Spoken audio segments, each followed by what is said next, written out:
We did it. We did it. We're here. What is going on, everybody? Welcome to the stream. And a very happy Thursday, one and all. Not typically something I get to say. Specifically wishing you a happy Thursday, that is. But we did it. We're here for our early access event. I guess we'll do our full intro, so give me a moment. But let me pull all of you lovely folks in chat up here so we can see you. So, for those of you who may be new here, whether you're watching live or on the VOD after the fact, what's going on, everybody? This is Joe. And Amy. We are Geek for All, and we are here for the early access event for March of the Machine, sponsored by Wizards of the Coast. So thank you to them. This account has been given to us, fully unlocked. We have all the cards. We have a lot of gems and gold, as you can see. And we personally are going to be playing Sealed and Draft all day long. It is 1:03 p.m. here on the East Coast of the good old US of A. And we are probably going to be doing this for the next 12 or so hours. So any part of today that you are able to be here for, whether you're watching live or on the VOD, but any part of this video or this stream that you are able to be here for, we appreciate you taking the time and being here with us, because I don't know about you. Oh, I do know about you. I love these so much. Yeah. And I mean, honestly, it's strap in, because it's always long. There's always a lot that happens. Yeah. And you know, we need you guys here for us just as much as you want to see us play. So we need your energy to keep us going. Yeah, the spirit bomb style, yeah. So, I mean, we've done many of these before. I am, as I always say, we are no less grateful this time than we were the first time or the second or whatever. So again, truly, right, I do the announcer voice sponsored by Wizards, but thank you to them for inviting us back again for this event. It is always a blast to do these early access events and get to see cool other streamers and things like that. I think for the benefit of you, Amy, as well as some other folks who may not be aware, let's quickly go over some of the color pairs and what that play style is intended to be. If we're going to be in a particular color pair, there are some rares and mythics that might pull us into 3 colors. We'll see that once we get into it, but that's splashing at best, presumably. So okay, let's answer to chat here for a minute. Sure. We've got C. Holland here who says, I'm here just lurking for the moment while I finish my Facebook game.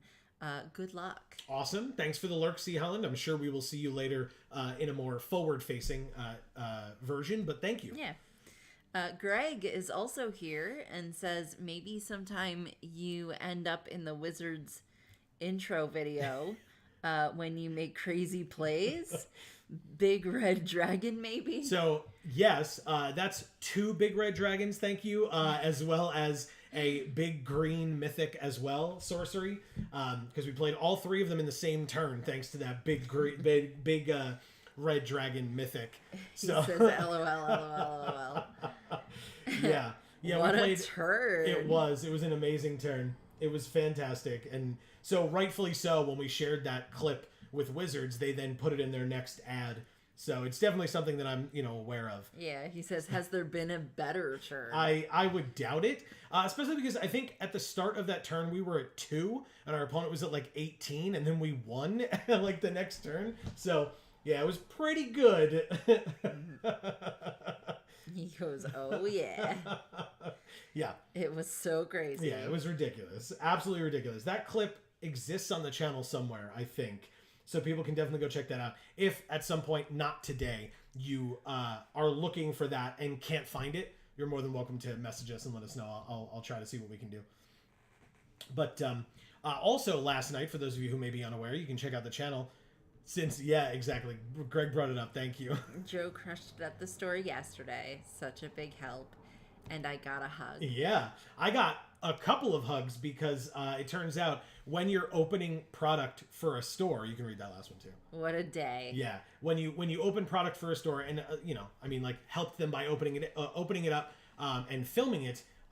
Sometimes you open like a very, very, very valuable card, and like many valuable and awesome and flashy and amazing cards. I truly wish. So, Greg, please again pass along my apologies to Dennis and or other employees at the store who have to sort today, because I love sorting, but I did have quite a bit of a drive back home last night to get ready for today as well. So I would have stayed and continued to sort, because I truly do love it. But I didn't get a chance to, unfortunately, because it was a bit of a later night. That video was a lot longer than I expected it to be. Like, the first one I did, I think, was 2 hours and 45 minutes for Phyrexia All Will Be One. Yesterday's was like 3 hours and 45 minutes. So, yeah, that was a lot. But I loved every second of it. If you are unaware of what we're talking about, on the channel last night / this morning, so today, on the channel, we put out a video where I opened over $2,000 worth of product for March of the Machine. Greg said, yeah, you were opening for a while. The sorting is already happening. No big deal. Good. I'm jealous. I really do like sorting. You already helped so much, smiley face. Thank you. Yeah, I opened some sick stuff.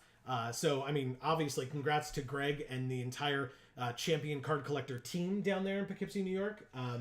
Because they got some great stuff. I know. I held it in my hands. And it's funny. Dennis had mentioned to me, I won't spoil it for people who haven't seen the big reveal of the one, like, super valuable card that I opened. But I will say, Dennis, just before I started the opening, or like during one of my breaks that I took at some point, Dennis mentioned that card that I opened the valuable version of, he was like, yeah, I gotta go pick one of those. I'm looking to pick a couple of those up for myself. So, like, later on, I was like, are you picking that one up for yourself? Because that's real expensive. So,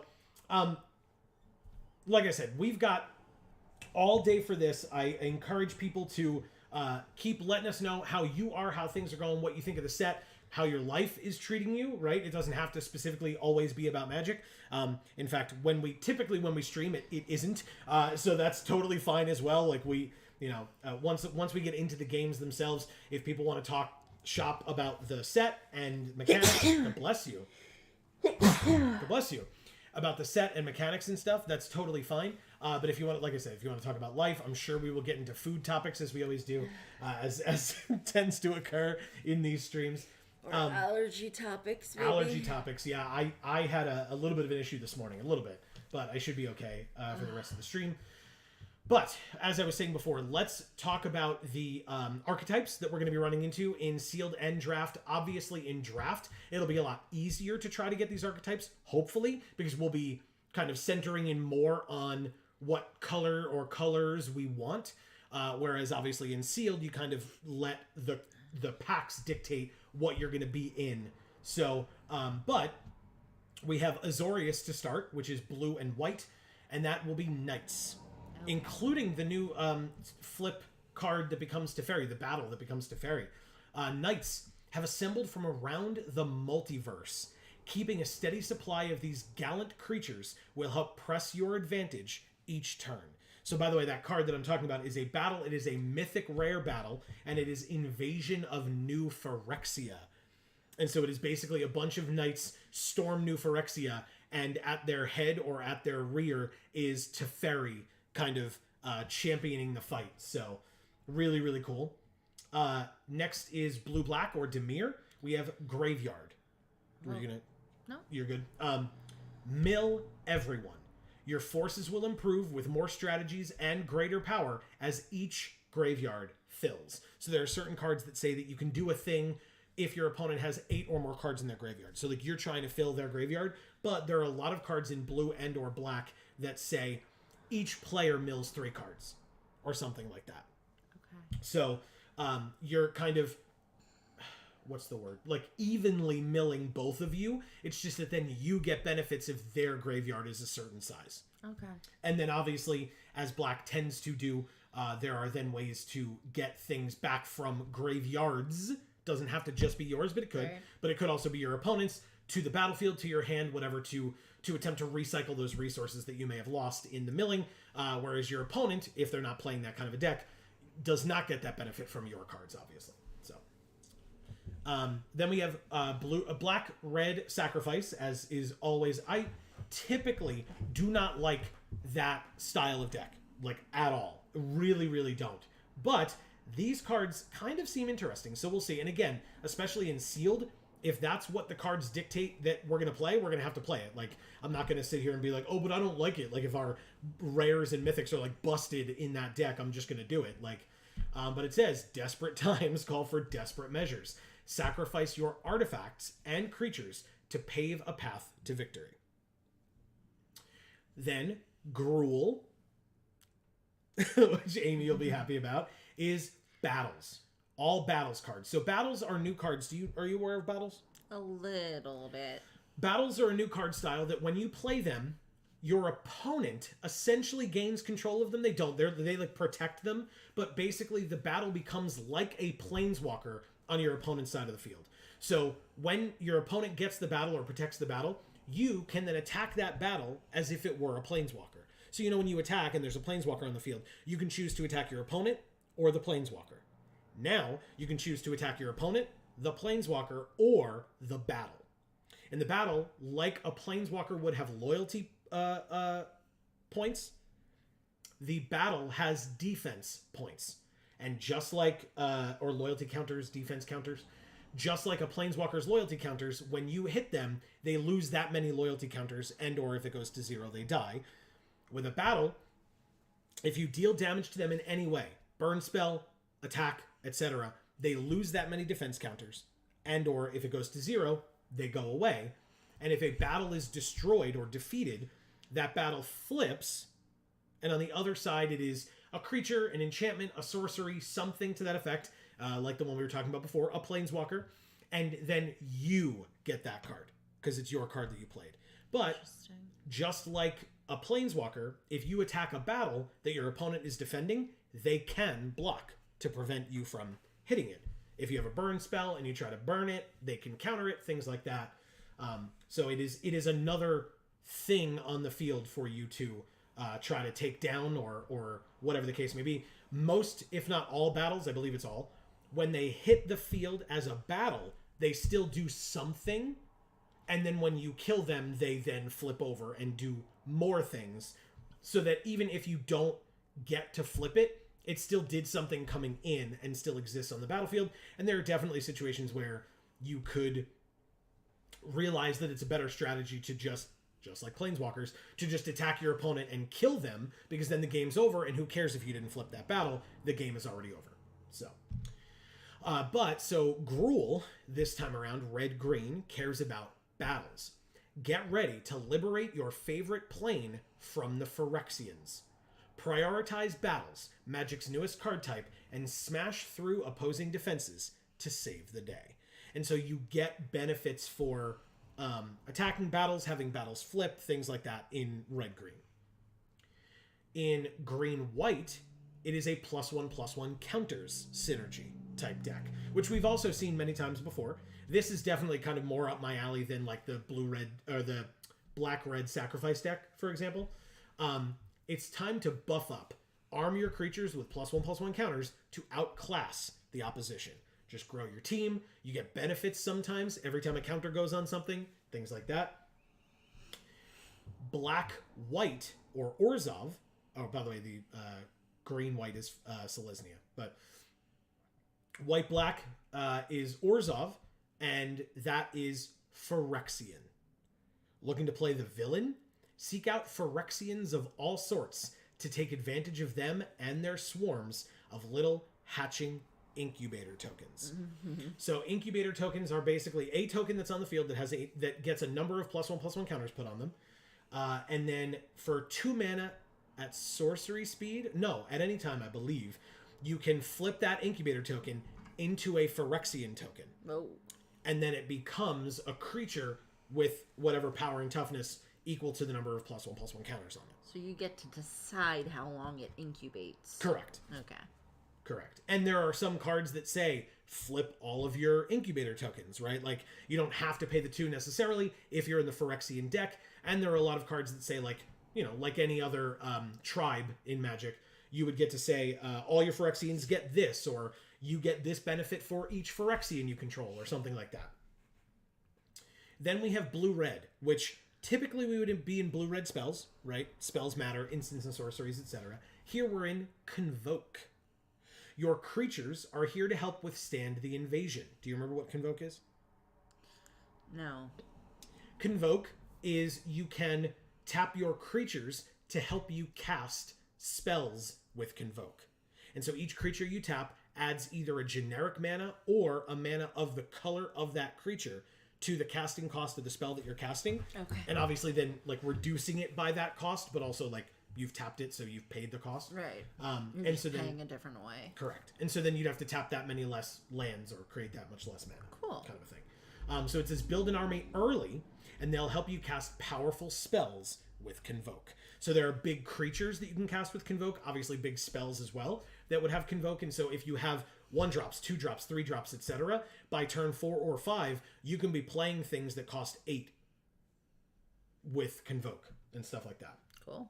And then some cards with Convoke will say, you know, when this comes into play, do a thing for each creature that convoked it, or give a +1/+1 counter to each creature that convoked it, or something like that. Yeah. So you get benefits for doing that as well. Obviously, the issue is if it's like not an instant, right? It's a creature. You're tapping a lot of your creatures to be able to play a creature, which means you're kind of shields down because a lot of your defenses are tapped. So you have to kind of be strategic in when you're able to do that. Speaking of incubate, right? We talked about that with the Phyrexians. Black-green is the incubate deck. Go big and generate tons of mana to play bigger creatures and incubate larger tokens. Because if it says like incubate 2, it means you get a 2/2 once you flip it. Okay. If you incubate 6, you get a 6/6 when it flips over. Like, all right. it scales, right? So you can get, like, sometimes it says incubate X times, like incubate 2 X times, which means that you would incubate 2, 2, 2, 2, and 2, right? Like, you'd have a bunch of 2/2s, or you go deep, right, and just incubate 6 or something like that. So this is the one that intrigues me. White-red Boros is backup. Find a good partner and tag team those Phyrexians. Use the backup mechanic to find the right combination of abilities to build toward your victory each turn. Okay. I'll talk more about that in a minute, but Mocan is here and says hello, hello, hello. what is up, Mocan? Happy early access day. It's been a little bit, Mocan. Let us know what's going on with you. Yeah, I was thinking about you the other day. Hope all is well, of course, and let us know. So backup, by the way, creature comes in, has backup. It'll be backup X, right? Whatever it is. And it gives that many +1/+1 counters to a creature. It can be itself. It should be a different creature just based on how backup works, because anything under the backup ability that is on that creature, right? You play that creature has whatever abilities it is, like vigilance, but also like sacrifice this creature to do something else, whatever. Yeah. All of those abilities that it has, whatever other creature you put the +1/+1 counters on, if you choose it to be another creature, gains all of those abilities until end of turn. How? But the +1/+1 counters stay around because it's a counter, right? So you could just put it on that one creature if that's the only one you have, but you'd like it to be a different one because then you can play that creature, put the counter on something else, that thing gains all those abilities, and then presumably if it didn't just come into play that turn, you could like attack with it or something. So there's a lot of that's the one I'm very interested to try out today and or in general, because that one seems really sweet. Backup. And last but not least is Simic, which is blue-green, and it's transform. Life is always more fun with some change. Take your cards to the next level by winning battles and turning incubator tokens and creatures into their Phyrexian selves. Nice. So in this set, obviously incubator tokens, when they flip over, are transforming, right? You flip them to the other side, but also there are a number of creatures on the plains that have unfortunately been turned into Phyrexians. And so you'll have a regular version of them that comes down onto the battlefield, and then if and when you flip them, they become a Phyrexian version of themselves. And they have then transformed. Obviously, you'll get benefits for transforming things like that. So that is the Simic deck. Okay. So Mocan says, I'm good. Just been a little busy is all. Yeah, I can totally understand that. We've been pretty busy ourselves. So Quite. And as we've always said, right, there's no obligation for you to come here. That's not what we meant. But just, because we haven't seen you in a bit, just want to make sure everything's good. That's all. Yeah. And obviously, we're happy to see you. Thanks for being here. Of course. Amy and or Mocan or anybody else that's out there watching, are you ready to open our first sealed pool of the day? Ready, I think. Well, ready or not, here it is. 6 packs of March of the Machine. Here is your boy, Quintorius. Yeah. 6 packs. Open them up. We get 1 Mythic. Of course, it's tricolored. But, Amy... Squee the Immortal. Squee the Immortal. But he isn't immortal. This is a reprint.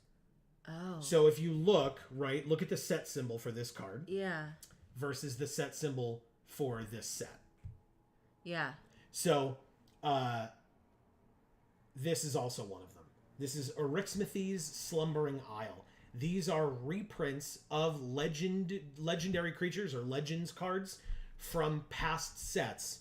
But because those legends are coming back in some capacity in this set because Phyrexia is trying to take over all the planes, they get there's like a legendary cycle of cards that you can get 1 per pack, and they can be uncommon, rare, mythic, etc. In fact, the card that I opened last night, the value one, is a legend. It's a reprint of a card from the set. Gotcha. Or from a prior set. So these are the 2 that they're showing, because this is like Strixhaven when they had the Mystical Archive, where you would open the packs, they would show you 6 rares, but then say there are 2 more rares somewhere else. Because if a Mystical Archive is a rare or a mythic, they would show you that, and then you wouldn't see the rare that was in the pack. Right. So we're going to have to go in and check those out as well to see what our other 2 are. But hold on, mouse over the Squee one again, though. Because Sure. that's a gorgeous art. Very. I love it. Very. So it seems like they tended to do is there are a couple of versions. Trust me, I opened a lot of product yesterday. There are a couple of versions of each of these legends that you can open. You can open these alt art versions like this one, where whatever plane that creature is from has a particular art style for these showcase cards, right? So Squee is from Dominaria. Dominaria had the stained glass style. Erixmathes is from Theros, and so they had the constellation art style. Yeah. And so basically all of these legends have alt arts that are alt art versions that are the showcase artwork from the plane that they are from in that version. Cool. So, but they're new arts. They're all new arts if they're the showcase versions. There are ways in paper, I would doubt on Arena yet. I'm sure they could do a special thing or whatever. There are paper versions that you can open that are the old arts, but with a new border, and sometimes just the border is in foil. Sometimes the art and the border is in foil. It's a little weird. I tried my best to understand it in the 3+ hours that I opened product yesterday, but yeah, that's what I've come to find as somebody who has opened a fair bit of product from this set at this point. Okay. Good. Okay. So notably, we got 1 mythic in Croxa and Kuneros. Nice. Speaking of creatures from Theros, right? I love this cycle. And I don't mean like this color cycle or anything like that. I mean the team-ups. Right. The unlikely duo team-ups that we see. It's so fun. So flavorful, so fun, so interesting. And we opened a mythic of them, which is awesome. So this is 3 and Mardu, red, white, black, for a 6/6 legendary elder giant dog with vigilance, menace, and lifelink. That seems pretty sick. Oh yeah, this card's nuts as hell. I mean, it's a mythic for a reason, right? This ain't no common. Whenever Croxa and Kuneros enters the battlefield or attacks, You may exile 5 cards from your graveyard, and when you do, return a creature from your graveyard to the battlefield. Huh. Okay. I like it. And it says, when the invasion tree reached the underworld, it found only teeth and fury. Hell yes.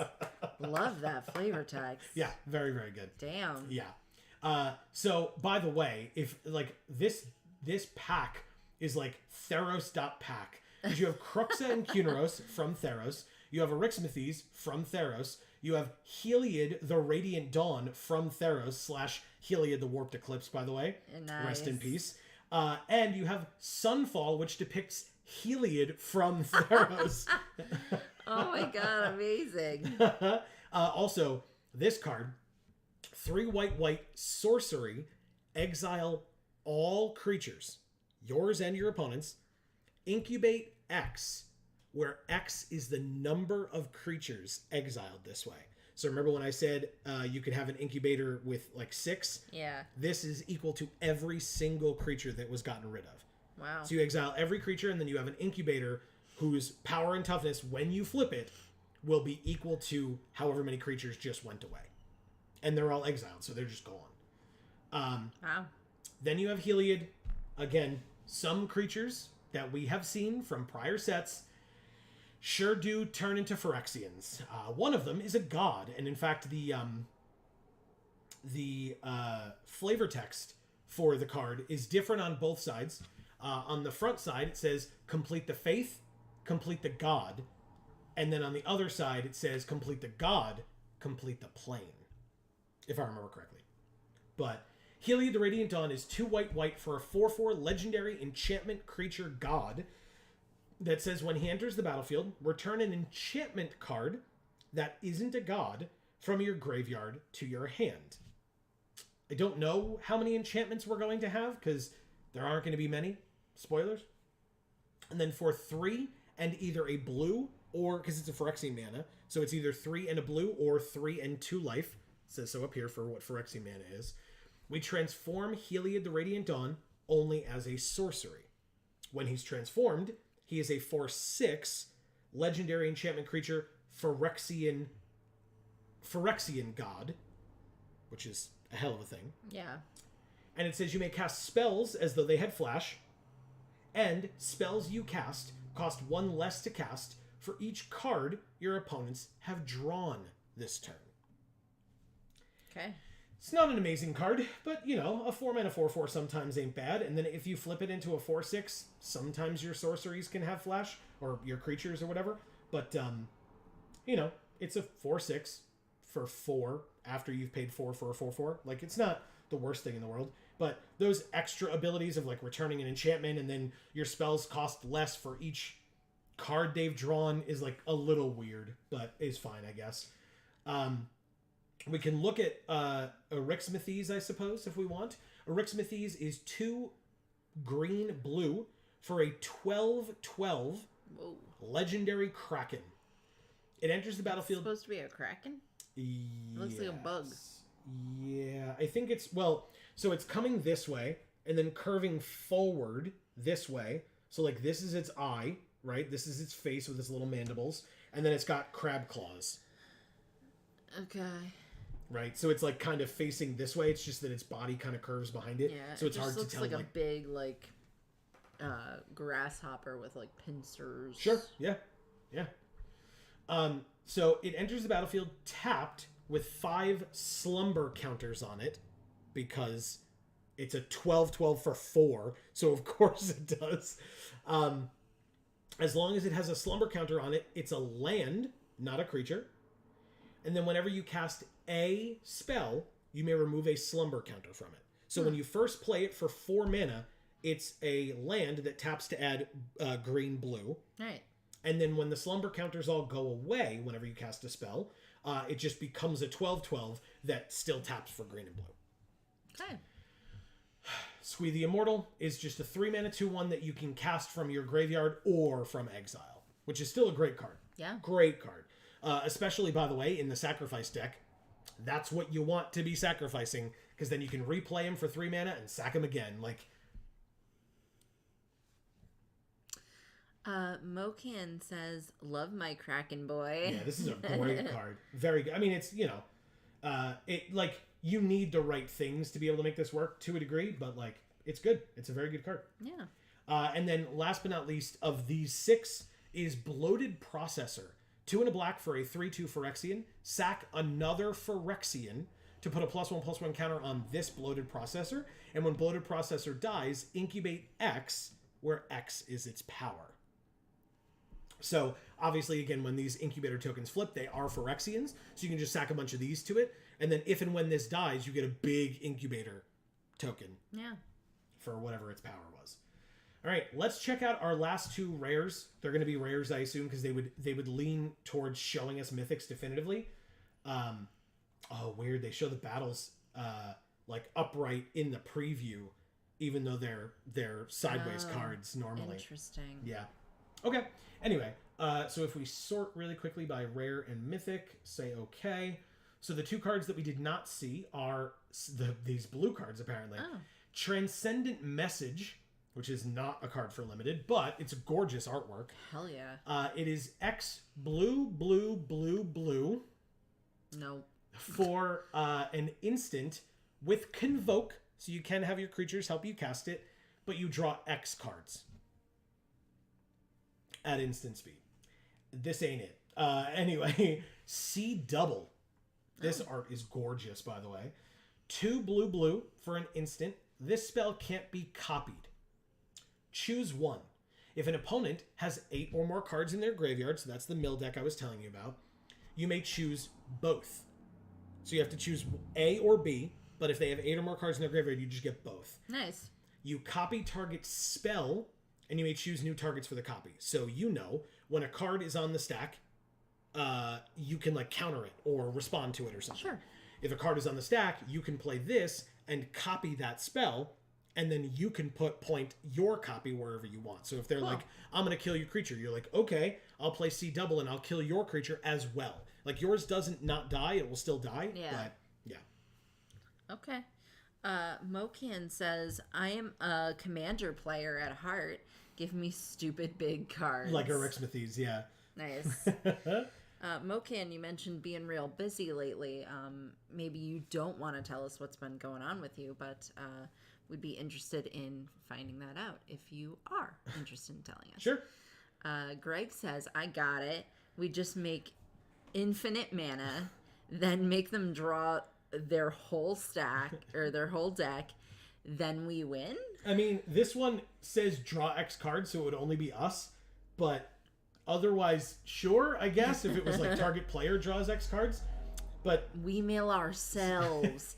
That's the trick. Yeah, and then we just get that Jace from a few sets ago that says that if we were going to draw a card when our library had none in it, the Laboratory Maniac ability, we just win, right? That's how it goes. Yep, definitely.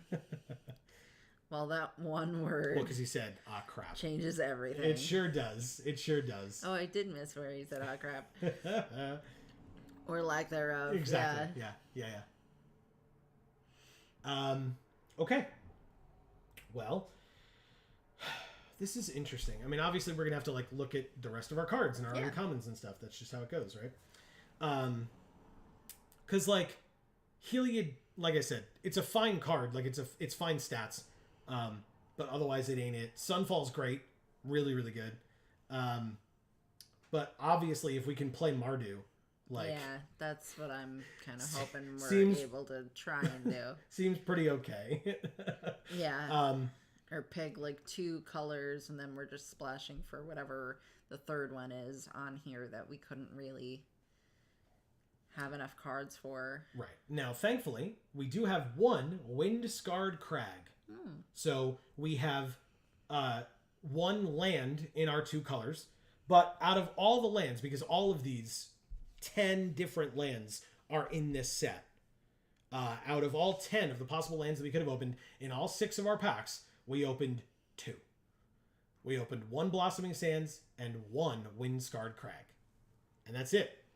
So that's a little tougher, I won't lie.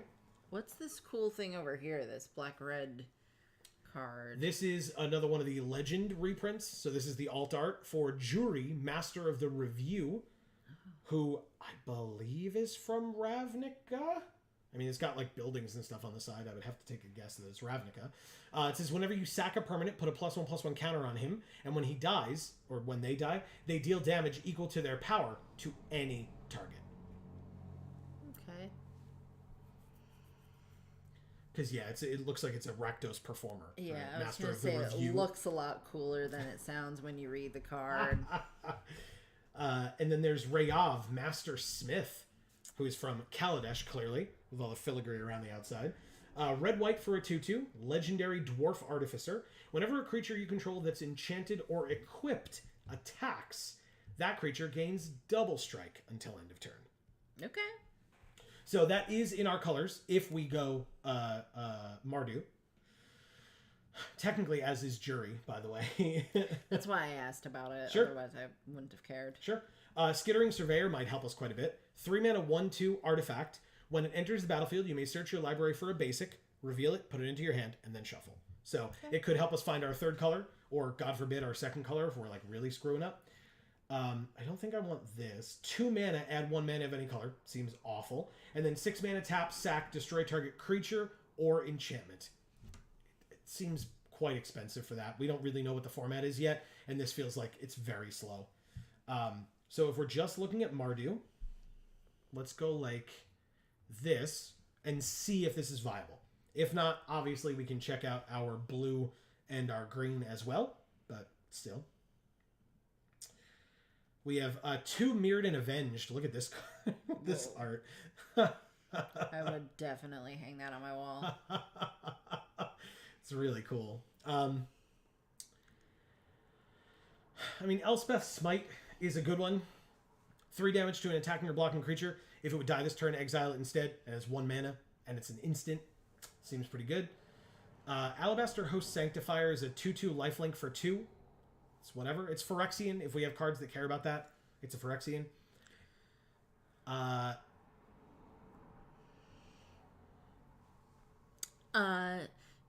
Jiao? How did we say? Yeah, I believe it's Jiao. It? Okay. Mm-hmm. Hi again in new set early access. Hey for all? Hi for all. Hi for all? Well, oh, welcome, like geek for all? I guess. Like so. Welcome back. Great to see you. And yes, we are super excited. What a cool set we get to play with today. And nice to see you back. You're another person that we've seen frequently, but haven't seen in a while. So it's nice to see you back. Yeah. Let us know how you've been. Definitely. Target creature or planeswalker you control gains protection from colorless or from the color of your choice until end of turn. If it's a creature, put a +1/+1 counter on it. That one's not as good. I'm not in love with that. By the way, this card in foil is insane. Just throw. I bet it would be. Yeah. Just throwing that out there. Those wings look real good in foil. I looked at a couple of those yesterday. Realm Breaker's Grasp. 2 mana enchantment aura. Now again, we can be aware that this is an enchantment because Heliod. Enchant artifact or creature, and it's basically arrested. It can't attack or block, and its activated abilities can't be activated unless they're mana abilities. Jiao says, what is plan for this sealed? We're still trying to figure it out. Honestly, we opened 1 good mythic in Mardu. So right now we're just looking at Mardu to see if that is viable enough. And if not, we'll look at our other options as well. But this is a very good card. Croxa and Kuneros. I like it, and I would love to give it a try because it's a 6 mana, 6/6 Vigilance, Menace, Lifelink. At minimum, it's got other abilities too, but still. Right. So, if we can try to do that, that'd be cool. They're thinking Incubate Phyrexian might be good. Sure. I mean, that's a plan with black-white. So because that's part of the strategy of a color pair of the trio, that's a good idea. There's also Sacrifice in black-red. And I'm not going to... If I can't find the backup. There's backup in white-red as well. So any combination of those 3, we'll see what the cards have in store for us. This card's incredible regardless. Like, even if we don't play Heliod, we still play this. It's removal. It's amazing. Great, great card. Okay.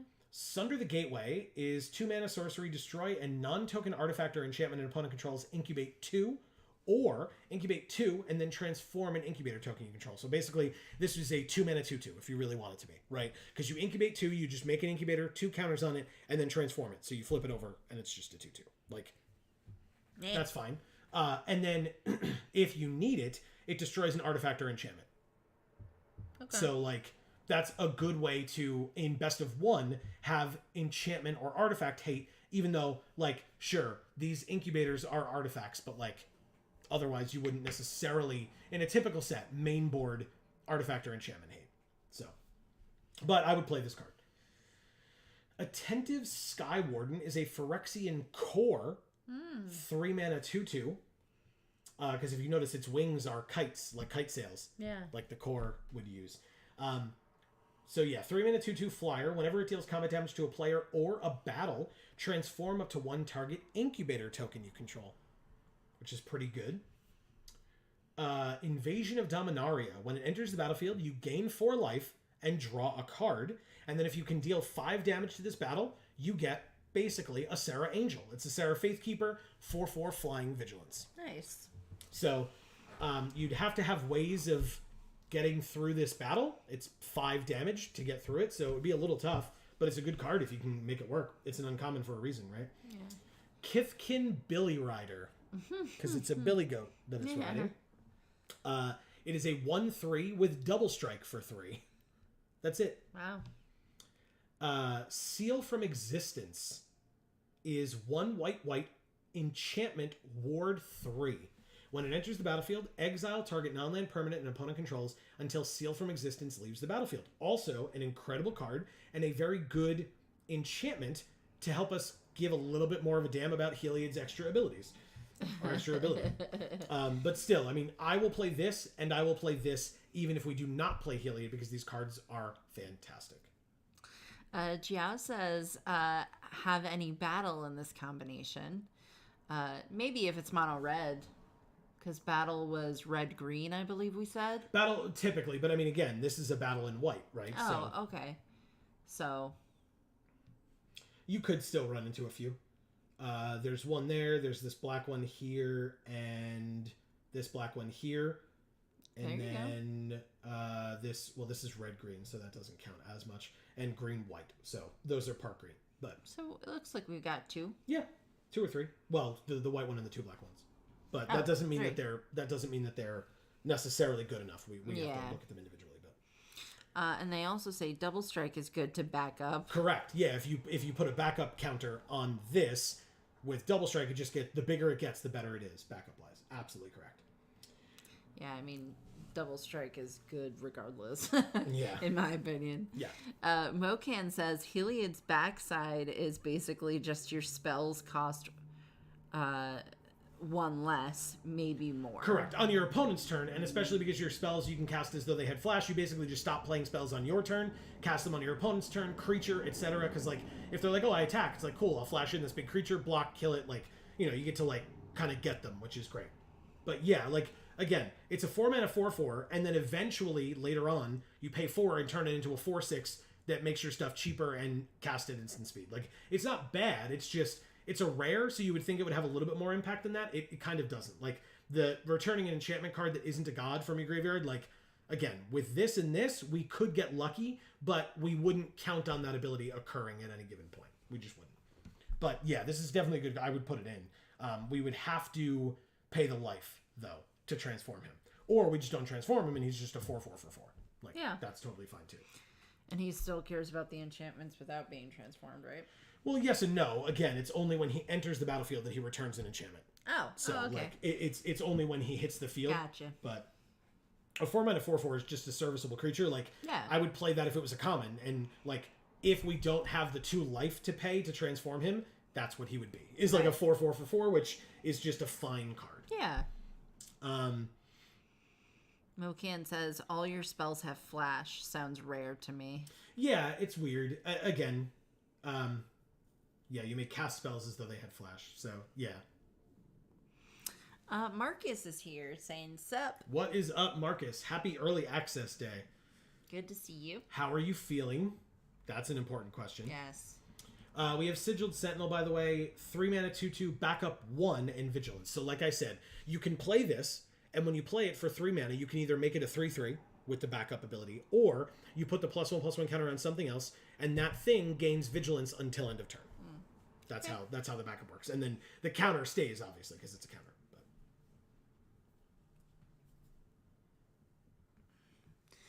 Jao says use battle in op turn, so like during your opponent's turn. Yeah, so you could drop a battle on your opponent's turn so that then like they didn't plan on leaving back blockers to save a battle from being destroyed. Then you take your turn and you can swing out and destroy a battle. Sure. They say, and the blue can pay 2 life. Right, but that's what I'm saying. If we didn't have the life to pay, right? Right. That's all I was implying. Like if we're low on life total and we didn't want to pay the 2 life to transform it, but yes, I mean it's a 4/6, so it would, depending on the field, it would be worth it to pay the 2 life for sure. I'm just saying if we were low at the time, like if we drew this late game or whatever. But Marcus says he feels like doo-doo. that sucks, man. I'm so sorry. Do you have long COVID? Is that what happened? I thought it wasn't COVID. Yeah, I thought it wasn't COVID too, but it's lasting so long. Look at that night token, by the way. That's really cool. Gorgeous night token. 4 mana 2/2 vigilance. When it enters the battlefield, make a 2/2 night token. So you see it here on the right. So 4 mana for 2 2/2s, both with vigilance. It's pretty good. Pretty good. 5 mana infected defector. So this is a creature from Gobakon, Amy. I don't like looking at that. Oh, okay. Because it like makes my brain think my eyes can't see. You know? Oh, because it's like out of sync slightly. It's double. It's from Gobakon, which is where Teo's from. They're a shield mage. Yeah. Like Teo. When it dies, incubate 3. So it's a 5 mana 4/3, and when it dies, you get a 3/3 incubator token. And then Sunfall, which we saw, is incredible. Like, I would play this all day. That's a great card. So, I mean, our white seems good. Like, pretty good. I enjoy that. See, so here's a white card that you can transform, or a blue card that you can transform with white or Phyrexian. Pay 2 life. And it's a human knight that transforms into a Phyrexian knight. And then is riding a Phyrexian instead of a horse. Nice. Amazing. Yeah.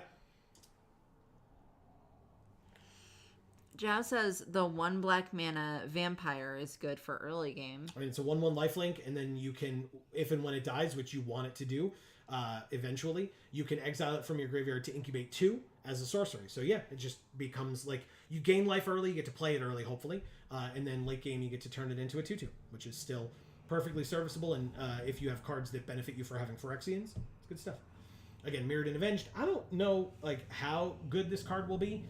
We can kind of take a look at like how games play out.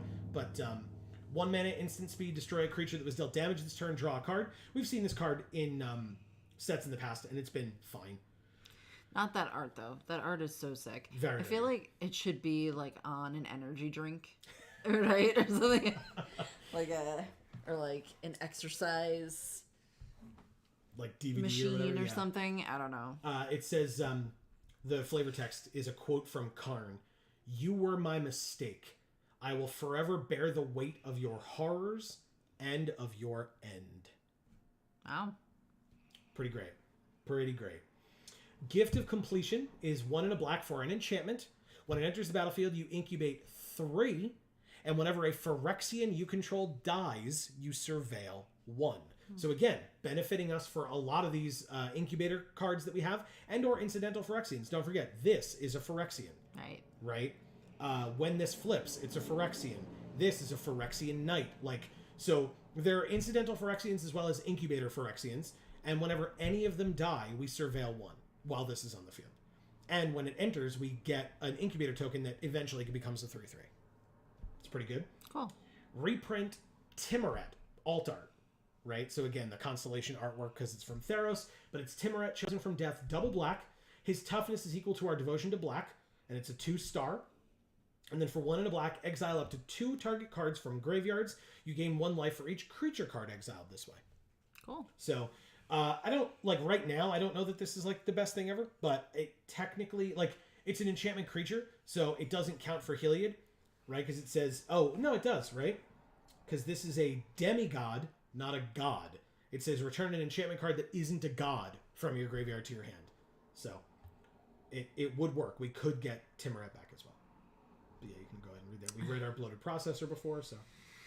Zhao says F to all creators. Yeah. Then Unseal the Necropolis. Whoa. 3 mana instant. So here's that card. Each player mills 3 cards. So like I said, it's even milling. Then you return up to 2 creatures from your graveyard to your hand. Cool. So like you get benefits, whereas they just mill. Right. Consuming Aetherborn. The arts in this set are just consistently so good. Yep. It's a 4 mana 2/2 Aetherborn vampire with backup 1 and lifelink. So you would give +1/+1 counter to something, and it would gain lifelink until end of turn, or you just make this a 3/3. Wow. Invasion of Eldraine, of which, by the way, we have 2 of these battles. So Nice. I misspoke earlier. We have 2 of these and 1 Invasion of Elgrotha. So we have 1, 2, 3, 4 battles. Invasion of Eldraine is a 4 mana, 4 defense battle. When it enters the battlefield, target opponent discards 2 cards, which is fine. I mean, 4 mana to make them discard 2 cards, and that's all it does until you kill the battle is not something I would brag about. Just throwing that out there. But if and when it flips, which is not a foregone conclusion, it is a 2/2 flyer, and at the beginning of each opponent's upkeep, if that player has 2 or fewer cards in their hand, it deals 2 damage to them. So again, presumably if they're trying to play cards and we've made them discard 2 cards, that ability will happen a lot more than we think, but we have to get it to that point first, which means like when we play the battle for 4 mana, we're not really doing a lot to affect the board. Like we're making them discard 2 cards. And we have 2 of them, so it's like, meh. Etched Host Doombringer is a 5 mana, 3/5 Phyrexian Demon. Ooh. So it's a Doombringer, I believe it's from Kaldheim. When it enters the battlefield, choose 1. Target opponent loses 2 life and you gain 2 life. Pretty good. Or choose target battle. If an opponent protects it, remove 3 defense counters from it. Oh, nice. Okay. Otherwise, so in other words, if we protect it, put 3 defense counters on it. Nice. Okay. Yeah, I like that. That's kind of fun. Yes, because it cares about battles, which is a thing from this set. And then worst comes to worst, if there are no battles on the field or you just don't care, you can still drain your opponent for 2, which you can just do no matter what. Like no matter what's on the field, no matter what's going on, draining them for 2 and giving you 2 life. Always a good idea. No matter what. And then if there are battles that you want to like manipulate or mess with, that's the one to do it for, right? Or with. So that's pretty good. Failed Conversion is an enchantment aura for 5 mana. Enchanted creature gets -4/-4, aka probably dies. And when enchanted creature dies, surveil 2. This is another enchantment for Heliod, by the way. Wow. Notably. Here's the other battle in Invasion of Ulgrotha. 5 mana battle for 5 defense. When it enters the battlefield, it deals 3 damage to any other target, and you gain 3 life. So that is a pretty cool ability. It's 5 mana, which is not amazing, but you can kill something with 3 or less toughness, basically, or a planeswalker, or a battle, because it is any other target, by the way. Wow. And it takes 3, which is a fair amount. Like, it will not kill any of the battles that we have outright if they haven't taken any other damage, but it brings them a lot closer. And you gain 3 life, so the life gain's cool. And if and when this flips, it becomes Grandmother Ravi Sengir. It is a legendary human wizard, 3/3 flying. And it's flying because it's being pulled in a chariot by bats, Amy. Oh, that's what that is. Yep. It was so close up, I didn't notice their cute little bat faces. And it says, whenever a creature an opponent controls dies, put a +1/+1 counter on Grandmother Ravi Sengir, and you gain 1 life. So cool. That's pretty cool. So yeah, that's a pretty good one. I would play that one, and we only have 1, but I would give it a try. Phyrexian Gargantua is a Phyrexian horror, 6 mana, 4/4, and when it enters the battlefield, you draw 2 cards and you lose 2 life. Okay. It's a great card. 6 mana, 4/4. It's a Phyrexian, which is a creature type that is relevant in this deck so far from what we've seen. And then 7 mana for guy's yucky. For a 5/5 Nightmare with backup 2 and Menace. So when he enters the battlefield, you put 2 +1/+1 counters on something. Worst comes to worst, he becomes a 7/7. But the better idea would be to put it on another creature, which would get +2/+2 permanently and menace until end of turn.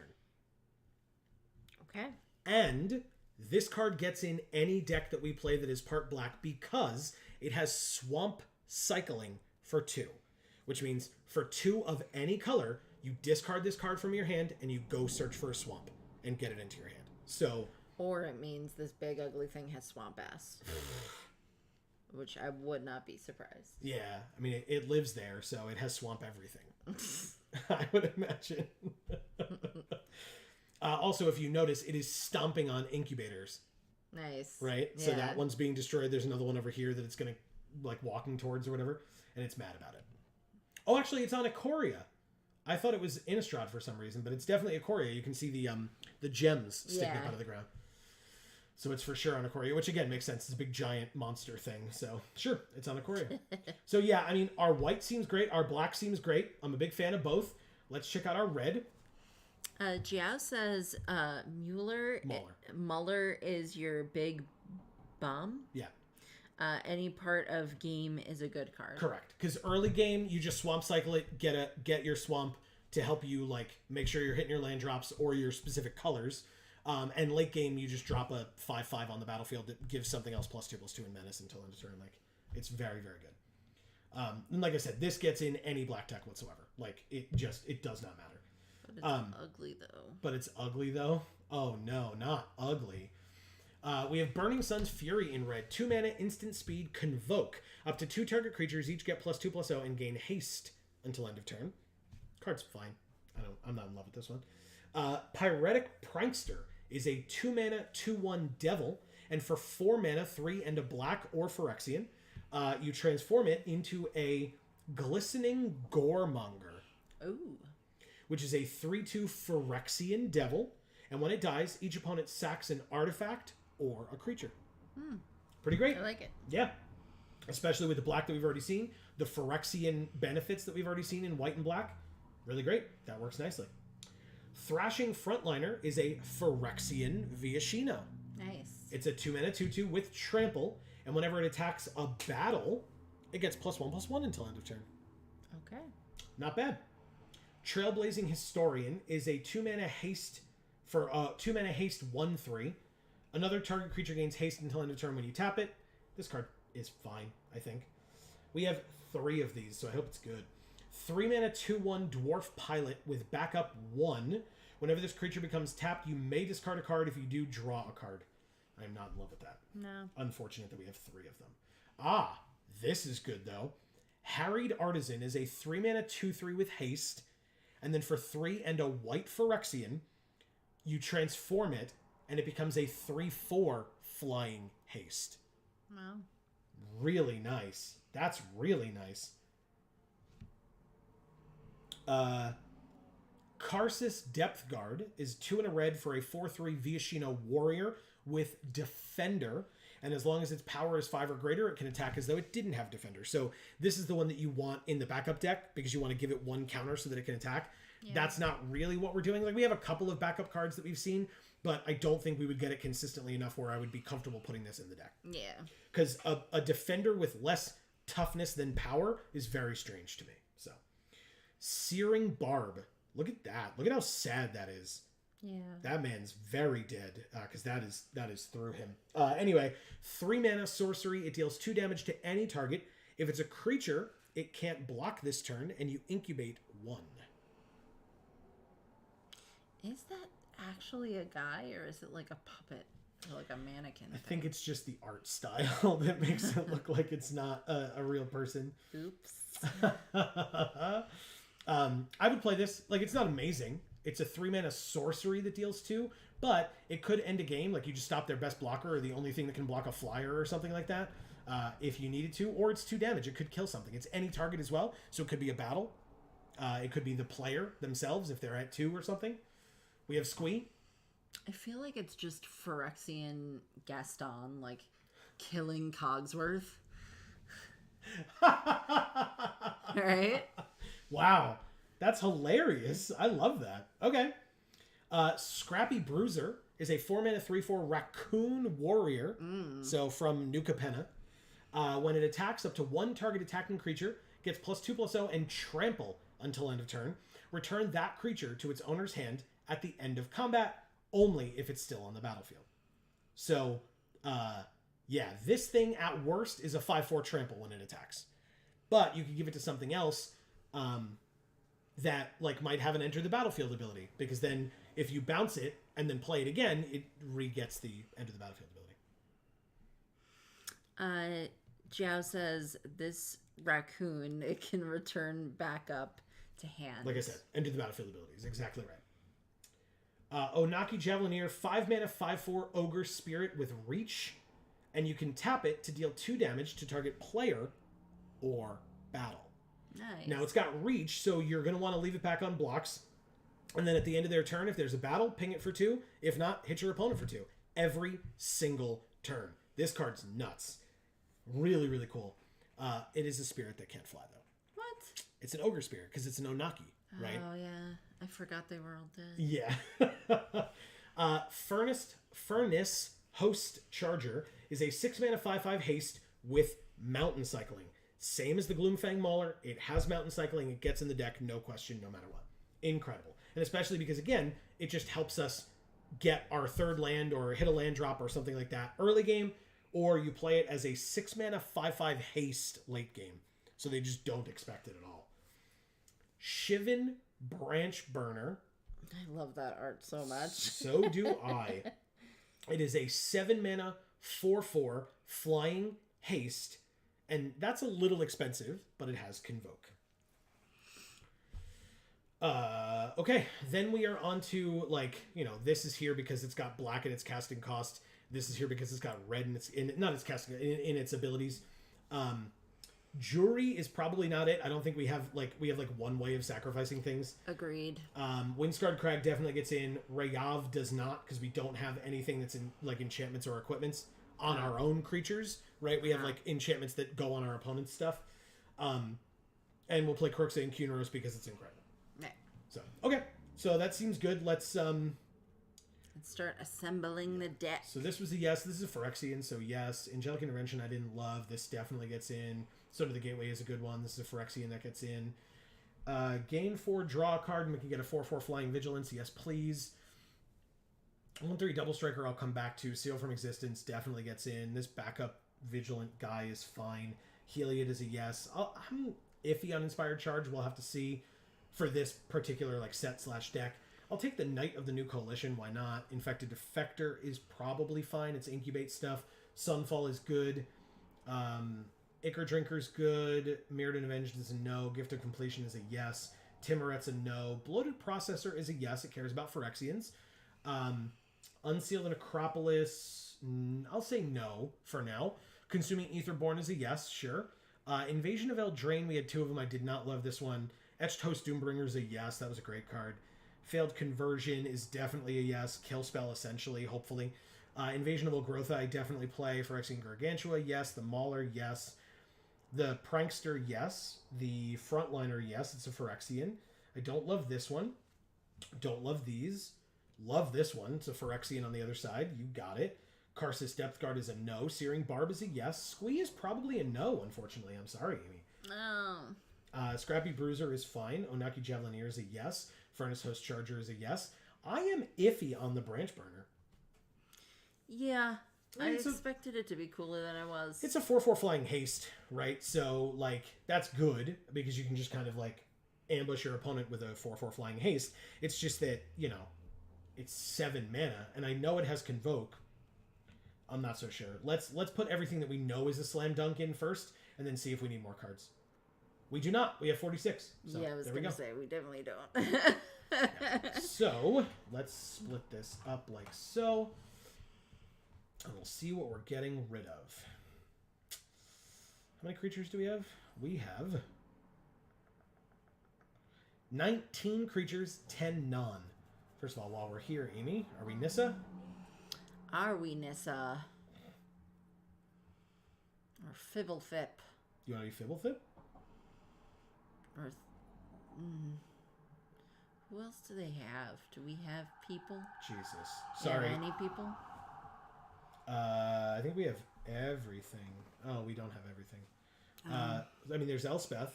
I was going to say, do we have a Thalia? We can put a Thalia. I don't think so. I don't think so either. So I feel like I would have remembered that being an option. These are all locked. There's Squee, but we'd have to pay for him. Yeah, I was gonna say, which is not a big these deal. Locked ones. Well, if we can get him from the store. Oh crap! Cancel. All right, we'll do it later. Sorry, everybody. Okay. Anyway, really not important right now. What are we cutting out of this deck? I don't know. This is a hard one. Maybe this knight goes away, because we don't care about knights in this deck for sure. So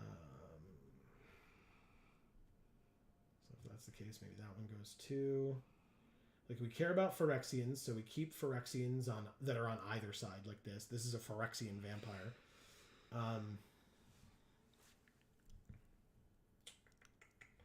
Maybe the Raccoon, maybe the Aetherborn. Greg says curve seems like high. Well, so don't forget, this has swamp cycling and this has mountain cycling. So these two don't technically count as high curve, because if we get them early game, we just cycle them. But, so then we have 2 6-drops in Phyrexian Gargantua and Croxa and Kuneros. He says, okay. Yeah. And then Invasion, Onaki Javelineer, Etched Host Doombringer, and Infected Defector.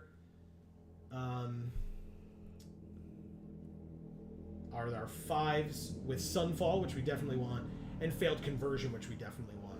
So maybe we can look at some of these, but like, we could probably... Joe says remove Deflector. Defector? Yeah, okay. I mean, it's a 4-3. Like, that's fine. Let's go with...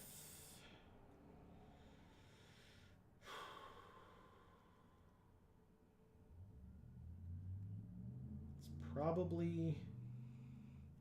Aetherborn seems I agree.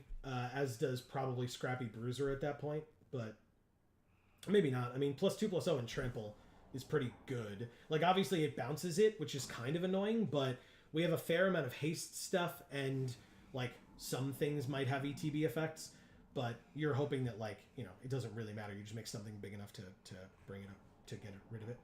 Okay. Seems, that's fine.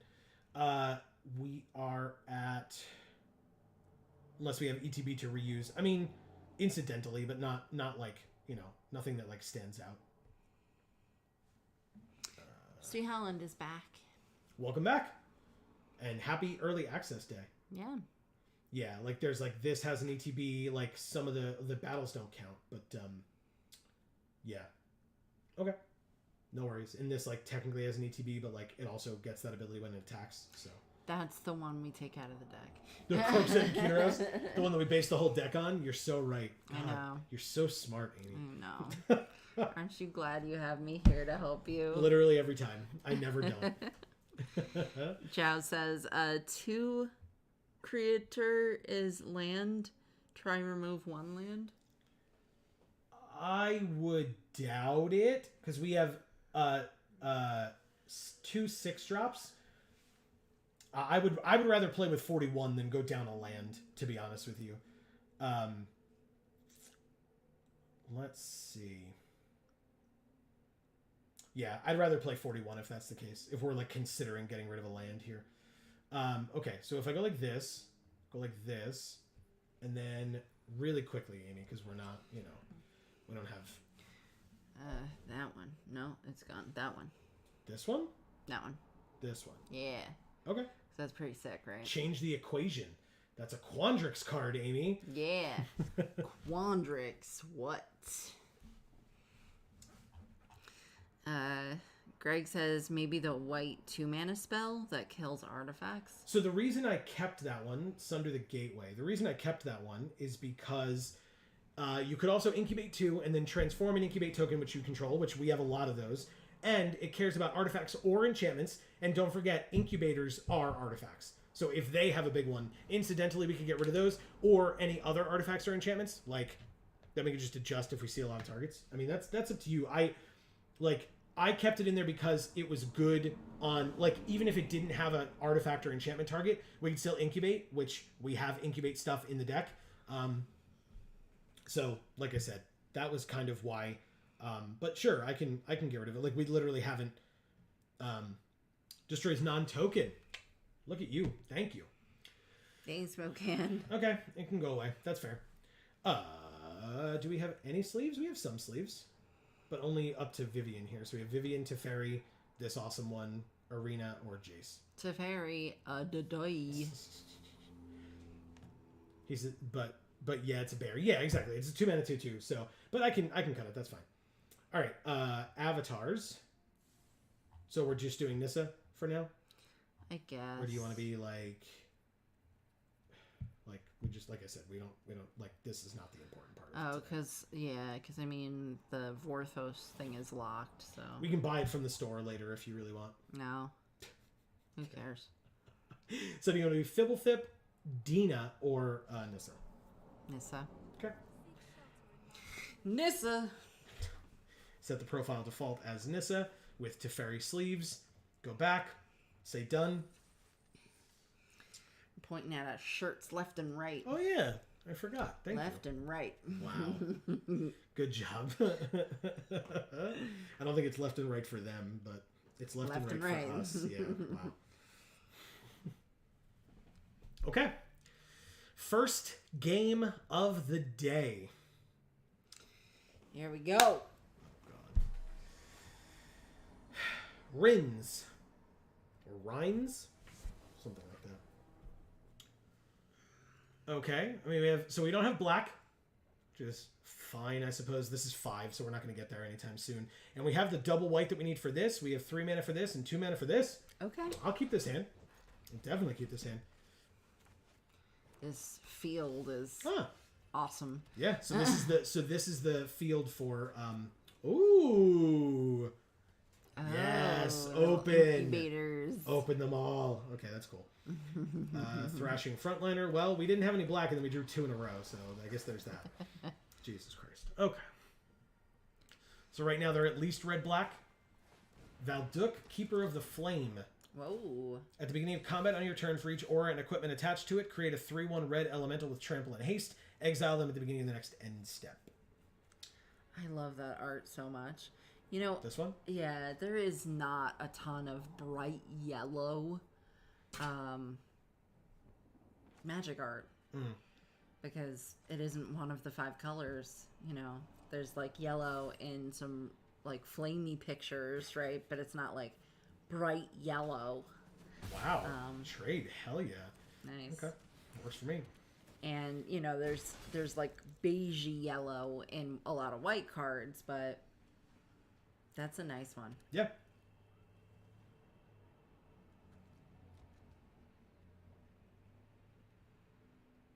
Okay. Furnace Gremlin is a 1/2 for 2. For 2 mana, it can get +1/+0 until end of turn, and when it dies, incubate X, where X is its power. I love it. You do? Look at it. It's so cute. Alright, so interestingly, right, it would have been better to have played this last turn, because then this turn I could have attacked, like played this, attacked, and then flipped this and had a 3/3 on the field. Okay, good to know for the future, right? That's a better line to have gone.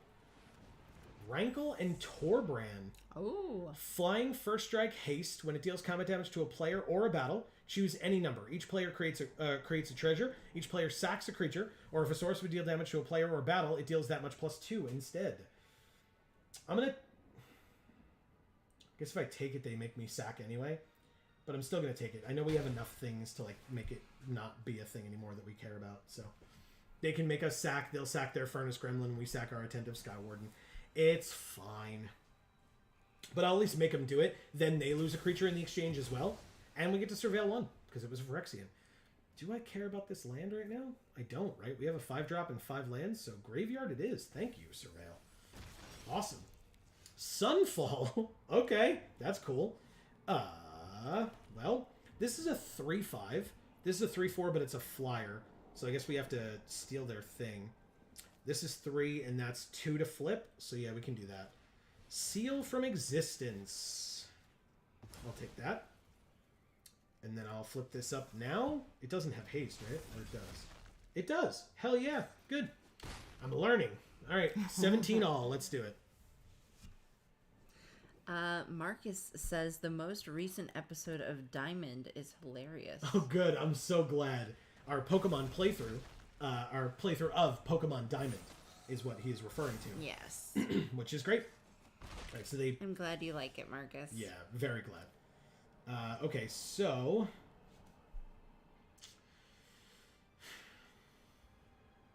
I don't think we care about a 2-2 lifelink. Like, we're going to play this 3-5. So let's go to combat. Attack for 3. If they chump and it dies, that's great, but I doubt it. Greg says, just keep attacking? Yeah. Then play the 5-drop? Yeah. Yep, definitely it.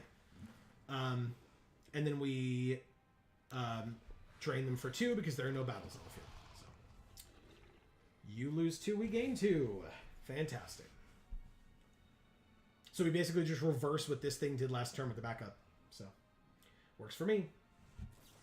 They have a kill spell. Exile it for 6 mana and incubate 3. Wow. Okay. It's pretty interesting.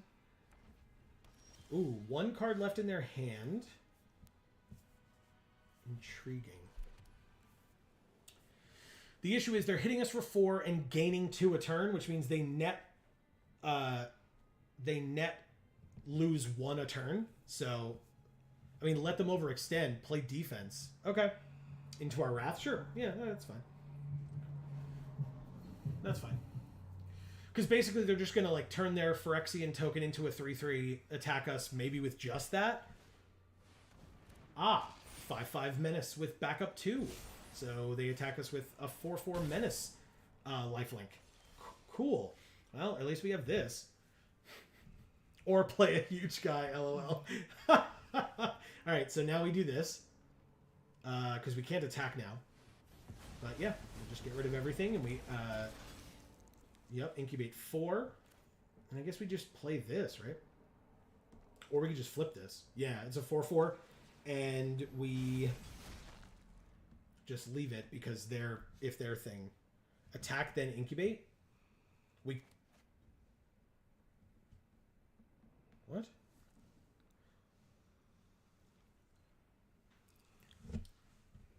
Sorry, backwards. Incubate, then attack. Well, we couldn't... So this didn't have haste. A battle. Oh. They may discard a card if they do draw 2 cards. They discarded Etched Familiar to draw 2 cards. And then this is a 4 when it flips. Becomes... Jesus Christ. Bless you. Bless you. Okay. Sorry, guys. That's okay. You're fine. I mean, I have a 5-5 haster. That's cool. And an Ichor Drinker. So basically, I just dropped the... Oh god, we have exactly enough mana. But I forgot you can't attack since it just came in. No worries. Alright, so we drop this. Combat. Swing with both. Yeah, you got it. You want to double block my 5-5? I'm down. Do it. Do it. They still didn't do it. Okay, that's fine. And we have this Ichor Drinker. So yeah, you're not flipping that battle this turn, my friend. At least, I mean, maybe there's a lot of hasters in this set. I won't lie, but yeah.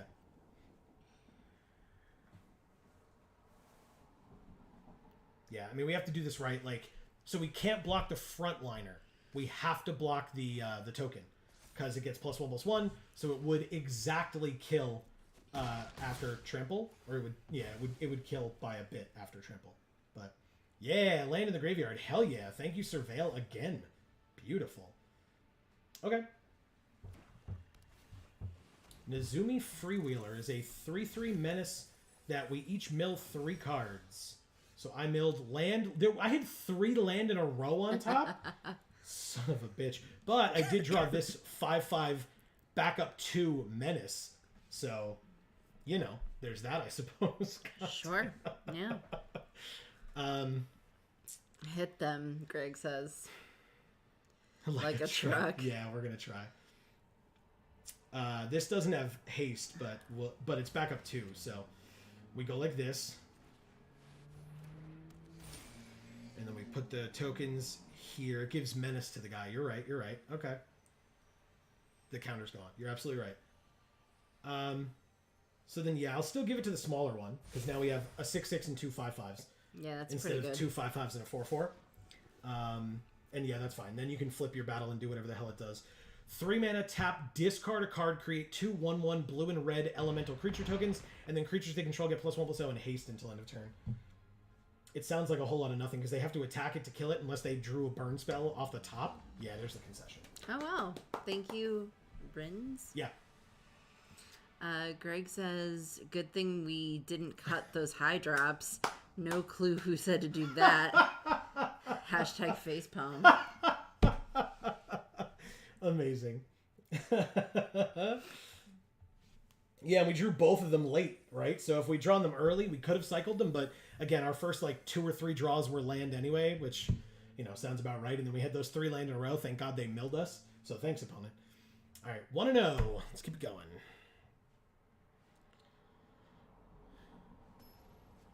We have Maya Plays. Nice. Okay, cool. And, we have Frontliner and Elspeth Smite that we can play both of. One more and we get this battle that lets us gain 4 life and draw a card. We don't have any black, but this is double black on 6 mana. This is double white on 4 mana.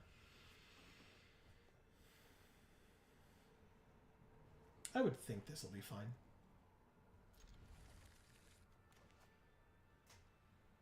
If they're fast, we can at least do this. But otherwise we have this on 2, which is fine. And then, if we get the battle out early, this benefits from us having a battle. So, or / them having a battle, whatever it is. But let's give it a try. Looks like they were still deciding, but we'll just go like that and pass. Yeah, there's a lot of haste in this set, so trying to remember all the possible haste is a little weird, but it's fine. Okay, so we drew Gift of Completion, which we can't play because we don't have black.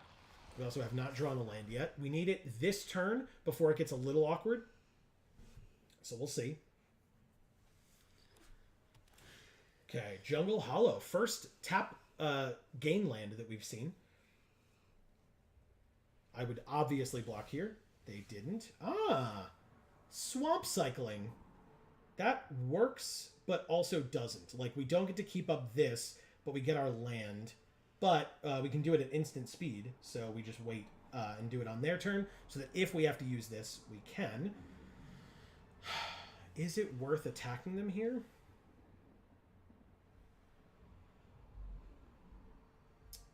I would say...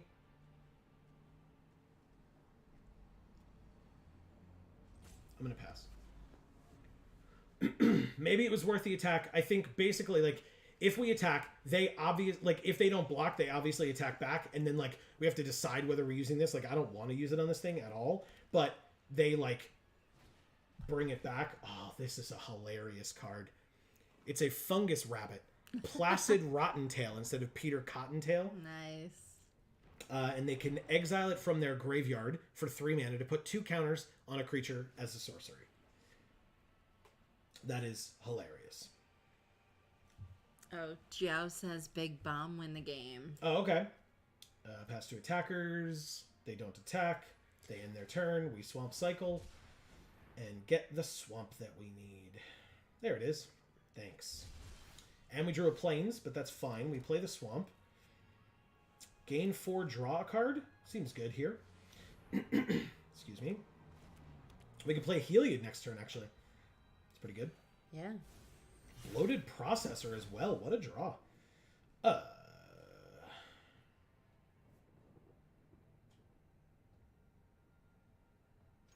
This time we attack. They have 2 1/1s, and this becomes a 3/3. So we definitely attack that battle. It goes down to 2. Hell yeah. Okay. So obviously we're going to get hit for 2 here. They're going to gain another life. It is kind of irrelevant, in my opinion. Yep. You got it. And they gain... Yeah, I said they gain 1. No big deal. So we're both at 22. Totally fine. We have Harried Artisan, which is a pretty good one. 2/3 haste. So... ooh, interesting. Shouldn't we... What happens? We just get a 4/4 Flying Vigilance if we hit this thing. Alright, so 4th land... Heliod, yeah. So we just go to combat. Attack. It's a 3/3. They do stuff to it. You got it. No problem. We kind of knew that was coming. And we play Heliod. Okay. Cool.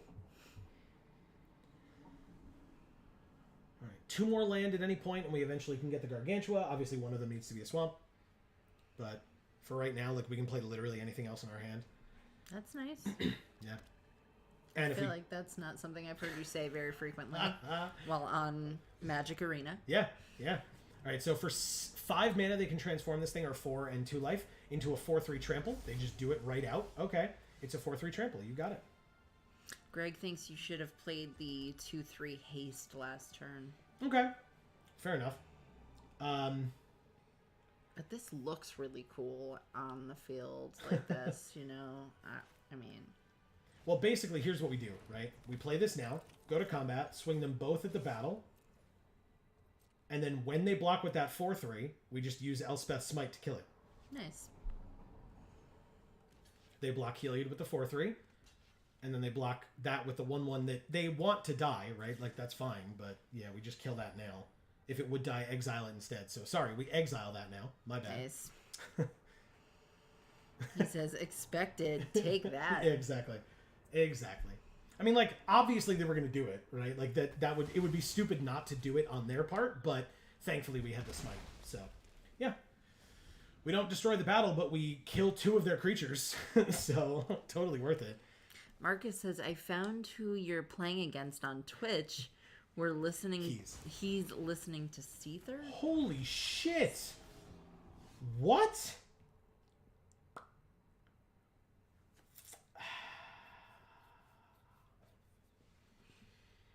Well,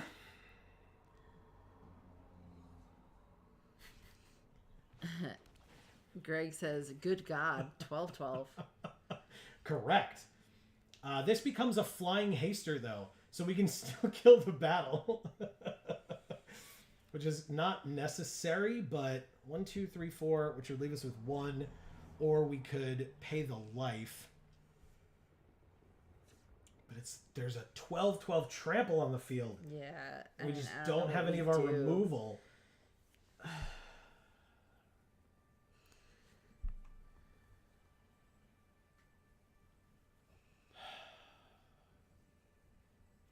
Flying Vigilance.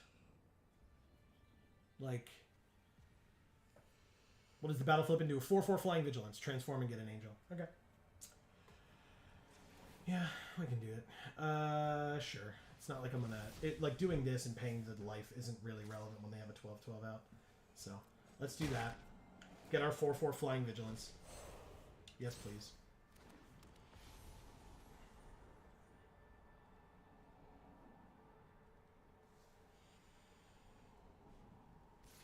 Like, they're taking 7 in the air a turn.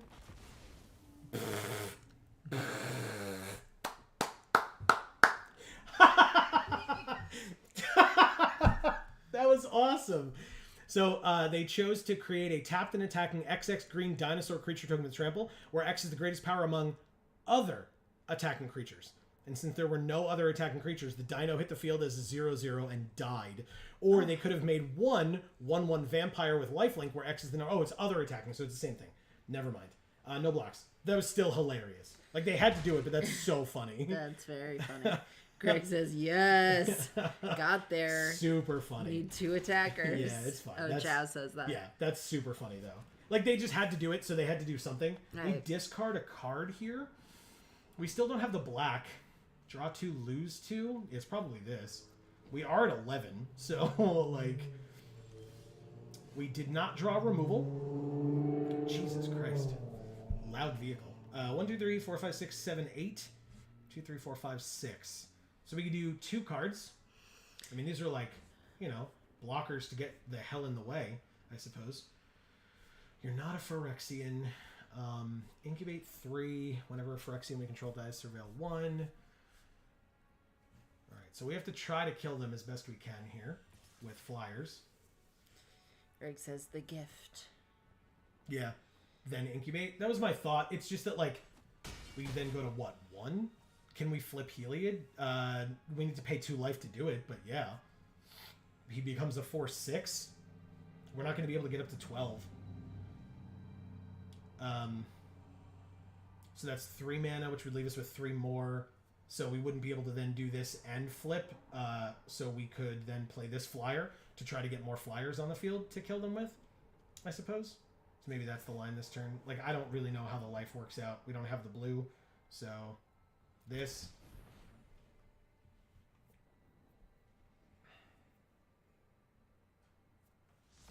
Okay. And then transform it to 1 target incubator token you control. Yeah, so like, I mean, everything has flash now, so I guess we just end the turn. But that's tough. That is tough.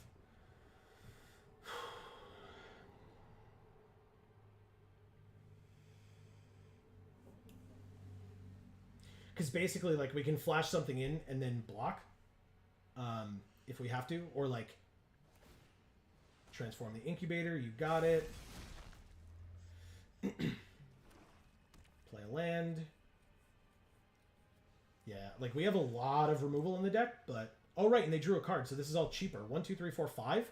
So we could actually play 2 things this turn: the Attentive Skywarden and the Gift of Completion. So that's cool. Pass 2 attackers. 12/12 attacks. They don't attack with anything else, so whatever comes into play immediately dies, which is super funny. Again. Oh, they just chose nothing? Okay. Pass 2 blockers. So, I mean, Heliod's going to block, but before Heliod blocks, I'm going to play these things. So, play this.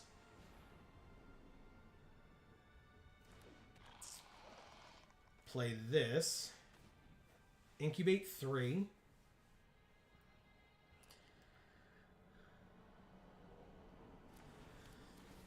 Now that we've done all that stuff, we're going to block with Heliod, who is a Phyrexian, so we do get to surveil, by the way. And that's 10. We were super close. That's 10 out of 12. So we could have, we were close to being able to kill it. Should have done gift first. Why? It's not when it enters. It's only when it deals combat damage. You transform up to 1 target incubator you control. Okay. Ooh, they win. Wow. Wow. Maya plays. I don't know what I was supposed to do against a 12/12 trample on turn 6. But there you go. I guess. He would have transformed it, and then he says, oh. Yeah. Yeah. It's only when it's not an ATB. Yeah. Because that's why I was like, I play it, and the next turn I can attack and transform it or whatever, but it's damage done. No worries. Damage, huh? Yeah. All right. Human Monk. Hey, look, we have Kroxa and Kuneros, but we again don't have black. It's weird. But we have Swamp Cycling. And that would be our 3rd land for Searing Barb. And we have Elspeth's Smite early. This is a weird hand. I'm okay with it, I guess. I'm okay with it. It's fine. And we drew the Thrashing Frontliner as well. This is a fun combo that we've had a couple of times. I don't mean like they work with each other. I just mean like we've had them both. Let's Frontliner. Ant is here and says, hey, J&A. What is up, Ant? How are you? And Marcus says, he says, GG's. It was a fun match. Hell yeah. Yeah, I mean, if he's listening, what did you say, Seether? Yeah, that sounds great. I'm jealous. Seether's great. Yeah. All right, so Incubate 2, so we can keep up Elspeth's Smite here, because basically we're going to Swamp Cycle this. But we're not going to use the swamp. We're going to then play the plains anyway. But we are definitely metal fans over here. Hell yeah. No attacks. Pass. Okay. Ant says, doing well. How's the house coming? We're on the other end of the... Well, on the falling action portion of the pile of garbage that purchasing this house has become. Yeah. But there's still plenty more to do, and it's kind of all bad, unfortunately. Like all bad. Like it's starting to get really hot in this house. It's hot. It's very hot right now. And there's nothing we can do because we don't have AC. So we've been getting estimates of how much it's going to cost to put in AC. And so far we've gotten 2. Shit.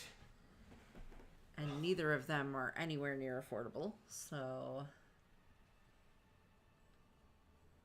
Wow. Okay. I guess we take... Oh, I guess we could block. Sure. That's totally worth it, actually. Totally worth it. Yeah, we don't have any battles. This frontliner can absolutely die. That was real scary. I was like, oh, it's just a 5/5 now. Okay. Screw me, I guess. But instead, we'll just play Heliod. That seems good, right? A god? Yeah, I think it's probably fine. Yeah. Wow.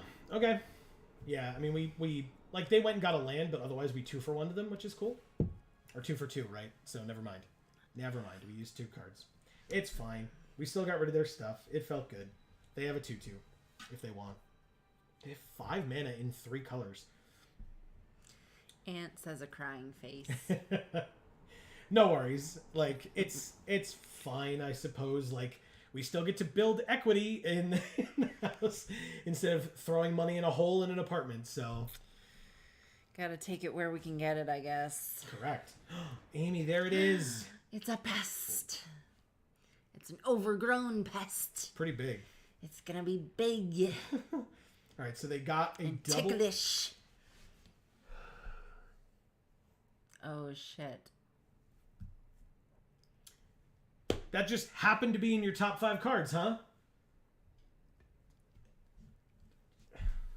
Sure. Sure. Greg says that one is sure. pretty good. I've heard it's okay. Jesus Christ. Oh, man. So when it enters, each opponent sacks a non-token creature or planeswalker, and then for 5 mana, exile her, then return her to the battlefield only if we have 8 or more cards in our graveyard, which currently we have 3. Wow. We can't even kill her with a failed conversion. She becomes an 0/1. Alright, whatever. This is bad.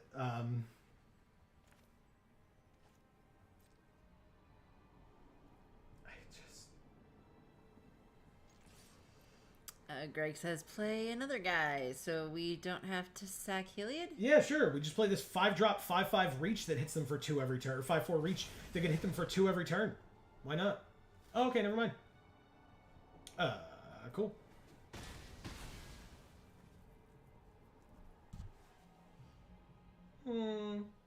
Incubate 1, no, non-token. Non-token. So we would have to anyway. But yeah. So there goes the Onaki Javelineer. Congrats, you did it. I guess I could have played nothing. Right. That's like... Alright, so we have to have 8 or more cards in our graveyard. We currently have 5, notably. I could just make her into an 0/1, or I could play a 5/5 haste. Actually, both of those options sound pretty okay. Yeah, I'm going to make her an 0/1, I think. Really? I don't think so. So like swing at them. It's just that, like, if and when they kill it with their 5 cards in their hand, which is that one of them's going to be a removal spell, it just gets them that much closer to getting the true scriptures. Because she just flips it later. But they can't. Like, they need more cards in my graveyard. So the more creatures I play for them to use removal on, the more our stuff dies. That's my feeling is based on everything that they've done so far. Like, I imagine they have a fair bit of removal in red and black in their hand. That's my thought. Like, he says because she just flips it later. Right. Yeah. Well. Yeah. Kami of Whispered Hopes. If 1 or more +1/+1 counters would be put on a permanent they control, it's that many counters +1. And they can tap to add X mana of any one color, where X is its power. Alright, so now we will not play this yet, I guess. We need to deal them 21, right? Yeah, so now we're going to do it. And we have Hepatospecs. Yeah. New to the stream, saying now the barb. Yeah, so now we could do 2 damage to it and incubate 1. That's cool. Let me know if I can call you just Hepa or Hepato or Swing, yeah. Yeah, I want to... Yeah, go swing. Yeah, I think first we're going to do this. Like right now, again, we're still at 5 cards. So we're pretty good so far. It's 5 mana to do her ability. 1, 2, 3, 4, 5. Which means they would need like a 2 mana card that mills for 3 for them to be able to activate her next turn. So. And what are your pronouns? But hey, welcome, by the way. Nice to have you. Okay. Well, they took it. That's good. Searing Barb deals 2.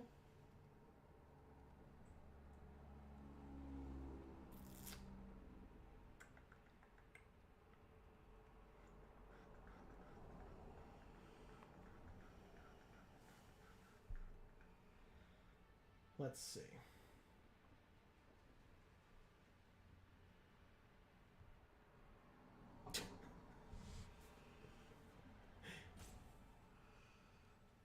Greg says they have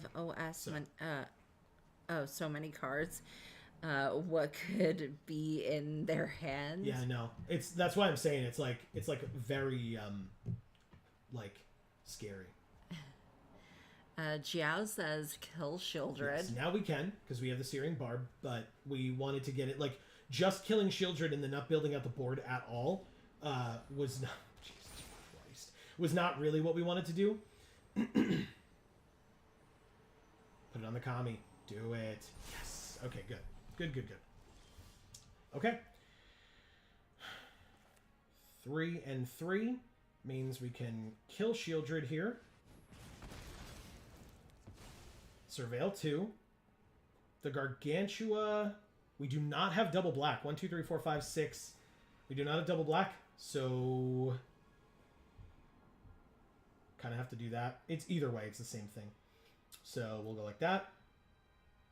And then we'll play the Bloated Processor. I guess we attack first, right?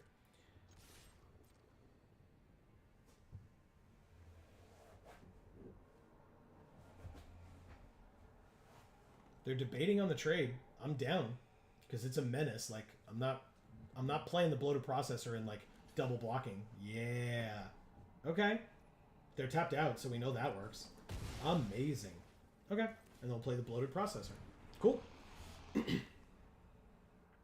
Just leaving Crookshead and Kuneros just hanging out back here. Vigilance, Menace, Lifelink, 6/6. No big deal, right? Just chilling in our hand.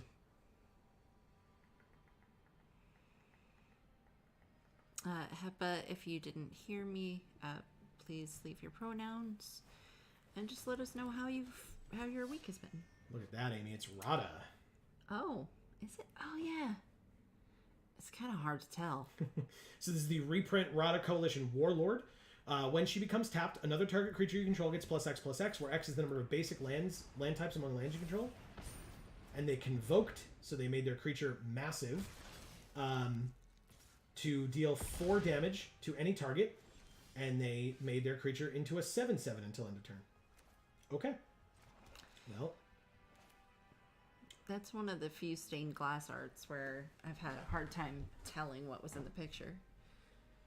And it brings back the 5/5. You're right, because we have 9 cards in our graveyard. So if they have a way of getting it back, getting Shieldred back, we don't have to worry about it. So yeah, the 5/5 comes back. Oh, exile 5 cards. Sure. Oh, right. It could be the Menace one as well. 1, 2, 3, 4, 5? But now the question is, I mean, we have some pretty decent creatures in our graveyard. Yeah, I was going to say. Which one do we get back? My God. I guess it's the Haster for this turn, right? They have, they're tapped out. Sure. Haster. Swing for 5. Okay. Yeah, this card's okay. That seems pretty okay. Ah, good. They make it a 6/6. Okay, or a 7/7. Excuse me.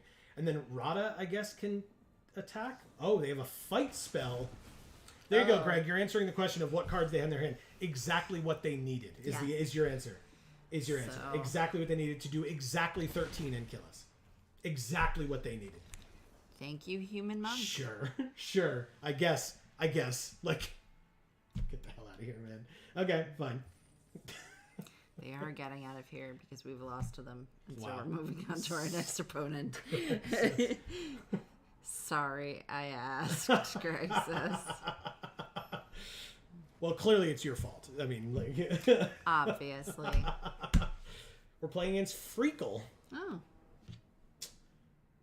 No black again. We have like Every 6... time. Yeah, we have like 6 black sources in the deck, right? Like, this seems statistically unlikely.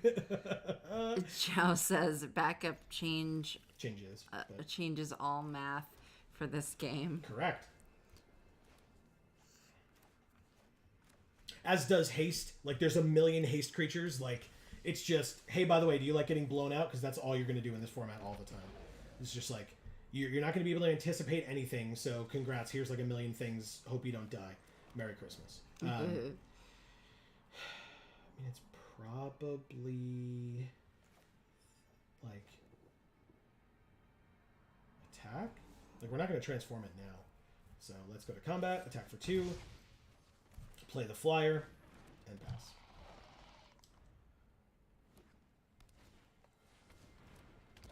Pelucranos.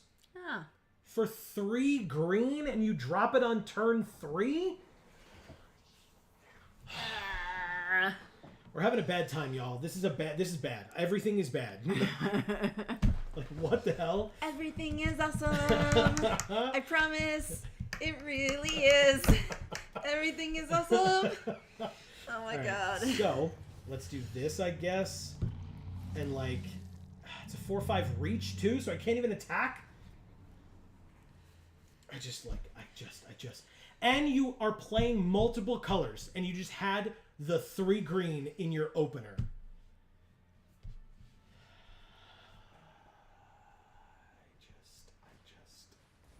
Sure.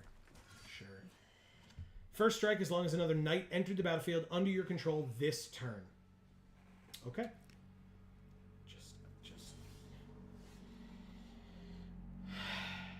Okay. So theoretically, I could play both of these in the same turn. Or I could play this. Is that really relevant? I don't think it is. We do have 6 drops though, right? Whatever. It'll just feel bad, I guess.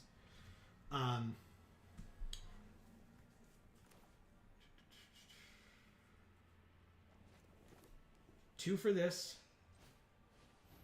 I'm not attacking this turn, right? So 3 for this. And pass. Okay. We do have a lot of Phyrexians. Technically, this is the only non-Phyrexian currently, but it can flip into a Phyrexian, which is nice. And we can make them sack something by sacking this to this. So, okay. Bonded Herdbeast. Just another 4/5. Okay. I will take my turn. Elspeth's Smite. Okay. That's actually interesting. So what if we... Oh, we flip... Flip is 4 or 5? I thought it was 4. It is 4. Okay. It's just the last planes looked weird. So we'll say done. We'll go to combat. And...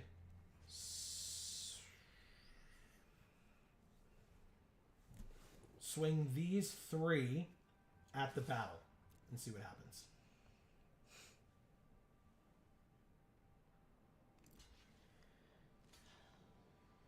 Good. So, Elspeth's Smite on Pelucranos. And then sack the Lifelinker to give a counter to the processor. Okay. Works for me. I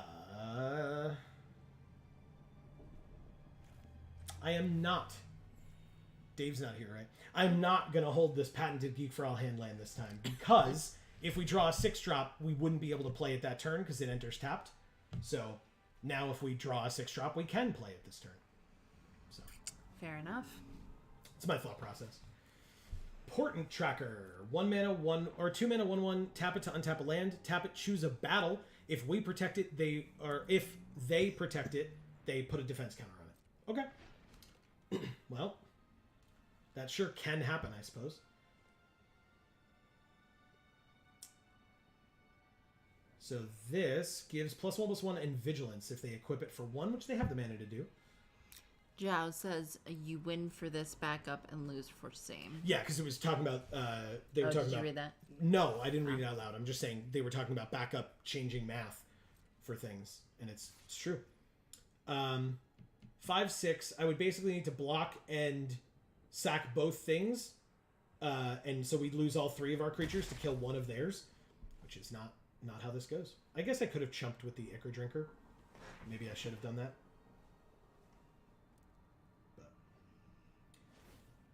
They re-equip to the 3/1. Now it's a 4/2. We will take our turn. We drew a land. Unfortunate. Now we can keep the patented Geek for All hand land, I guess. And pass. So basically we can chump block with the Ichor Drinker and sack it. A 2/2 double strike. Creatures you control with first strike have double strike. How did... Wow.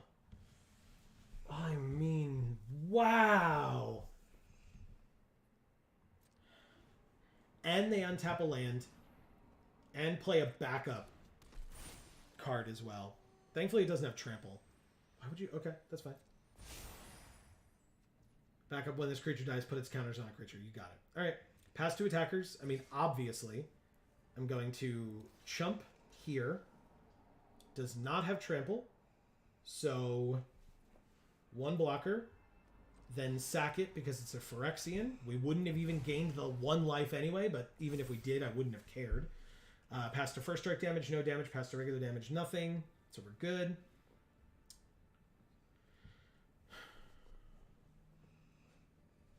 But yeah, basically, Quende is a human knight. And it says creatures you control with first strike have double strike. This says as long as a knight has entered this turn, this has first strike. Which means it has double strike. Gotcha. Yeah. It got me as well. Anyway. 3 damage to any other target and you gain 3 life. Well, that would be Quende, wouldn't it? Goodbye. Jesus Christ. Okay.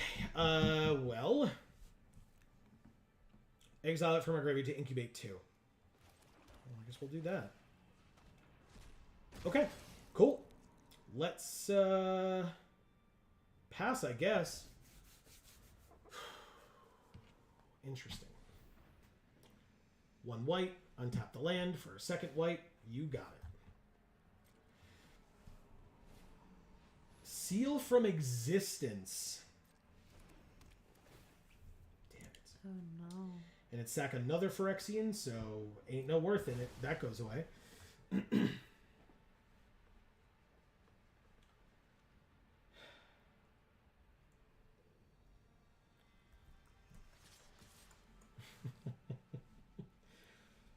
What happens when this dies?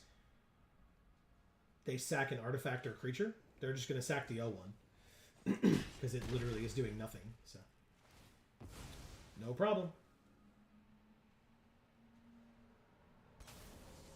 Yep.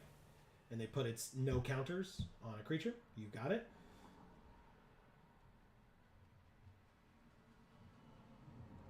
Okay. And they transform it for 5 mana into an 8/6 Menace Vigilance, but we drew Sunfall. Incubate 2.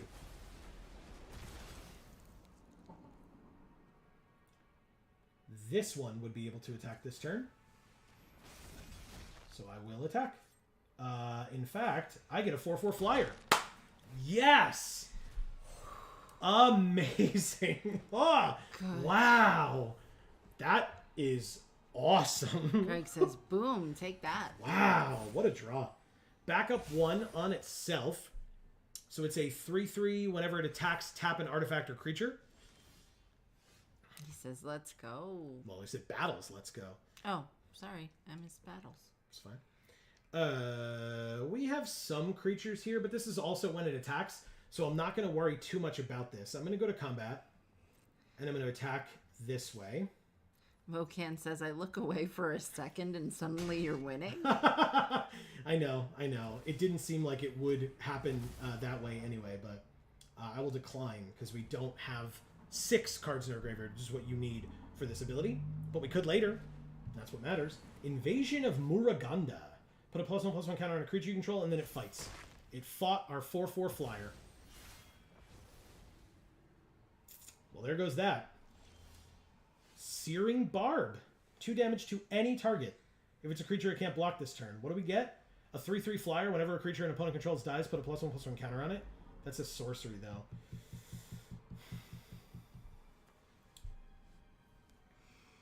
This has Vigilance and Lifelink and Menace. That's so gross. Swing. I mean, yeah. But, yeah, I guess we get this. Sure. It goes away. We get Grandma Sengir. Nice. Go to combat. Attack with this big old boy here. And now we have enough cards in our graveyard if we want to. We can get back our flyer. So... Greg says, Wrath, let's go, swing. 1, 2, 3, 4, 5? Mocan says, Kuneros had those keywords as well. He just wasn't also a 6/6. Correct. OG Kuneros. Correct. Yeah. Okay, so that's 2. We're still attacking. They're not blocking, so they go to 10, and we gain 6 and go to 24. And then we will end our turn because we can incubate. We can flip up the incubate at instant speed, which we will at the end of their turn, or if we need to block or something with them. 1 card in hand on their side, none on our side. They have a 6 attack battle or 6 defense battle, which could turn into this ooze that you love, Amy. Aha. Can't be blocked by creatures with power 2 or less. Very interesting. Okay.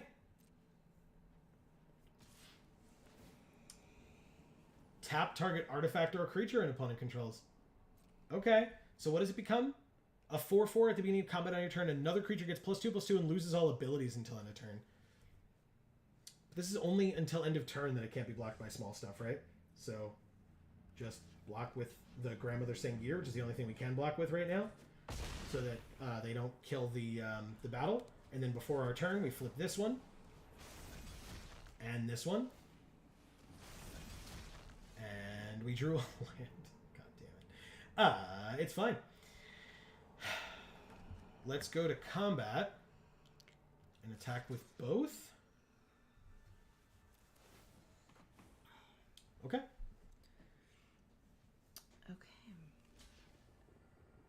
Okay, so now they do the trade, I guess. Fine with me. They gain 2 life, and I could transform an incubator, but we don't have any. I will end the turn with a keeping up the patented Geek for All hand land. And they get to hit their battle for 3. Oh, God. Really? Play one of the lands.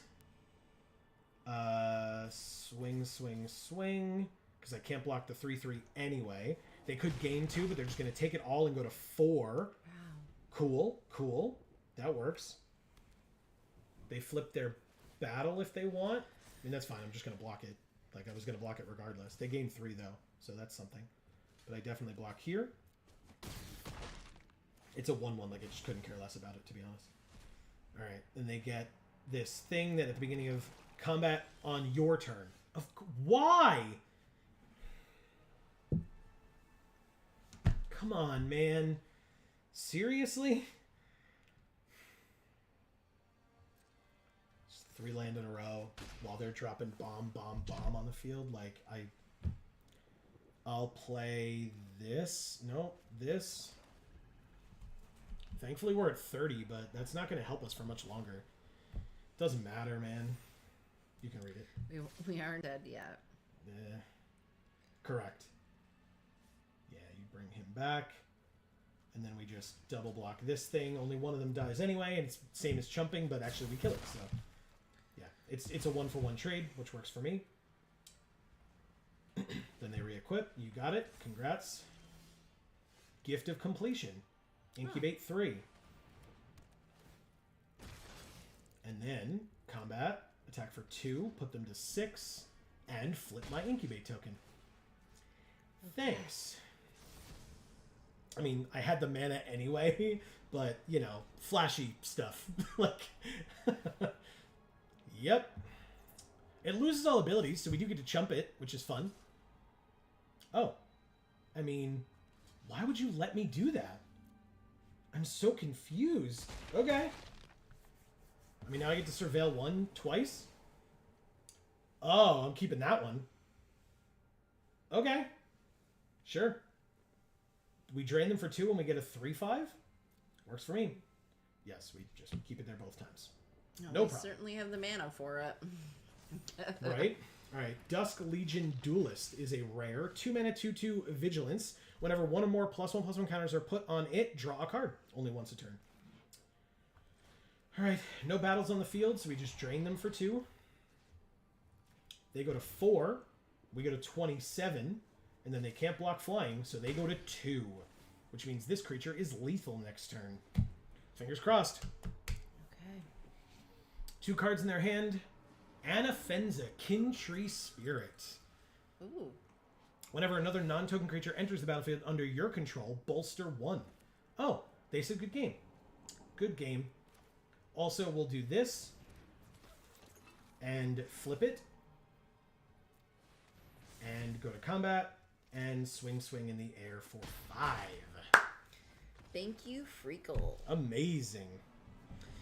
Greg says, I think we got this. Doesn't matter, we drew all our land. I mean, yeah. Thankfully, we had enough of a life cushion thanks to Kuneros, or Croxa and Kuneros. But yeah. Okan says that sure was one of the games of all time. That was a hell of a thing. That was very odd. It was very swingy, back and forth. Wow. Okay. Which means we're 3-3. This is a good art for this, since the A almost fits perfectly inside that circle. This is literally a swamp art, by the way. It's from Amonkhet, clearly, Weird. but it's just a swamp art. Yeah. That was a crazy game. Okay. I gotta get my my paper out. I forgot to do it earlier. There's so much glare on my glasses right now. There's so much glare in general. We have a window right behind the screen. And it's Yeah, real they bright. know because our faces are completely washed out in the feed. Good times.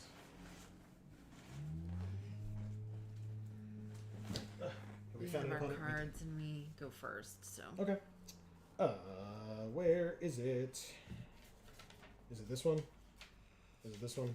Oh, that's what I needed, was a paper as well. Is it this one? It's this one. All right, well, do your thing, man. Do you want to rip one of those off? Yeah. Go for it. And then just give that back to me when you're done. Thanks. Sorry, opponent. 2, 3, 5, 2, and 5. This is much more awkward. Mulligan. Sure, Phyrexian Gargantua gets to go back. Why do we never have a black source? Just never. Like, it's just never. Oh my god. Okay. Urn of Godfire. That's... Why? Okay. Interesting, I guess. Let's play this Thrashing Frontliner. This feels like a bad card, no? 2 mana to add 1 mana of any color? Or 6 tap, sack, and destroy a creature or an enchantment. That means one flyer that they can sack another artifact or creature when it attacks to give it +2/+1 until end of turn. 4th land. We're not really near 7, but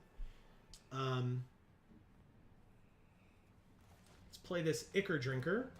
go to combat and attack for 3.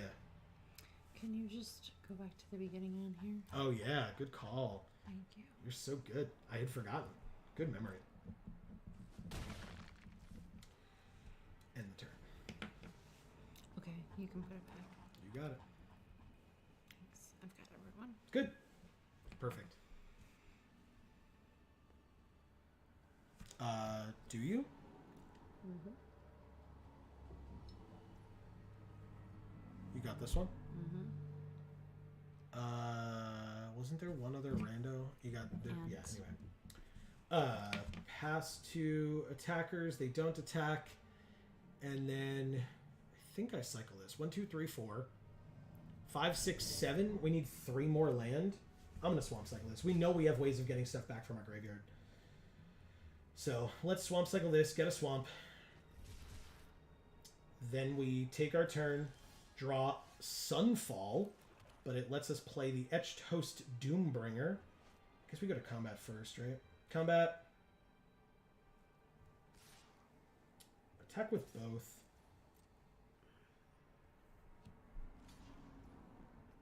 Yeah, that's fine. Sack it, get another counter. They take 4 instead. Oh, they have a thing. No, they don't. Okay, good. And Etched Host Doombringer. Drain you for 2 more and put you to 11. And we go to 23. Sorry.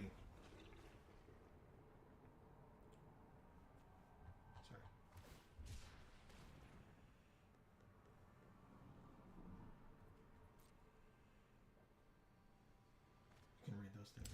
Greg says if you guys put like a sheet up over the window, would that help? I think we wait. Oh, so you was talking about the We can't. We can't put anything up over the window right now. yeah. Well, and we have stuff that is supposed to go over that window to keep the damn noise from the cars away as well, but we'd have to take the time to do that. We've been focused on putting out a lot of other fires instead, unfortunately. Yeah. All right, so that resolves, that dies. But we incubate 4, which is really nice, actually. And we surveil 2.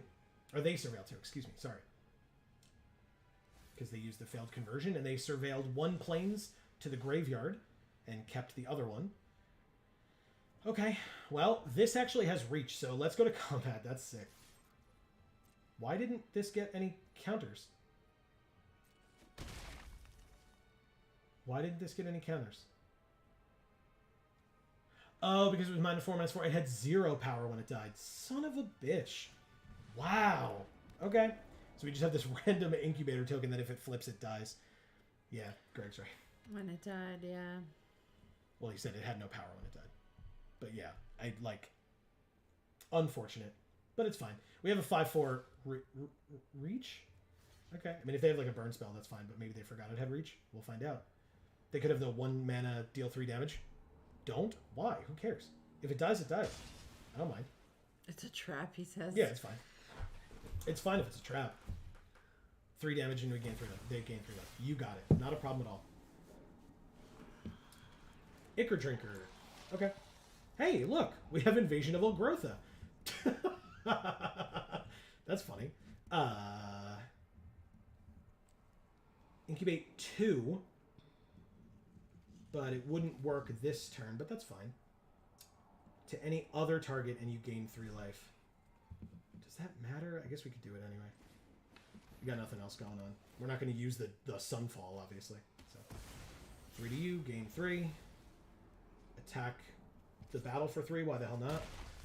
Okay. You're at 23, just take the 2. Yeah, I guess that's a fair point. Could they have transformed it? 5 mana? They could have. They could have transformed it. And made it into a 3/3 flyer as well, but that's fine. Drew a land that we don't need right now. He says you're at 23. Just take the 2. Seems like we're winning anyway. Yeah. But I don't know. Yeah, that's fair. Let's activate only as a sorcery. Let's go to combat, see if they let us flip this.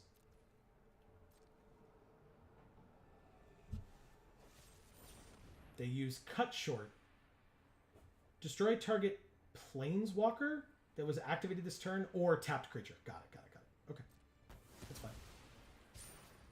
Ichor Drinker. No reason to Sunfall here, so let's end the turn. And I would definitely, well, ooh, a 2/3 flying backup 1. So they give the 2/2, make it a 3/3, give it flying, and hit the thing. Hit the invasion. You got it. Okay. And they play a land, which means they are now empty-handed, which means we could Sunfall. Of course we drew damn land. Come on, man. And incubate 2?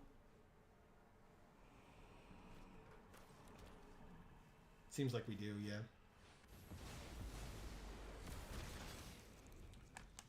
Yeah, we didn't have the mana for to make the 2/2 and then attack.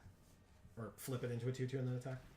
They have a 1/1 Death Touch that they can flip for 4 and 2 life into a 3/3 Death Touch. That when it deals combat damage to a player or a battle, draw a card. Okay. Well, thankfully we're going to get a 3/3 flyer either way. Because we're going to flip this. Then we're going to flip this. And then we're going to go to combat, swing both at the battle, which means 1 dies, 1 lives. And we get a 3/3 flyer. Perfect. So now if this hits us, what happens? Do I play the land? I play the land and then end the turn. If this hits us, they draw a card. You got it. Or us or a battle. Greg says, seems like we do. Then make some dudes, LOL. Yep. Oh, wow. Okay. They just used their Urn of Godfire on a 3/3 flyer. You got it. Works for me. Battle dies. They get their own 3/3 flyer. And they draw a card. Okay. Resolves. And they played the blue after having transformed the thing with the Phyrexian mana. I'll take my turn. We're at that stage of the game, huh? Okay, fine. Good to know. Good to know. Oh, God. When it enters the battlefield, incubate 2, and Phyrexians you control get +1/+1. So it's a 4/4, and if they flip that one, it's a 3/3. We take 7 and go to 19. Definitely not blocking. Yikes. Yup.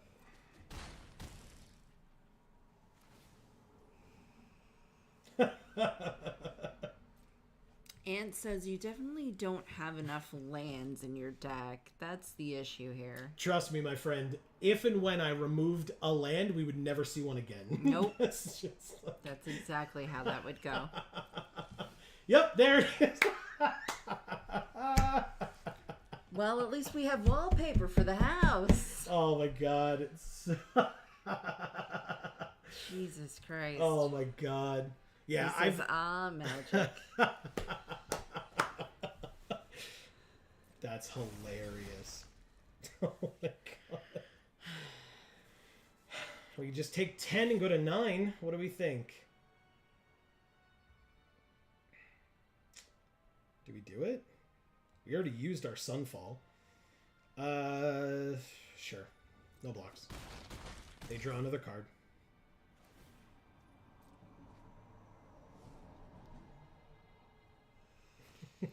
Ant says, Joe, I can't wait to play the new cards. Yep, that was me. That's what I said, and I'm still waiting. Blight Reaper Thallid flips into Blight Sower Thallid. When it flips or dies, make a 1/1 Phyrexian Saproling creature token. Those other pictures were cute, but that one's ugly. Hey, look, Searing Barb. 2 damage to kill the token, I guess, and make another 2/2. Or it's a 1/1. Sorry. Incubate 1. Wow. What high quality cards. Oh my God. Ant says magic. Nah. Yeah. So you said, I can't wait Can't to play wait. the new cards. Magic's like, well, nah. keep waiting. Well, this was a fun draft, or sealed, huh, everybody? Huh? So we go like this and like this. Take 6 and go to 3. And then the grandmother Ravi Sangir gets bigger. And they gain 2 life. Great. Cool. That's helpful. And an Ichor Drinker. Sure. Congrats, I guess. It's also a Phyrexian. We'll take our turn. We drew Elspeth's Smite. Well, we sure can kill this thing when it attacks us later. Sure. We're dead anyway. Play that and pass. You know what's going to be hilarious? Let's watch them swing out. Wait for them to swing out. Oh! Yeah. Sure. Okay. I drew lands and 1-drops, and they drew Atraxa Praetor's Voice.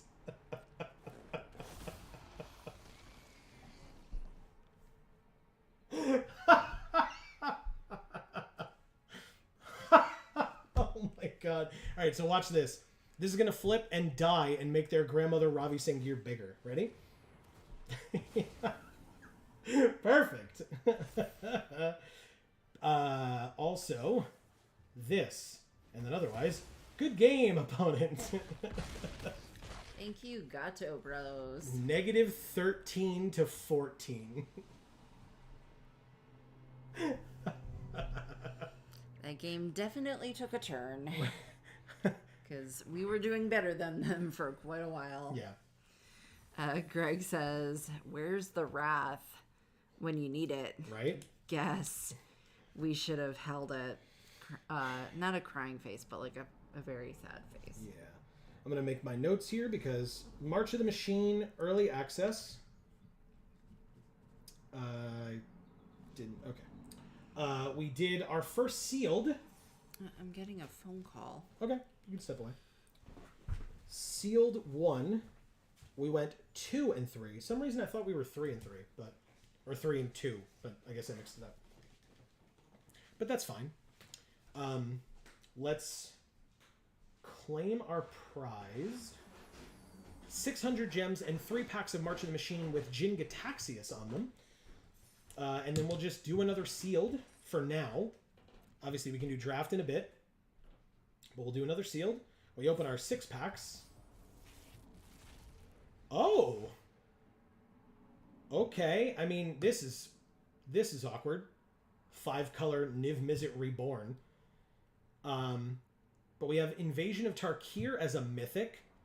This one's not great, right? 2 mana, 5 defense. When it enters, reveal any number of dragons from your hand, which is probably going to be 0. When you do, it deals X plus 2 damage to any other target, where X is the number of cards revealed this way. So basically, it's 2 mana, deal 2 damage, and the battle stays on the field. If you can deal 5 damage to it over the course of the game, it flips into a 4/4 flying trample.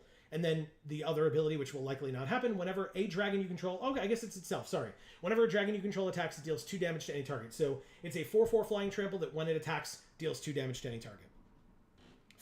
5-color all in. Yeah, I'd rather, like, try to put some W's in in the win column, maybe. We do have a dragon right here in Hoarding Broodlord. It's right there. It's like begging for us to do it. And Niv Mizzet is a dragon. That son of a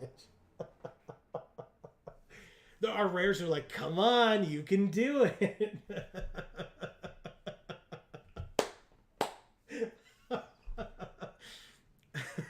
Do it. 5-color dragons.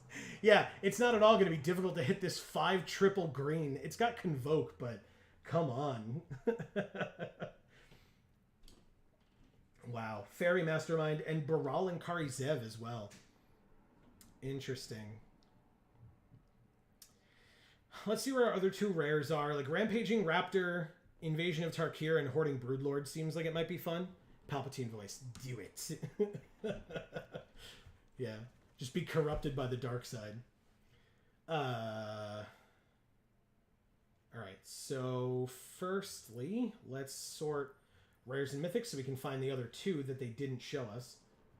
Karuga the Macro Sage, become more powerful than you can ever imagine. Exactly. And Nahiri's Warcrafting. I mean, our red seems pretty sick.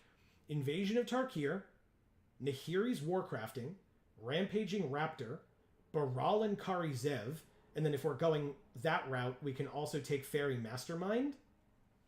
That all seems good to me. That all seems good to me. And we just don't in any way do this Dragons thing.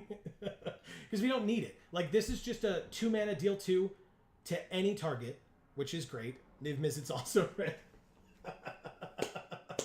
You're right. Niv Mizzet's also red.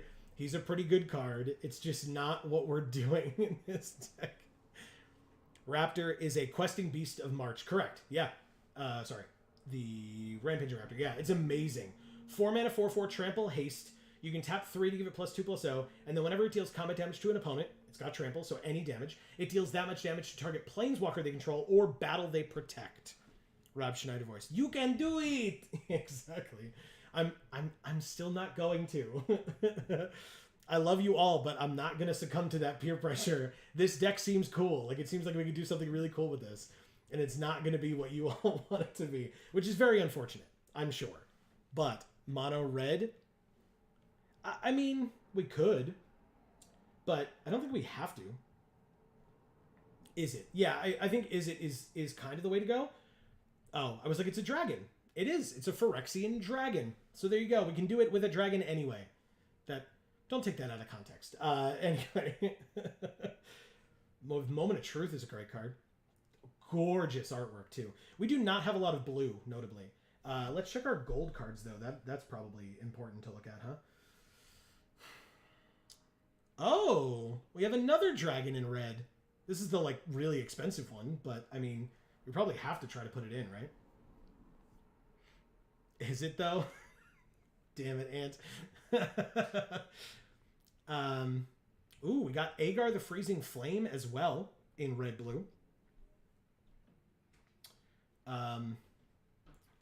Technically, we could play Karuga the Macro Sage as double blue. I don't think we're going to. We could. We could, for whatever reason, if we wanted to splash green. We do have 2 lands that make green as well as the color that we're playing. Just don't see a need for that at all. I guess this one can use red to flip, right? What's your mana fixing look like? Bike is a fix. The Racer? Yeah. Taps for a 1 mana of any color. Sure. Sure. But otherwise... Oh, and this, which does not count in my opinion, but technically it is if people really feel strongly about it. But I also really feel strongly about the fact that it's a no. So, you know, that's just me. Was that anything of relevance? Oh. Is there any reason to talk about it now? I mean, that's fine. Let's go with... Definitely not that. Kite Sail is fine, I suppose.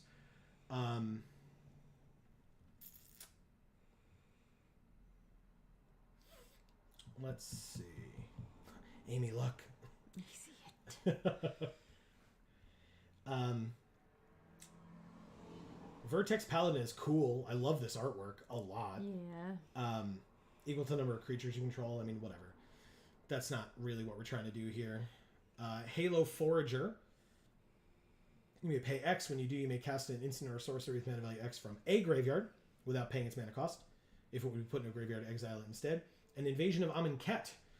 When it enters, each player mills 3, then each opponent discards a card, and you draw a card. Oh, that's cool. In the background of the Invasion of Amonkhet, you see Hazaret and the Evil Gods, right? Mm-hmm. Fighting against the Phyrexians. And then it flips into Lazotep Convert. You may have it enter the battlefield as a copy of any creature in a graveyard, except it's a 4/4 black zombie in addition to its other colors and types, so it just gets like a cool ability or whatever. We were talking about this yesterday. How awful does this card look? I mean, pretty bad. Yeah.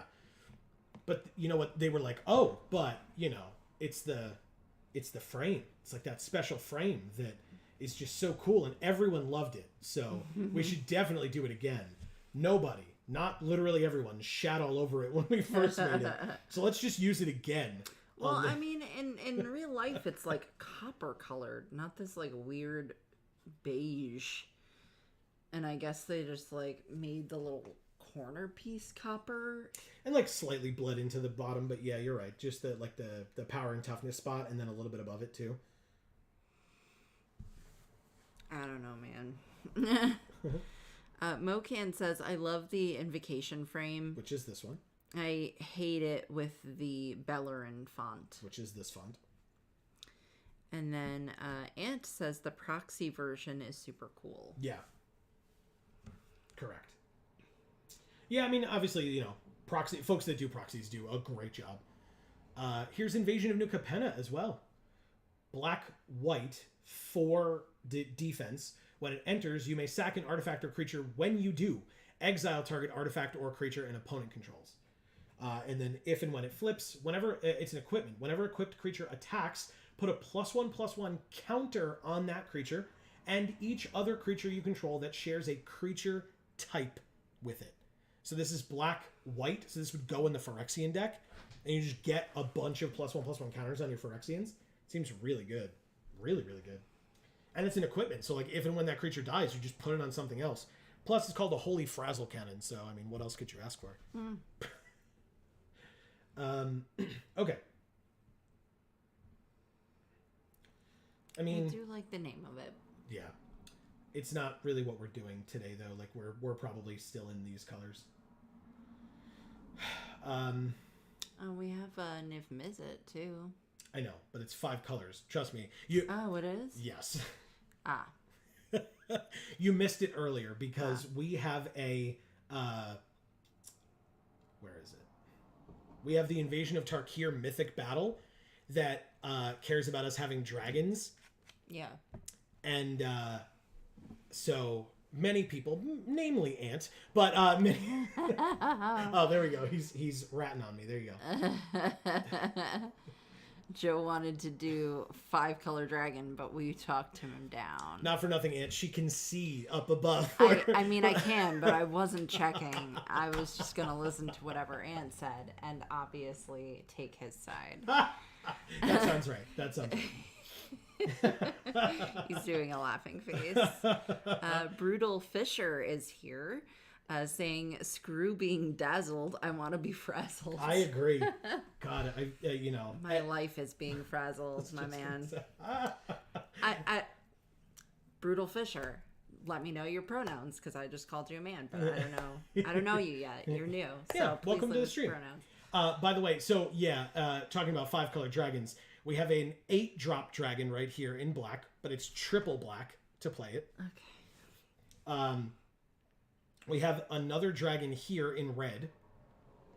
We have Niv Mizzet, which is a dragon. And there was another one, wasn't there? There's another dragon somewhere. I remember. Where is it? I mean, this obviously flips into a dragon. That Brood Lord thing? This one. That's the one just... Oh. Yeah. Is that it? I think that's it. He, him, no stress. Okay. And Xiao says, Big Black Dragon is good. Big Black Dragon is good. It's just that, I mean, the joke was if we were going to put it in a 5-color deck that cares about dragons, hitting triple black, even with Convoke, is going to be real rough. So, yeah. And thank you, Brutal. But yeah, I think it's... right now, I think it's red-blue. Oh, right, this. The Oculus Whelp is a dragon as well. That's a black dragon. It's a blue card, but... You know, the dragon looks black. Kind of. What do you do? Defender. 2 mana, 2/3 Defender. As long as the opponent has 8 or more cards in their graveyard, it can attack as though it didn't have Defender. And it can't be blocked. Interesting. Fairy Mastermind definitely gets in. Shoutouts to Yuta. Congratulations. This is his card for becoming the world champion. Oh, nice. So it's a depiction of him on a card. I believe they also get to help design them. Oh, cool. I think. So we'll take Fairy Mastermind. We'll take Moment of Truth. Gorgeous artwork. I know. Jesus. Negate? Oh, Johnny. Ugh.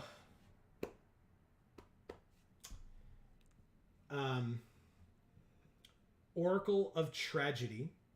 When it enters the battlefield or dies, choose one. Draw a card, then discard a card, or shuffle up to 4 target cards with mana value 3 or greater from your graveyard into your library. I kind of don't care. Skyclave Aerialist. 2 mana, you can transform it with green or 2 life to go from a 2/1 flyer to a 2/4 flyer. And when it transforms into Skyclave Invader, look at the top card of your library. If it's a land, you may put it onto the battlefield. If you don't put it onto the battlefield, put it into your hand. That's great. I'll take that happily. Tetsuko Umizawa Fugitive. Creatures you control with power or toughness 1 or less can't be blocked. So that's 1, 2 until it flips. It's probably not worth it.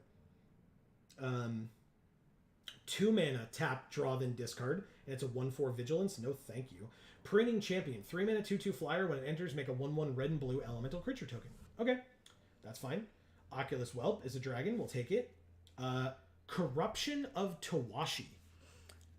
I don't believe I saw any of these yesterday in foil, but if I did, I'm sure they were amazing. 5 mana enchantment. When it enters, incubate 4. Whenever a permanent you control transforms or a permanent enters the battlefield under your control transformed, you may draw a card. Do this only once each turn. I don't know how much transform we're going to have. We obviously have 1 already in the Aerialist. Plus, we know that we have that battle. But still. Maybe no. I feel like it's not great. And incubate. Yes, but if we're in blue and red, we don't have much. We're not going to have much incubate. Lithomantic Barrage deals 1 damage to a creature or planeswalker, 5 damage instead if it's white and or blue. So, I mean, this is like sideboard hate. Like, you bring this in second game or after game 1 if necessary, but like, we're doing best of 1. Right. So, do I put this in? I'll say no for now. If people feel strongly about it, let me know. What do you do? Bane Splitter. 1 mana, but equip is 3? Hell no. Invasion of Tarkir, yes. Pyretic Prankster, yes. So that's another flip card, technically. I don't like this one. Furnace Rains, 3 mana sorcery, steal something. No, we're not doing the threaten effect. Hanger Scrounger was a no. This one's good, very good. We need the white or 2 life, but still it's worth it. Invasion of Regatha. 2 and a red for a 5 defense battle. When it enters, it deals 4 damage to another target battle or opponent and 1 damage to up to 1 target creature.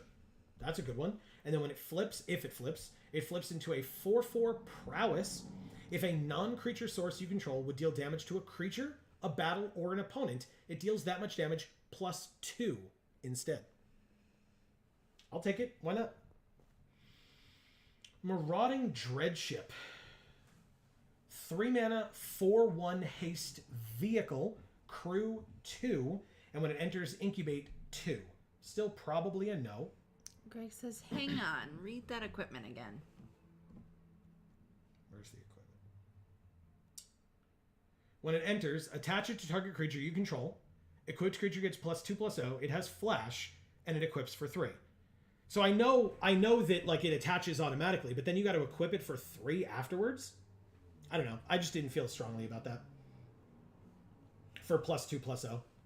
Ant is asking, how are the battles? Are they worth it? And then you can read Greg's and then Greg says the flip art is so good. Yes, I agree. Seems like. Ant says, seems like you get a beefy creature at a discount, but at the cost of giving your opponent health. Correct. So it's basically like a planeswalker in that way as well, where like sometimes like, you know, your opponent is happy that you're attacking the battle because you're not attacking them in the process. He says, and also somewhat suspending the creature. Yeah, sort of. Yeah, I mean, the issue is, like, if you can't get in, that battle never flips, and, like, you know, you may get to a point where, like, you're attacking the battle, they're able to, like, block it, and they're building their board in the process. It's an interesting trade-off. It depends on the battle, right? Some of them are worth it, and some of them are not worth it. And I think the way that I look at it is, what's the ability when it comes in before it flips, and if that's all it does, is that good enough? And if it's not, I don't put it in. Because, like, there's the one that's like, 4 mana, target opponent discards 2 cards. Like, is it that good where, like, then when it flips you could get a thing? Probably not. But this one, the one that, like, deals 4 damage to an opponent and then 1 damage to their creature and then it could flip into something else later, that seems pretty good. Like, you just, like, hit them for 4 and possibly kill something after combat for 1.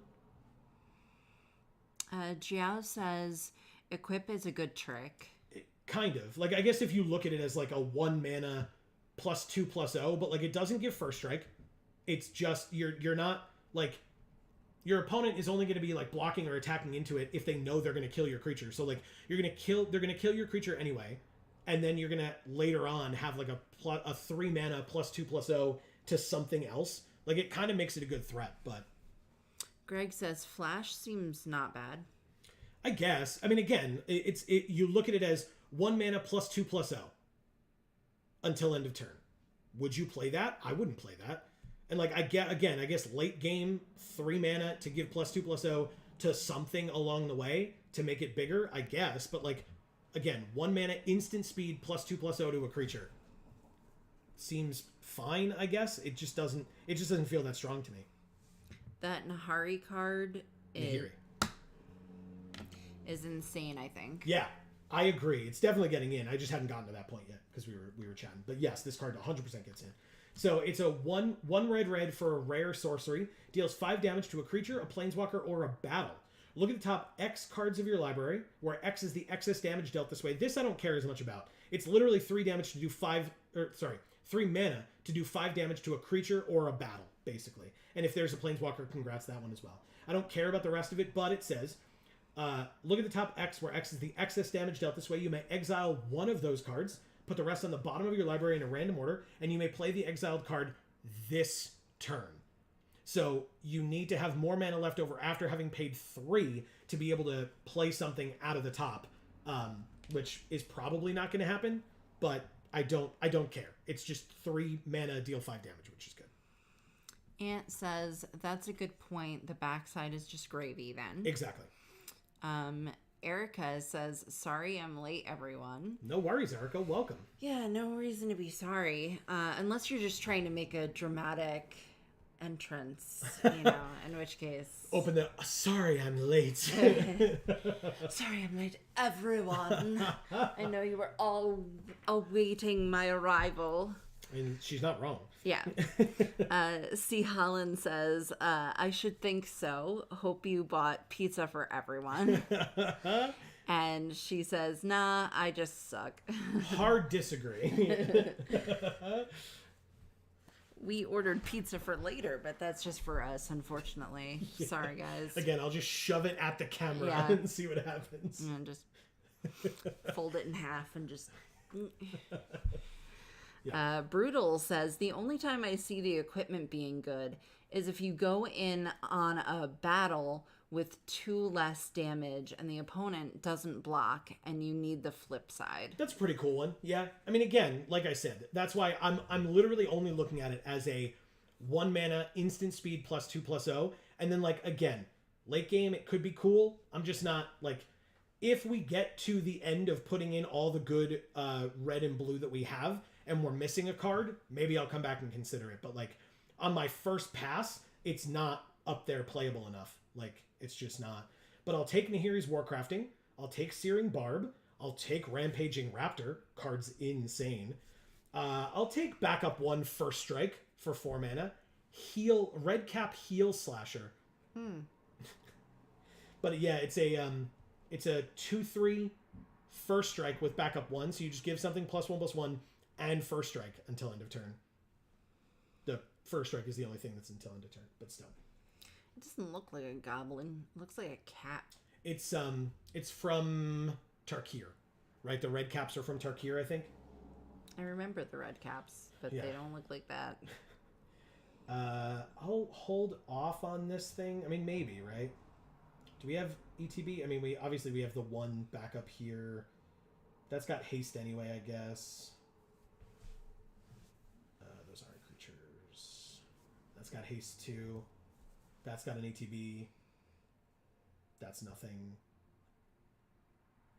No. That's got a flash flyer. Whatever. I can put it in for now.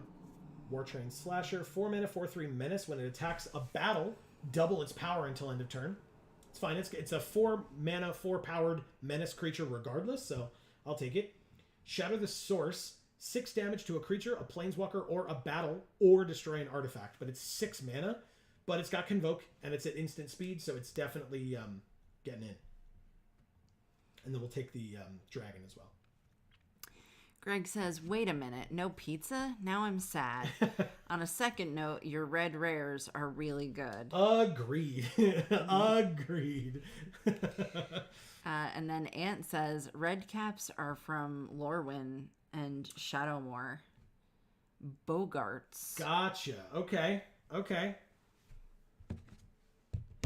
Alright, so we have Agar, the Freezing Flame. Whenever a creature or planeswalker an opponent controls is dealt excess damage, if a giant, wizard, or spell you control dealt damage to it this turn, draw a card. But otherwise, it's still a 3 mana 3/3, so it gets in either way.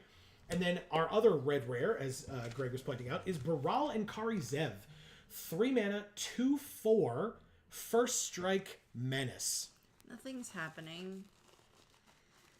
I don't know if this electrical cable is like leaking some kind of sticky substance or if it's just got some kind of sticky substance on Probably it. got syrup on it from breakfast this morning, I would imagine. It's not. It's like, I don't know what. Who knows? Whenever you cast your first instant or sorcery spell each turn, you may cast a spell with lesser mana value that shares a card type with it from your hand without paying its mana cost.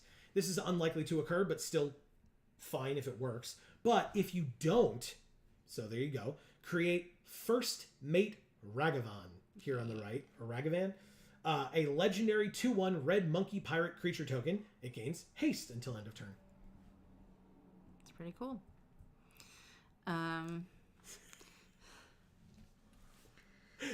Vladdy is here saying hello. Excuse me. That says some liar guy is here. I know what it says.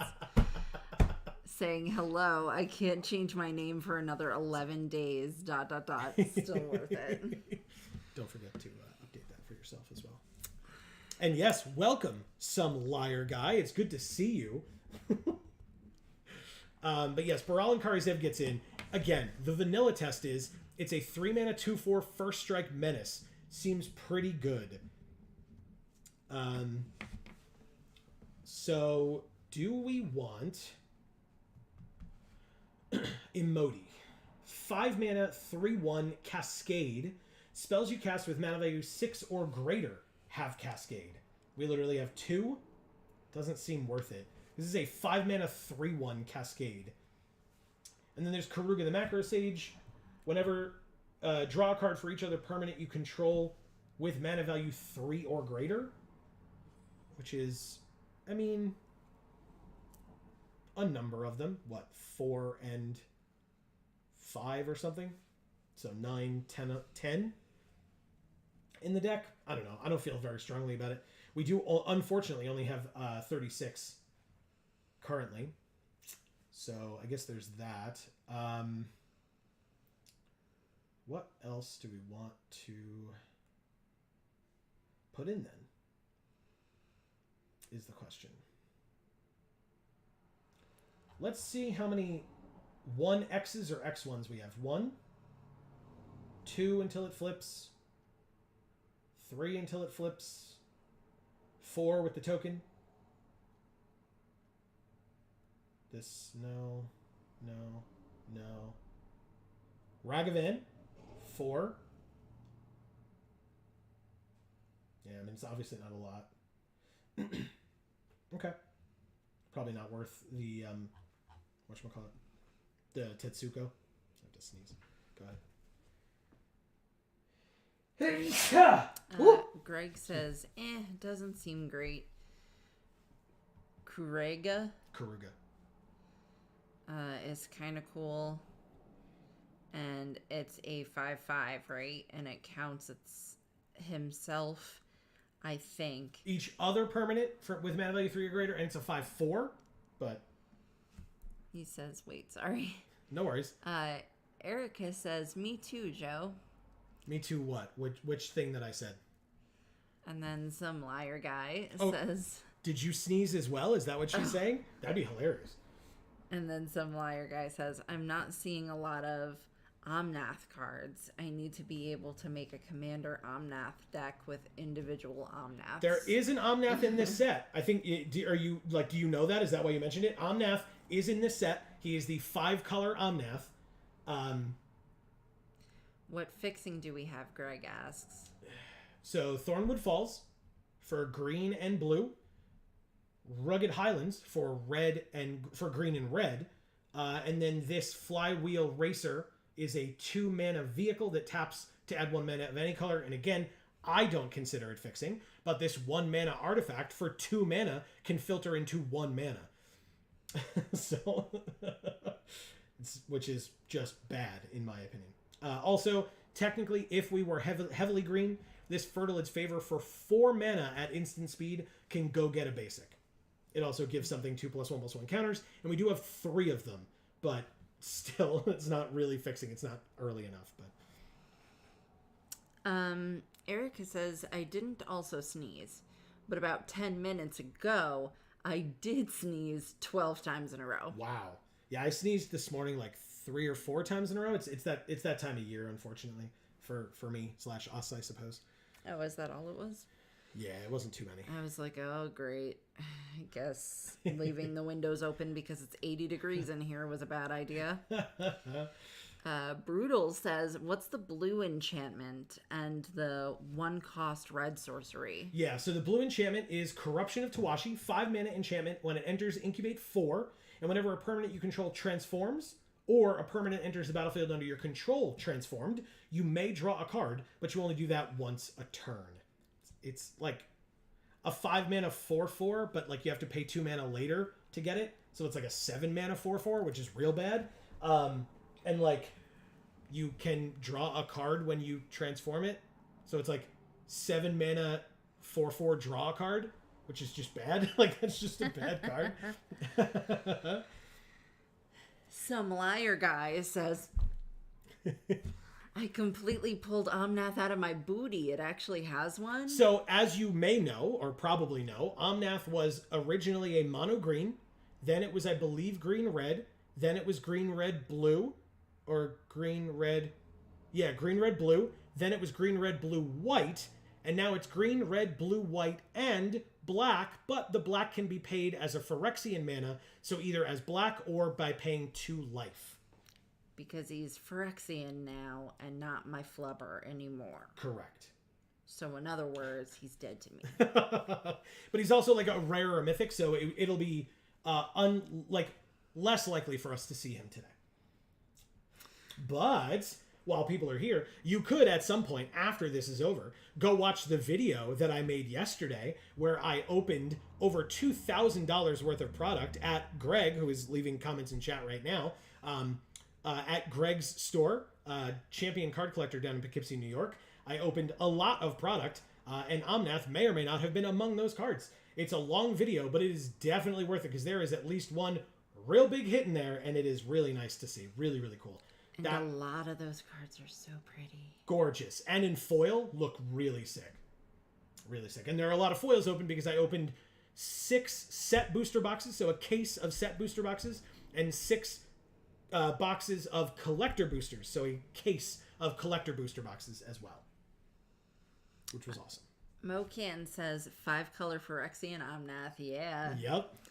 Greg says, "Do we have any green stuff that we could play?" I thought so, or I was hoping so, I guess. 2 good green fixing. Correct. That's what I was hoping to look for. So like that's why I said Karuga, because even though it could be double blue if we had the green, and that's why I looked at Emoti as well, because like it was an option.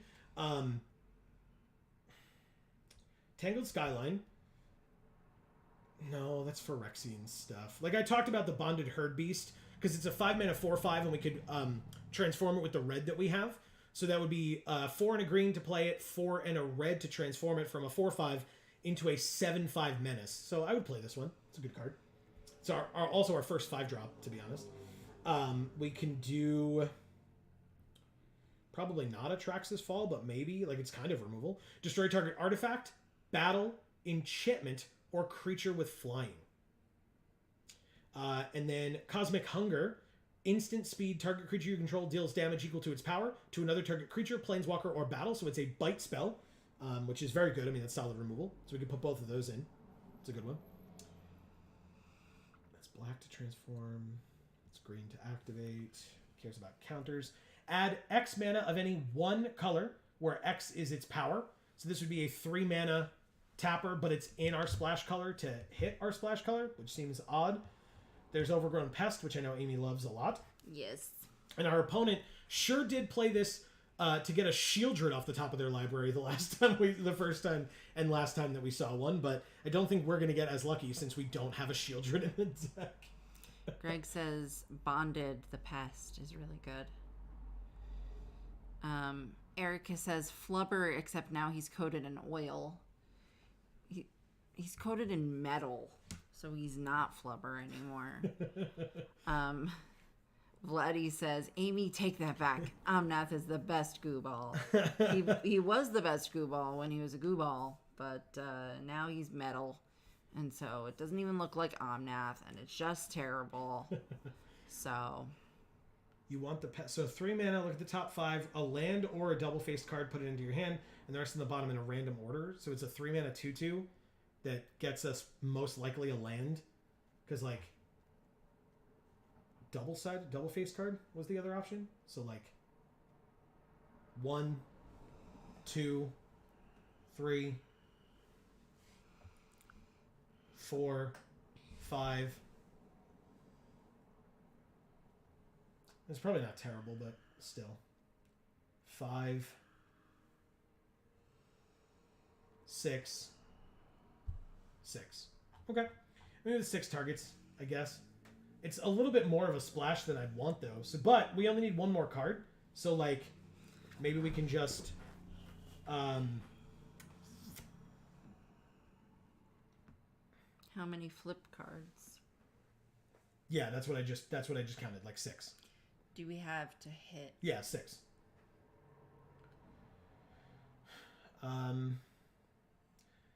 We could just take negate, counter target non-creature spell. Okay. There's the defender that cares about 8 cards in graveyard, which is not really a thing. That one wasn't good. No. We can take this 1/4 with vigilance that can loot for 2 mana. I don't hate that.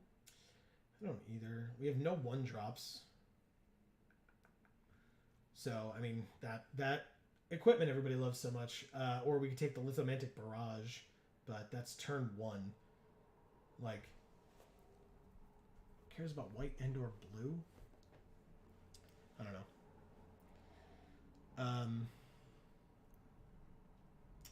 So yeah, let's put the lands... Oh, no, never mind. We're good, because we're putting the lands in, and we're putting the Flywheel Racer in, and that's 40. So we're done.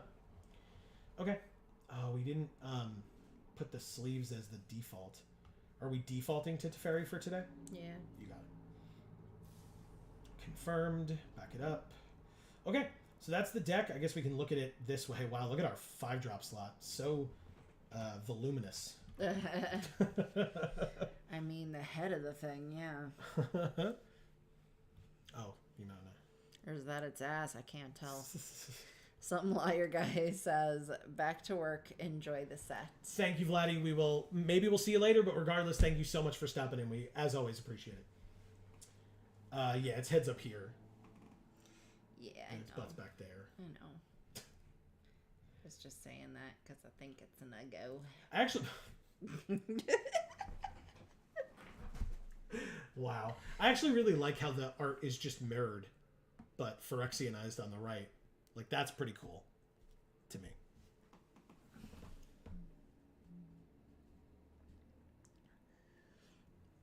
Oh, you mean this other one? Yeah, the other side of it, yeah. Yeah. It's just the same art, it's just... Phyrexianized. Yeah. Breathing fire. And being watched over instead of by, like, a little warrior, it's by a Phyrexian. It's just standing there. It's pretty cool. I like it. All right, well, anyway, that sure is 40 out of 40. Very quickly, Amy, what is our Oh, never mind. I know what our deck box is going to be, right? Yeah. Okay. Done. Okay. It's the new, like, protein powder mascot or something. Squirrel MTG. Interesting. Cool. We have all 3 colors in our opening hand. Nice. But of course we have a double red card in hand. But still, it's fine. It's fine. Everything's fine. So we have 2, 3, or 3. Okay. Cool. Yep. And another 3 in Searing Barb. That's great. Red first, obviously. And probably followed up with blue, just in case we draw another red, so we can have Nahiri's Warcrafting, although I don't know that we're going to want to be dealing 5 damage this early, but... You know, famous last words, right? Yeah, well. Look. Ooh. There's that swamp I was talking about. Yeah. Ah, traumatic revelation. So firstly, the art. But secondly, they're looking at all of our cards.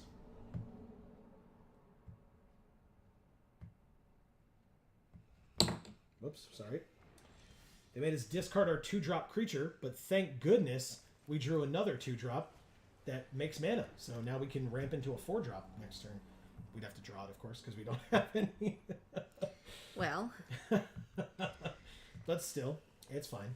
That's why it's ramping, right? And now I discard a card. Wow. A lot of hand attack from you. Huh.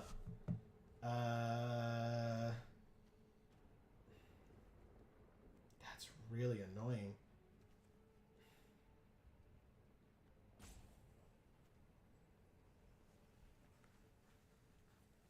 That's really annoying. I don't even know if that's right, but wow, what a draw. Jesus. Reveal any number of dragons, blah, blah, blah. 2 damage. So we get to kill the informant. I really don't want to do that. I'm going to do this first. It's crew 1. So I'll crew it with this thing. Submit. Go to combat. Attackers, attack for 3. Nice. Thank you.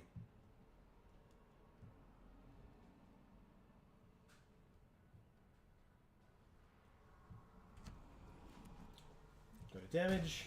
Perfect. End the turn.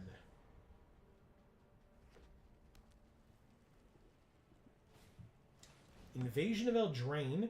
We discard 2 cards. What is happening? Wow. Alright, we'll discard the 2 that you know about. Get the hell out of here. Holy crap. Yeah, that sucks. That's really annoying. Okay. I'll take my turn.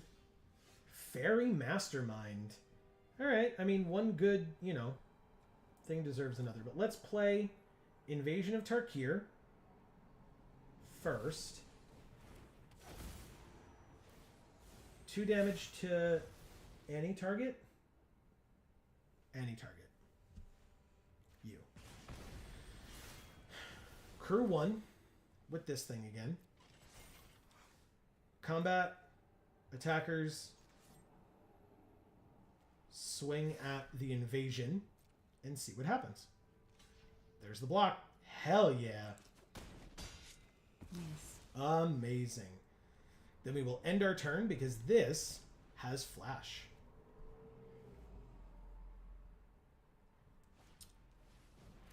Thrashing Frontliner is fine. Furnace Gremlin is fine. What did I miss? Only if it's a creature. Got it. Never mind. That kind of sucks. It's fine, it's fine. Okay. Play this land. They have a 2/2 and a 1/2. Probably just go to combat, go to attackers, and attack the battle for 2. And then hold off on anything else. End the turn.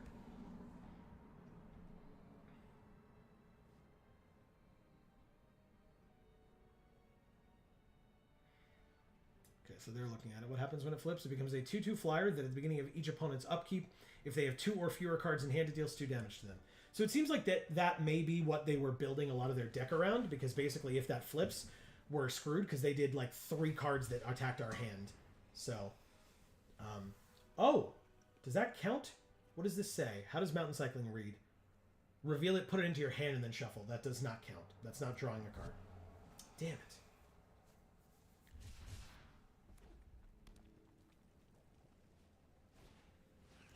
Remove up to 5 counters from target permanent. Draw a card. Cool.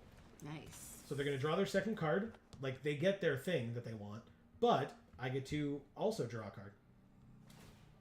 Oh, I thought you were reading your card. I was like, nice. Oh, Baral and Kari Zev, eh? Okay. That's nice. Right? That's a good one. Plus, doesn't it get us a thing? No, it does not. Okay.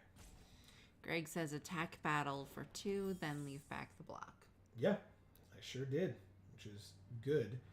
And now I can attack it with both flyers. They'll block one of them, I presume, or maybe they won't. But pass to attackers on their side. He says this fairy draws us cards. Correct. If we pay 4, it draws both of us cards. But if we do it on their turn, then it draws us and them cards. All right, so you need mana to be able to activate the 1/2, right? So I'm just going to accrue this now with this 1/1. Submit. Pass to blockers and block this 1/2. That incubates 1 because you don't have any mana, right? What am I missing? Am I missing something? No, I just take 2. Yeah, that's fine. You incubate 1. Okay. I was like, I figured there was some way they were going to be killing my stuff, but they did not. Good. 2 or fewer cards in hand. I do take 2. Not much I can do about that. They've done nothing but attack my hand this whole game. Sure, I'll keep the forest in hand, but I'm going to be playing Baral and Kari Zev anyway.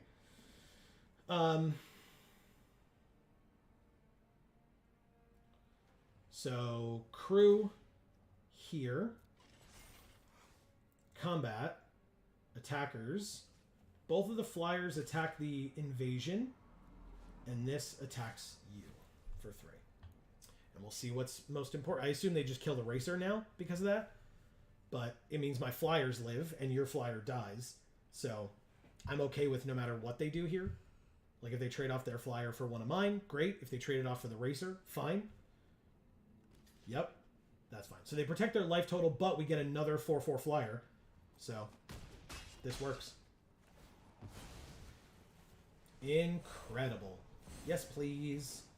As well as this 2/4 First Strike Menace. Wow. Yeah, just all the threats. Throw them on the field. Yeah.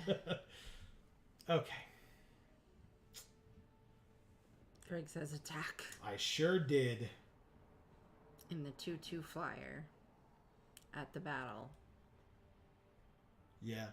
Greg, it seems like you're a little delayed. I don't know if like your computer did a hiccup or something. You might want to refresh. I think that that the stream is a little bit faster than that. I could be wrong.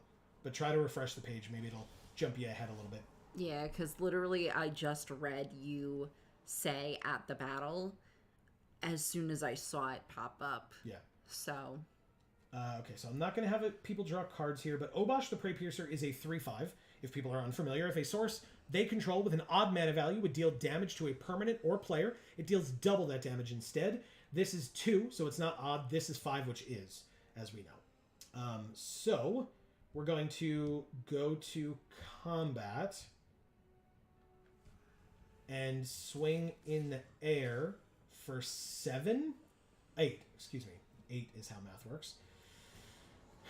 2 damage to any target kills the frontliner. I forgot about that. Otherwise, I would have attacked with Baral and Kari Zev as well. But it's fine. They go to 7. And I play the Aerialist. As well as playing the 5th land now. No. I will hold it up as the Patented Geek for All hand land. Because basically we need 5 mana next turn for this, but I can play it next turn for that. So we're fine.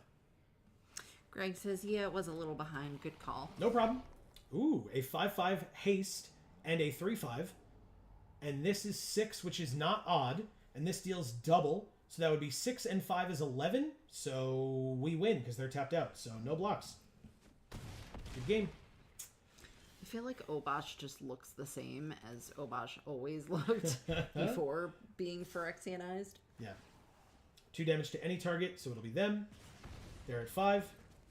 Now, you know what? Fine. We each draw a card. They're tapped out, so it's not like I gave them like a thing that could save them. -8. Thank you, Squirrel MTG. Yeah. Good game. Thank you.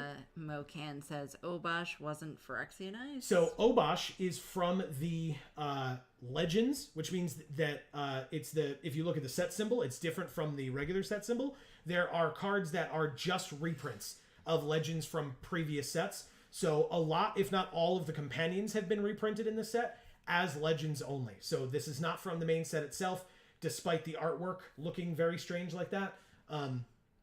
But there are certain Legends that you will see again that have just teamed up, and there are certain Legends that you will see that were Phyrexianized, like Heliod, and then there are others that you'll see that are not from the main set that are just reprints. Obosh is one of those. Okay, I was literally talking about that before.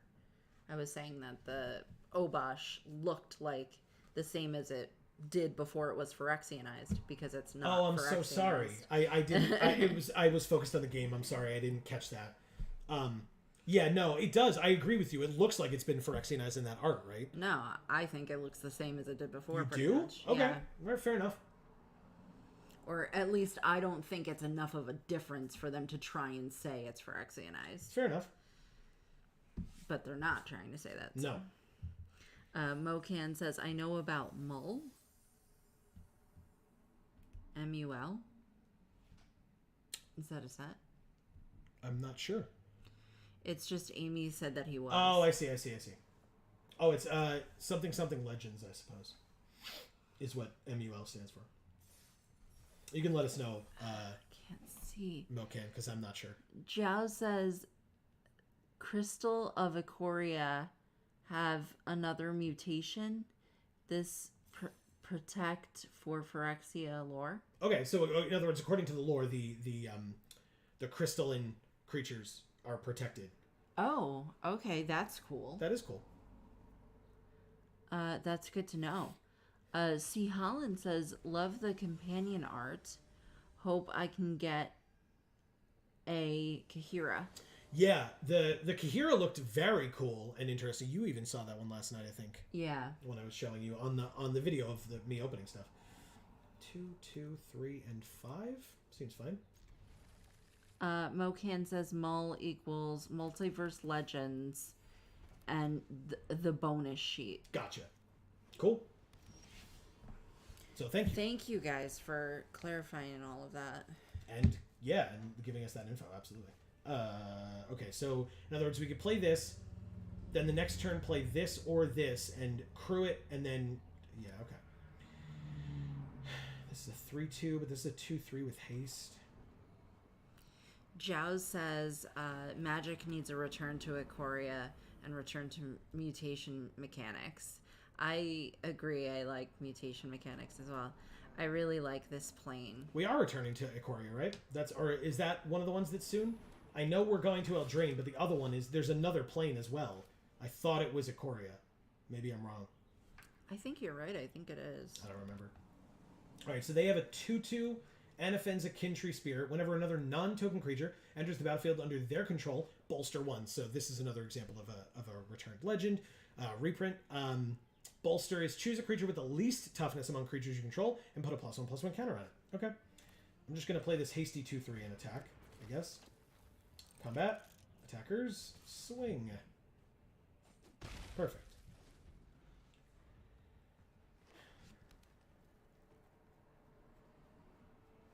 Now, I can...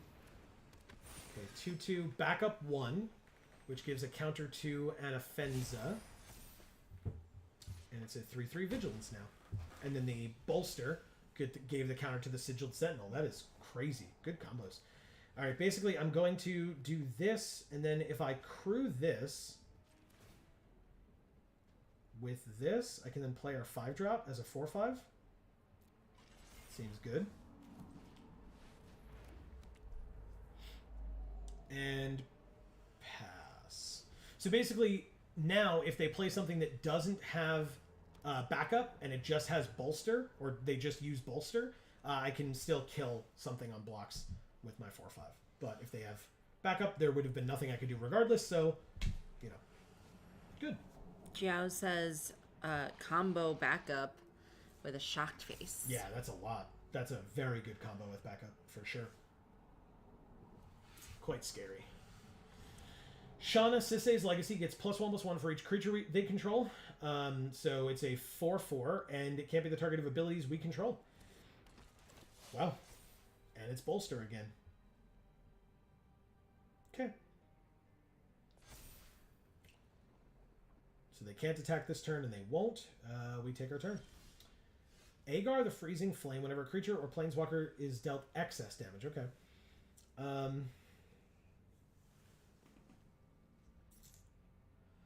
So it's 5 to transform.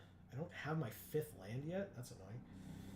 I guess I'll just play this Wolverine Dinosaur. Okay.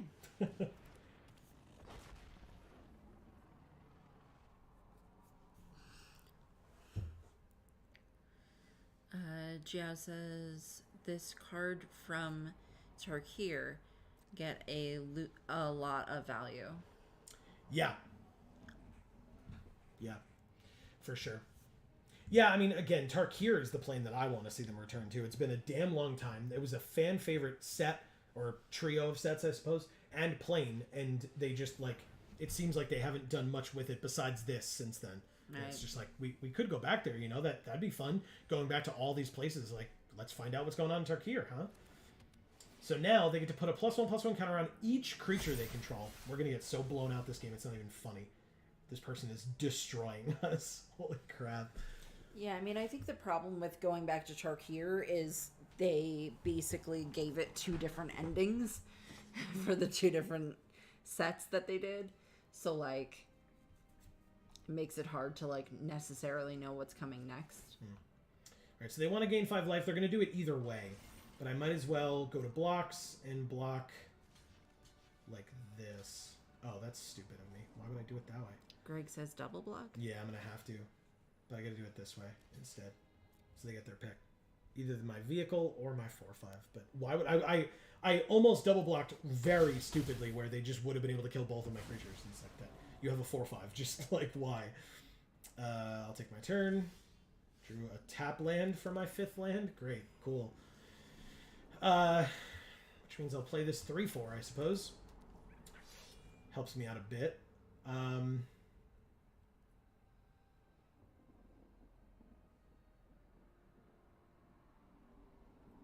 Pass.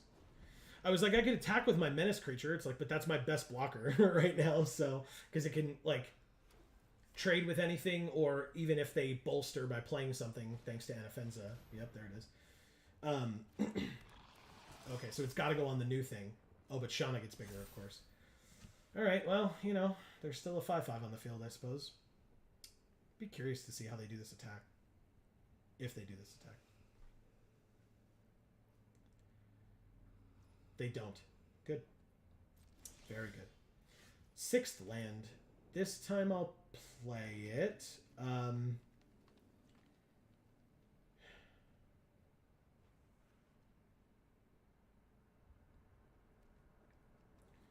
4 to transform.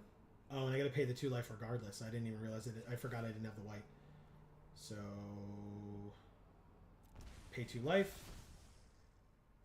Then I guess I can Aerialist? Does that make sense? Because then next turn I can transform it into a 2/4. Sure. We'll try that. I don't need to crew yet, but I can go to combat, attackers, and attack for 3 in the air. Because now I have another thing, a different thing that can crew this, which is kind of what I was leaving this back for before I transformed it, so.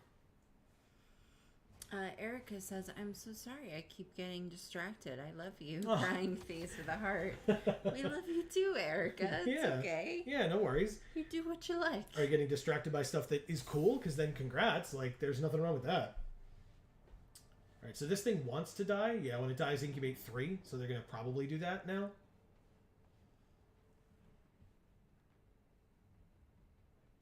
I would. Probably. Yeah, there it is. All right.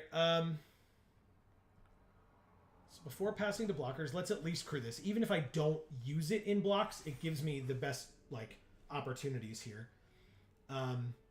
Pass to blockers. Now it's 5 damage. 3, 4, 5. So we can't do it that way. So it's got to be this way, I guess.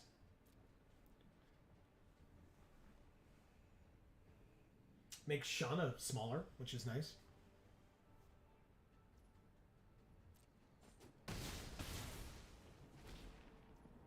They incubate 3, which they can flip, and whenever they flip it, Shauna becomes a 6/6 again.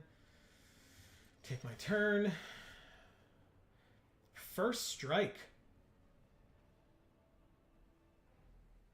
That's actually very good on the slasher. It's just that they're at 23, so like now's not really the turn to do it. I guess we just do this. And then combat, attackers. Erica says, I did get some delicious snacks in the mail. Okay. What'd you get?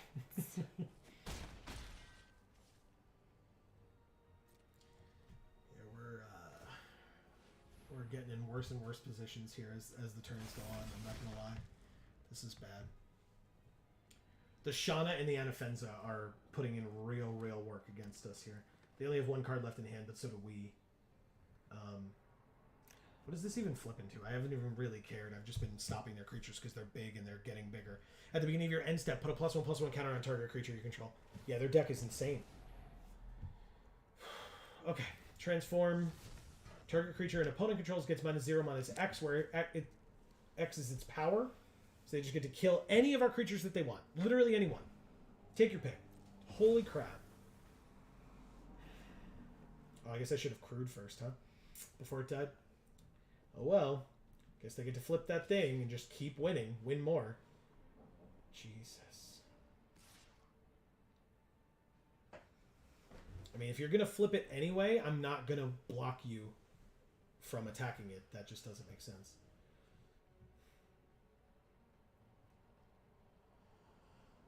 Sorry, I'm trying to move to a position where you might actually be able to see that I have a face instead of just a white blob. Do you want me to move over a little more? Would that help? I don't know, because when I moved over into what I thought was shade, it actually got worse. So... Alright, so this is just a 4/4 with vigilance at this point, which is probably why they're trying to get me to block it as opposed to their big, impactful things. I'll take 4 and go to 13, I guess. This is, like, so awful. See, Holland says mail snacks are tight. Right? Greg says, I'm heading out for a little while. Probably be back later after dinner with Great. a smile. Sounds awesome. Thanks, Greg. We appreciate you being here. Of course. Erica says she has Jammy Dodgers, which we talked about recently with her. What that is. It's the Linzer tarts. Oh, yes.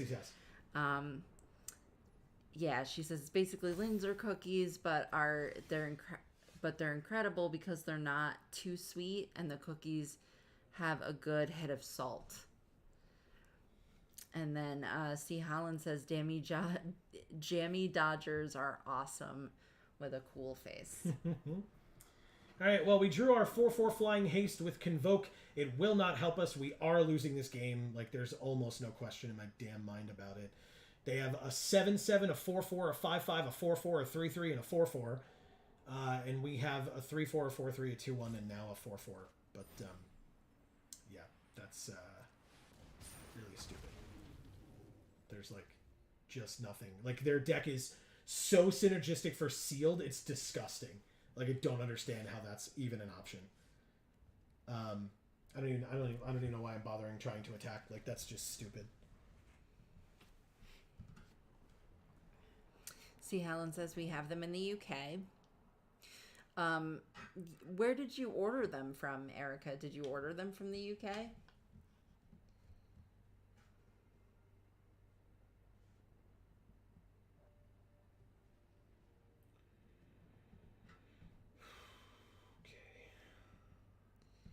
Erica says, I also got a flavor trio of Turkish Delight. Oh, I love that. Nice. Which I thought I would like a lot more than I do. Oh.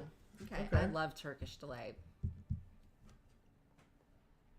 It's been a long time since I've had it, but... Oh my god. Look at this. Like, I don't really know what I'm supposed to do about any of this bull crap. Alright, so hold on. 7. Let me do some math. So if I block here, which I definitely need to do, and I block here, which I definitely need to do, and then I chump here, I take 12 and go to 1? Is that correct?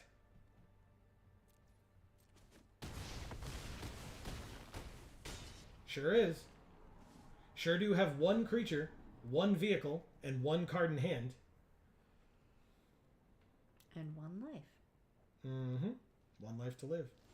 Yeah. We drew Nahiri's Warcrafting.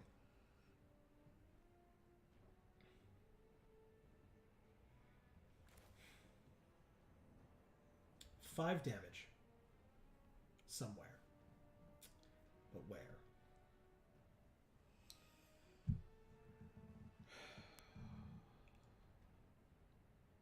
It's gotta be Shauna, right? Probably. Yeah.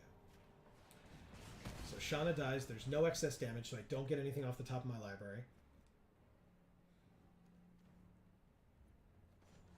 Could basically crew this with this to use the mana to play this to give the counter to this and then pass and lose. I mean, we lost turns ago. We lost when they played Anafenza, which I believe was on curve on turn 2. So it's like there's just not much I could do about that. That was crazy. And their deck was so synergistic. Again, for sealed, disgusting. Pass to blockers, block here, say good game, and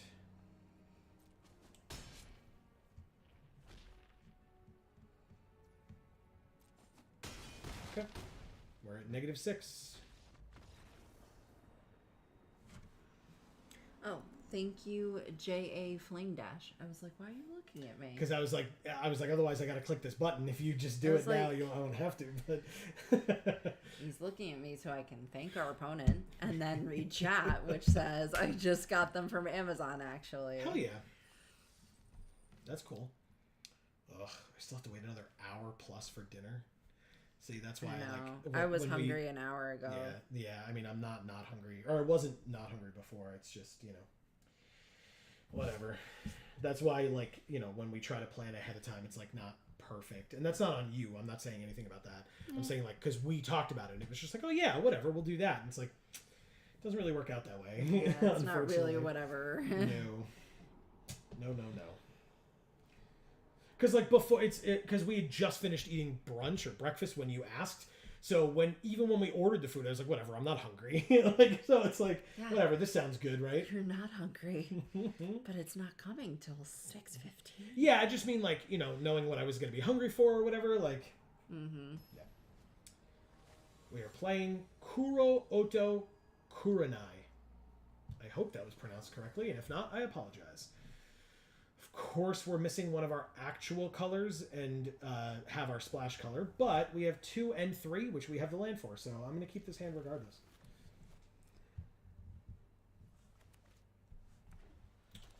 Yeah, I knew it. I was like, we just got to draw the blue, that's all. Got there. Perfect. 2/2 lifelink. True moment of truth. What do you do? Look at the top 3. 1 into your hand, 1 into your graveyard, 1 on the bottom of your library.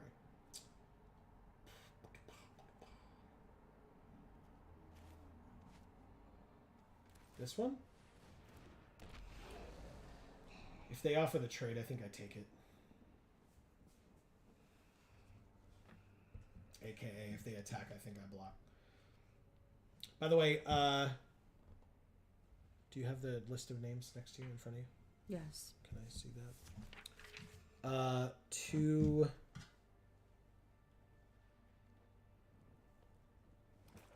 Okay, I don't think it's on there. 2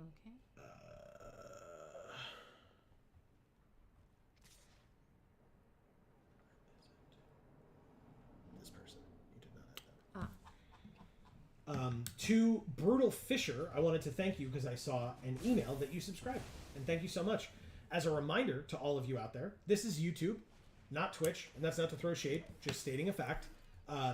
For YouTube, subscriptions are free. At Twitch, they're not. They're just different things. I just want people to be aware. So, if you are interested, please feel free to click that subscribe button down below and make sure to, when you do so, ring that bell so that you will get notifications whenever any of our videos come out and or whenever we go live, because we go live on stream every Monday and Friday, not tomorrow, at 8 p.m. Eastern Time right here on this channel. Mondays, if you like Magic the Gathering because you're here, we play MTG Arena every single Monday, and we would love to have you. Yes. Like I said, 8 p.m. Eastern Mondays for Magic the Gathering, for on MTG Arena, and then Fridays are whatever video game we happen to be playing at the time. I don't know if Ant is still here, but I was going to message him separately. I know he asked me to make sure of it. Not this Friday, so not tomorrow, but a week from tomorrow, which will be the 21st, we will be back with the start of God of War 3. Ooh. Because that we just finished, we have been playing through and have now finished God of War 1 and God of War 2 on the PlayStation 2.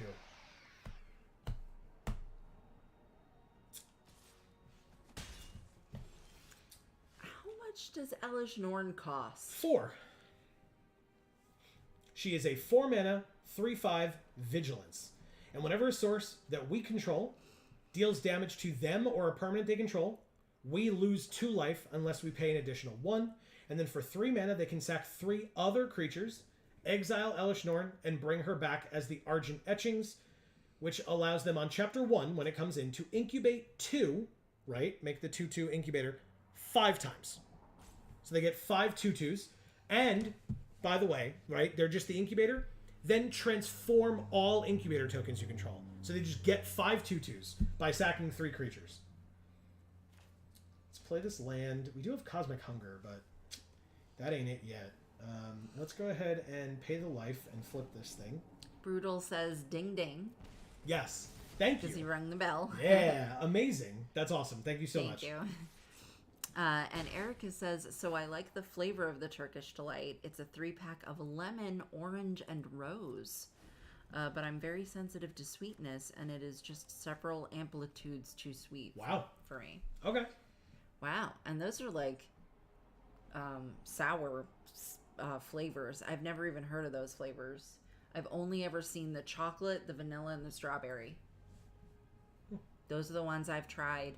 I like them, but I do only eat a little bit out at a time because they are very sweet. Yeah. But I would figure lemon, orange, and rose would be less sweet. Each player can't cast more than 1 non-Phyrexian spell each turn. How are people getting such synergistic decks in Sealed? And non-Phyrexian creatures enter the battlefield tapped. Like, I don't really know what I'm supposed to be doing. I guess you're supposed to have better luck than you have. The gods are supposed to favor you more. I don't know. I don't either. Whatever, I guess no attacks. Because I knew I wasn't going to block Elish Norn if she attacked. Well, I guess I could have with the 3/4, right? Regardless. Lose 2 life. Yeah, so. Whatever. Do you want some water? Yeah, of course. That'd be great. Thank you so much. Yeah, we filled up our water earlier, so it'll hopefully be cold at this point. It's been a bit. I like made a point to remind myself to fill it up, and then like an hour before the stream, I like ran inside and quickly filled it up because I had kind of forgotten. Wow. Deadly Decision, kill our creature, put us to 6. Seems cool, seems cool. They're doing this with 4 mana as well, by the way. They have not played a 5th land. Also, since I can't play 2 non-Phyrexian spells in a turn, I can't kill Elish Norn, because my largest power is 4. I guess I can transform this into a 7/5. That's something, right? And now it's a Phyrexian, so yay. I mean, I'm obviously not attacking. I would die. And I still probably will anyway. Because any removal spell that they have kills my creature, and then I lose. Thank you, Amy. It's a little wet and full. It's okay.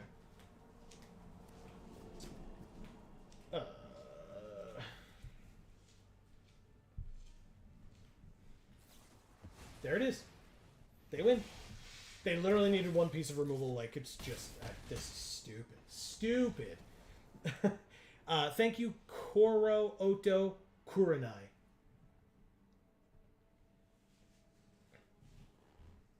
Sorry. It's okay, you're good. Erica goes, oh dear, would you look at the time? Looks at my watch. All the numbers are replaced by die to Elish Norn. Amazing. Yeah, see, this kind of humor is why we like to have Erica around. Exactly. Hopefully you heard that, Erica. If you didn't, let me know. But I assume that the mic picked that up. You were loud enough, I think.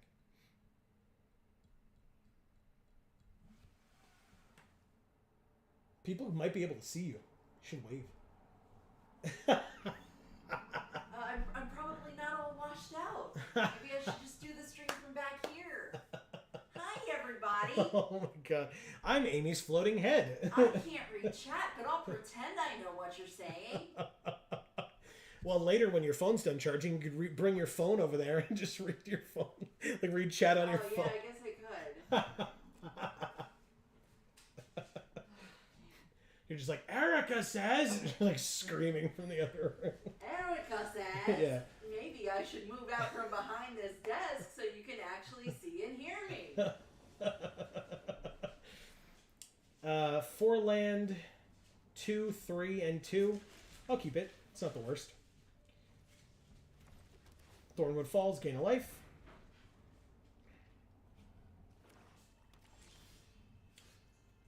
Mountain. All right, I don't need any more land, deck. We're good for now. Like, give it a little bit. Couple more turns of not lands being drawn. Then maybe you can give me another land. How's that sound? Cool. All right, it heard me. I like it. I like it. I like it. Blue land. Preening Champion. Make a 1/1. Combat. Swing for 2. That 1/1 will block that 1/1 Death Toucher. I could Cosmic Hunger it, but I don't need to. Vanquish the Weak to kill the 2/2 flyer. You got it. You got it. I'm glad they used that on that and not this. Yes, of course I would do that. Of course I would do that. Oh, another Cosmic Hunger. Okay. I mean, this is a sick draw for me, or a sick turn for me. I'm just going to do this, go to combat and swing for 4 and put them to 14.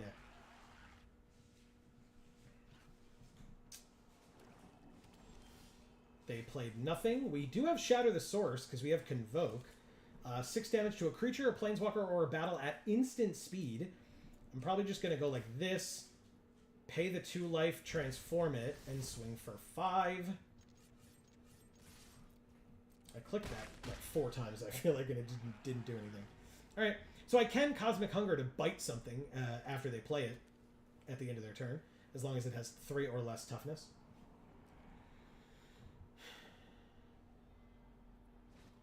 It's a kill spell. Can't do anything about that right now. It's dead. They surveil 2.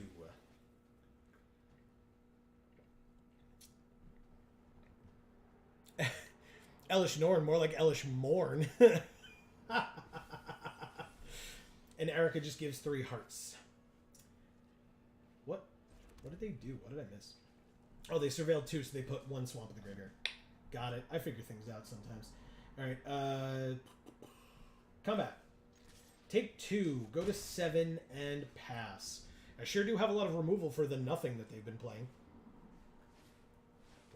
There's a 2/3 flyer with backup 1, so never mind. It's a 3/4 flyer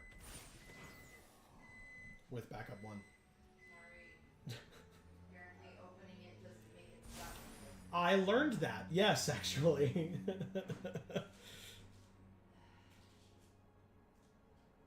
I also just need you to know that I, too, am suffering through the heat and the pollen.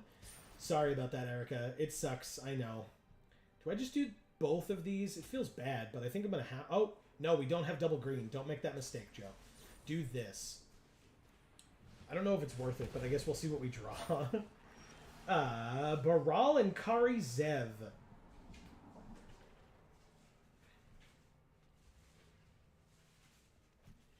Combat. 2. Baral and Kari Zev. End the turn. Okay. I mean, I should transform this eventually. I'm back. Welcome. Thanks. We missed you. I took on this new voice, so now I'm just gonna talk like this all the time. It's terrible. Please don't. I'm sorry, but I'm also not going to stop. Damn it. Alright, we win. Transform this. Oh, no, we don't. It's the same amount of power. But still. Say done. Grab the top card. Attack for 4. They take 2. Then another 2. They're at 1. This thing, when it dies, they incubate 3. Okay. Oh, right. Invasion of Regatha deals 4 damage to another target battle or opponent. So, yeah, we win. Just off this card. They played Furia, Judge of Valor. Okay. I mean, we win just by attacking with Baral and Kari Zev as well, but I think we just play this because it's funny.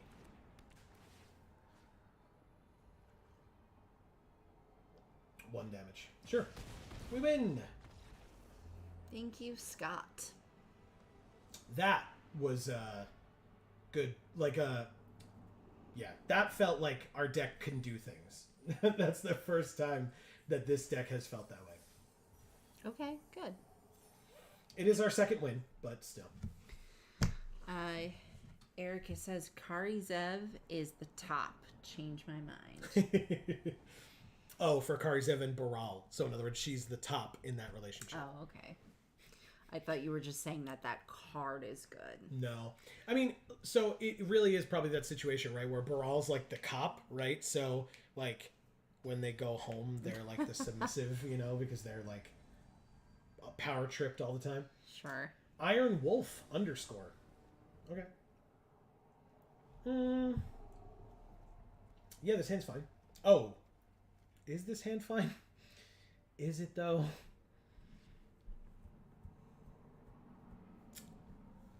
Well, if we don't draw a 4th land, we don't have a creature ever. I'll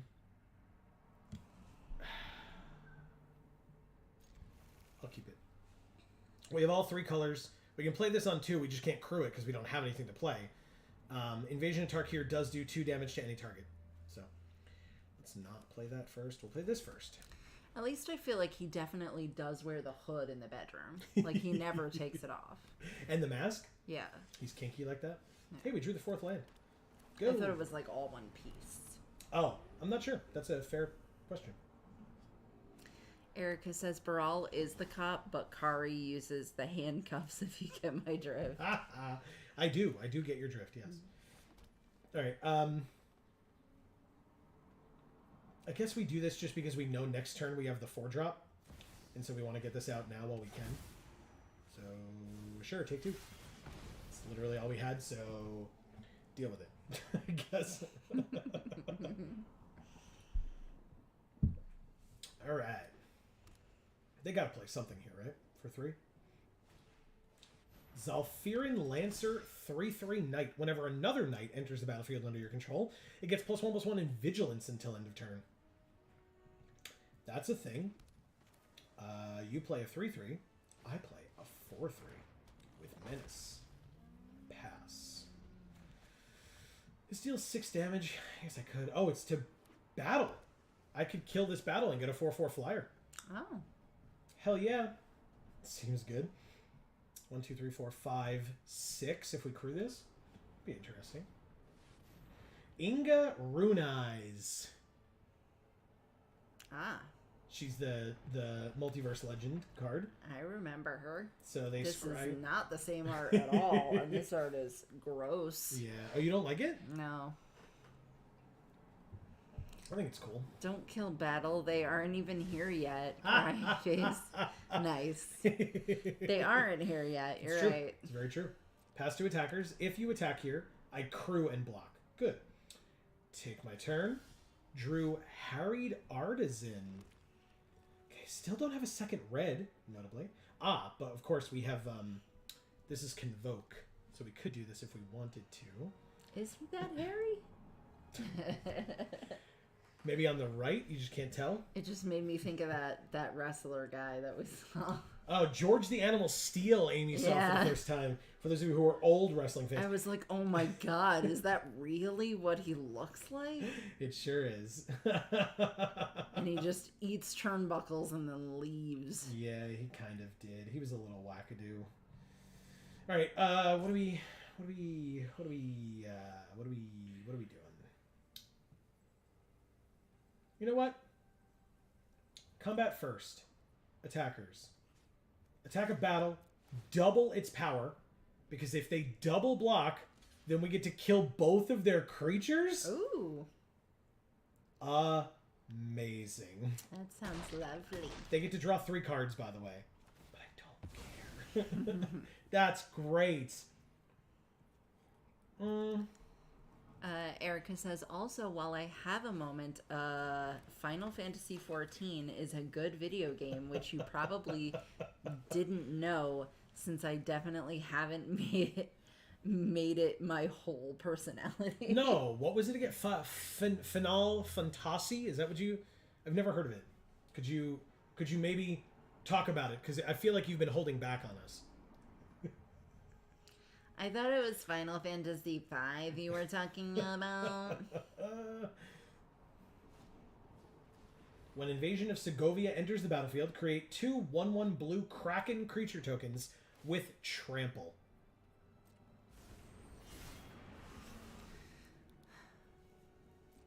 Okay. I haven't seen Final Fantasy V. Maybe it's good. Okay, so we're going to play that. I guess at instant speed, because this thing has haste, or no? Nope, just flying and trample. Damn it. Or does this say that it gets haste? What does the battle read? Damage from exile it, then cast it transformed. So no. Okay. The icon for battle is a castle that's burning. Yeah. Well, because it's battle siege. Oh. Right? So, yeah. You're like sieging the castle kind of a thing. Wow. Guess maybe I just use this then. Because now we have our double red that we wanted. So we do this. Target this. Kill it. Get the 4/4 flyer. Yes. Transform this. With the Phyrexian mana. I actually really like this crack across the screen when the rope is going. Nice. Very nice. Alright, 3/4 flyer is attacking. They can't block, so they must have an instant or sorcery that they're debating on, I guess. For 2 mana? Like a bounce spell or something? A bounce spell, by the way, on this Defiant Thundermaw would be a big game for them and a huge problem for us. Erica says, I played the game for so long last night that today my legs and feet are swollen, and it was entirely worth it. Oh, the alt art Kenrith. Kenrith, the Returned King. 5 mana, legendary human noble, 5/5, and it has like a million abilities for different mana costs. They do have red, white, and blue. So they have 3 colors. They're Jeskai right now. Guess I take my turn. Drew a land. 6 damage to a creature, so we get to kill Kenrith and attack and kill one of their 1/1s as well. So, sure. 6 damage to Kenrith. Auto pay the 6 mana. Goodbye. Combat. Attackers. 4 or 7 and kill one of your 1/1s. But bounce it. See? I told you. That's a big game. Good for them. I guess I could have just dealt the 2 to them, but whatever. It doesn't matter. I'll hold the hand land for now and pass.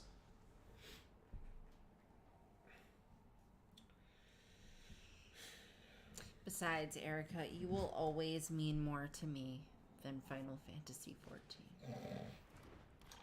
A 1/1, incubate 2. Whenever a permanent you control transforms into a Phyrexian, put a +1/+1 counter on it. And then a 3/4 flyer with Convoke.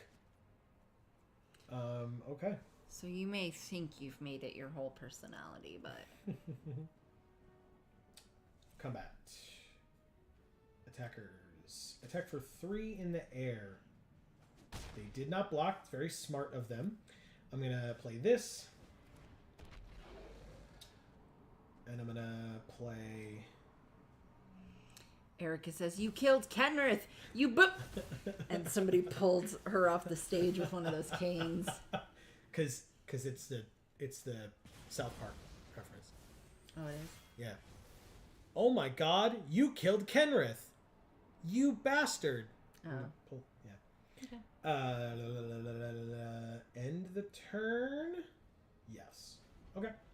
So basically they can deal 3 damage to this invasion, but if they try to attack with the 1/1 also, I will crew the vehicle and block. Sun Blessed Guardian is a 2/2 that for 6 or 5 in a Phyrexian can transform into Furnace Blessed Conqueror. Oh. That's oof. Another Phyrexian Cleric, Amy. Not good looking. Okay, actually, if they attack with all 3, then we can't stop it at all, but we can still kill the 1/1, which we probably would anyway.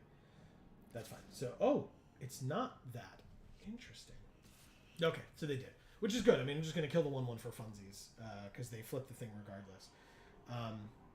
So, crew this, with this, submit, and then your 1/1 dies for free, I guess. I mean, they have a spell, it looks like, but I really don't care that much. If you're really going to use a spell to get rid of this vehicle after flipping your thing, then it's totally fine. What does this thing do? Nope, not that. What does it do? Non-creature spells they cast have Convoke, and at the beginning of their end step, untap up to 4 creatures. Okay. So they untap everything. So they just have infinite blockers, even if they attack with everything every turn? Which is pretty annoying, but it's fine. Bless you. Bless you.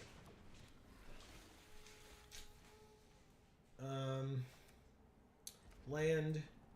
Transform. With the mana. Put it onto the battlefield. It's a land. Absolutely, I'll put it on the battlefield and gain a life. Thanks. Alright. 3/4 to 3/4. 3/3 2/2. So we're fine. No attacks this turn. End the turn. This becomes a 3/2. Okay. We're good.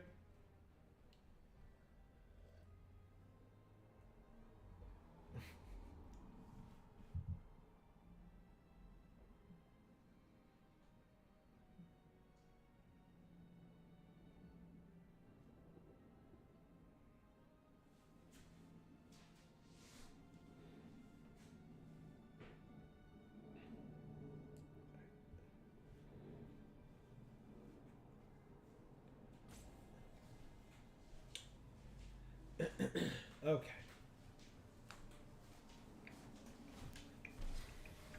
Okay. So this 2/2 becomes a 3/3. But what's its other ability? Whenever it attacks, make a tapped and attacking token that's a copy of it. Put a +1/+1 counter on that token for each +1/+1 counter on this card, and sack that token at the beginning of the next end step. Okay. So there's no tokens on it. That's fine. And they just pass, or counters on it, excuse me. Not tokens. Okay. Untap it for blah, blah, blah. That's fine. No big deal. There's nothing there. We draw a land. That's fine. We haven't drawn one in a while. I guess we were due for one eventually. Activate this ability. We don't have black, right? So, pay the 2.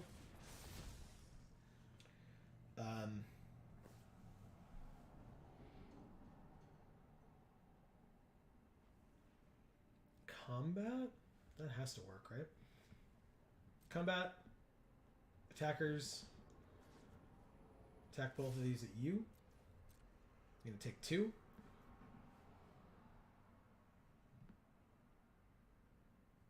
I assume you block the bigger one. Yeah, it just makes sense. So you take 2. It's just that if we're going to sit here and keep doing this, then in 4 turns you're just dead. Now 3 turns. So I'm just going to do that. Keep up the patented Geek for All hand land with this mountain. Cut short. Tapped creature is dead. Okay, well, then. Not much I could have done about that, I suppose.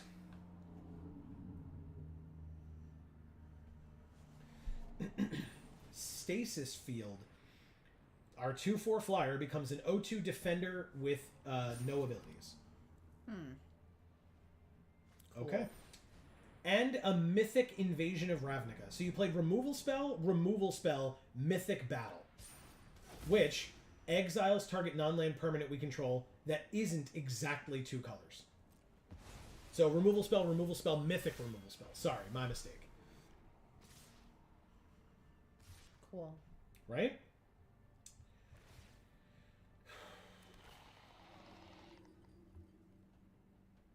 I mean, I guess we kill this one and make them sack something. They're just going to sack the token that goes away at the end of the turn anyway. Which is actually really good for them. That's a good play. It's really annoying. It's a 5/5. Invasion of Regatha. 4 damage to any other target. Battle or opponent. Damn it. Okay. Of course, they're at 6. So this puts them to 2. And then we lose. I mean, not yet, right? 5, 6, 7, 8, 9, 10, 11, 12, 13. Whenever you cast a spell that's exactly 2 colors, look at the top 6. You may reveal a card that's exactly 2 colors, put it into your hand, and the rest in the bottom, but it's just a 5/5, which is fine. 1 damage to... So, 4 to you. 1 to a creature. Sure, that one. Take a damage. Congratulations. Keep up the hand land, pass the turn.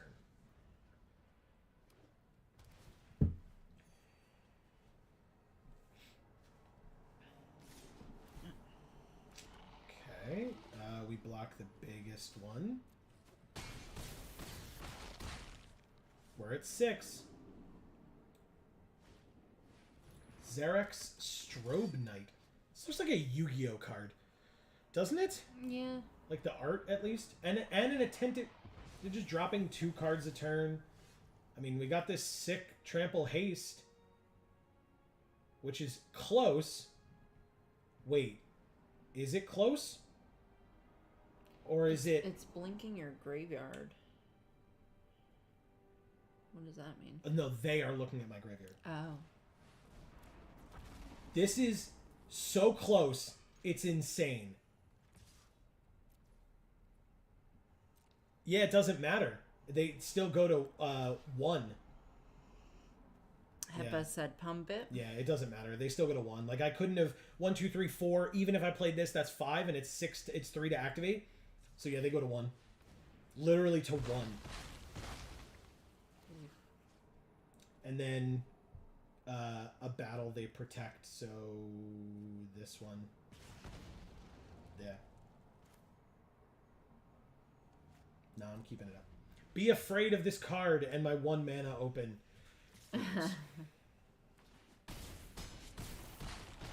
Thank you, Iron Wolf. That was so close. That was a really close game. No. That was cool because it was so close. Like, you gotta. I feel like both us and Iron Wolf gotta appreciate that. Wow. Erica says, "Oh, I have an interesting word play game. Wordplay. Oh, word play game. I want you two to try while we're between games." Please. All right, so we went 2 and 3. That's our other sealed. I'm going to try to start a draft, but I want to let Erica do her thing. Okay. I mean, obviously, this is our second sealed and our second 2-3 of the day. So, yeah, it's probably time to do a draft. This art is nuts. Yeah, I know. So good.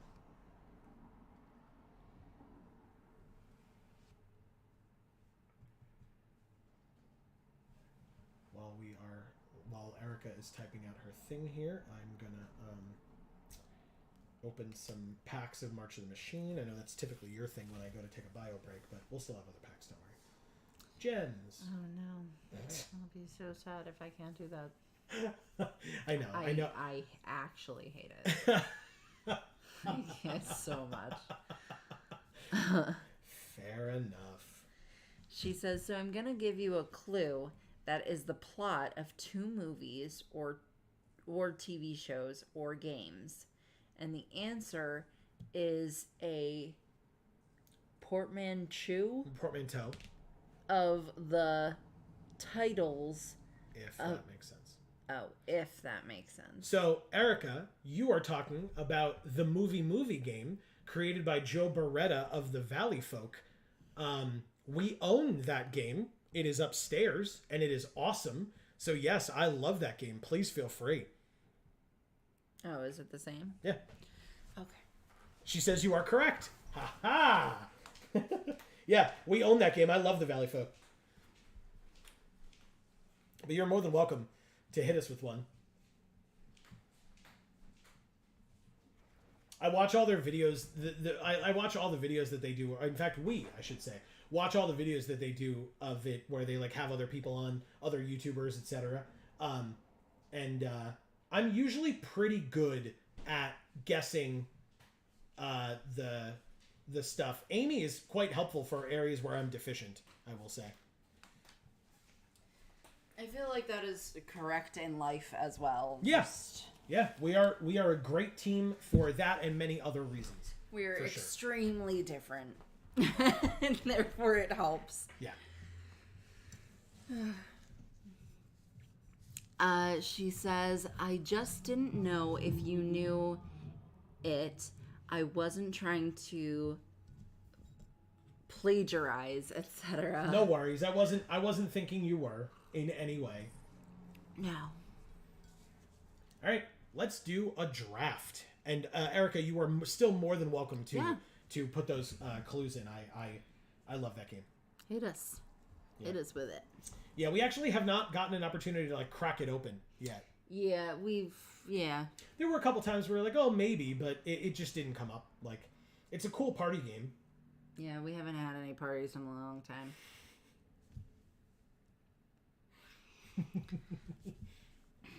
God, you made it sound so sad.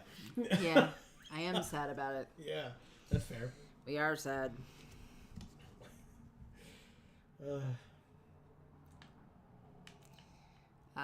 Jiao says, try draft. Laughing face. Oh, I'm trying. It's always so slow, which is why eventually, like, there's a certain time of the day where they just switch it over to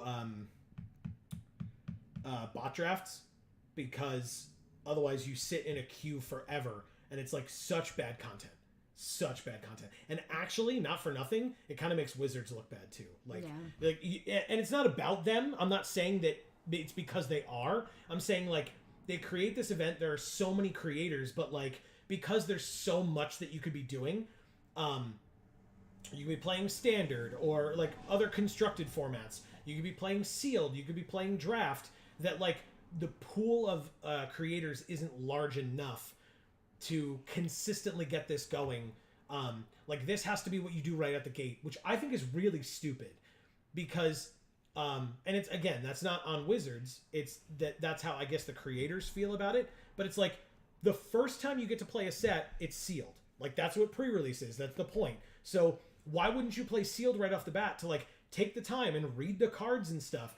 And I assume it's because a lot of the like more prominent creators who people are going to go view, because they do this either more prevalently or as a job, they probably have done set reviews or looked at every card or something like that, so they know what all these cards do. So when they see them in draft, they're like, oh, this is a bomb, pick it immediately. And it's like, I have to read 15 cards on a timer. Right. Like, it's like, it doesn't make sense to draft first when you don't know what any of these cards do yet. So I just think that's silly. But maybe apparently that's just me. Not even maybe. Because it just seems like it's like, well, when the event starts, do premier drafts. And then once people start drying up in premier draft like this, because the event has been going on for less than 4 hours out of 24. So there's still 20 hours left in this event, and it's still taking over 3 minutes for a draft to fire. Like, it's just dumb. Like, and honestly, I unfortunately don't have a suggestion for how to make it better. I don't. It's just that, like, at this time of day, if they're a full-time creator, they're doing this event. If they're not a full-time creator, they're possibly working if they can't get the day off. So I just, it's just annoying. Jiao says, return in time. Yeah, nice. Like, get back in time for... They returned in time to see us trying to Oh, okay, good. And then, are you asking if we like the lore for March in the Machine? Yes, I believe We so. haven't read it yet. We want to, and we're supposed to be doing videos on it. But we just have had a lot of shit happen to us. Yeah, so for folks who have been with us in the past, like Jiao and like Mokan, who was here earlier and or is still here as well, you may notice that our background is different. And that's because, or the stuff behind us in general is different. That's because we moved from an apartment into our first home. Yes. It's mid-April, so less than 2 months ago. Right. It's been like a month and a week or so. So that's been a hell of a thing. We basically, we already went into this, but we had a lot of nonsense happen to us in terms of like financial expectations of things that we knew needed to be done coming in, and then surprise things that we did not know needed to be done when we came in. Yeah. That cost a lot of money and time and anguish and etc.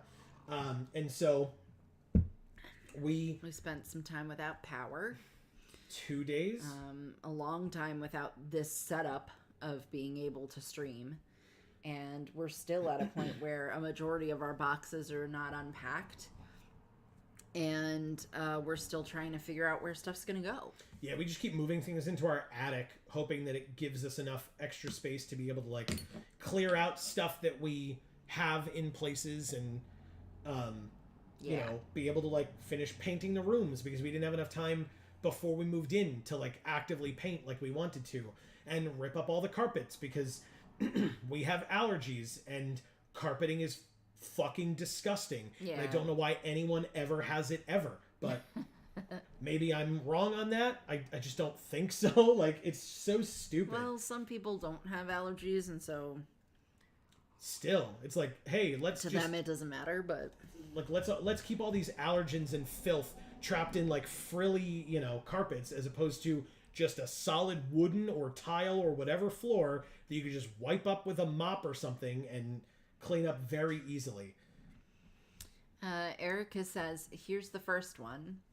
Meryl Streep has a jolly old time as one of England's most revealed?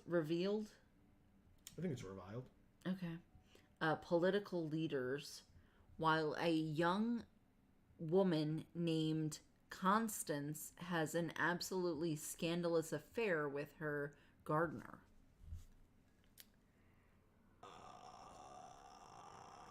I have not seen either of these. Well, I talked a big game about how I love this game and stuff, and this one is not a me thing.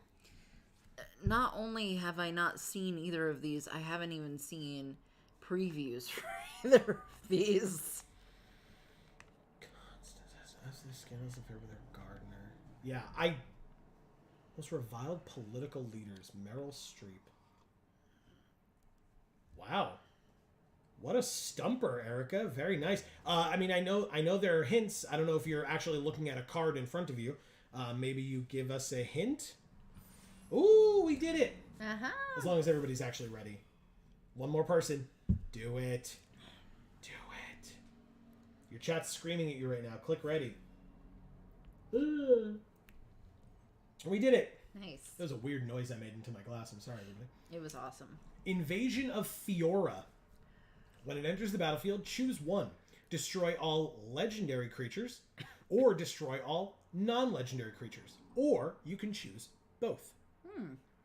And then it flips, by the way, into Marchesa, Resolute Monarch, which is a very good card, but you have to be able to get there. This is 6 mana. Surge of Salvation is a 1 mana instant. You and permanents you control gain hexproof until end of turn. Prevent all damage, black or red sources. No. Valduk is fine.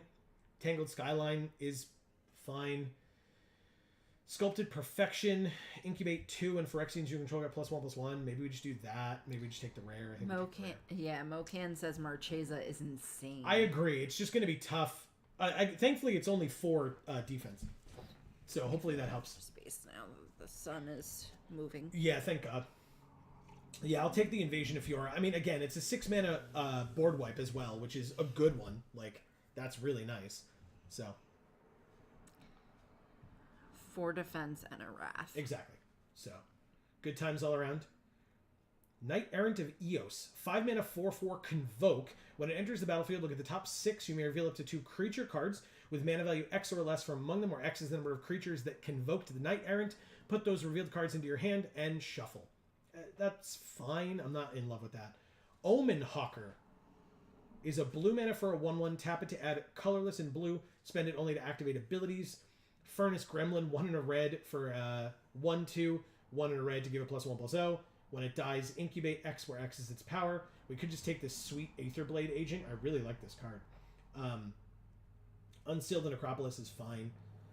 Cut Short is good as well.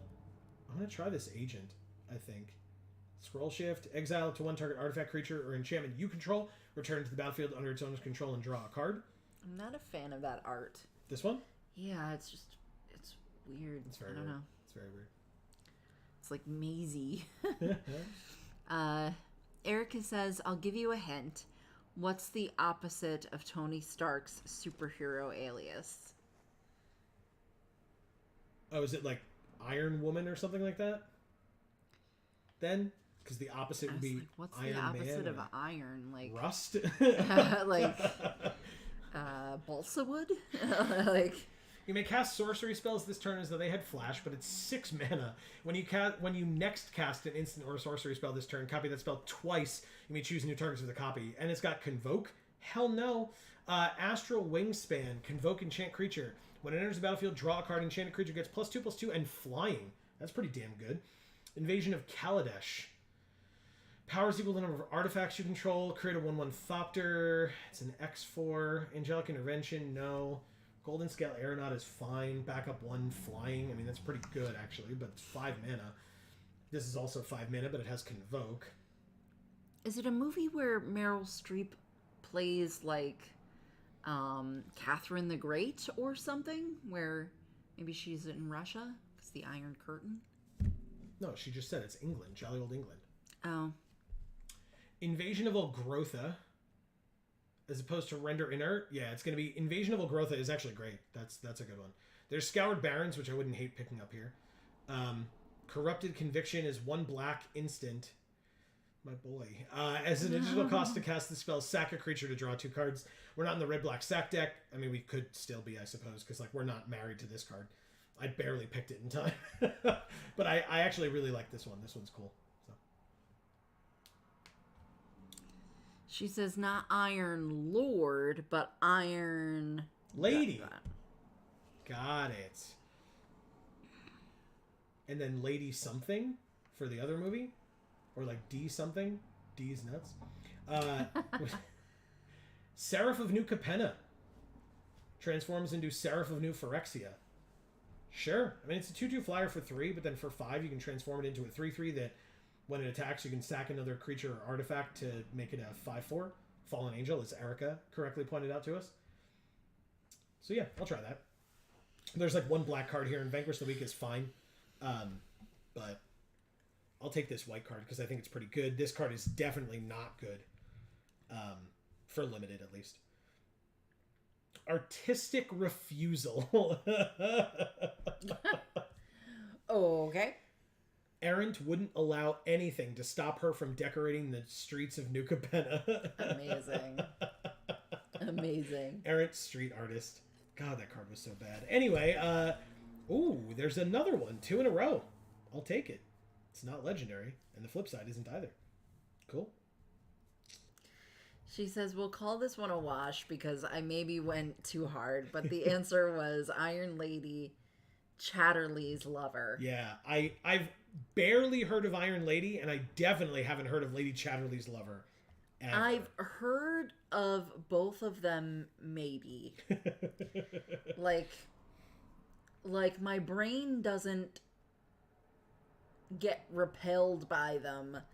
Like, oh, I've never heard of that, you know. Ooh, what a good draw. Or open, I guess. Yeah, we're definitely in black-white, y'all. This is great. This is a fine one, I suppose, if we needed it. This one's not really it. So yeah, it's Furia. I mean, come on. Card's insane. My brain's reaction is really more along the lines of like, oh, okay, that's what those movies are about. Right. So this is draft, not sealed. So this is better in sealed, but it's still instant speed exile. It's incubate as well, but still, I'll do it. Mocan says, I love the new Furia art. Yeah. And the flavor text. Okay, so the flavor text says, invader after invader fell before her, and to each she spoke a single word. Unworthy. That is sick. That is really sick. And yeah, the art is awesome. But yeah, as a reminder to folks, she is a 5-mana 2/4 flying lifelink. Whenever you cast your second spell each turn, look at the top 3 cards of your library, put 1 into your hand and the rest into your graveyard.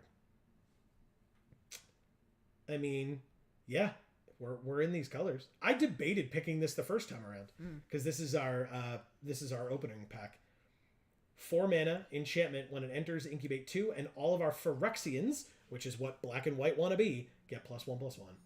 Hell yeah! Who are we drafting with, by the way? Bodumbringer, Cheris, Anderson Nashimito. I'll check later. Give me a second here. Unsealed and Acropolis is the only thing in our colors. I'll take it. Manny Devuti, Despotic Girl, Daily Draft, and Ray F. Is that Ray FK, but not? Like, why would it not be Ray FK? Maybe it's not Jordan, but I assumed it was that was what that meant. Maybe I'm wrong. I'll take this. I was going to take this the first time around. The rare is still here. Okay, good to know. But yeah, I'll take this white card. This seems cool so far. I like all this. Okay. Me too. Good. Erica says, all right, I've got a more popular one. Okay. A young lion cub runs away after his father's death and ends up being recruited into a secret spy service by Colin Firth to stop evil Samuel L. Jackson. Yeah. So do you know this one? I don't know. What's the first movie? I don't know. It sounds like The Lion King. Correct. So then what is... Oh, look, the blue rare's still here. So then what's the second movie? But I don't remember Samuel L. Jackson ever being evil. You don't? No. Whoa, that's a weird art. In the land. On color, rare or mythic? Oh, got there. Got there. What are you? Sack this creature, draw a card, back up 1? Nah. Hey, look, Amy Squee. I saw it. So yeah, I know this one, Erica. I just wanted to give Amy a chance. So yes, the first movie is The Lion King. And yes, you have seen this movie with me as the second movie, by the way. Okay. You just don't want to keep trying, or? Nah. Okay. Because it's got Colin Firth, it's got Samuel L. Jackson, and the hint that I can give you, so that Erica doesn't have to, like, type it Well, up. I know what the movie is, but I don't is know the name of the movie. What movie is it? Describe it. I mean, it's got Colin Firth in it, and it's a secret spy thing. Yeah. And I guess one of them had Samuel L. Jackson as the bad guy, even though I don't remember that. The first one. Yeah, it's like King's Men or something. Yeah. So, put them together. Holy shit. We got past a mythic battle in our colors. Oh my god. Yeah, nobody's in black white, everybody. Nobody. It's incredible. I mean, it's good for us, but what's this thing next to it, though? Daxos, the reprint of Daxos from a prior set, which is actually ironic, right? Because he's a legendary enchantment creature demigod, and we've got Heliod as well. And Collective Nightmare would be fine as well. Like, if either of these come back, if this comes back, if this comes back, like, I'd do any of these, but this is insane. 4 mana, 5 defense, flash. When it enters the battlefield, target creature and opponent controls gets -13/-13 until end of turn. And then if we can deal 5 damage to it and destroy it, when it enters, we make 2 2/2 black zombies. And then for 3 mana at any time, we can exile any card from any graveyard. And if it was a creature, we make another 2/2 zombie. Timuret as well. But there's another merciless repurposing. Where do I take cut short?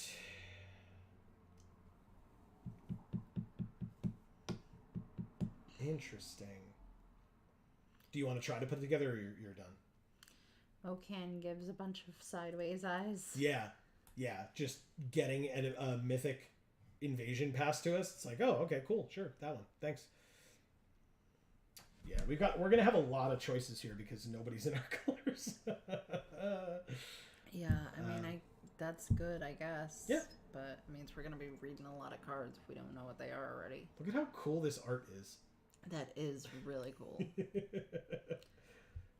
But also kind of fucking weird. But also awesome. Nezumi Freewheeler is a 4-mana. Oh, and it flips into a white-black card as well. When it enters the battlefield, each player mills 3, and you can transform it for 6 into a 4/5 menace. Put target permanent card with mana value 2 or less from a graveyard onto the battlefield under your control. Hell yeah. So Erica says the answer, as Joe definitely already knows, is the Lion Kingsman. So it's one word. Correct. Secret Service. Correct. Yeah, because the first one was the one with Samuel L. Jackson as the villain. Yeah, I don't remember that at all. No worries. Even though I'm pretty sure we've seen all of them. Correct. We have. All right, so I mean, this one, this is a Phyrexian Demon, so it's definitely this one. Even though our curve is a little high. I would take one of these. I assume they're going to keep coming around. Because this is not bad. I wouldn't want a million of them, but it's not a bad card. 1 mana, equip 1, +1/+1 in Vigilance. Just keep passing that thing around. One of our opponents did that in Sealed against us, and it worked pretty well. Also, every one of these packs has one of these enchantment creature demigods. Every one of them so far. Cool. Right? Like we had Daxos, then there was whatever the black one was called again, and then Renata as well now. This one does not. But we've got this awesome alt art Captain Lannery Storm. Oh, weird. Right? So this is one of the I do like it. One of the multiverse legend reprints. But obviously we take Tenured Oilcaster. 4 mana 2/4 menace. Gets +3/+0. As long as an opponent has 8 or more cards in their graveyard, and whenever it attacks or blocks, each player mills a card. Okay, sure. Why not? Look at this Halo Hopper. Yeah. Isn't it cool? It's origami. Yeah, it's the origami card from Kamigawa, right? The origami frog. Yeah. But it's been infused with Halo. Does that mean it really hops? I guess. Look at Dina. Yeah. We're not taking her, She looks awesome. right? But this is the reprint Dina. There's Etched Familiar, which I would take, but there's Gift of Completion, which I will take. Because this card was great when we had our Phyrexian deck. Phyrexian Gargantua. God, it's so expensive. Everything's so expensive. Yeah, I know. Tell me about it. Wasn't talking about in life, Amy. How many 6s do we have? 2 6s, 4 5s. I'm always talking about in life. Maybe we take the 3/5 instead. It's a little bit cheaper by 1. I guess we take Mirrodin Avenged. We need to splash green for anything? I doubt it. We took this 1 green card and it was the last pick. Look at that face on that thing though. Yeah. It's real weird. It's cool. You think so? Yeah. Okay. Well, whatever. I'm going to take this Mirrodin Avenged. Yeah. Our deck boxer. Well, from a prior deck, but not from this deck. I know. We already have one of these Corrupted Convictions. We do. I'll take an Etched Familiar. So this, when it dies, each opponent loses 2 life and you gain 2 life. This was, remember Filigree Familiar? Yeah. This is the Phyrexian version of it. It looks a lot worse. Yeah, it Its does. face. Sure it does. Timuret came back. Dramatic Revelation is not it. Again, Cora Halberd, maybe we'll get another one. But I'll take Timuret. Somebody took Daxos, notably. This is the only thing in our colors, but it goes to the sideboard. Actually, do you like this art better for our deck box? It's fine. I wouldn't have played that other card anyway. Any of these? Red card, blue card? Red card. This is still pack 2, by the way. We do have 23 cards in our deck. So we could just play all these and not need anything from pack 3. But we're going to get cool stuff from pack 3. Look at this art. Oh, that is cool. Right? And you like that better than this? Yeah. Teferi it is. She says, now to craft one for Amy. So you're making it up out of things that you think I know? So here's the Kahira, by the way. Oh. That's I don't like this art. You don't? No. Okay. So that's Kahira the Orphan Guard. So that's what Kahira looks like. Invasion of Gobakon. I don't think this is good, right? No, it's not. It's not good. Phyrexian Censor, though, is... or Seal from Existence. Hell yeah, Seal from Existence. God damn. Perfect. That's exactly what we want. Okay.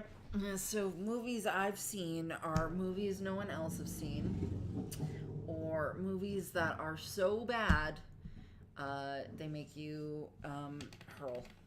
Look at Yorian, Amy. Nice. The reprint art for Yorian. Sky Nomad. Interesting. We're going to take Pile On, by the way. It's a removal spell. It's a rare. It's an instant. It's just good. And so we're taking that. But there are other cool cards in this pack, I suppose. Just not for our deck. I mean, I guess I'd take this if it came back. Ichor Shade, Phyrexian Shade, or the Attentive Skywarden as well. Whoa. Yeah, see? This, like, art, the, like, whatchamacallit? The, like, border is cool. Deadly Derision. Destroy target creature or planeswalker. Create a treasure. Thank you. Yes, please. What do you do? When it dies, each player mills 2. Then you may exile it. When you do, put a creature or a battle from your graveyard on top of your library. It's not bad. And another Unsealed Necropolis and a Sigiled Sentinel, which I wouldn't hate. But this card's insane because it's just something bounty or whatever. Something like that. But anyway, it's a great card. Take it. I love the art on that Wicked thing. Which one? The first one. Oh, the Wicked Slumber. Yeah, it's so pretty. Yeah, it's really cool. Consuming Aetherborn is whatever. Phyrexian Beast. Sack an artifact or creature. Each opponent loses one and you gain one. Izumian Informant makes them discard a card or back up 1 and flying. Oh, right, but it's 5 mana. So, I guess I'll take a 2-drop. I'll take this one. It's a Phyrexian, and it's a 2/2. Okay. Yep. This card's good, by the way, just not in this deck, but I like this guy. So itchy. Just, Oh, Failed Conversion, removal. Vanquish the Weak, also removal. Or Attentive Skywarden. How many creatures do we have? 14 and 14?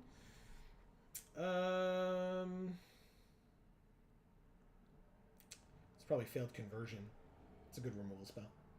Plus, we technically still have Heliod, so enchantments get a lot better in that regard, and that one's pretty good to start with. So, what do I keep hearing? I keep hearing sounds over there. wind hitting the screen door. Settling, maybe? I don't know. It's possible, too. All right. I'm going to be responsible and take the Ichor Drinker. I think we already have 2 Merciless Repurposings. We do. And that's 6 mana each for those. So I'm going to take a 1-drop creature to offset that instead of taking another really good black removal spell, which makes me a little sad. But at the same time, if we don't get to turn 6, we don't get to play those cards. So I'll be an adult and take the 1-drop. Probably not you. I mean, I guess you're a 4/3 trample, but for 4 mana and 2 life. It's probably this card and then just in the sideboard. Another Seraph of New Capenna. Or we could take the Core Halberd. Yeah. Because we already have 2 of these. So I'll take the Core Halberd. I think it's pretty cool. Like, we're going to need to make a lot of cuts because we've just been hooked up in this draft. Eric says, all right, let's give this one a try. Okay. I'll let you. Oh, yeah. We're almost done here. 5, 4. We have both of these already. I'm just going to take the Enduring Bond Warden and put it in the deck. Nothing. This one shares a color, so I'll take that just in case, but we have so many cards in our deck. Unsealed Necropolis we don't want, so into the sideboard, but it's still in our colors. Look at this art. What do you think of this background art? It's cool. You like it? Yeah. Consuming Aetherborn, not bad, but not for our deck. Goes in the sideboard. Vanquish the Weak. I'd probably take 1. and it's the first one we've seen. Surge of Salvation in our colors, but I don't love it.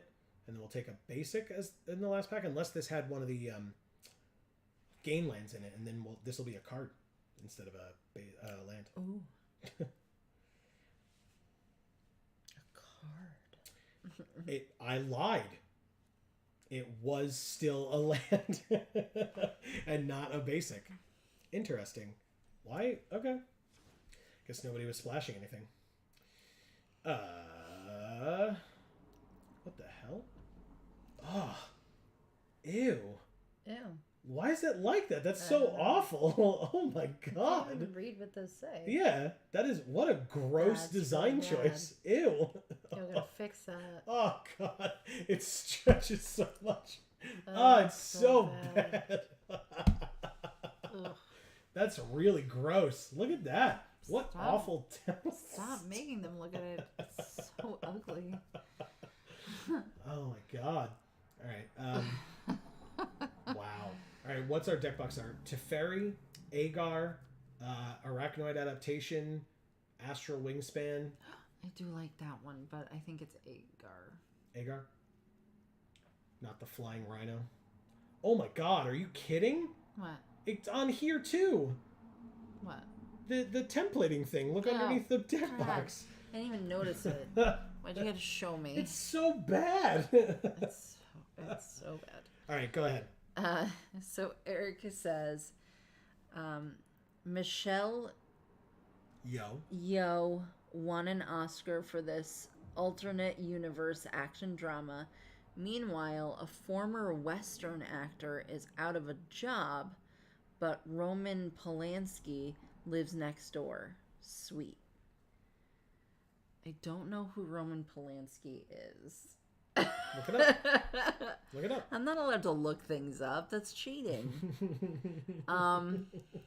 Yeah, I mean, obviously the first one is God, what's it called? Don't say it. I won't. I'm asking, but I'm not I actually wasn't asking. planning on saying it. Okay.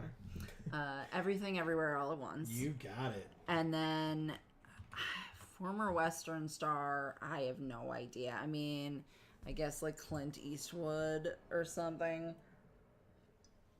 But he is really a director now, and I don't know who Roman Polanski is. So I don't know who he lives next door to. My mom, maybe. You know. Erica says, I will tell you that Roman Polanski was a famous director. Okay, well, that still doesn't help. I mean, Clint Eastwood did do that movie where he had people living next door and he didn't want them on his lawn. I saw that movie, but that's the only one that I know. Sorry about it. I'm not into Westerns. My mom liked Westerns, which is why I hate Westerns. So she says also the Western actor in the second film is fictional, not a real actor. Oh, okay. Yeah. Still don't know it. So heart back, and I love you. So I apologize. That is funny.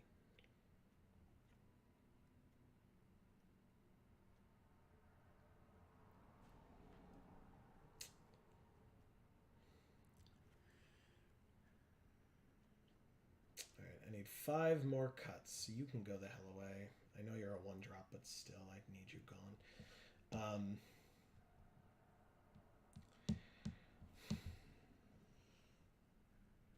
Everything Everywhere All at Once, though. If you see no movie ever in your life, see that one. Yeah.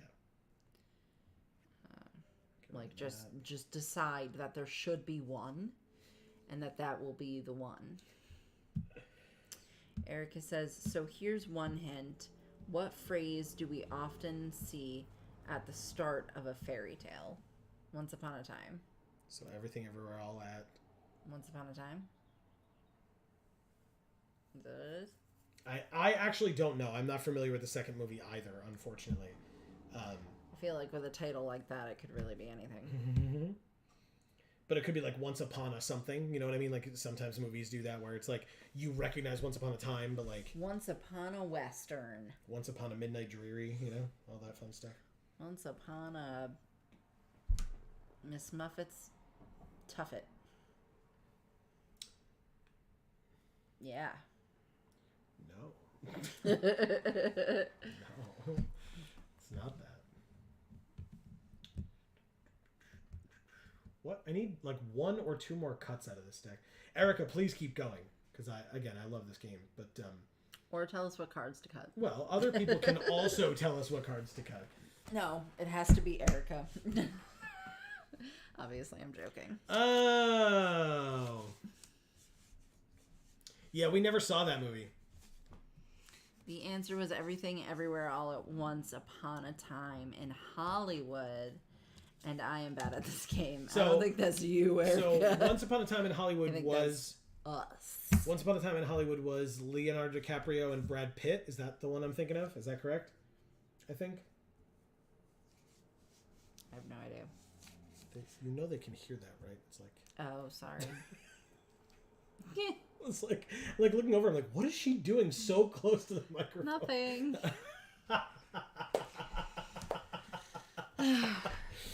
God.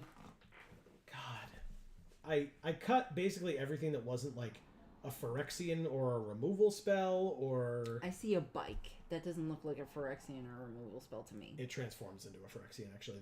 That damn is the it. bike, so... Well, I guess you have to keep it then.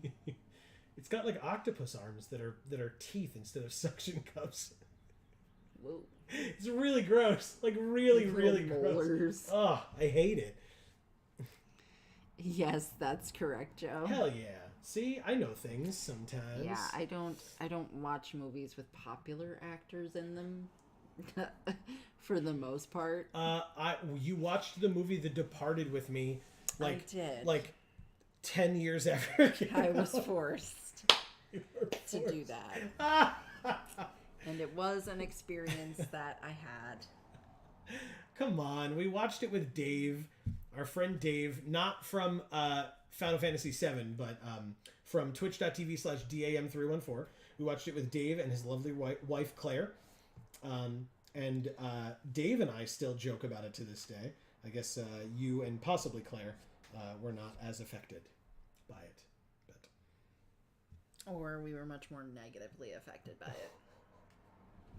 All right, I'm going to be cool with this 41, and we're going to give this a try and see what happens. 41, guys. We're 41 in it. Sorry, I didn't mean to yawn. We're going to be here for a long time, so I probably shouldn't do that, but here we are. Yeah, I'm starting to get a second wind, I feel like. Good. It's coming back to me. Good. My second wind is me still being hungry. Yeah. That's my second wind. Yeah, we still gotta wait. Ooh. Human Token 2066 with the orange name means we're playing a Wizards employee. Ooh, bitch! What? Did not expect that. That's great. We'll go like this. We will say, hello, Wizards employee, Human Token 2066. I like the Sarkin avatar because he has like more grays in the front than I do that like don't take the hair color, you know. Erica says also, if I'm ruining the VOD for anyone's enjoyment of the stream, I'm sorry for being this way. Crying, laughing face. What?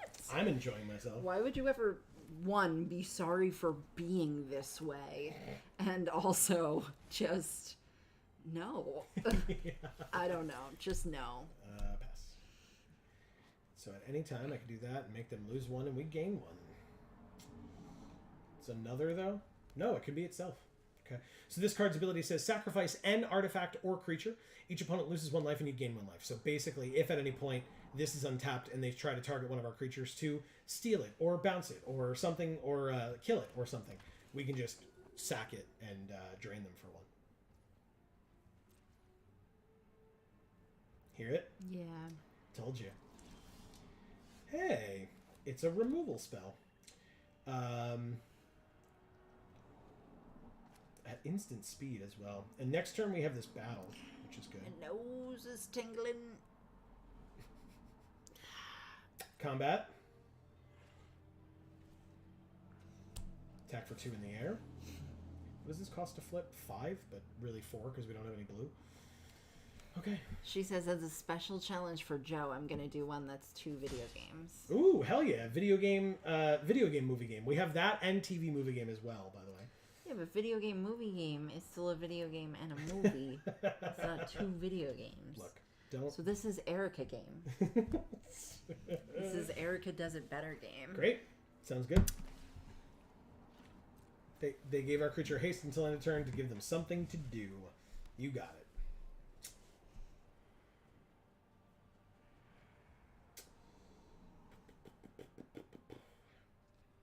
I don't know if you all will hear it, but we have an ice cream truck passing outside of our house pretty soon. Which is very funny to me. Okay. 4 mana, 2/2, and then another 2/2, both with vigilance. Giving the token haste. Yeah, I'll take 2 damage, yeah. That's fine. Congrats, you did it. What does this say? Artifact or creature? 2, 3, 4, 5. No blocks. I take 2! They have a bunch of annoying little creatures. I guess I'm just going to kill this one because it can transform. So, goodbye. I got a treasure. I don't... 4, 5, 6. So, yeah. And take my turn. Drew another land. God damn it. 3 damage to any other target, and you gain 3 life. Let's kill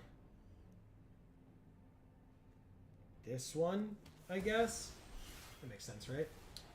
Combat. 2 at the invasion, or the battle. Oh, man. What? I'm so glad I got that side salad because I am so hungry.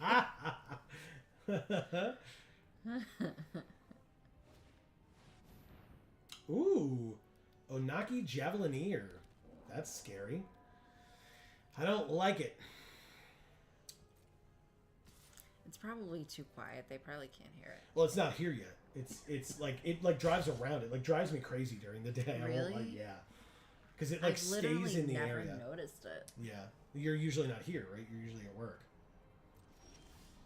God damn it. Stop drawing land.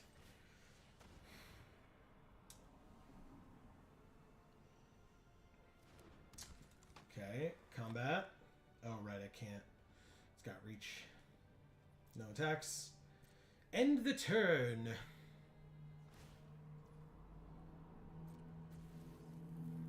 Giving it haste to ping us for 2.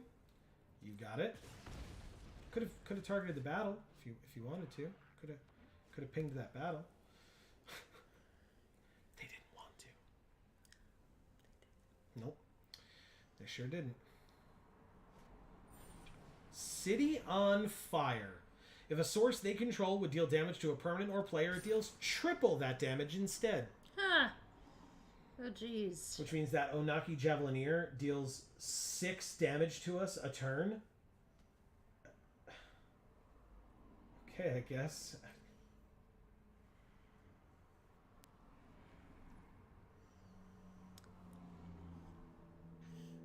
Okay, so Erica's clue. Here you go. Set during a zombie apocalypse, we follow the lives of scattered survivors episode by episode, while scantily clad women in swimsuits play various sports or sometimes fight to the death. Who knows? Yeah, so it's going to be The Walking Dead or Alive. Or, no, because it's set to, it's both video games, right? So, the hell is the name of that? Hold on. Give me a second here, because I got to kill this thing. Auto pay the 4.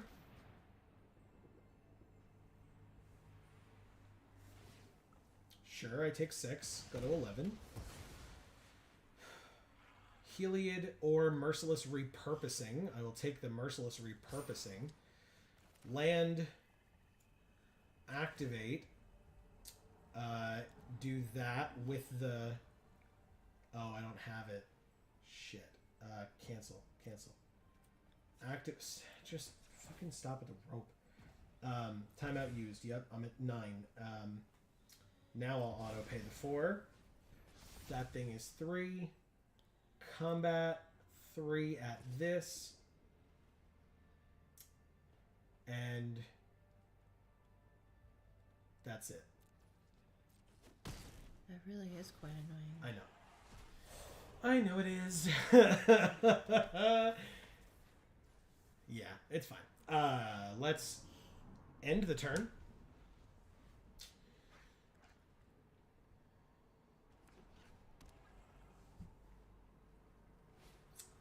Furnace Gremlin. Okay. I feel like I've been called that a couple times. A Furnace Gremlin. Pass 2 attackers. The 1/2 attacks. So it's going to hit for 3. Pass to blockers. Just going to block with this thing. They'll trade. Why would you pump it? It's going to deal triple damage, isn't it? Why would you pump it? I'm so confused. I guess if they have literally nothing else to do with their mana, then sure. Oh, because it makes an incubator that's larger. My bad. That's on me. Okay. Do I have any enchantments in here? I do not. Not yet. Okay. What do you transform into? 3/3 flyer? So I can hit you for 7 in the air? Erica has given you the answer. Do you want me to read it? No. Yeah, read the clue to me again. Okay. Oh, right. So, okay. Yeah, read me the clue again. Set during a zombie apocalypse, we follow the lives of scattered survivors, episode by episode, while scantily clad women in swimsuits play various sports or sometimes fight to the death. Who knows? Okay, so something that ends in dead, obviously, because the game is Dead or Alive.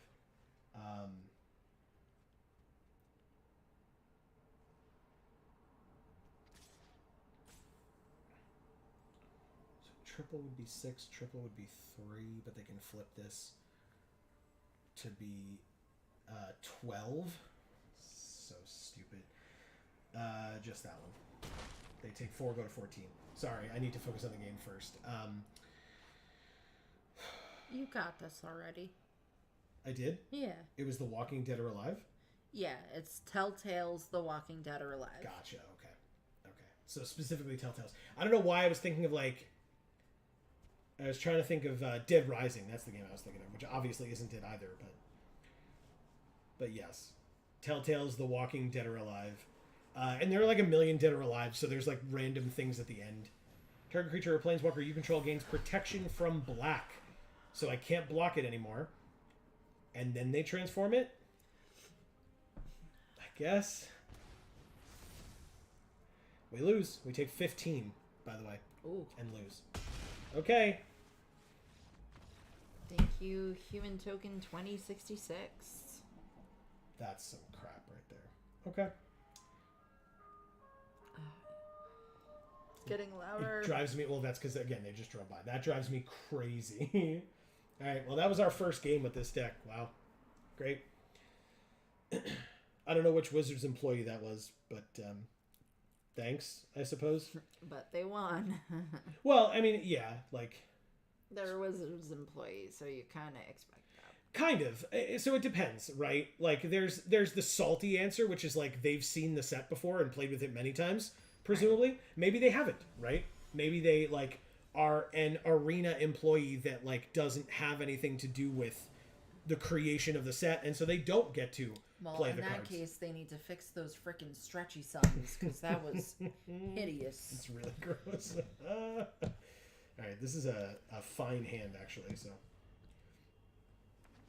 Okay. We did not draw the second black, but it's fine. We'll just Gift of Completion here. We can Seraph followed by Seraph if we want. Get some 2/2 flyers on the field. They have Soul Ring is their pet. interesting sleeves. Don't know what those are. Couldn't tell you. Alright, so they draw, then discard. Uncle Cardboard. Okay. Yeah, they're probably from a secret layer of some sort, but couldn't tell you which one. Was there like a 60s, like a... I mean, there was the tattoo one or whatever, right? But I don't think this is It looks like one of those, like glow-in-the-dark posters. Sure. Not glow-in-the-dark, but the UV light Yeah, posters. that you can see it like a headshot. Amy, look. Yeah, he's drooling. A little bit. He's hungry. Yeah, well, he's overgrown, right? So he's probably not eating enough. Yeah, that's true. Poor guy. And everybody's a Phyrexian now, so he probably can't eat them. And of course, they found another double-faced card, like our last opponent did. Nobody whiffs with that thing against us, huh?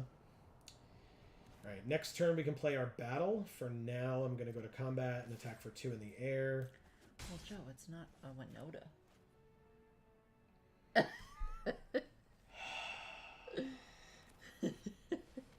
I don't mean to say that Winota always whiffs. You mean to say that when we use Winota, When we use Winota, it always whiffs. Except that one time against Erica where it was really, really messed up. Oh, yeah, that was messed up. Also, they have gotten more than the natural Tron at this point. They have all 5 colors separated across 4 land. And they did so with Swiftwater Cliffs in the graveyard as well. So they could drop like a, whatever the hell his name is here. Niv Mizzet, or there's a couple of Wooburg cards in the set. There's like 2 or 3. Deadly Decision, huh? 3 damage to any target and you gain 3 life. Probably the Captive Weird, I guess. Goodbye. I know you like went and searched for it and everything, but nah. Alright, let's put this to 1. Very good. Take a bunch of damage, but we have this to kill Inga and Essica and get a treasure, which is fine. Erica says, I try to forget that day. Gonna need you to foot the therapy bill for bringing those memories back. Fair enough. Aw, you beat me to it. I can send you more cookies. Skittering Surveyor to go to land. Whenever you cast a creature spell, if 3 or more mana from creatures was spent to cast it, draw a card. So they literally used a 4/4, a 2/2, and a 1/3 while my shields were down to cast a 1/2 to go get a land. But that presumably means that they went to go get the land that they need to then cast Nicol Bolas, or not Nicol Bolas, Invasion of Alara. Exile cards from the top of your library until you exile 2 non-land cards with mana value 4 or less. You may cast one of those 2 cards without paying its mana cost. They chose the rare Invasion of Kaldheim that exiles all cards from their hand, and then they draw that many cards. And then they may play all of the cards from their hand that were exiled. Sure, that makes sense, right? Jesus. This is an instant. I'm still going to just do it now, I guess. They have another Inga and Essica rare. This was draft, right? They have 2 Inga and Essica. They have an Invasion of Alara and an Invasion of Kaldheim. Jesus. Okay. Erica says you should be used to paying sudden, unexpectedly large fees by now with a winky face. Yes, we should. Yes. Unfortunately, that's something you never really get used to, even though it keeps on happening. Sure does. Okay, so we'll wait on this. It'll give her a +1/+1 counter, so we'll end our turn. They don't necessarily know that we have removal. They might know that we have removal, but they don't necessarily know that we have removal.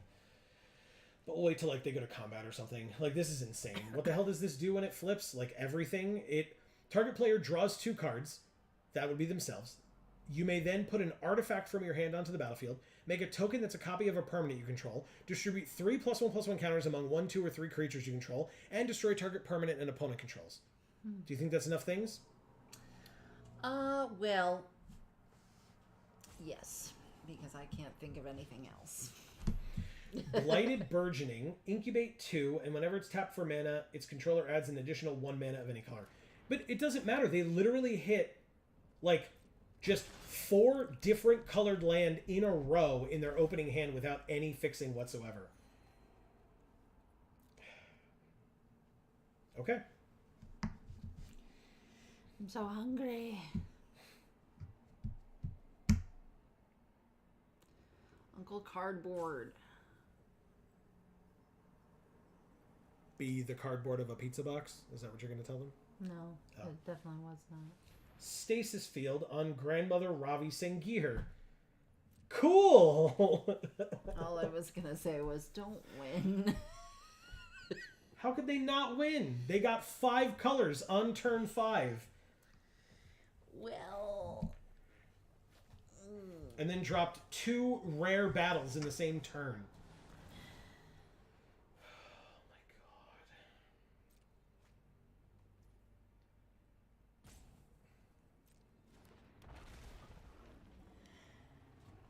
It's a Stegosaurus. It's not, it's a sailback. Yeah. It's still a dinosaur, right? They destroy a target artifact or enchantment. So they destroy our incubate token. I'm like getting really tilted today. Alright, sure. I'll kill your 3/4. What does this freewheeler do? Each player mills 3 cards, then we can transform it for 6 mana.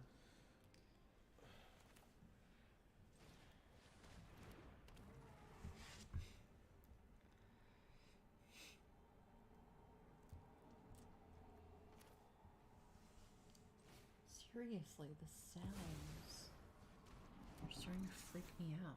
I feel like we're not alone in here. Oh, good. I milled 2 rares and a land off the top for my mill card.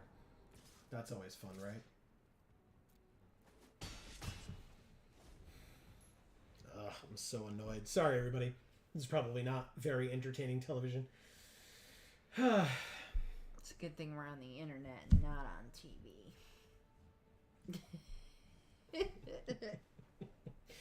Just as a reminder, everybody, our busy week does technically end tomorrow, but tomorrow night / evening. There's that Omnath that John was looking for earlier. It's another 5-color card.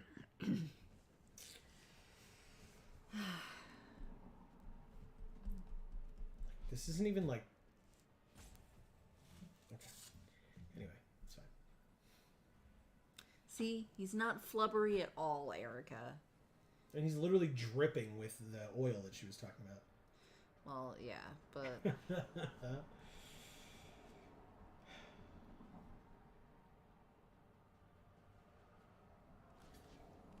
Sure. I mean, I know you have a second one. Actually, you know what? Cancel blocks. No blocks. Deal damage to it. Congrats, you did it. Brutal says, it's nice to know that opponents get perfect draws, unlike you or I. Yeah, not even perfect draws. Like, they just... Like, I mean, yes, you're absolutely right, because, like I said, like, 5 mana in... 5 different colors of mana in 5 turns without fixing, except for the last one, which was Skittering Surveyor. And it was perfectly cast with Inga and Essica to allow for the 5th land so that they could immediately play the Invasion of Alara. Of course we drew a land. Why would we draw anything but... I still play this, right? Well, you said that there were bot games, right? Maybe it's a bot. No, you draft against bots. Oh. So we go like that, and like this. Gain 2 life. And then go like that, and like this. And gain 1 life.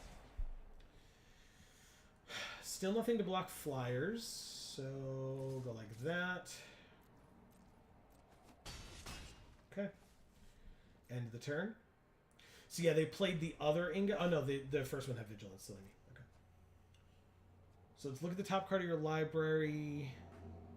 But yeah, it's more like... Sorry, I'll finish my phrase. It's not even the perfect draws. It's just like... This was the deck that they drafted. Like, their draft had in it 2 Wooburg cards that they were able to use at rare that they got Return up to one target permanent to its owner's hand. Congrats, I exiled your stuff. Ha.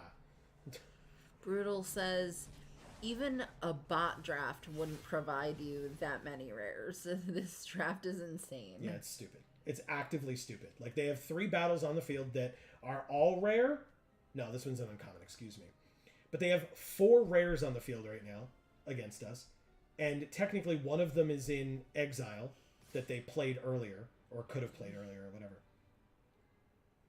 So yeah, we've seen six rares from them, 5 rares from them. All right, so this 2/2 is literally just a 2/2. So I'll block it with this 3/3, and then block one of the 4/4s with an 0/2. Or it's going to get flipped anyway, right? So we don't block with the 0/2. We just block the 2/2 with the 3/3, and then that thing is going to flip anyway, so congrats, you flipped it. Invasion of Alara comes in and does like 16 different things. So they draw 2 cards. They can put an artifact from their hand onto the battlefield. So they'll have 8 cards in hand. If one of them is an artifact, they get it. They're going to copy my creature. Nope, they're not going to copy. Oh, they're going to destroy my creature. Right. Okay. Well, I'm going to take a quick bio break. Okay. I'll be here. Okay. So yeah, they kill my 3/3 menace that had already killed one of their creatures. Cards left in their deck? 5. Good call. Hadn't even thought of that. 5. We sure are at 17. Okay, so they just make a token that's a copy of the Oracle so that they can draw, then discard? Oh, so they can shuffle up to 4 target cards with mana value 3 or greater from your graveyard into your library. How would they even know that, like, this is a deck that you would... Or that that's, like, a strategy that you would need in this deck? In other words, to draft it that way, not to use it this turn. That's obvious. Okay, so now they have 7 cards in their deck because everything else is exiled.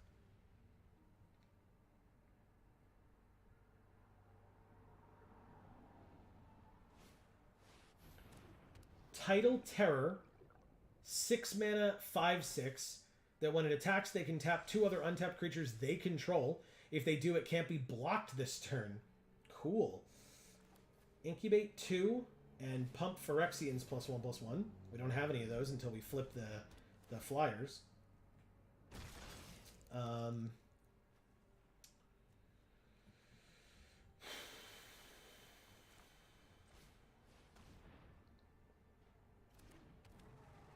Okay.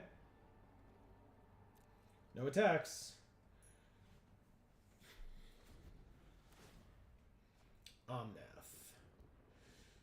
Ability activates. I still don't even know what most of these cards do. I just don't, like, they just played too many of them. I don't have time to read them. It doesn't really matter at all. Like, look at this board state.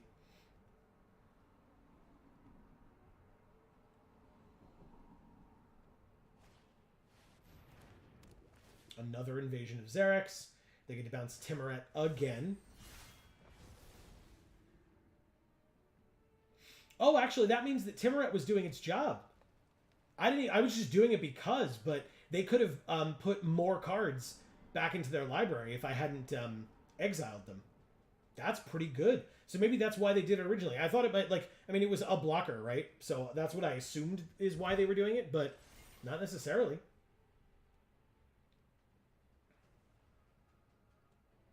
That is some incredible foresight. I wonder who's playing it. I mean, I'm not familiar with Uncle Cardboard, but, I mean, we're all, you know, content creators in some capacity. So,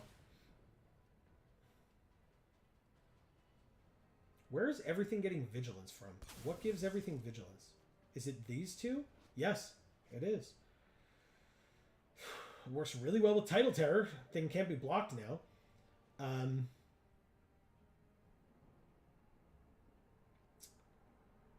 Okay, so I'm at 17. So 1, 2, 3, 4, 5, 6, 7, 8, 9, 10, 11, 12, 13, 14, 15, 16, 17, 18, 19, 20, 21. And 5 is 26. So we lessen it by 4, that's 22. We lessen it by 4, that's 18. And we lessen it by 3, that's 15. We go to 2.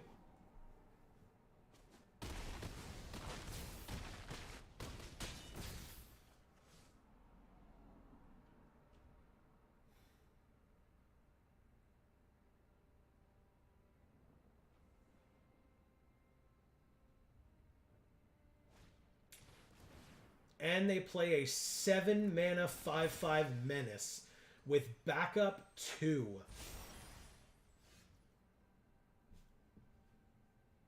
Sure.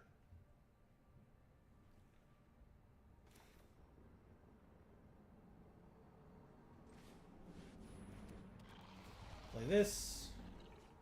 You lose 2, I gain 2. Play this. It's a 2/5. And I pass.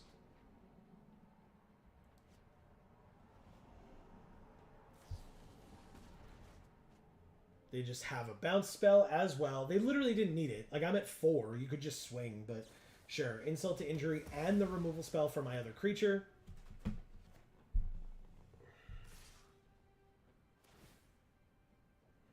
They're going to take the time to tap 2 things. Of course they are. And put me to -26. I mean, thank you, Uncle Cardboard, I guess. If Amy was here, she would have done it with a little bit more enthusiasm, but forgive me for not giving a shit about that just having happened. I don't understand. That's unfortunate. I'll try to be less salty, because that's no fun. The joke I always make in these events, right, is that these are all content creators, and somebody's got to lose. And if it's going to be us, we're going to try to have fun while doing it. And honestly, the way that it becomes fun is literally all of you. I'm pointing over here, but you're there. But because this is the chat that I'm looking at. So, yeah. That's what makes it fun, is hanging out with all of you lovely folks. Because, you know, and honestly, like, getting to play with the cards and stuff, like, I'm going to go to pre-release this weekend and open more cards tomorrow. I say this weekend, tomorrow. I'm going to open, like, 24 more packs tomorrow. Then I'm going to open 12 more packs on Saturday and 6 more packs on Sunday. And so I'm going to have a great weekend playing Magic as well. But today we're going to play as many games as we, like, reasonably can. And like I said, have as much fun as we can, because, oh, what happened? The timer isn't even ticking up anymore. Oh, did you crash? Oh, you crashed. Cool. Hold on. I have a thing for this. Us. Hello. We're big. Let me fix this problem and then we'll do a thing. I hope we're not, like, it didn't, like, start us against an opponent, because I need a minute to, like, set this up now.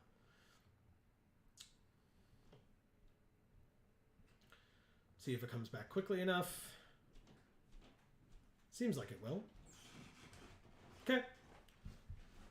It did put us up against an opponent, too. Sorry, Alpha Frog. I didn't even know you were here. We have 2 mana as well, so I can't even keep this hand. Mulligan. 2 mana again, but this time we have 2, 2, 3, 3, and 4. I'll probably just get rid of the... Fine, I'll get rid of the 4. No, this one has Convoke. Silly me. I'll get rid of the double white. Did something happen? The stream crash. Well, not the stream. Sorry, that would be... Oh, that's much worse. The arena crash. Oh. But I got it I was back. going to say chat's not out. Oh, God. Sorry. Thank you. It wasn't... It hasn't been that long, but yes, Okay. you're right. Thanks. Yeah. Did you get all that? I do have all this, yeah. Okay. Thank you. Okay, so we're going to do this. This is the Phyrexian thing. They have 1 mana open. So I guess I do this first, just because if they kill our creature, we get to surveil, but I doubted it would happen. So no big deal. So if we draw a land, that would be cool. Specifically a swamp would be nice as well. The Chrome Host Seed Shark is a 2/4 this early in the game. They just have a 2/4, huh? Fine. I guess I play this Death Toucher. No attacks. Need a 3rd land, please.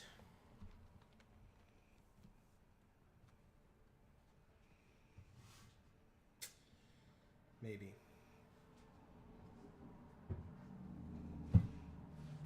Goreclaw. Okay, that's only 2 rares in a row. Let's see how we do against that, I guess. Jesus Christ.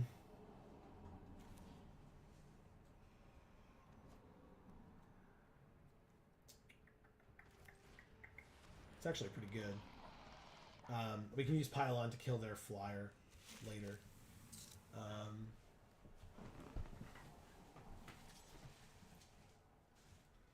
Hit for 1, because we can. If they have a way of killing the extra familiar before attacks, I'm going to be annoyed, but... Goreclaw.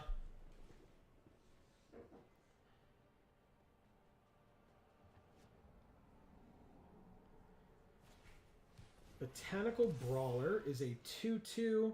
Whenever one or more counters are put on another permanent you control. If it's the first time it's been put, this one gets a counter as well. You got it. Goreclaw gets bigger. I obviously double block because I want both of these in the graveyard. Trample hits us for 2 and 2 in the air. That's fine. Worth it because we gain life as well. Surveil 1, then Surveil 1. That can go to the graveyard for now. For the first Surveil, because that can go to the graveyard as well. Yeah. Okay. We're both at 18. Wow. Just wow. Dreg Reveler, or Recycler. Not Reveler, Recycler. They have a 2/4 in the air and a 2/2 trample on the ground.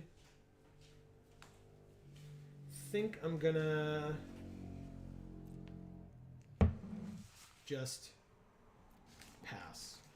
Thank you. Our food's gonna be here in just a couple minutes. Hell yeah, finally. Botanical Brawler the second. Okay. They haven't played any commons yet, if you don't count the lands. Interesting.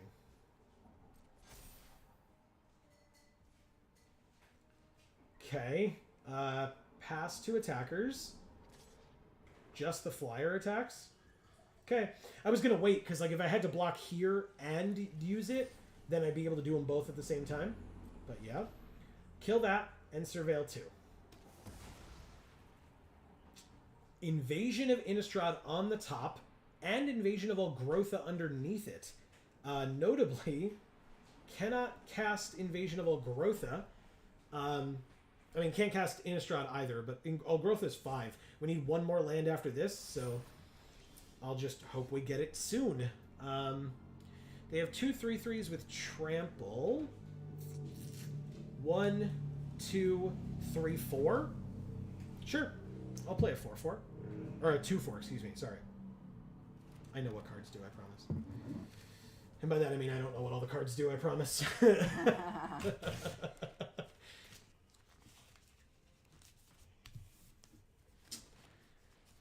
Blue, white, green. Blighted Burgeoning on the other land. Incubate 2. Counters have been put on things.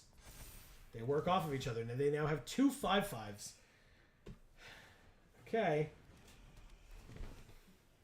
Blighted Burgeoning is a common. They finally played a common. Alright, so if it's a land or a double-faced card, they draw a card. It's a land. Okay.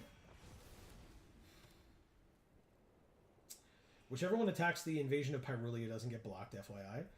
But the other one will get blocked by the... Oh, they just didn't attack. And we drew... So the 4-drop invasion was on top. The 5-drop invasion was underneath it. And the 6-drop invasion was under that one. And I can't draw a 4th land. I did... That sounds right. I did surveil 2 lands to the graveyard. I'm aware that I did that, right? I'm aware. But still. Wow. But still. I would like to challenge for a moment. Alright, let's do this. No, we're going to do Timuret. Oh, right, we can't. That's 2. So we're fine. This first. Incubate 2. And then no attacks, obviously. Our time's going up instead of going down. Yep. Sounds right. Alabaster Host Intercessor.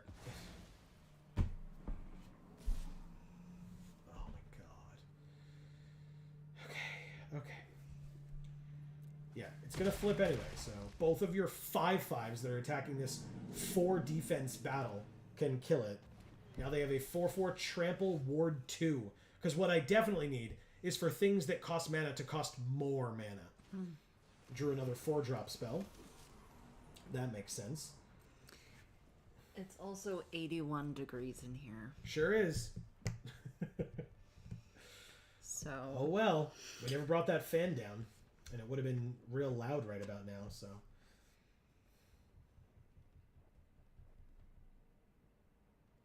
This sucks. All of this sucks. Like, if we had land, this could have been a real game. But, unfortunately, it's just not.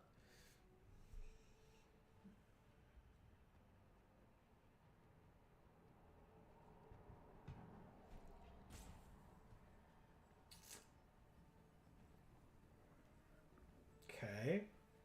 They're thinking about something.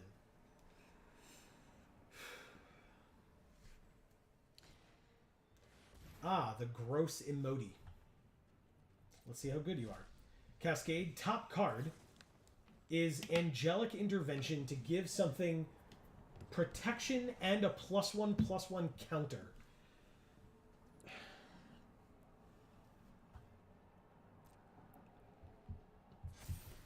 Cool. Now they have 3 5/5 tramples. Oh, nope, sorry, I lied.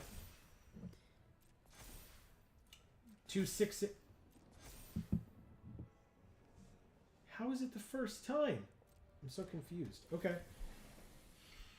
Well, anyway. 2 7/7s and a 5/5.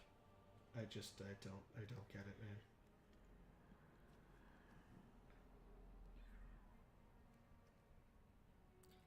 Yeah.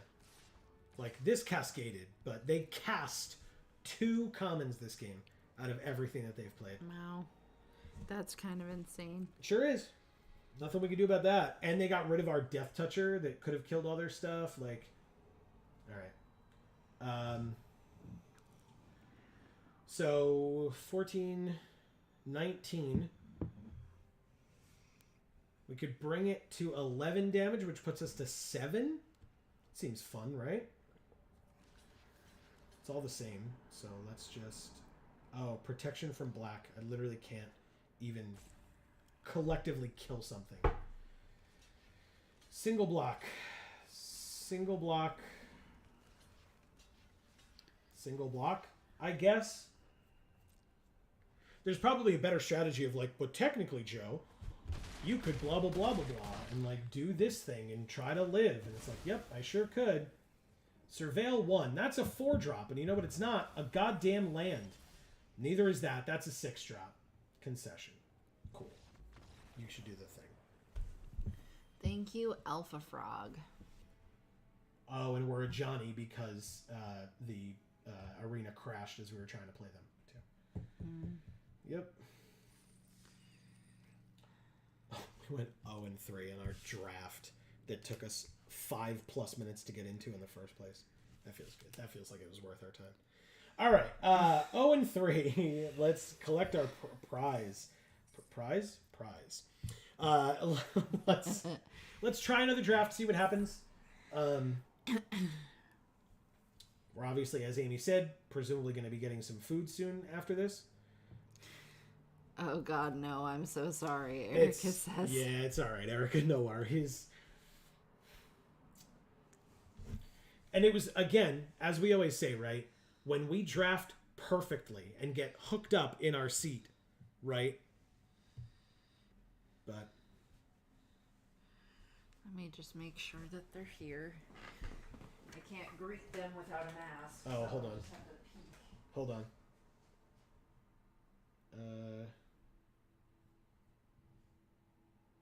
Do this. Oh, good. All right, give us 1 second. Okay. Yeah, right. So, we still have only us and one other person. So, I guess we're just going to go back to sealed again. Like, I don't know how long we're supposed to be sitting here, but it's very annoying. And yes, thank you, Brutal. I appreciate that. Or Fisher, I guess. But regardless, thank you. I also think I need to take a nap. I literally cannot keep my eyes open and have gotten maybe 8 hours of sleep total in 3 days, but I'll be back later. Yes, Erica, self-care, always important. Go for it. We will see you later. You know we'll be here for many, many more hours. Because for folks who are unaware, we'll be doing this until like 1 in the morning. So, our time. So, like, 7 more hours, 6+ more hours. So, yep. Have a good sleep, Erica. I know Amy says goodbye as well. She's just grabbing our food. But, yeah. Okay. Yeah, we're going to probably have to go to a sealed at this point. I mean, like, I don't mind sitting here chilling for a minute while we, like, grab our food and get it set up. But, like, nobody wants to sit here and watch that. That's boring as hell. So, yeah. Oh, no, but our gems that we spent to play the event. Let's open a sealed and see what we get. Shall we? Okay. So, I mean, that bottom row is nice. Oh, and a Yara as well. Never mind. All 4 of those are nice. Well, it came, and of course it's wrong, because it wouldn't be my food if it wasn't wrong. Did she know that it's wrong? Or the person outside? She can't do anything about the fact that it's wrong, because it was my fault, I guess. Oh, was it? Because I didn't know it was going to be half of a pizza instead of a full pizza. Yours? Yeah. So, here we are.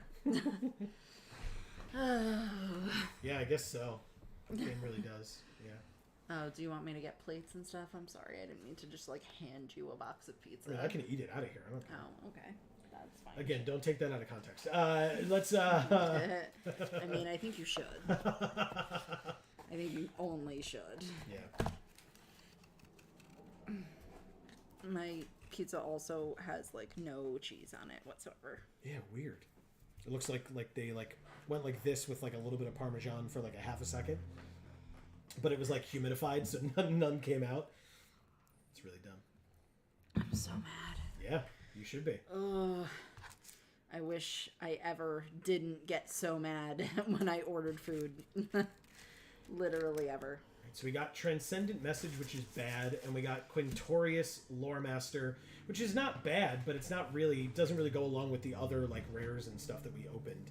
Obviously, we've got Fire Song and Sun Speaker, which does go with Quintorius.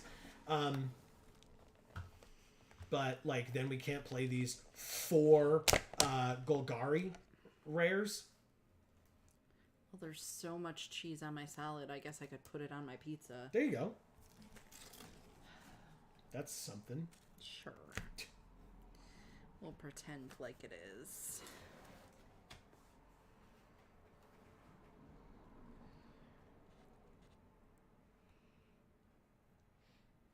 Mine looks weird and doesn't have the meat on it that it was supposed to have either. Oh, so. great.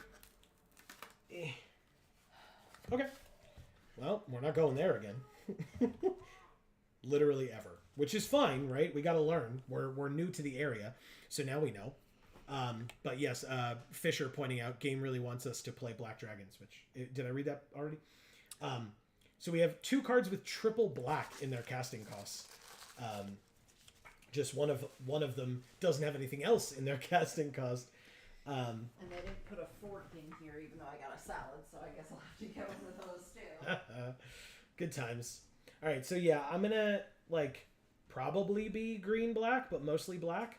Oh, we do not have a lot of black cards, it seems. Okay. Well, actually, there's a lot of duplicates, so what if we just take these 2? This one, that needs green as well. That's good. Ichor Shade, sure. Sure. Unsealed Necropolis. We can get creatures back with that. Why not? Tenured Oilcaster. I guess I should probably be showing it to you all, right? Because we're doing a show here. Nah.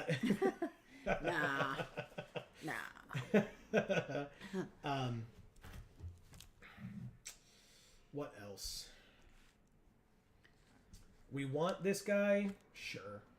Oh, there's 2 of him. Yeah. We want 2 failed conversions. We want the Mauler. We want the Broodlord. That's the black cards. Now for the... Ooh, we got Dina as well as Glissa. And we got 1 Jungle Hollow, too. Oh. Wow, we have a lot of red-white. We have Mirror Shield Hoplite, Invasion of Kylem, Quintorius, and Fire Song and Sunspeaker, along with one land in that color. Interesting. Where do I pick up here? Were you reading while I was doing? Yeah, stuff, but you should read from right under Erica, which is the last one that you read. You can read those. I've read them all, but you can read them as well. Brutal says rough draft rounds.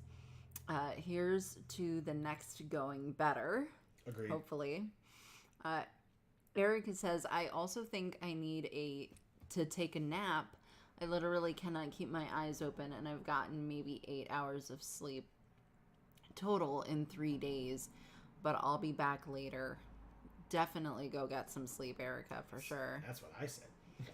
And Brutal says, game really wants you to play Black Dragons. Oh, yeah, Sure. you did read that. Yeah, Okay. no worries. All right, so we'll play this card. No. No. No. No. No. Wow. Good thing we're heavily black because our green ain't great. If an opponent casts a blue or black spell, no. Tandem Takedown. Sure. That's a good one. War Historian has indestructible as long as it attacked a battle this turn. It's a 3-mana 3/3 with reach. I don't think so. Converter Beast is a 4-mana 0/1 that when it enters the battlefield, incubate 5. I mean, really though? Why? Why are these cards so bad? Enchanted creature for 4 mana gets +3/+3 and ward 2 and has cycling as well. We got the Doomscar Warrior, 4 mana, backup 1, trample. And whenever this creature deals combat damage to a player or a battle, which is also given to the creature that we give the +1/+1 counter to, look at that many cards from the top of your library. You may reveal a creature or a land from among them and put it into your hand with the rest on the bottom in a random order. I'll take it. The Bonded Herd Beast is a maybe, and the Timberland Ancient is a 6-mana 6/5 reach trample with forest cycling. Oh. So it definitely gets in. That's only 34 cards. But we haven't added Dina. We haven't added Glissa. Oh. Jungle Hollow, although that doesn't count because it just takes a land away for that. We're literally playing all of our black. So maybe I do add these two in. And this one. Our curve looks weird. Do we have 2 drops? We do. So I guess this one's fine. And this one... Oh, that's it. Okay. That's the deck. We made it. Art. Deckbox art. Ooh, what about the stained glass one? The Quende. Yeah. Okay. Is that in our colors? No. Good. It's white. Perfect. Okay. So we'll use Quende. We'll say done. Okay. Pardon our eating, folks. We are going to be streaming for 12 hours. And so a meal is going to be required. So we will do that, and I will try my best for our opponent's sake to actually be paying attention to the game as well as eating. Wow, this hand sucks.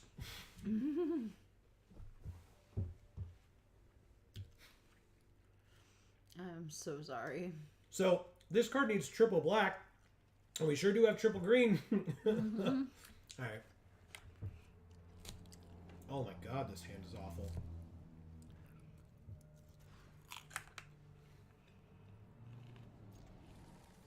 Whatever, I gotta get rid of 2 cards anyway. So, this one. Okay.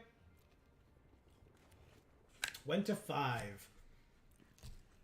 Good luck, opponent. I guess. Should be shaking your boots. Because I'm going to win.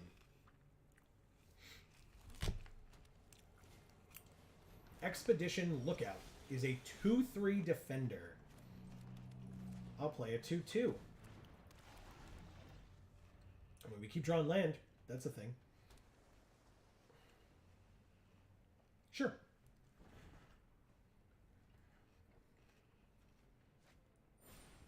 Whoa. Really? A 3/4 flying vigilance on turn 3. After my multi 5. No attacks. Alright, we get to kill it with tandem takedown, but this is so bad for us. Just so bad. We take 3. Vigilance. Oh, and by the way, when this comes in, it gives a flying counter to each creature that convoked it. So this defender now has flying as well. And they play a 3/2 flyer as well. 4th land, tandem takedown, target up to 2 creatures we control, and then target a creature they control. That'd be that one. And then swing with this guy. I'm so sorry for the crunching, guys. I knew I was going to be very hungry, so I ordered a pizza and a side salad. And I didn't realize that when I do that, it means I only get half a pizza. So I only have half a pizza, so I really need to eat this salad. Yep. I'm so sorry. Because typically, if Amy would get pizza, because it's a gluten-free pizza, it's not ever big enough. Right. It's tiny and it's thin. Yep. And it's just not enough food. And so instead, now she has half a pizza. Yeah. No. And a salad that is slightly larger than I thought it was going to be. And definitely has a lot more cheese than I thought it was going to. Which is good, because that compensates for the fact that my pizza has virtually no cheese. Yeah.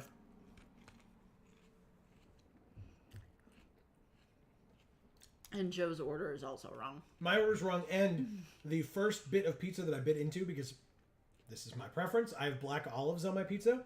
The first bite that I bit into, there was definitely a little bit of pit in there. Oh. Like, that's not their fault necessarily. No. But on top of everything else, it's just, something I'm still going to ding them for in my brain. So.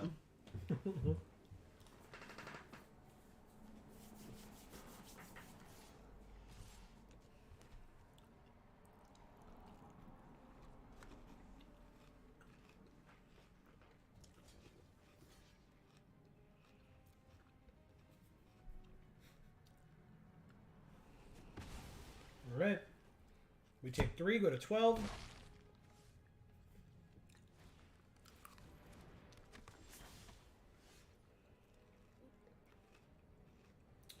Thanks to Thalia, I literally cannot cast this removal spell, even though it's typically 5, and I don't have my 6th land. Thalia makes it cost 6, and I don't have my 6th land, as I said. And they played a 1/4, which is exactly what they needed toughness-wise to be able to stop my 3/4 from being able to attack. Oh, is that mine? Yeah. Is it new, right? Sorry. Oh, right. The reason it wasn't over there is because I have to touch the mouse. All right. 3/2 flyer. Hits us again. Ain't nothing I can do about that. This thing has reach. That's nice. So if and when I draw that 6th land, hint, hint, I can play this 6/5 reach trample. And they can play a 3/4 convoke flyer. Land? Nope. It's an 8 drop. Oh, yeah. It's not a land to let me play the 2 6-costed things. It's an 8 drop. Combat. 5. Can't stop the flyers. I don't care about the 1/4, but I'll leave back the 3/4 to stop Thalia, I suppose, from hitting me for 2. End my turn.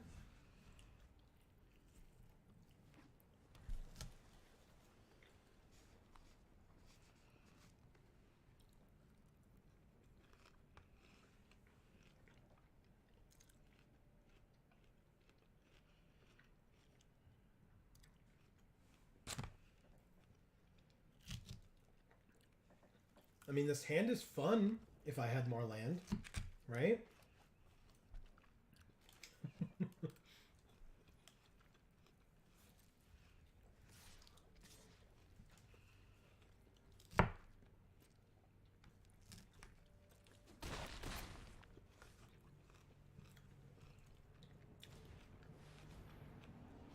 When it enters, each player mills 2 cards.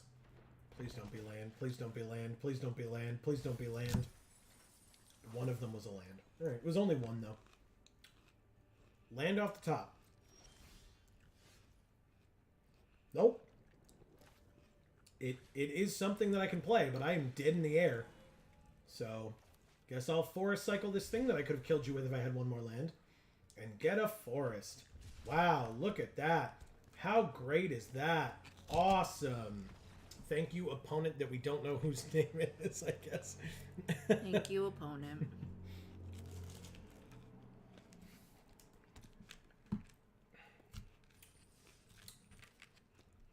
But you've been to this place, not this particular location, but you've been to this chain before and enjoyed your experience. Mm-hmm.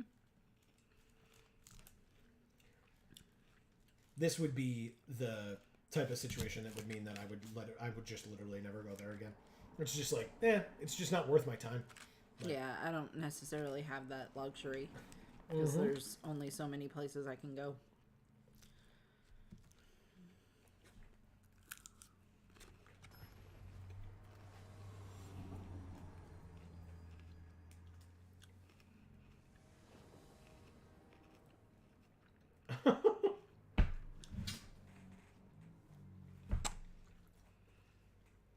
Okay. I mean, I multi 5 last game.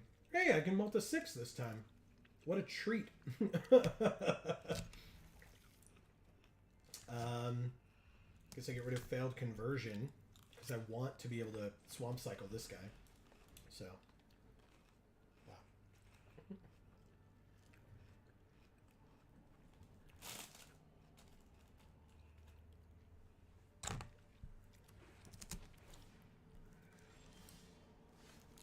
They're using a companion.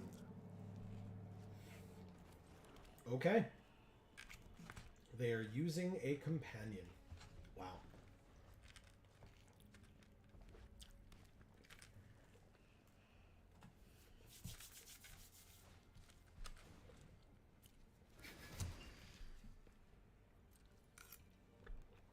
But they're also using an Urn of Godfire. Oh, they said hello. Hello.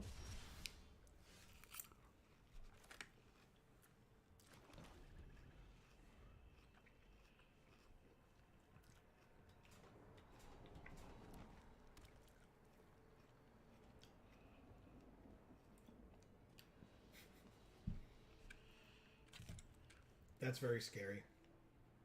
I don't want to know what Lutri... Okay, they just put it in their hand. That's also very scary. Don't do that. 2/4 menace. 8 or more cards in their graveyard. Sure. Because like later on we can do the combo with like these two things where we play this, then sack it later to this to draw 2 cards, and then activate this to put 2 counters on something, and blah blah blah. It's fun.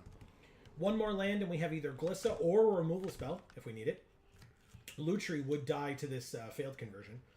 Lutri says, Flash. When Lutri enters the battlefield, if you cast it, copy target instant or sorcery spell you choose, or you control, excuse me, you may choose new targets for the copy. Okay. Let's see how we do. Oh, alright, well we drew our 5th land, but they didn't play anything, so...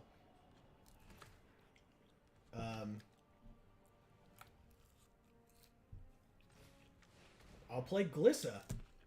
She's insane. Nice. So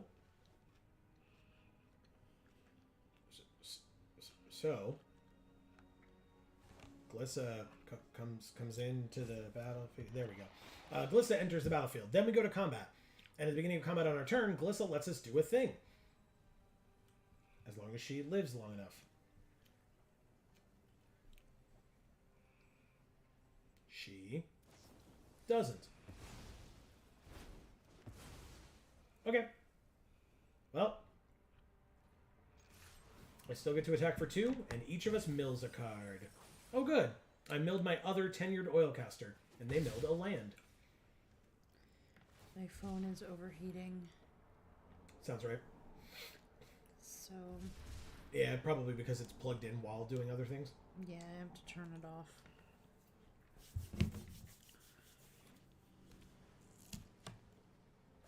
Is this another Wooburg person? I'm going to be so mad.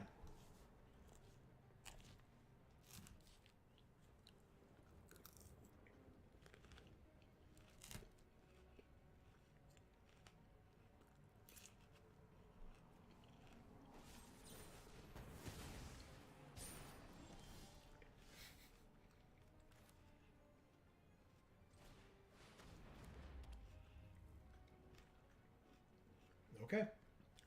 And pass. It sure is a 4-5.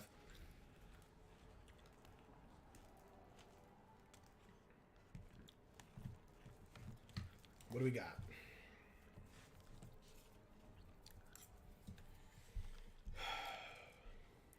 Next turn I can transform it and play one of these two things, whichever one is more relevant. Presumably this one, because what else am I going to be sacking if I'm transforming this?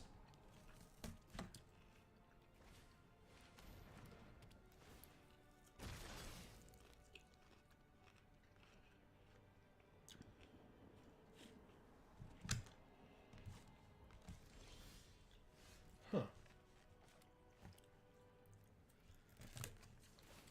Activate the ability.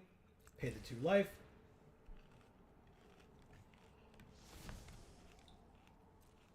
Go to combat. Attack for 7 with Menace. Seems like they have a spell of some sort. They do not. Oh, but of course it didn't leave a green up for me to play my creature. It left a black up for me to play my instant. That would mean that I would sack my only creature. Thanks, Arena.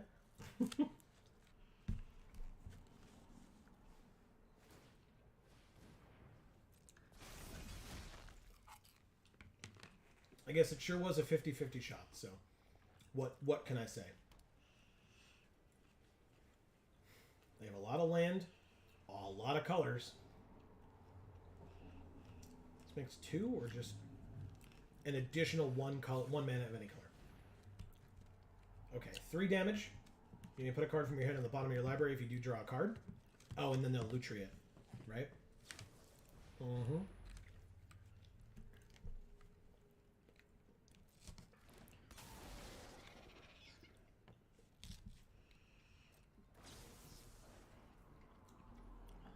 All right. Once they've chosen their target, I guess since I have it, I might as well sack it. And draw 2 cards so that they get none of the value from playing their Lutri out. Works for me. Play this land. Play Dina. Play Iridescent Blade Master. And play Placid Rottentail. Go to combat and end our turn. Beautiful. That was not bad. That was a pretty fun and nice turn.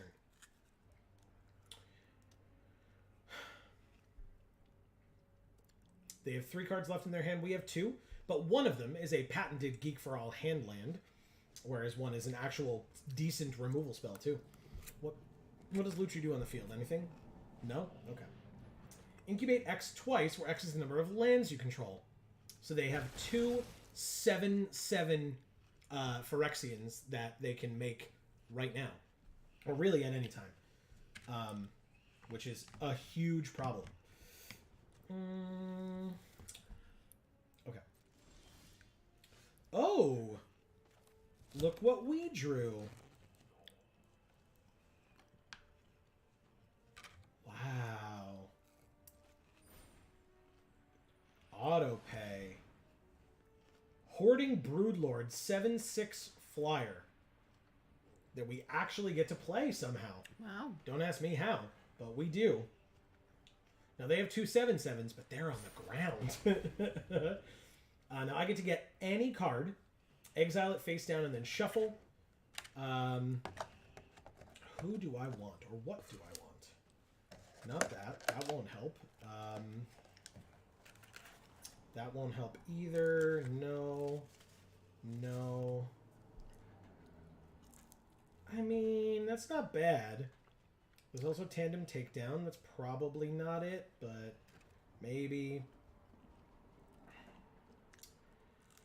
Those are all my land. So basically, if I take Render inert.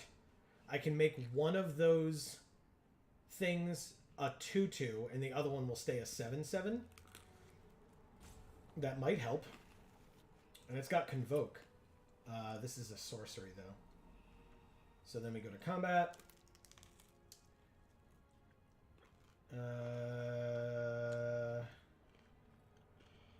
No attacks this turn. End the turn.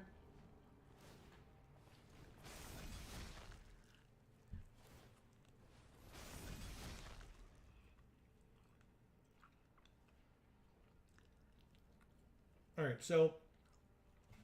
Sorry, I'll wait till I don't have food in my mouth anymore. Ah! Cool. Okay.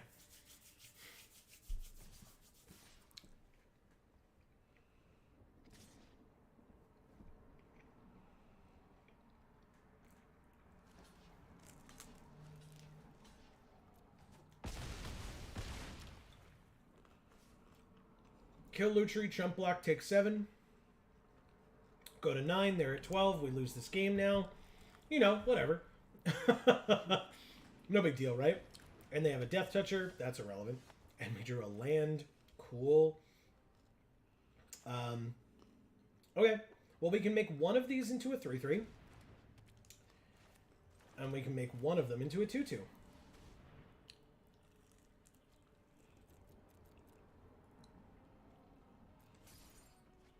We drew a 4-drop that will make a 5/5 next turn. No attacks. Got a chump block. We're at 9. 3, 4, 5, 6, 7, 8. So yeah, we're still good.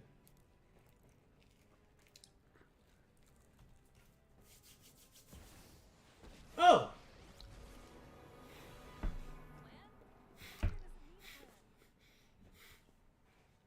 We're still good, he says. I guess.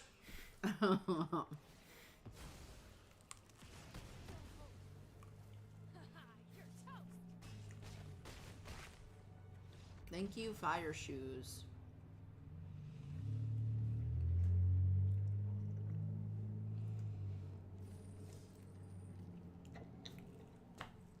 Oh, okay. Sure.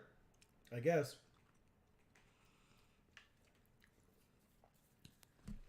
I'm starting to feel like this is very reminiscent of our home experience.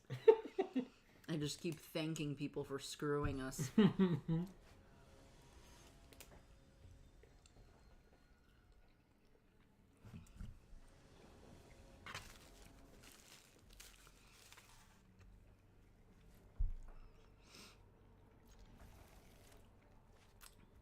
I also wonder, and I'm not accusing Fire Shoes of this at all, but I will say that one game that we had that we still talk about to this day, where we played that Mythic on one turn, the Mythic Dragon, which we got to attack them with.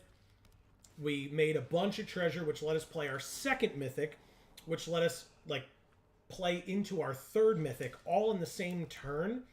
The opponent that we did that against basically like shit talked us because they were like, oh yeah, of course you got all those things, you know, or something like that, which I don't blame them for, right? I'm literally kind of doing the same thing. Right. But earlier on in their stream, they had cycled through sealed decks or sealed pools until they got the Mythic Planeswalker that they wanted. And then they accused us of the same thing, got mad at us for it, but we hadn't done it. And not in that deck that we played them against, but previously they had done it. So it was like, I don't understand why you would badmouth us for it when you literally did it earlier, and we hadn't done it. So, yeah, that was the thing.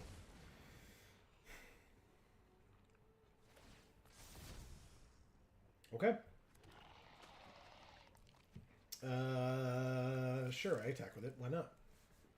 Why wouldn't I? They're at 16. Thank you, Placid Rottentail and the Blight Sower Thalid. Streetwise Negotiator. It's an 0/2 and it gives itself the counter. This creature assigns combat damage equal to its toughness rather than its power. Okay.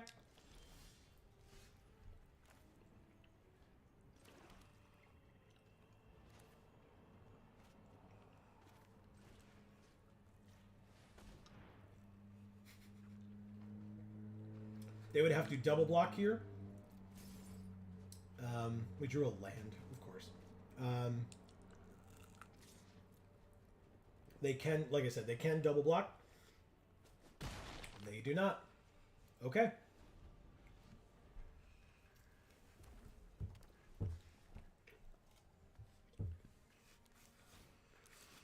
Oh. Wow.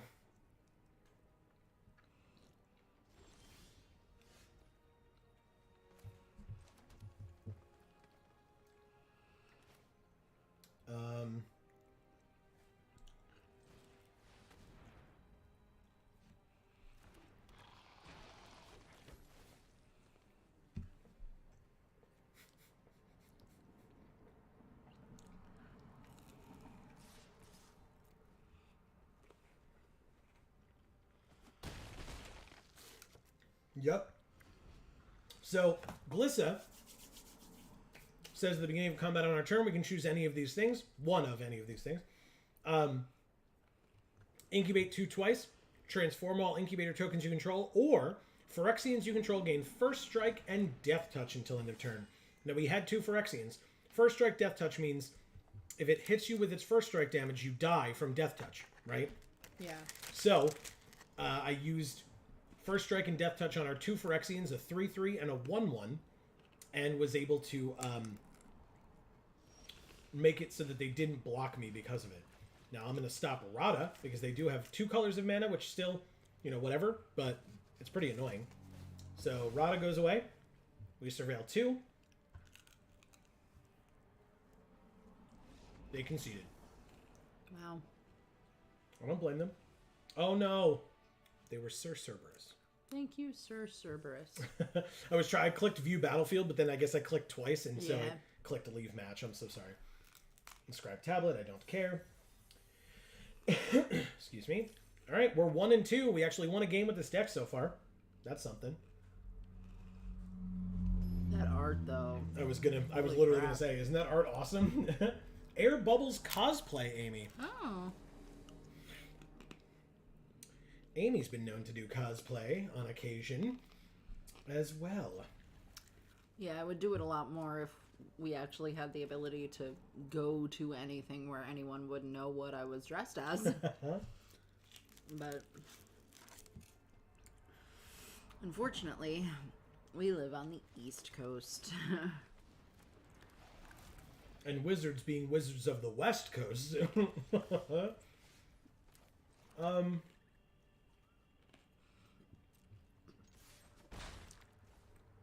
I mean, it's probably this to be on curve. Or have more power, because she's only 1 power. We don't really do much life gain, but she's still cool.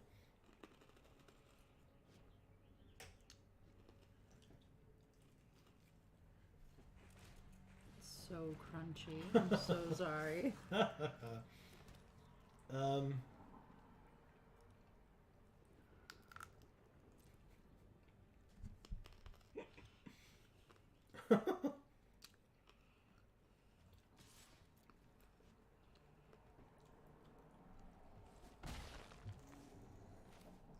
They have Phyrexianized Faraska as their sleeves. I know. She still looks amazing. I agree. I love her so much. She's the other shirt I could have worn. Oh, It's yeah. like Veraska or Nissa. But I haven't really gotten a chance to wear this shirt yet, so I wore Nissa. Am I missing something? Probably have a burn spell. Worth it. They did not have a burn spell. Called their bluff. Okay.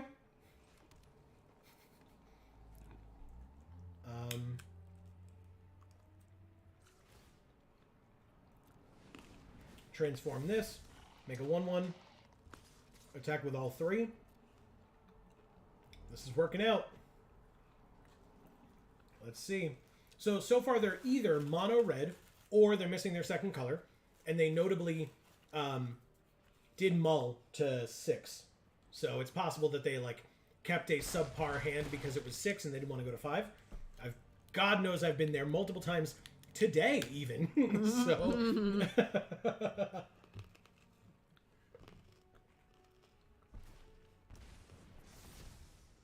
I have sympathy.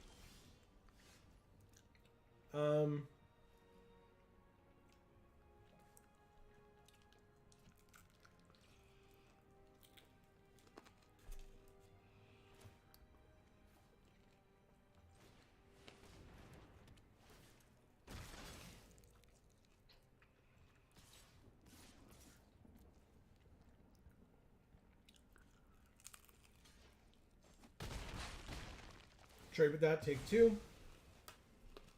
I sack a thing. Okay. You got it. It was a 1-1. And then I get a counter on this. Hell yeah. 5th land, still mono red. They play a 1-3. We got a Yara, first of Lochthwain. We literally have 1 black source, so we can't play it. But that's fine. We can play Dina.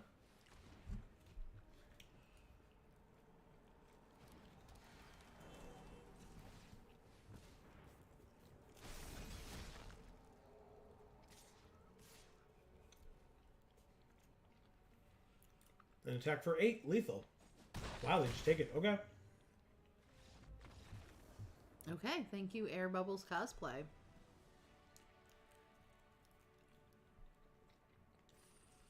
All right.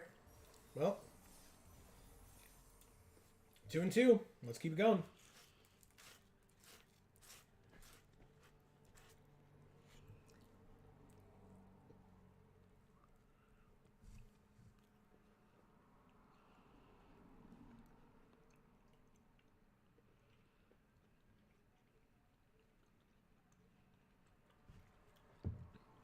That's cool that they give little story tidbits. Elish Norn has dispatched Atraxa. Or should I not read this? Because we haven't read this yet. Yeah. Okay.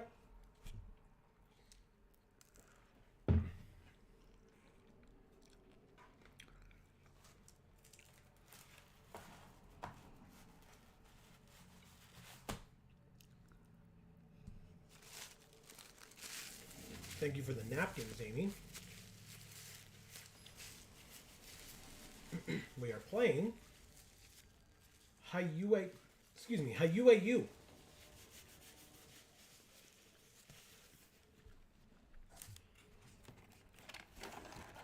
This is a cool hand. 1 more land, it will be perfect, but for now it's pretty damn good. There it is. We got there. Thanks, Dick. I will say, for a pizza that didn't have enough cheese on it and was half the size it should have been, it was delicious. Good, I'm glad. Obviously no attacks. They have a 1-3 Death Touch. Whenever a creature they control with Death Touch deals combat damage to a player, that player gets 2 poison counters. From target permanent. So I can't use this to get rid of poison counters that he would give us, which is frustrating. But I can play this and like flip it in 2 turns or something, so no blocks.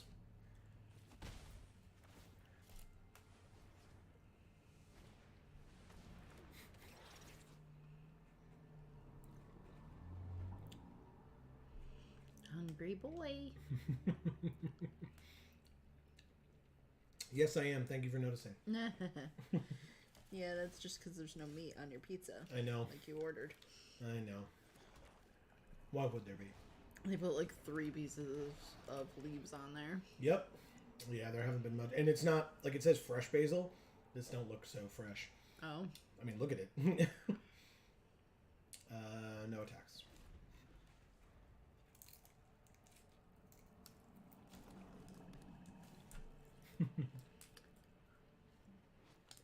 Whoa. What the? It's not magic. It's Teza. It is? Mm-hmm.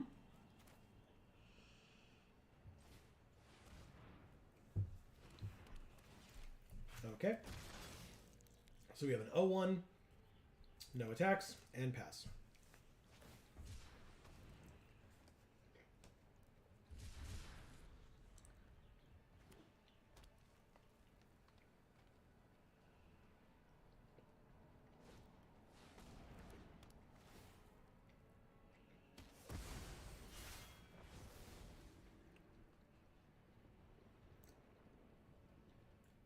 That's annoying.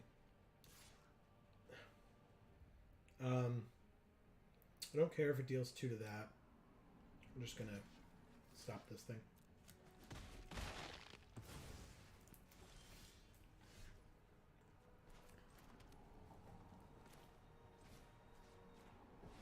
Goodbye. Okay. Well.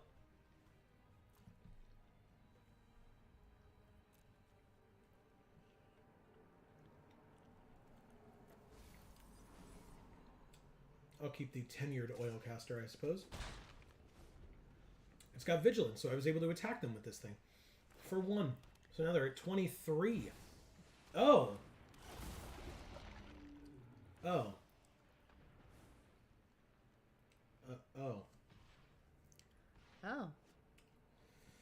Is that the black dragons that Brutal was talking about? No, technically not. We have the 8 mana one. This is the reprint legend one. But it sure does have haste and flying and infect, which means if it hits us again, which it's going to because I literally have no way to stop it, we die. So we concede.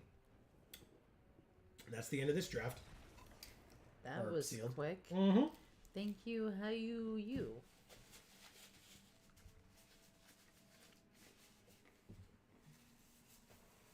Okay. Well, you know, sometimes you go 2 and 3, and sometimes you go 2 and 3 literally every sealed that you play, because that's what we've done all day today. Let's try another draft really quickly, see if it's available. If not, we'll do another sealed, because that's just how things are going to work today, I think. Mocan is saying playing against Skittles sure do be like that. Mm-hmm. Skittles.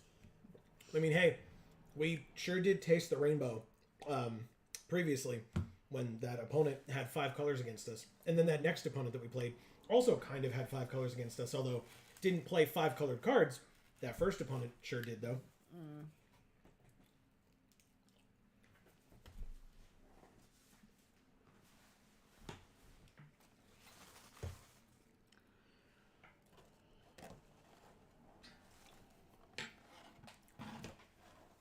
Has anybody out there ever had Chicago deep dish pizza?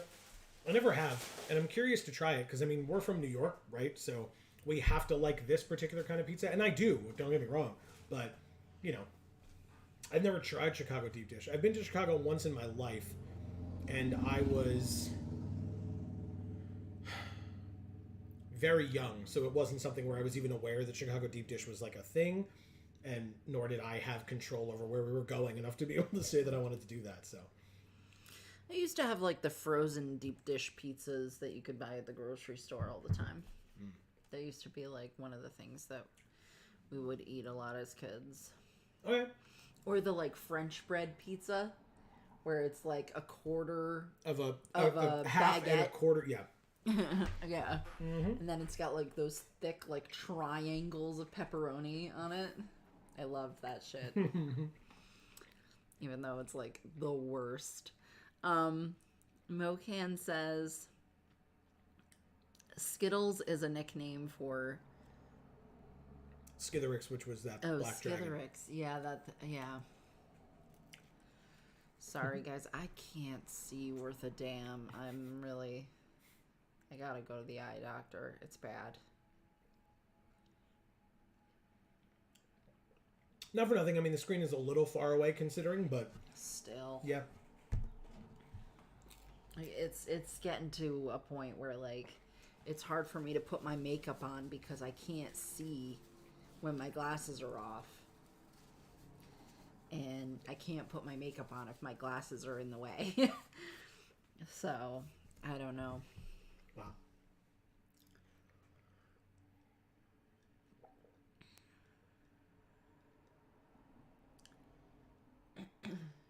I mean, at one point there were only 3 of us, I think. And now there are 5. It moved in the opposite direction. Instead of 5 empty seats or open seats and 3 filled seats, now there's 5 filled and 3 open. Well.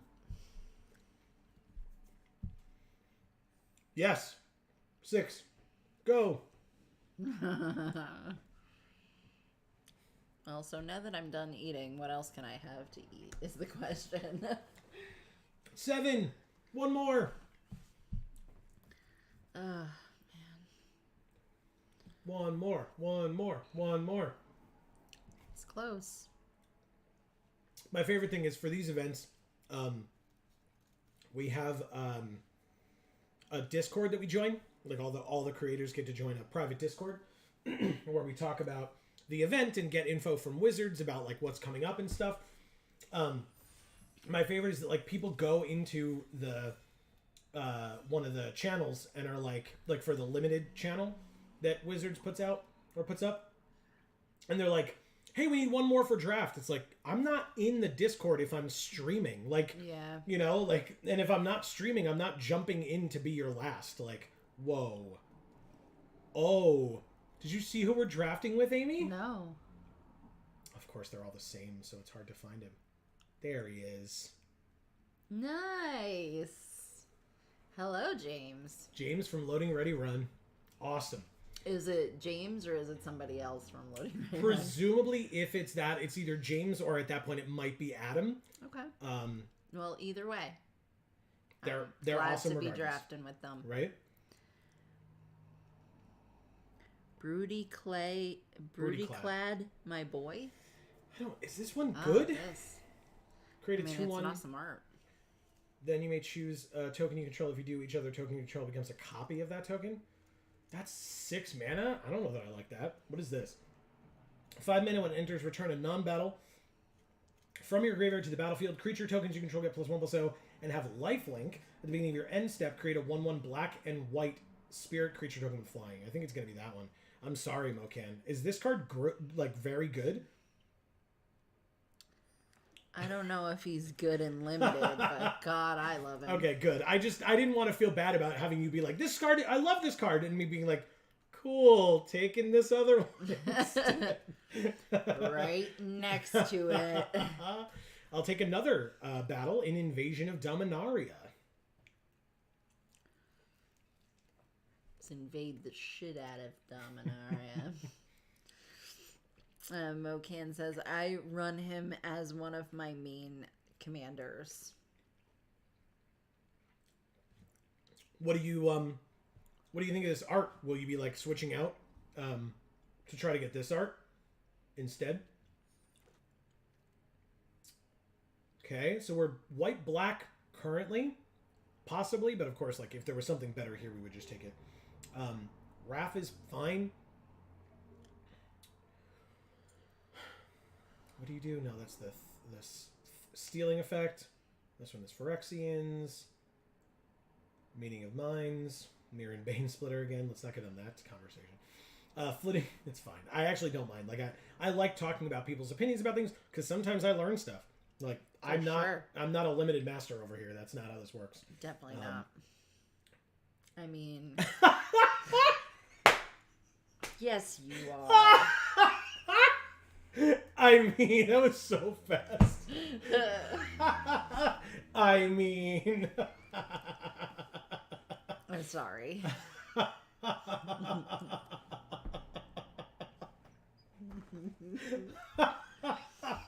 Oh my god, that was really, really funny. I'm so sorry. Oh my god, that's I so didn't funny. mean for that to be No, like as it was mean perfect. as it was. No, it was perfect. Never ever changed. That was hilarious.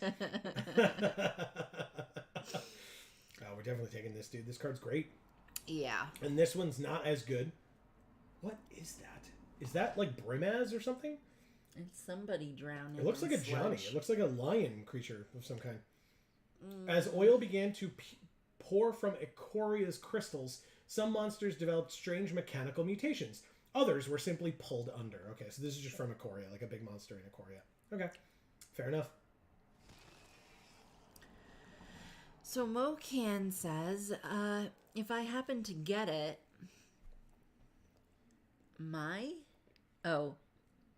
MLGH. If I happen to get it, I might. Just missing the T. Oh. But I'm not going out of my way for it. I'm just happy he's on Arena now. Okay. blue-red tokens is such an interesting deck. He does work in the blue-red deck, as Convoke likes having lots of tokens, but he is quite expensive. Right, meaning, like, because he's 6, which means that if he gets played and then dies, as tends to happen in Commander, then he costs 8 after that, and etc. Like, that's a tough sell. I get that. But yeah, blue-red is not...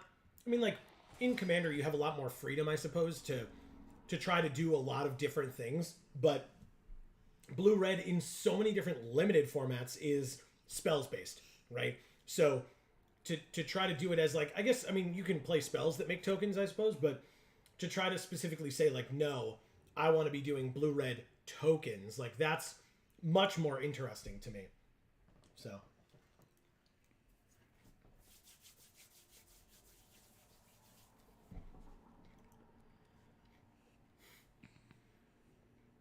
I like this card.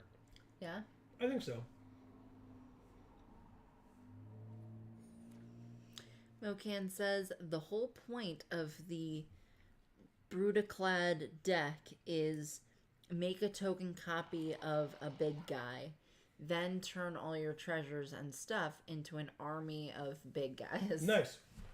Yeah, That's I mean, cool. that's what he did, right? So that's really Yeah. cool. I like it. I'm trying my best to not, like... I mean, we did just badmouth them the whole time, so I guess it doesn't matter if we put their branding all over the internet. 'Cause we just talked about how shit they were.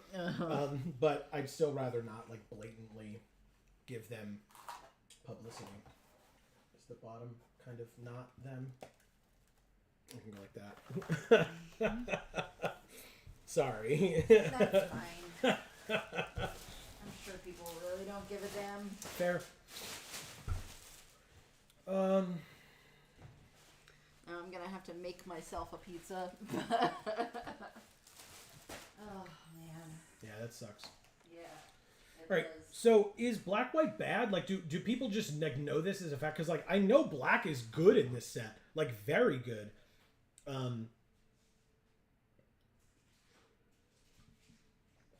But I feel like black white has been open in both drafts that we've done, and in the first draft that we did, we went 0-3.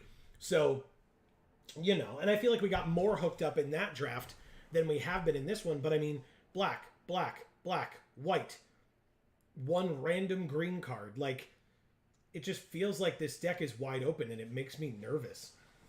Because it makes me feel like I'm, like, missing something, you know? Like they know something I don't, and that's why they're doing it this way. Jesus. Alright, I'll take another Flitting Gorilla, I suppose. It dying is not the worst thing, right?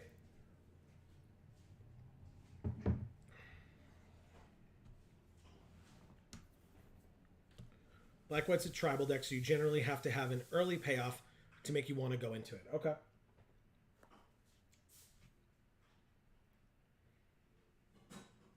Don't know why there's so many mono black cards, though. Yeah. Very weird. Like I said, I just know that, like, mono black in the... I mean, I guess shout-outs to Limited Resources. I was watching the Rare and Mythic Rare set review from them, and all of the mono black rares and mythic rares were A's, like A+, A-, A, whatever, which is, like, the only color in the entire set where the mono-colored versions of those cards are that. So I was surprised. I mean, yeah, for now it's in the sideboard. Sorry to Amy, I'm just trying to talk over it. We'll go like that. We'll take this and the land. All right, on color, rare or busted mythic maybe, huh? Quende is a good card. Guardian of Girapur, 3-mana, 3/3 flyer. When it enters, exile up to one target creature or artifact you control. Return to the battlefield. So it blink it, basically. It's like Resto Angel, but, like, not. Being good at high rarity doesn't necessarily mean good at low. I fully understand that, absolutely. And I've made comments before where, like, I'll play in a pre-release and I'll open like 5 on-color rares or mythics, and put them all in deck with a bunch of like serviceable commons and uncommons, and get destroyed. Meanwhile, I'll play a game or play in an event where I have nothing but like commons and uncommons. Like I don't have a rare in my deck. I just don't play any of them because they're all bad or whatever the case may be. And I sweep the whole event. Like I just go undefeated and destroy people. And like I feel like that happens more often than not, you know? So who the hell knows? I mean, because there's so many mono black cards, maybe Timuret's good. What are you? 1 in a black, Bladed Battle Fan with flash. When it enters, attach it to a creature you control. That creature gains indestructible until end of turn, and then +1/+0. That's not the worst. I mean, if we see this again, I'll take it, but I'm going to take Timuret here for sure. Vanquish the Weak is not bad either. It's not incredible, but it's not bad. So yeah, Moken, I definitely hear you. Like, again, you know, commons and uncommons in a set are quite powerful. Like, if you still have the right amount of removal and the right, like value-based creatures and card draw and stuff, it doesn't matter what rares and mythics you have. Obviously, there are certain cards that are just straight up bombs, and if you get it, you can't, like, if it hits the field and stays on the field, you kind of can't lose. But, yeah.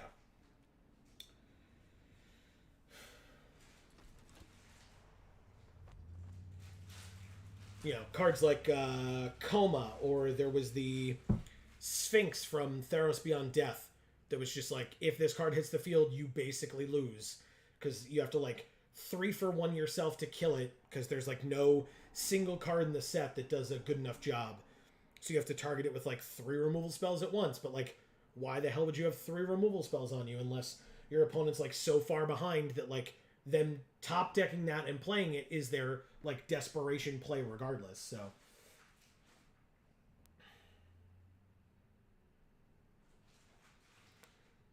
those cards are generally mythics. I have Nightmares of Crimson Vow, which had multiple of those cards at rare. Yeah. Yeah. How are there 2 rares still in this pack? Target opponent... Oh, this is pick 4. Target opponent mills 3 cards, put a land from their graveyard onto the battlefield tapped under your control. It gains if this land would leave, exile it instead of putting it anywhere else. Or 10, tap, sack, search your library for any number of Praetors. Yeah, no, that card's bad. Sure. Arixmethes is good, but not for this deck. Infected Defector. Probably fine, I guess.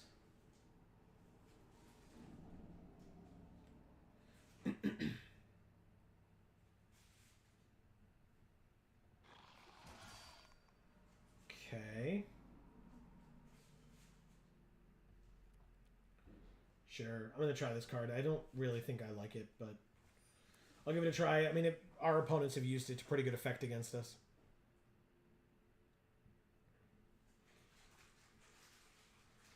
But yeah, Moken, you would hope that R&D or whoever had tested the set enough to know, like, oh, this card's just unbeatable. And so we need to make it a mythic or whatever. Like the last set had Thrun. I played against somebody at pre-release with it. And oh wow, there's another Realmbreaker in here. And I literally said, like, I beat him with it. And I was like, I don't even feel good about having beaten you with this card. It just wasn't fair. Like, it literally is just pro everything but green. And, like, he wasn't playing green in his deck, so the card just beat him. And, like, there was nothing he could do about it. And it was just like, I'm not a skilled player just because you didn't have green in your deck. Like, I just don't get it. Yeah, Thrun is just insane. Yeah. It's interesting to think of multiple cards balanced for Commander in a limited context. Yeah. Yeah, Thrun was stupid. Like, I felt bad because the guy I played is a cool dude. Like, Champion. I mean, again, shout outs to them, right? We're not sponsored by them for this, but we love them, right? We enjoy being sponsored by them because they're great, and we go there because we like it, not because they sponsor us, right? But like, the guy goes to the store. He's really nice. Like, we talk to him. Amy and I talk to him all the time. Check in on him. Like, we know, asking about life and things like that. Like, he's a great guy. We've known him for years. And it's just like, you know, I didn't want to do it. We're just playing, and I drew Thrun, and it was like, sorry, man, I'm going to play this card, and I'm going to win. Like, let's hang out and talk after. Like, I just felt bad.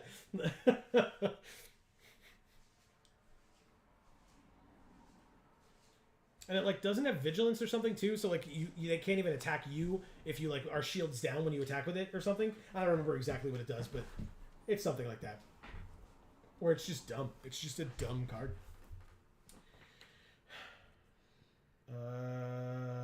Do we have a tenured oil caster already? We do not. I'll take it. Because we already have one of these. 2 is probably not the worst. Maybe we want a second one of these, huh? No, we want the oil caster. Yeah, we do. 4 is important. Mocan says, Vigilance, indestructible on your own turn, hexproof from non-green, if I remember correctly. Yeah, that all sounds right. It's just dumb on top of dumb on top of stupid on top of dumb. A, B, or C? Quick. B. Oh, good. That's what they were auto-picking anyway. Good. But then there's this one. Do you like this one better? Yeah. Or this one? No. You don't like the weird eye stalks coming out of the card? Coming out of the person's face. And... oh, no last pick yet. Okay. John Mankier, Giuliano Gennari, Anderson Nascimento, Cordo Calls, nice, Metal Mario, James from Loading Ready Run, and Mr. Metronome. Mostly names that I recognize. Nice. Really cool. I didn't say on color rare or mythic, but so we didn't get it. Anyway. That's fine. Yeah, that's definitely why. What do you do? First strike as long as another knight entered? No. Like, if we took Quende, then, like, maybe, because, like, we had that one person that used that to amazing effect against us. Like, I could pay 2 life, but, like, you're just not that good. Like, we're not in a +1/+1 counter deck, so... There's this bottom corner. Yeah, I know. I already have one of these. I probably won't even play the first one, and I already have one of these, and maybe I'll play that one. Okay. I'll take this. All right. Oh! Oh! Okay. Why did someone pass this? What the hell was in this pack that they passed Baral and Sword of Once and Future? What? There's even 3 uncommons in here. They took a common? That's confusing. Who? Mr. Metronome, I need to know why. I'm shocked. What? That's very confusing. Yeah. Mocan just has sideways eyes and says, all right, sword. You literally cannot even argue that it can't go in a deck, and that's why they didn't take it. It's an artifact. It's colorless. And Mocan just said, like, sword is always in your colors. Oh, shit. Well, we're not playing this, but... It's awesome, though. Who is it? Chingataxius. It sure is. But they made him have a small chin. Oh, wait, no. You just couldn't see it. Yeah. So, mythic and rare still in the pack. I'm so confused as to what's happening. What is happening? Do I really have to take a failed conversion?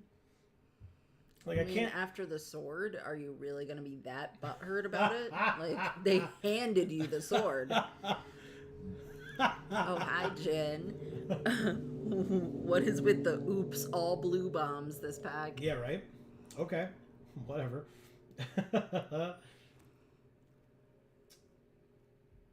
Omen Hawker, but you know what card we're taking. It's Yargle. Yay! It's eating a little Phyrexian arm. Yep. There's Sigiled Sentinel as well, but that ain't it. Mocan says, time to bargle. Yes, it is. We already have one of these. I will take a second one happily. It's a cool card. Oh. We just get Furia again. Oh, whoa. Why? That's just a removal spell. I'm taking it. What? Again, nobody's in black. There are 7 black cards in this pack that have had 5 cards taken out of it already. Look. Mocan just says, what? What is this pack? Yeah. 3? What is this? Yeah, what is this pack 3? Like, why are we just getting hooked up and, like, seems like nobody else is getting anything because they're just not taking anything? Yeah. Yeah, look, there's just still a rare in here, like... Who the heck? What the heck? What is happening? Did some kind of news drop in the last like hour about like, oh, all these commons are really good and that's all you should be taking? Emilio is here. Hi, Emilio. And he says Esper Control is open. Go for it. It actually kind of is open, Emilio. There are a lot of blue cards, and we're already in black and white. Emilio, we got this pick 2, pack 3. Yeah. Why? I couldn't tell you. Because there's no way it doesn't go in the deck. Sorry. That doesn't matter. Your food, or your, our oven makes a lot of weird noises. Yeah, Just it's FYI. annoying. I tried to hit settings and see if I could turn the sound off, but while it's heating, you can't turn on the settings, so... I'll take the other Vanquish the Week, that's fine. Arena actually picked intelligently. Oh. Yeah, you can keep reading. Mocan says you actually should have Realmbreaker searches Jin. Look, Baral's still here. Wow. What the fuck? Can we just talk about how gorgeous that card is? Yeah, look, Mocan says. Baral is still here? Nobody's playing blue, I guess. I guess not. But also, nobody's in black. We saw that already. I'll take this land, sure. I mean, yeah. How many failed conversions do we have? 2 already? How many etched familiars do we have? 4? Well, I guess that's the deciding factor as to which Jesus. card we pick. Holy crap. Mocan says, what is happening? A or B? B. Vanquish the Week or a Flitting Gorilla? How many Vanquish the Weeks do we have? I think we're taking Flitting Gorilla. We have 2 Flitting Gorilla and 2 Vanquish the Week. I'll take Wow. the creature. Then we get this Goblin Rogue that you said looks like a cat. It does. Yeah, these drafts are weird as hell, man. You know what? I wouldn't put it past folks who are making content to make content where it's like, hey, I'm going to try to draft X. But, like, I just don't think, like, where they're, like, forcing a particular thing because whatever. You know, it's like, let's try to do the 5-color deck now or something. And so, like, these rares are going around. But, like, I feel like, and this is just me, I'm not trying to tell them how to make their content. I feel like this is not the event for that. Right. That's just me. Like, I guess because it's free, that maybe that's why. Like, you're like, look, if I'm going to throw a draft away, right, 1,500 gems and whatever that is monetarily, I'm going to do it on Wizard's dime, not on my own. Sure. So, Well, still, I mean, and maybe viewers are saying, hey, this is what we want you to play. Or maybe they found a certain type of deck that they really like playing or whatever, so they're trying to stick to that. right. But you gotta pivot after a while when you start to realize, like, no, this draft is clearly taking me in another direction. Yeah. Especially as content creators, right? If you're a new person to Magic or newer to Magic, I mean, like, I tell the story all the time. I went to a game store here near our home and near our apartments and stuff when we lived in apartments up here. And I went there was a Masters draft going on. I don't remember which Masters set, I apologize, but one of the Masters sets, right? The draft is not $15 or whatever it would normally be. It's like $30 or $40 or something. Yeah. Because it's a Masters set, so you could get high value. I could have sworn you said it was like $65 or No, something. hell no. No? I Okay. would not have done it for 65. Okay. No way. Okay. I And feel I just like remembered it wrong. But... yeah, which is fine. I feel like it's like 30 or 40 or something like that. Okay. But regardless, but you could tell that there are people who like bring their kids there on a Friday night to like have them play cards and whatever. And like they showed up and the kids have no idea what's going on. They're just like, I'm going to play Magic. And like the parent or whoever it is that's dropping them off is like, you know, okay, great. How much is it? Oh, it's this much. Okay. You know, and pays. And even if they're like, oh, it's that much money. It's like, yes, you know, it's a more valuable set and better cards. And the parents, of course, are like, oh, great. And it's like, no, oh, great is not the answer. Like, you're paying twice as much money for your kid to like throw it away. You know what I mean? Like, Well, and to make everyone else at the table throw it away. Because... well, that's not in there because they wouldn't understand. Like, if they barely understand the game, they're not going to understand that concept. Sure. But the frustration for me was, sure enough, I got sat to the left of 2 children, which meant that pack 1 and pack 3, I was past trash. Because sure enough, at the end of the draft, I'm looking at my pool, and I'm like, this is garbage. Like, I don't have any synergies. I obviously don't have any value. Like, what happened here? Why did I not get anything. And the kid sitting next to me or 2 seats away from me looks at the other kid and he goes, look, I have all 5 colors and really good cards in all 5 colors. And the other kid's like, yeah, me too. And it's like, that's why. Because they didn't draft actual draft decks. They just picked the shiny fun cards. And I paid $40 to draft trash next to 2 children who had no idea what they were doing. And I am not the person, like, it's not fair of me to say that they're not allowed to do that. And that's not my point. But it's like, if the format is that expensive, I would hope that parents would understand that, like, maybe this ain't the one, chief, you know, like if that's the level of experience you have with the game, play sealed events. Well, they don't have sealed events. They just don't. You don't do sealed events outside of pre-release. I've never seen it at a store go to pre-release. Like, I guess. Because now you're just messing with people who, you know, they work hard for their money and they're throwing it away. Yeah. And it's not their own fault. It's yours. I don't know what to cut from this deck, everybody. We got a lot of stuff in our colors. I just have no idea. Maybe this and maybe this. And... So, Emilio, it's nice to see you back. How are you doing? Are you at work or are you just hanging out at home?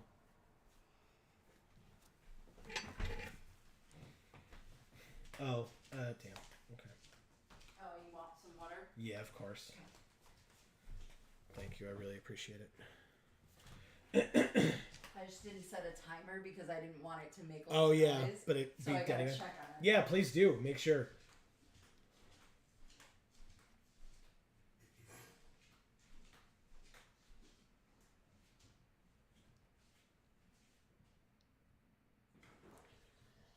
See, Holland says the gorillas. You want me to cut all 3 gorillas? Okay. How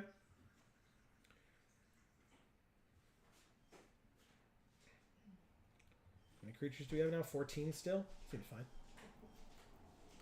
Emilio, I see your answer. I know Amy's coming back, though, so I'll have her read it. But I didn't check the pizza yet. So. okay, go do your thing. But I'll read it real quick. Okay. He says, I'm doing all right. I'm off today, so just relaxing at home. Oh, that's nice. Were you there when Joe opened all the crazy cards? He was not. He was not. Have you seen the video yet or heard about what I opened? Because I sure did open something more valuable than the Junji Ito Elishnorn that I opened last time. Which I didn't think was going to be possible. I also didn't think it would be possible.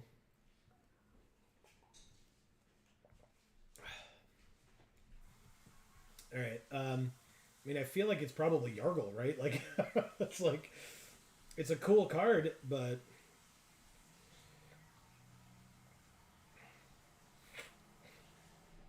I flipped, Emilio, and it was super funny because Dennis came over at one point just to look, because he had given me a tray, like a sorting tray, and so anything good that I was getting, I was like leaning over and putting it in the sorting tray. And so when he came over just to like glance over at what I had opened, I had already opened the numbered card, and I just, while filming and talking to everybody and looking at cards or whatever, I just took my hand and just went and like pointed at it, and Dennis just walks over and goes so it was awesome. It was so cool.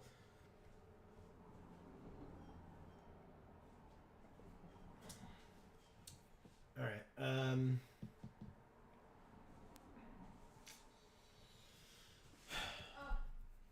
Are you okay? Everything's fine. Okay. She says everything's fine, kind of, everybody. Don't worry. Everything's fine, kind of. It's really not. Do you need help? No. No, I'm just ruining everything. Okay. The usual. Yeah, Emilio. Dennis like picked it up, walked it over to Greg and Steve, and was like, you know, then they freaked out about it. I dropped the pizza because it was too floppy, and then it, like, all the cheese mushed onto one side, but it didn't fall on the floor, so we're good. And Cool. It didn't burn me either, which Good. That's important. is very unusual. So we're good. You can read the two things from me. I sort of responded to him, but you can read them and we can kind of talk about it. He says, I did watch the video last night. I was super happy you got to open a numbered card on camera. LOL, that's great. I wish I was there to see it. Yeah, it was really cool. And then, of course, you know Greg, right? He's coming over and he's rubbing my back while I'm filming now that I've opened a numbered card for the store. Like, that's some good luck. Not even good luck. It was a thank you. At that point, it was a thank you, right? I'd already opened it. Like, it already happened. But yeah, everybody, if you don't know what we're talking about, on the channel earlier today / this like last night, I went to our sponsor store, Champion Card Collector in Poughkeepsie, New York, and I opened a case of set boosters and a case of collector boosters. That's 12 boxes. That is over $2,000 worth of product. I opened every single pack from every single one of those boxes, and one of them, and we haven't said what it is yet on purpose, so you can go watch the video for yourself, but one of them was one of the numbered or serialized cards. And it is... I checked on TCG Player and it's not there. I checked on Star City for how much they are selling that card for or asking for that card. It's a lot. I was surprised. Maybe I shouldn't have been. It was like double what that Junji Ito card went for. You all right? Yep. See, Helen says, yikes, floor pizza is the worst. Yeah, nobody wants floor pizza. But yes, I mean, to be twice what the Junji Ito, And Elish Norn in like the Phyrexian oil. The stepping complete foil. Yeah, like, holy crap. I was shocked. Well, so Mokan, from what I understand, you can read what Mokan said. He said someone opened the number 1 Ragavan a couple days ago. Like, it was almost immediate. So I believe, because we were talking about that at the store yesterday, I believe that was Star City. Because Star City opens a shit ton of product. They literally pay a bunch of people to do that for them. So they had the opportunity to do that right away. They get, like, immediate distribution. Like, the local game store that I went to got it midday yesterday. So, like, you know, I only was able to open it yesterday evening. And that's in no way, obviously, a complaint about them, because they did a great job. But, yeah, Star City gets a lot of privileges for being Star City Games. Like, turns out when they are one of your biggest sales groups, you're going to make sure that they get taken care of, right? Like, that's just how it works. And honestly, that's how it should work from a business standpoint. It's just frustrating with, like, gigantic companies. But, like, also the fact that, like, game stores know that, or I imagine game stores know, that you don't get pricing from Star City because they inflate their prices because they can. Like, so, yes, I was gonna say, I'm sorry. That's okay. I'm all smushed to this side because of the whole sun thing, but the sun thing's over, so I can move over. Yeah, I don't want you near me. God. The worst. Yeah, I know. We're all the worst. See, Helen says 2 conversations, 1 vanquish? Conversions. Oh. So 1 vanquish, 2 failed this conversions. is about cuts. Okay. Which is good. That's the deck then. I need that. Oh, good. This guy? This one? Yes. Yeah. It's a good one. It's a great one. Yeah. We'll try to play some Magic while we chat. That's what this stream is for, right? Yep. That's why I forgot about the deck, which is why when C. Helen said that, I was like, oh, conversations. Because we're talking about things. Do you have to go check your pizza still or no? Yeah. I'm not trying to kick you out. I just don't want you to burn your food. I know. I'm annoyed with it, so I don't really want to. Yeah, but if you burn it, then you're going to be even more annoyed. I know. And Rightfully. Then you'll yell at me. That's fair. Marriage. I know it's my fault, but I'm going to yell at you about it. Sounds right. It is right. Okay. Yeah, so I don't know. Like, good for Star City Games, I suppose. I'm sure they could use the money. Sush Fox. Okay. Yeah, I was super happy to have opened the card. Like, it was incredible. What a cool experience, etc., etc. This hand seems terrible. Mulligan. This hand is much worse. Oh, God. Keep. this point, we ditch a plains or maybe a failed conversion. It's probably the failed conversion. What a terrible hand. Swamp off the top. Not core halberd. Swamp off the top. Thank God. Holy crap, we did it. We did it, everybody. Oh, it did flop to one side. Yep. It actually looks really good, though. Yeah, it does. Enjoy it. Yeah, it's very greasy because we only have cheddar cheese for me to put on this. Gotcha. So it's very very greasy because I have pepperoni and cheddar cheese and no sauce because we don't have any tomato sauce right now. Right, that's right. So it's just cheese and pepperoni on a crust. So a cauliflower crust. So Because for those of you who don't know, Amy over here is gluten-free. We have a channel linked down in the description box below. if you want to see me make gluten-free pizza on the channel, check it out. There's a video up about it. And actually, Emilio in the chat right now was one of the main people who suggested the toppings that I was going to do for that video. That's correct. Gluten-free for all. That's right. Channels tab or in the description. Correct. There is also Video Games for All, where I take Amy through games that she has never played before, which is all of them. Just all of them. Well, yeah, pretty much. Almost entirely all of them. Okay. There's maybe one or two that I have played prior to us beginning that channel. Oh shit, we did it. Equip cost is 2. Hell yes. Ah, so good. Equip to this one, sure. It's a 5/4. Combat. Attack. Amazing. I may or may not be just dabbing all of the grease off of this pizza. Oh, I saw you. I wasn't going to say anything. Oh, they know. Okay. They get it. So if this hits them, which is what they're trying to figure out,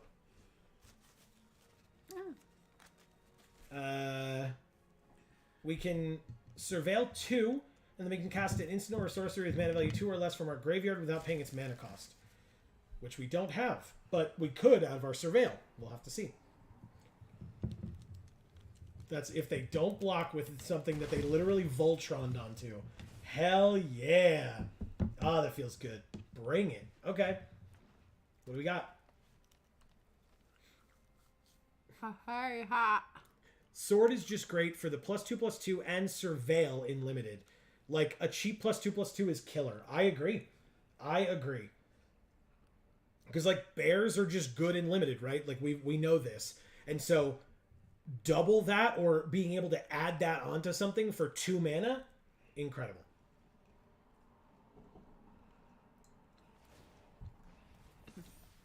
Whose equipment's better, I ask you? I still have Timoret, who costs 2. And this equip cost... Oh, but we don't have a second black, right? No blocks. I'll let you get away with your bluff. Congratulations, you did it. 3/3 reach, not a problem. Infected Defector. Incubate 3. No attacks, because this 2/4 can't kill anything. Ah, look at the non-bow with Timoret and Tenured Oilcaster. God damn it. Tenured Oilcaster wants them to have 8 or more cards in their graveyard, and Timoret wants to exile cards from their graveyard. You want to give that to me? Do you want it? Sure. It's going to be loud, isn't it? I'm sharing. It's kind of loud, but not really.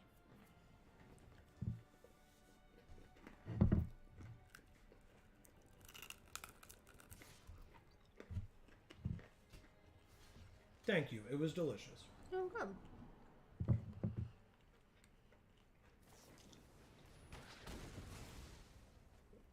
Fight spell. 2 for 2, but we incubate 3, so we leave something behind. That's fun. That means we just get a 5/5 now? Seems good. And that's if we don't draw a black. We did not. We got Invasion of Dominaria. Gain 4 life and draw a card. I mean, incubate. Or transform, I guess. Equip. It's a 5/5. Attack.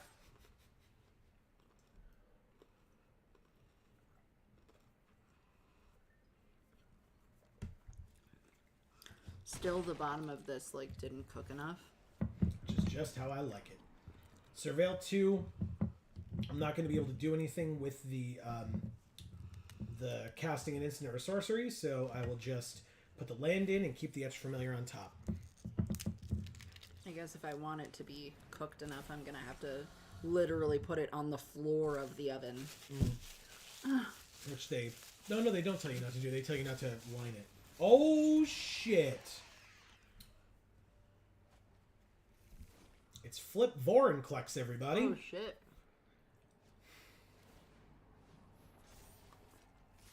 Mocan says pro blue and black is also very relevant. 2 good removal colors. Agreed. That is crazy. Okay. Well, we're a little screwed now, but not fully.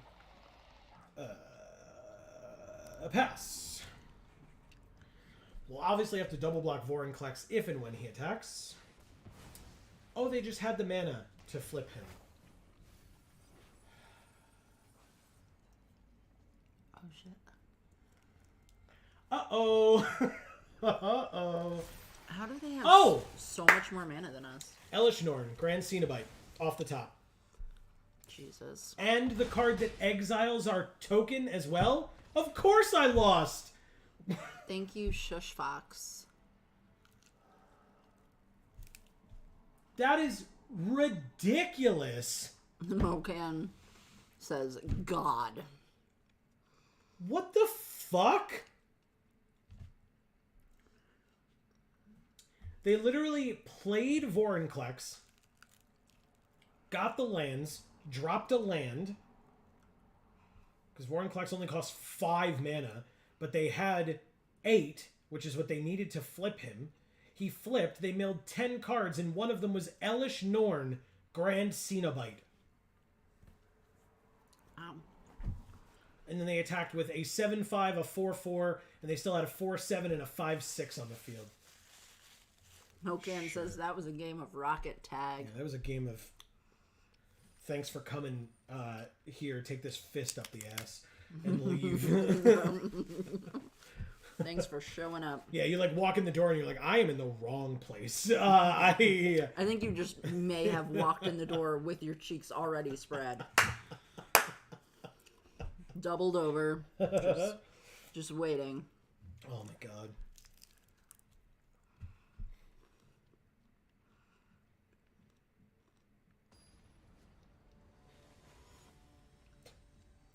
Loranatus.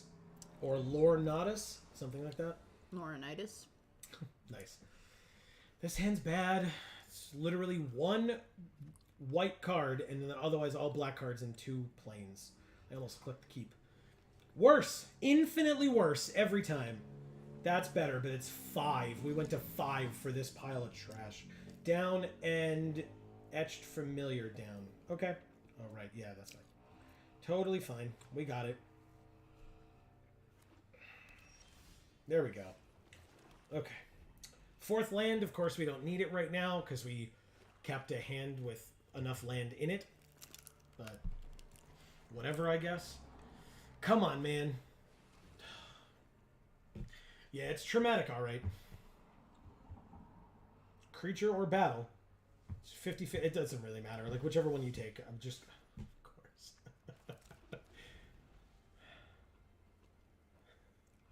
See, Helen says, walk in the bar. It turns out to be the Blue Oyster from Police Academy. I do not remember that movie well enough to remember. Oh my god. Deck, please. Deck, please. I need, like, a chance in this game if that's possible. This is not it. This ain't it, Deck. This ain't the chance that I need. even if they hadn't used hand attack, like, I still don't need nothing but land off the top. Like, each player mills 3 cards. And of course, they were 3 non-land cards, which means we're going to draw. Hey, we didn't draw a land. What a goddamn concept.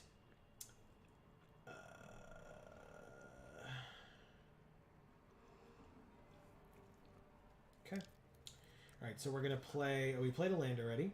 We're going to play Timuret. Then we're going to Ichor Drinker. And then we're going to attack for 3. Yeah. Is that correct? No, they're 20. No attacks. We just wait. They got a 2/2 flyer that they can hit us with. Congratulations. But then you probably don't. Okay. Or you have removal and it doesn't matter. Okay. Yep. Yep. Yep. Yep. Yep. Yep. Yep. Yep. Yep. Yep. Yep. Yep. Yep. Yep. Can't even use his activated abilities anymore. Great. No attacks again. Wait for that other piece of removal to stop us from being able to block the 3/3 again.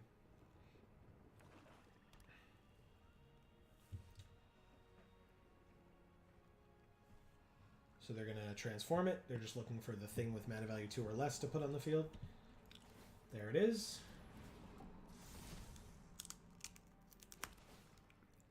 Of course, it was an invasion. May sack an artifact or creature. When you do, exile one of ours.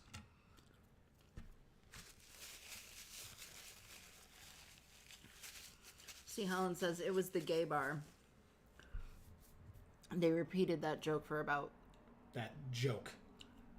Oh, for about 3 out of 4 movies. Okay. Nice. I thought you were going to say something like, oh, it was an S&M club, or it was, like, legit just an orgy. So they sacked their flyer to exile our Etched Familiar so that it doesn't drain them for 2. And then they flipped their invasion that they got from their graveyard to make it into an equipment. We drew Yargle. He's adorable. I mean, I guess it doesn't matter, man. Does not matter. No attacks. Okay. Oh. Oh, nice. Yeah, isn't it great? I love Trana. She's so cool. She is pretty cool. Can't play this. 1 mana away. That's frustrating.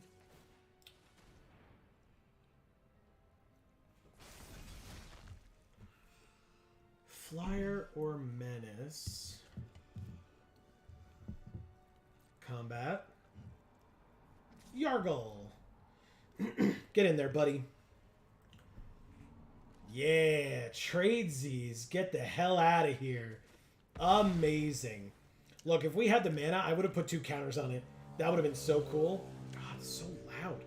That would have been so cool. All right. Pass to their attackers. It's got Vigilance. Why wouldn't they? Okay. It's a 4/5. Nothing I can do about it. Land off the top would be actually, surprisingly, with this game, how it's been, would actually be good for us here. 2 cards left in their hand. 1 card left in their hand. I will take my turn. And we did not draw the land.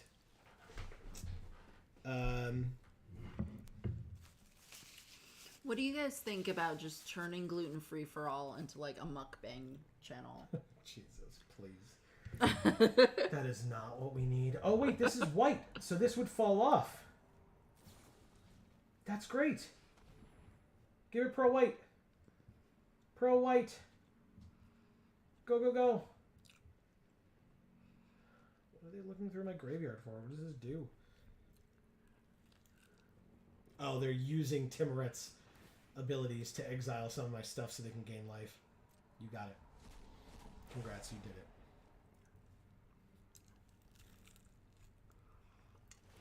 But also...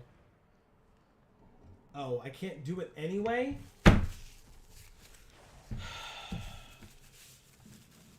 I remember what cards do. I'm sorry. I love you. Me too. I am also sorry. But it does have Pro White, which means I can attack with it this turn at least. So there's that. Take 3 from the 22 that you just got to. Congrats. 1, 2, 3, 4, 5, 6. Marcus says, I just explained this interaction to David a few minutes ago. Which interaction? How protection works with auras that are on your things? I learned that the hard way. I didn't play that way in high school. And by that I mean I just didn't know that rule. So my friends and I didn't use that rule that way.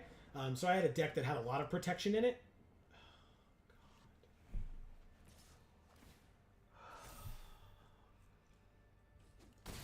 Don't draw the land. Don't be that deck. Do not draw that land. Whew! Okay. Yup.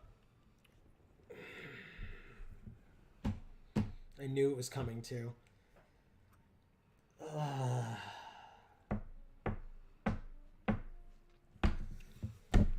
So Marcus, how is David? Is he doing well? Just breathe. You're good.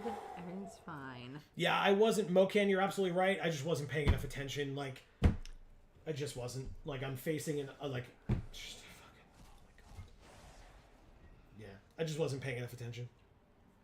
But yeah, you're right. I could have land cycled for a land, which would have done nothing for me. I don't even know what this does. Incubate 4, and Phyrexians you control have Vigilance. Okay, great.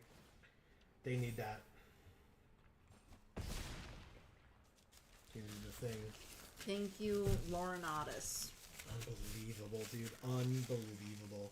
I can't fathom that just happened to me. Mocan says, I feel your pain, man. Thank you. Appreciate that. 0-2. Please tell me we don't 0-3 another draft. We have not gotten a single win in draft today. Kame Siba is who we're playing now. Kame Siba, can I win this draft, this game, please? That's all I need. Like, I can lose every other game after that, I suppose, but I just need at least one. Oh, they mulliganed. Hmm. How did it fill so quickly? What do you mean? Or this? We've got the same deck. Yeah. That's why. Okay. We don't have anything till turn 3, and then if we don't draw land, we're screwed regardless, but there's another land. Okay, all right. Deck. One more land is fine. After that, I don't need any more. Just FYI. For now. Maybe later. But also some gas on top of the land. But like I said, we still need one more land. And then we'll be okay. Got that deck? Good. There's the one more. Good. We're still on track. Yep. As long as we draw no more lands. Whew, for a little while. I think we have some 6s, right? So, oh good, a 1/3 double striker. Oh, I mean, that's technically not a land, but we will need more if we want to cast this son of a bit. The deck's like, really? No more land, huh? It's like, okay, I'm sorry. I get it. You're right. But also, just stop it. Marcus says he's good. We've been refining commander decks. Hell yeah. What decks are you guys playing? Decks for him, decks for you, or both? God, these botanical brawlers, man. Enduring Jesus. Okay. Sure is a 2/4 double striker now. No blocks. I guess I take 4. Invasion of Tolvada. Return a non-battle permanent card from your graveyard to the battlefield. I ain't got those. Let's remove 3. That would put it at 2. We could just play Yargle. Combat. Etched Familiar attacks. Cool. And then a 3/5. Yes, a 3/5. Perfect. I know it could have done things with the battle. I just want to try to stop the double striker that they're in a +1/+1 counter deck. This is going to be very tough. So, yep, there it is. Yeah. Oh my god, just stop it.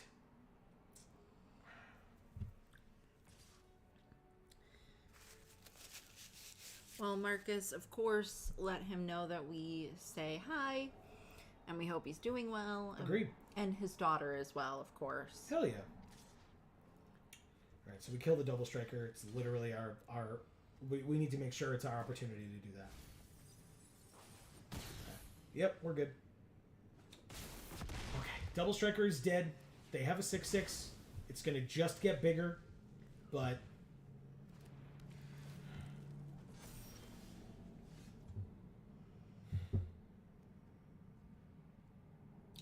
oh yeah. That's incredible. That's hilarious, actually. We get it back. Bam. Nice. I mean, remove 3 counters from it. And then double attack it, and it flips. Boom! Each player mills a card. Oh, well, okay. I mean, at least I have the other one in my hand. What are they blocking? A 2/4, so it doesn't matter how I go like that? Great. It flips. And it is... Yeah, give me a 2/1 lifelink flyer. Doesn't help against the trampler, but we have things for that, I guess.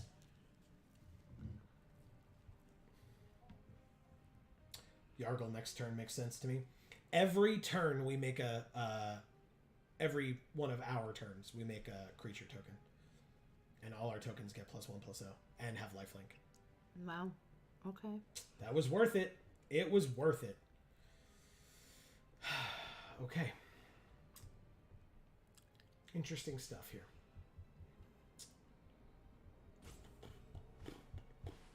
Ooh. Their deck is so synergistic. Distribute 4 +1/+1 counters among up to 4 target creatures you control. Creatures you control gain vigilance and trample until end of turn. 5, 6, 7, 8, and 9 is 17, right?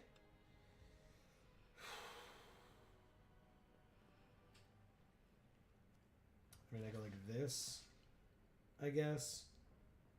And then it doesn't really matter, but like this. Just so that like I gain 2 life and protect some. So I go to 5 and then 7. Okay. Wow. Okay. Yeah, I think this is why white-black is open, because like they're just like these are the decks that people are making, you know, in draft. 3, 4, 5, 6. Which again, I don't know how they're making such synergistic decks, because like how do you know the format so well? But that's fine. That's on me, I suppose. No block or no attacks. Get another 1/1 or 2/1 because of the enchantment.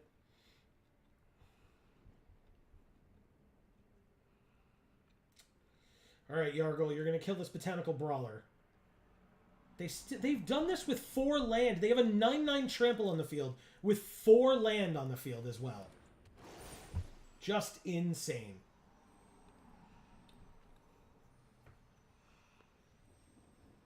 Okay. Counters get put on it. It's a 10/10.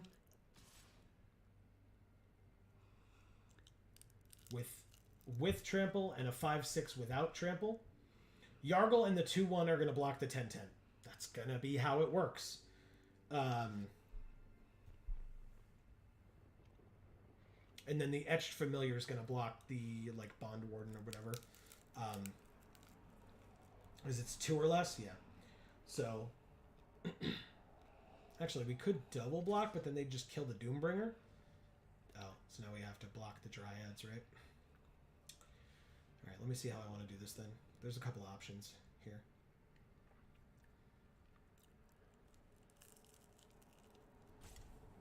This is really stupid. Come on, man.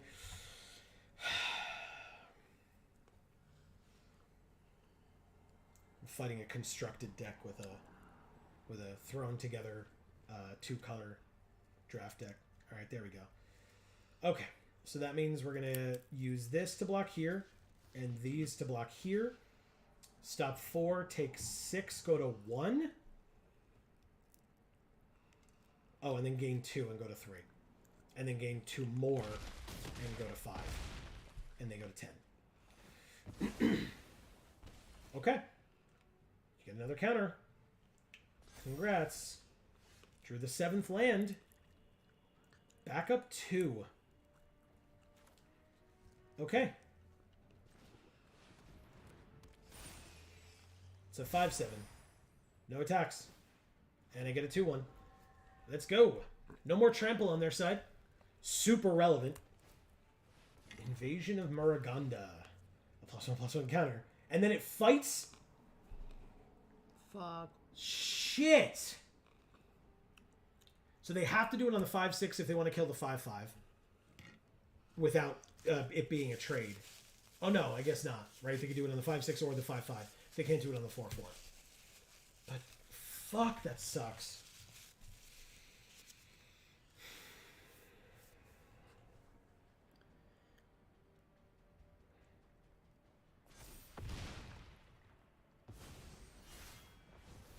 The nice thing is, they then now can't attack with it this turn.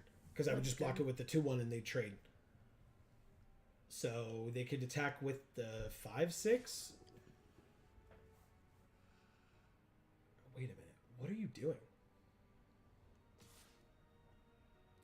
They're attacking with all 3.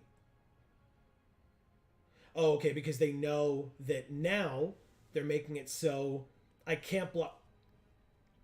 Oh my god. Okay.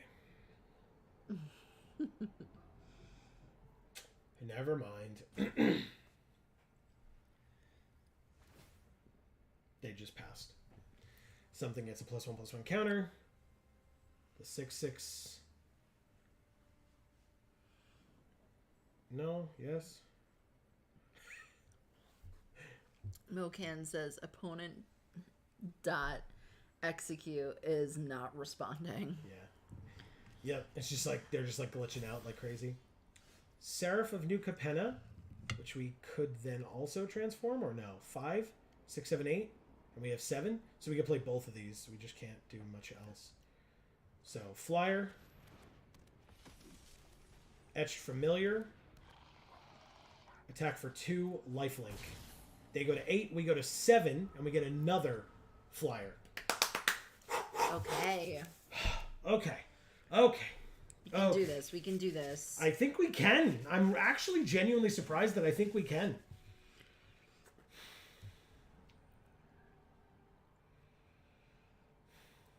Okay. Come on, baby.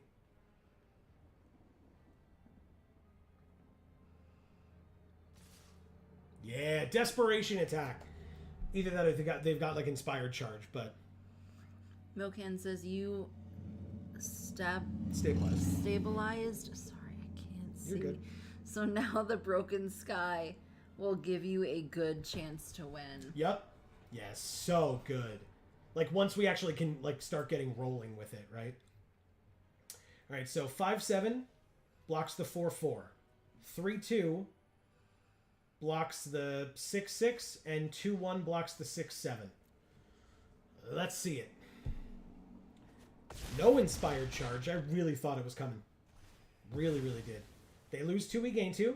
We also gain 2 more. So now we're at 11. They're at 6. They play a 2-2 Vigilance. That is now a 3-3 Vigilance. And lets them draw a card. We drew a land. Unsurprising. Unfortunately. But activate. Yes, 5. Mocan says you flip Seraph to win, yeah? Technically, no. Technically, no. We're off by 1. Oh, wait, we sack this. But we don't know what's in their hand for 3 mana?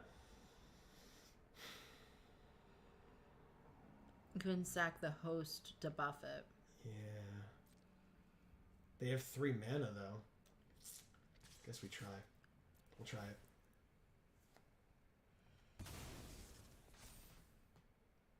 Good game. It's a good game either way. Yeah, good game. Thank you, Kame Siba. That's what I called them as well. Jesus.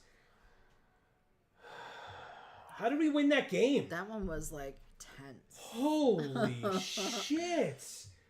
That looked so far out of reach. So far out of reach. I think them losing that trampler lost them that game. I really do. And honestly, towards the latter end of the game, it became this with giving a +1/+1 counter on each of their end steps versus this making the 2/1 lifelinkers. This card was nuts for us. I'm so glad. Like, I made a risky attack that, like, they got to kill our best of the 2 creatures that we attacked with to flip this thing, but it was 100% worth it. Yeah. Wow. And of course, we ended the game with the patented Geek for All hand land. So good. Yeah, I wish we could see what our opponents had in their hand when we look at the field like that. Well, that's why I like to, the day after, go and watch their VODs of their streams. Oh, look, we got a Maestro's charm. Nice. We're the Maestros. Yeah. We're not. We're the Mastros. It's different. But it's also not different. Also, we won a draft game. First one of the day. Woohoo. Yeah. Right out on the sheet. Not yet. It's at the end. I just read the end record. I used to do like tallies, and then it was like, there's no point. Just write it at the end and be done with it.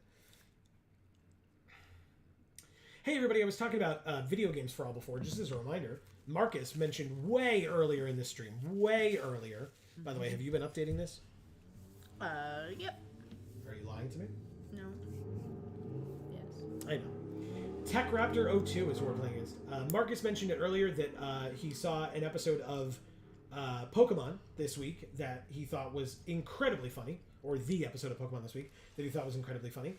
If you are interested in checking out our Pokemon playthrough, Pokemon Diamond, Amy's first time ever seeing that game, or seeing her experience for the first time ever Paper Mario the Thousand-Year Door, Yes. or her experience for the first time ever Minecraft.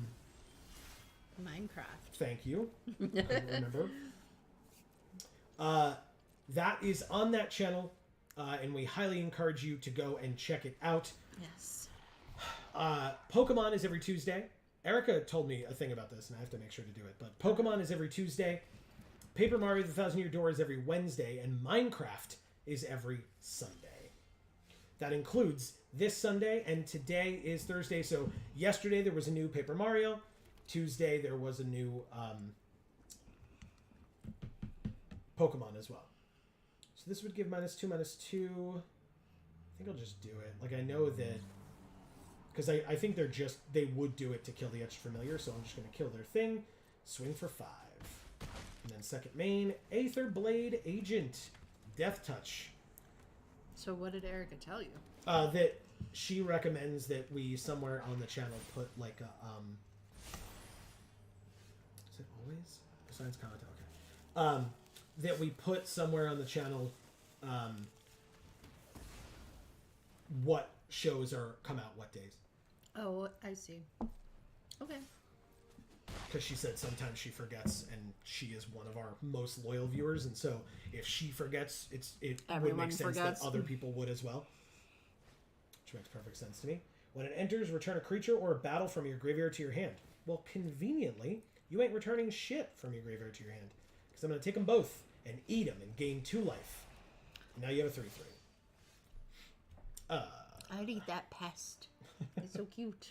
Good, I'm Just glad. eat them up. This thing flipping costs 4. Then we wouldn't have enough for that. So combat, attack. I'm eating pizza.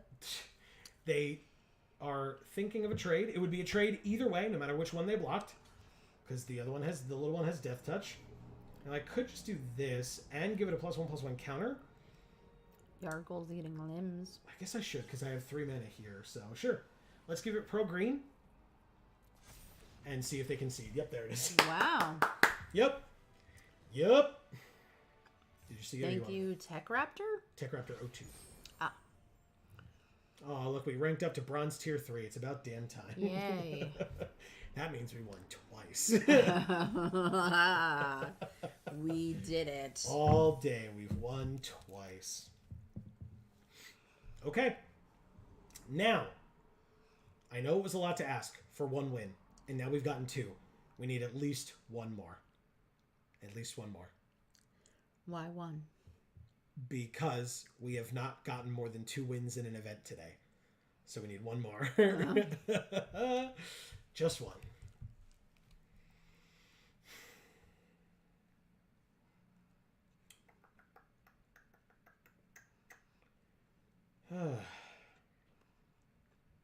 Okay. Is this Ravnica? Yeah, I think so. It's beautiful. Lady Lavinius. Hey. I know her. This hand is weird. Yeah. Sure. Just, I don't need any more land deck. Ooh, she mulliganed. Good sign. Yes. Good sign. I do notice that the people who mulligan against us do not then get infinitely worse hands and then mulligan again. I've noticed that. Alright. Kill this creature that they play? Yep. Yeah, I guess I have to. Ooh. Drew another one. That's fun. Okay. Kill it. Attack for 1. Next turn I can transform it. And attack for 3. And pay 2 life. And then we have another one in waiting in the wings. Don't play a 3/3.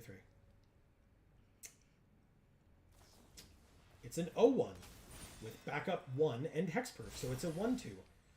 You got it. That's irrelevant. We'll go like this. We'll go like this. We'll transform it with a Phyrexian mana by paying 2 life and go to combat.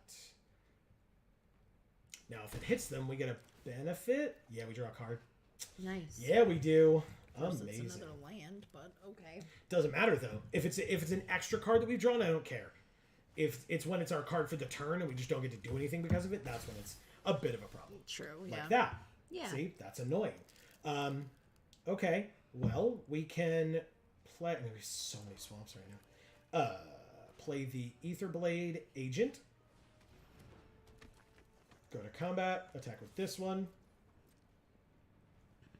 It is not legendary, so we can flip the other one. We draw a card. We drew the Gloom Fang Mauler, which 1, 2, 3, 4, 5, 6, 7, 8, and it costs 7. So we're good. End the turn. Okay. Okay. Okay. Decent position. Decent position. Come on, baby.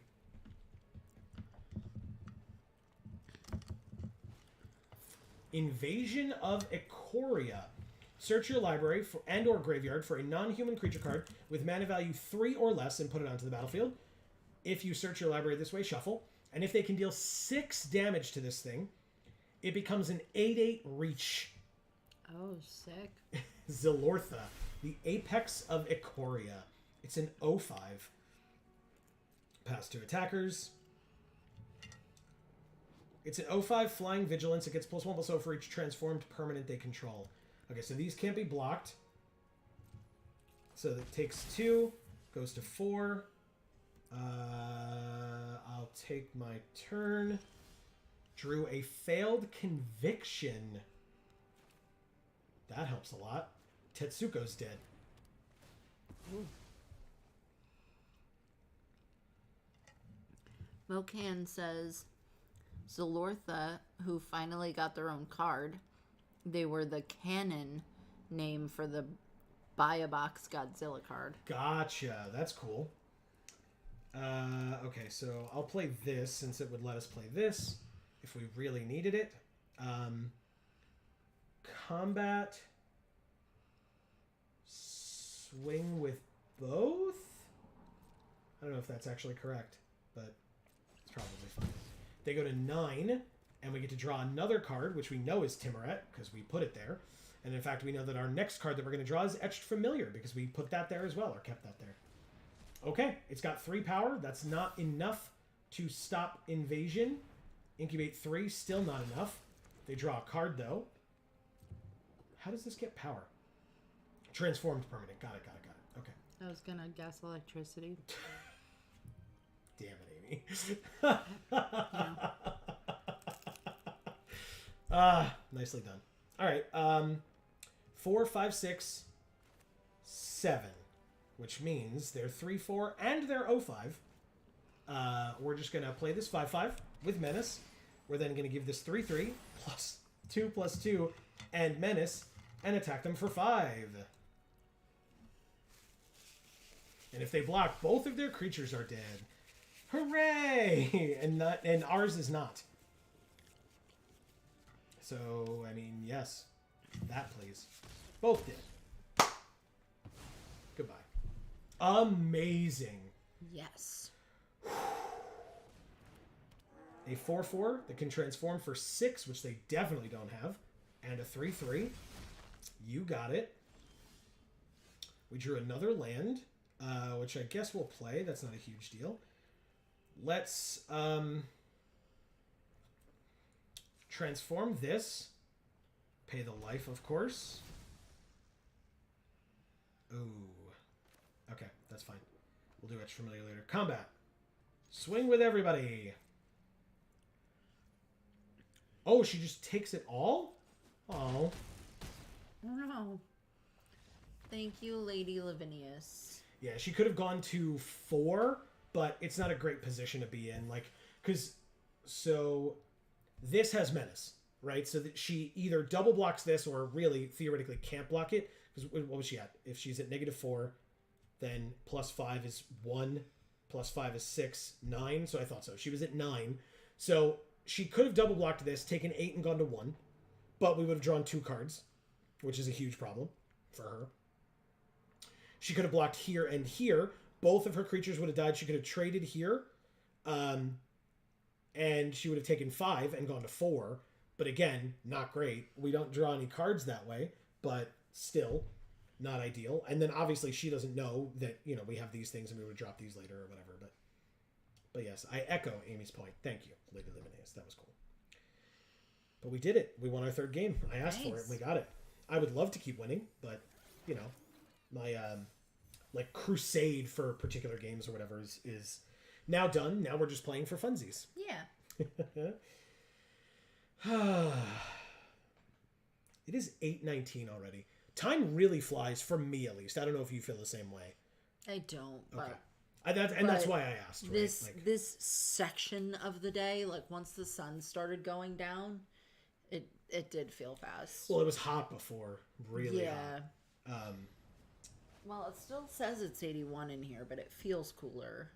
Chosen One MVP. Okay. Ugh, this hand, why? This hand would be good if it had a swamp in it. Do we hope we draw a swamp? What do you think? Yeah. Like, every time we mulligan and then end up with a decent number of cards, we then, like, a decent number of land, we then draw nothing but land in a row. Let's see if it actually just would give us that normally. Because this turn would be the last turn where swamp would be necessary. Like, at this point now, we've missed playing one of these. This turn, if we draw a swamp, we could play one of these, or literally any land gets us this. So there are still options, but yeah, swamp is very necessary at this point because we're running out of. There we go. There Nice. we go. Okay, we got there. All right. They have a 2/2 flyer. It's probably going to be getting in for a little bit, but if this dies, we gain 2 life. So like we've got options. They're in blue-white, so like a lot of like enchantments to stop our stuff, I assume, like auras and things like that. Bounce would actually be super annoying because we're so far behind the 8 ball at this point. Like we started so late in the turn cycles, and they built out their board so much before that. Vanquish the Weak is nice.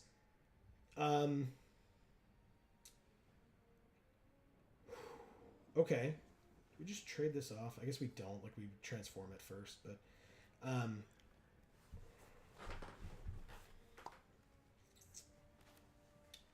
Death Toucher? Does that make sense? You just kill the flyer? I think we just kill the flyer. Like, Etched Familiar, killing one of the knights feels pretty good here. And or holding back the knights if they just choose not to attack with them. I assume they would attack with at least the token if they maybe didn't want to lose the creature itself. The full creature.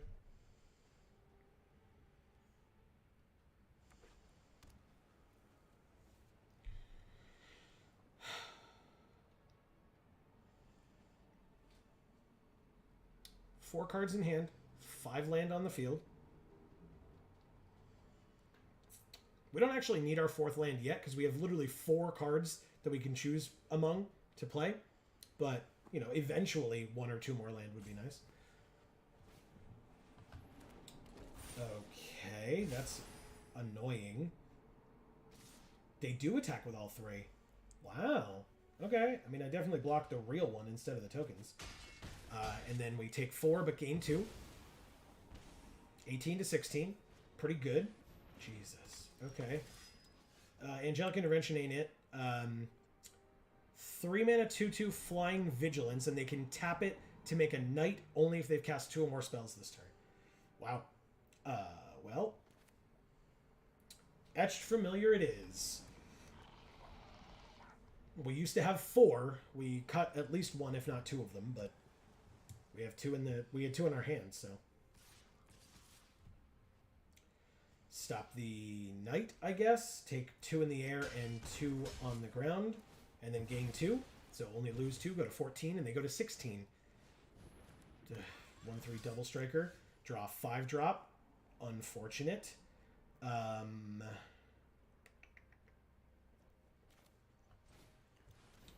That's bad. This is bad. They have 6 mana, and we have 3. Oh, man. This is very, very bad.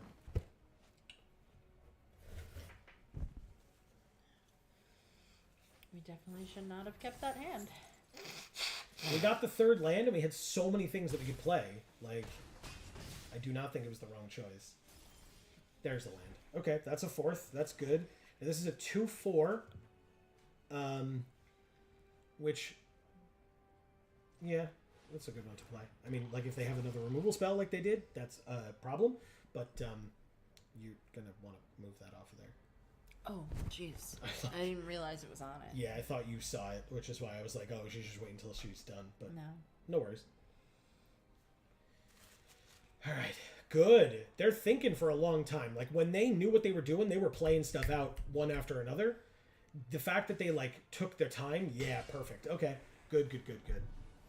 Rona. This card is great, by the way. Rona, Herald of Invasion, is 1 and a blue for a 1/3. Whenever you cast a legendary spell, untap her. Not really a big deal. Tap her to draw a card and discard a card. And then for 6, which they just did, they played her for 2 and then transformed her for 6, or they paid the 2 life, I assume. So they paid 7 mana. We just got our 4th land and they paid 7 in a turn. She is a 5/5 trample. Whenever a source deals damage to her, that source's controller, which would be us, exiles a card from their hand at random. If it's a land, you may put it onto the battlefield under your control. Otherwise, you may cast it without paying its mana cost. Okay. They just get a random card out of our hand if she takes they're not damage. choosing. At least it's random. Sure. So it might not be as good Maybe. as if they got to choose. Maybe. No attacks. Alright, so we played 2 Death Touchers. That feels relatively okay. The issue is she's going to get one of these very good cards out of our hand.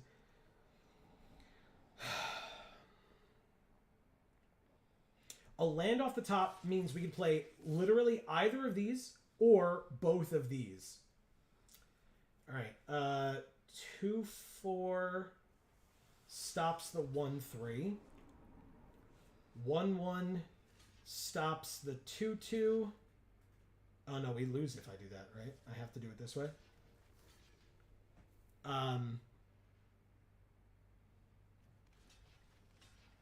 Okay, let's do it. They milled a land, we milled a rare battle, because of course we did.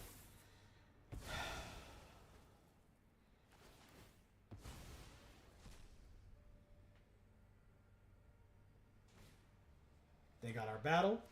They gained 4 life and draw a card.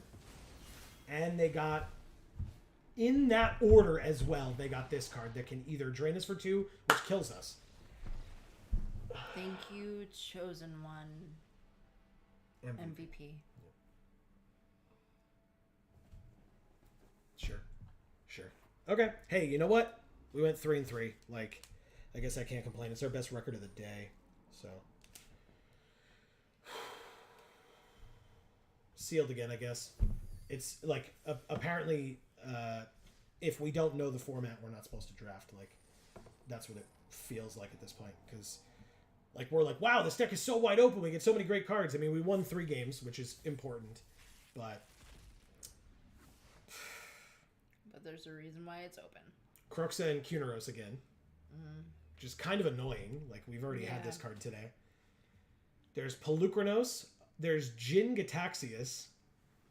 Okay. Who's a mythic. As well as Chrome Host Seed Shark. Oh, I love that. Look at it. Look at that deplorable thing. I want it. Do we go blue? Oh, and there's Kogla and Yadaro, Amy. Ooh. It's a Gruul card. I see.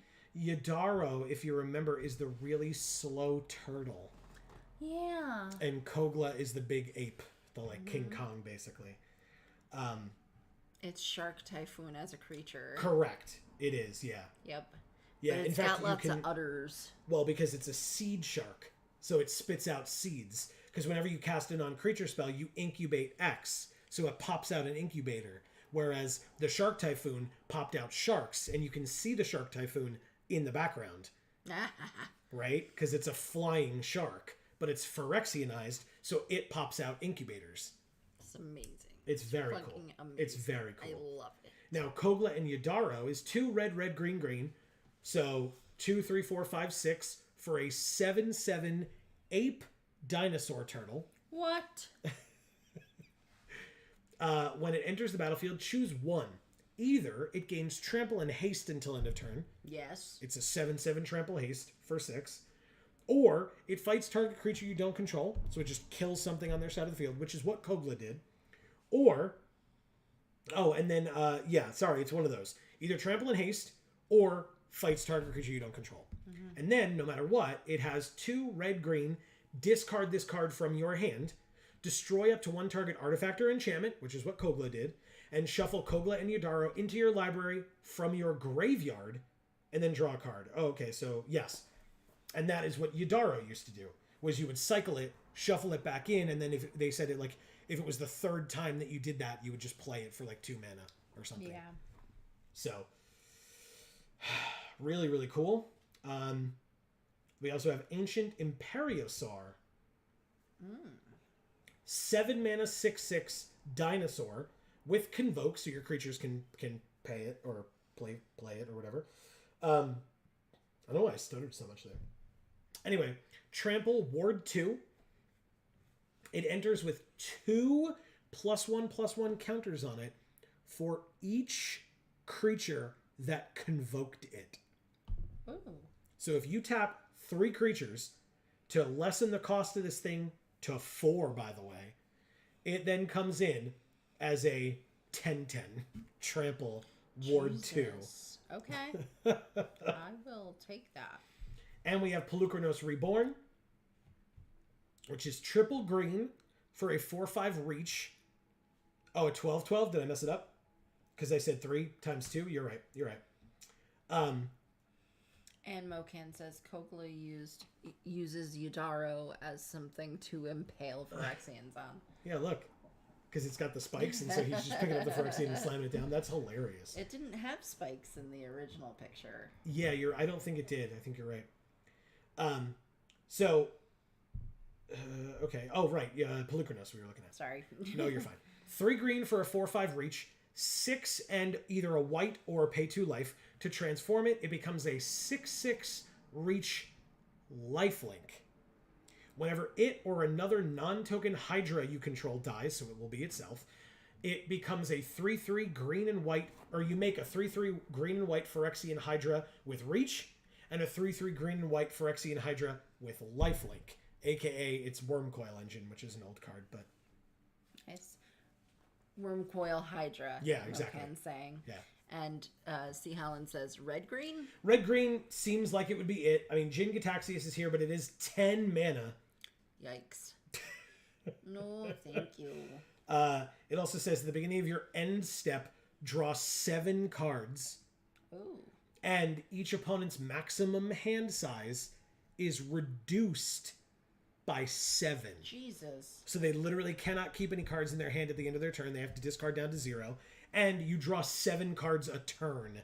Because if you've spent 10 mana to play this, you can probably empty your hand every time you draw 7 cards, or discard the lands that you, like extra lands that you end up with, or whatever. Or you just like stockpiled lands in your deck for the sake of like being able to actually afford to play this card. Yeah, but then you wouldn't do like but half of the cards that you draw from it will be lands.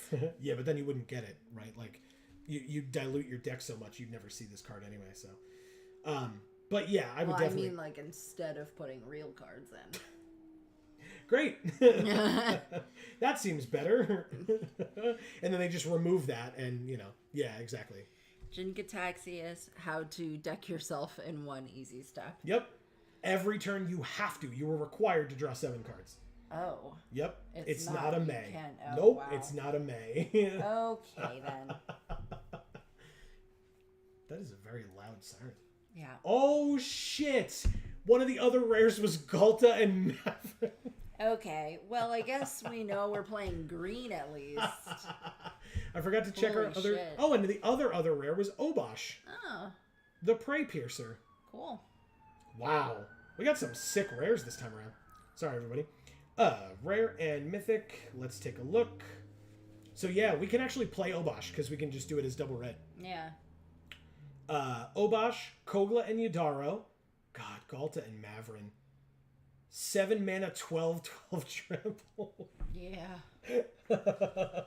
It's so dumb. We can't do it, but it's so dumb. Why can't we do it? Because it's white. We're going to play like 3 colors? Yeah. No. Pelucranos is triple green. You're triple green. Anyway. Yeah, look at our rares. 10 mana. 3 mana, but it's a 4/5 or a 6/6. 7 mana. 5 mana, but it's a 3/5, and it doubles damage from odd numbered or mana valued sources. 7/7 for 6. 12/12 for 7, and a 6/6 for 6 with Vigilance, Menace, and Lifelink. It's just like, do you want beef? Here's some beef. Like, It's what's for dinner. it wasn't. I didn't get the meat that I was supposed to get on my pizza. Oh, yeah, that's true. I didn't get the cheese I was supposed to get on my pizza. Or the other half. Or the other half of my pizza. Which is why I then had to make myself a pizza. I mean, yeah, like, we're base green for sure. And then if we're green red, we get Kogla and Yadaro and Obosh. And if we're green white, we get Galta and Mavrin. Let's look at the rest of our stuff here. Like our gold cards. And see if that pulls us in a particular direction here. It doesn't. Literally everything we have. Oh, Botanical Brawler as well, which cares about +1/+1 counters, which this doesn't do. So that's not like the kicker there. We do have a Rugged Highlands. No, kicker's a different mechanic. Nice. Very nice, Amy. Wow. Marcus says Azorius them commander deck incoming. Oh, okay. Tell us about it. Yeah. We have 2 of these. They're so expensive. Oh, theme. theme. Okay, thank you Good. for clarifying that. I Good. was like, you call it Azorius them. That's what I thought. You know, and then, I don't know. Is this even good? Incubate 3, draw a card for 3 mana? I don't think so. We opened 4 of these. Does it look good, Joe? Does it look good? She would be able to tell me if it looked good. No. Get it? Not unless it was all the way over there.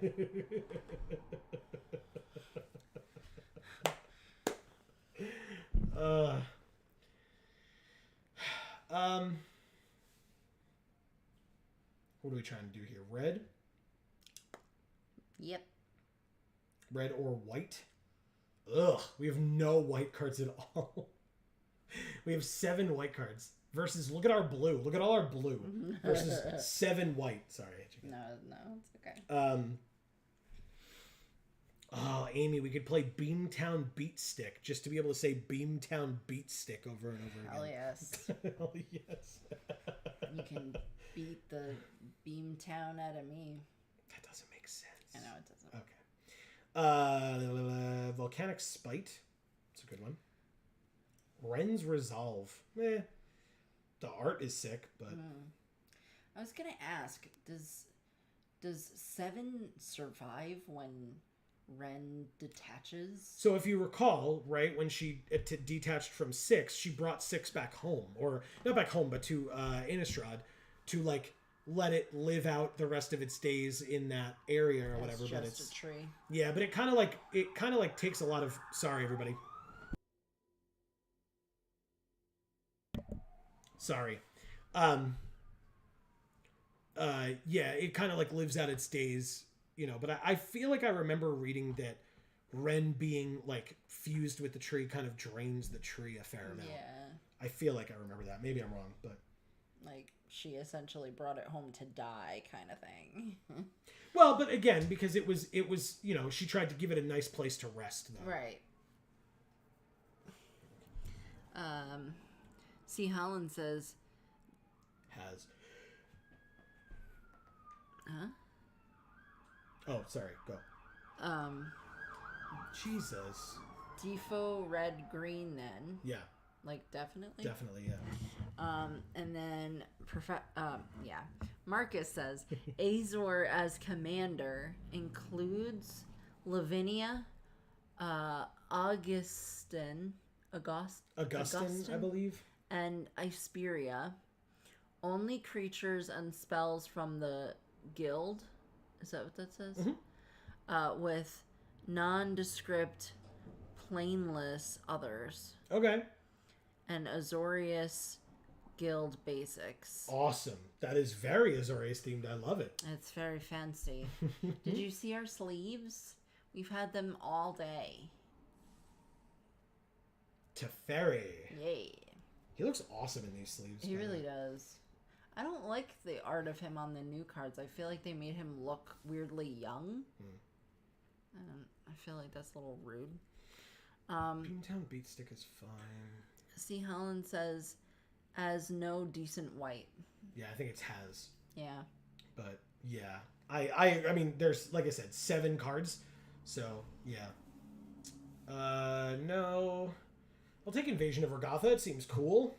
Marauding Dreadship, I'm not a fan. Furnace Host Charger gets in, no question. Again, it's mountain cycling, it's haste. Hell yes. Shadow the Source, sure, good removal. 2 Shivan Branch Burners with Convoke, I guess. Wow. Seed of Hope, mill 2, you can put a permanent from among the milled cards into your hand, you gain 2 life, no. Atrax's Fall, no. Cosmic Hunger, hell yes. Finn the Fangbearer, hell yes. At worst, it's a 1/3 Death Touch for 2, which is fantastic. Streetwise Negotiator, sure. Serpent Blade Assailant is a 3-mana 2/1 backup 1 Death Toucher. Hell yes, because again, we just put Finn the Fangbearer in our deck, so the more Death Touch, the better. Tandem Takedown is a yes. A hell yes, in fact. +3/+3 and Ward 2 with cycling. I'll come back to that one if we need it.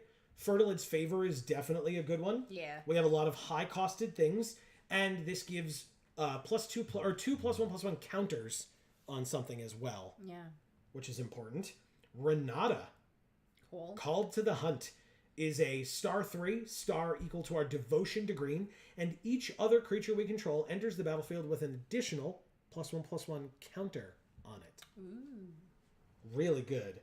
Storm the Seed Core, speaking of +1/+1 counters, is the 4-mana. Distribute 4 counters among up to 4 target creatures you control, and then your creatures gain Vigilance and Trample until end of turn. Nice. And it's up to 4 creatures, so you could literally pay 4, give something +4/+4 permanently, and all of your creatures gain Vigilance and Trample. Pretty nice. Really good. Bonded Herd Beast in a Gruul deck means that we don't have to pay any life unless we want to do it on turn 4, but we will have paid 5 to play it, so never mind. 2 4/5s, really good. And I think that's it. Oh, no, it's not. Silly me. Land, Kogla and Yadaro, and Obosh. Very nice. do not want to set it as companion. Okay, which means we need one more card, and I had debated on this one. How does our curve look? 1, 2, 3, 4. It's this one, Crystal Carapace. Perfect. +3/+3 and Ward 2 as an aura. It just sticks around. Nice. Good idea. And it has cycling. Yeah, so if for whatever reason it's like late game and you don't have any creatures, or you don't, like, that's not going to help you, and you want to cycle it away, that's a pretty good one. Alright, I am going to... You know what, Amy? You don't have to open packs while I go take this bio break. Why don't you take your time and look through these cards? If you want, use the little scroll wheel to go to the next page. But talk about these arts and see which one you might want to use as the deck box art while I'm gone. I already know which one I want to use. They don't know that. Just Okay, I mean, I don't know. I don't have any idea. There's so many amazing arts in this set, guys. That's true, actually. I know. So, I mean, this one's cute as hell. I mean, come on. Look at that face. Look at that face. Don't you just want to tickle him? Don't you just want to tickle him? Not this one. On the side. This one's kind of ugly. But this one, you just want to tickle him. This one's pretty. But I'd really like to use this one. Or... I mean, this one's pretty sick, but that's a red one, so we're not using that. What do people think? Let's see. I mean, this one's pretty as well, but also in our colors, so. Doop. Maybe we use a white one since we couldn't do white. Or maybe this one, because that's really gorgeous. Mud Creep. We appreciate Mud Creep. Where is that? Mud Creep.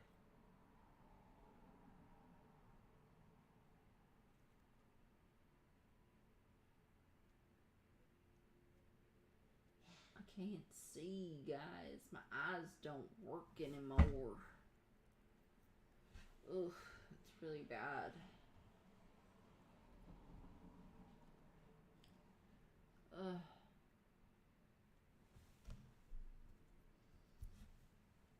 I didn't see it.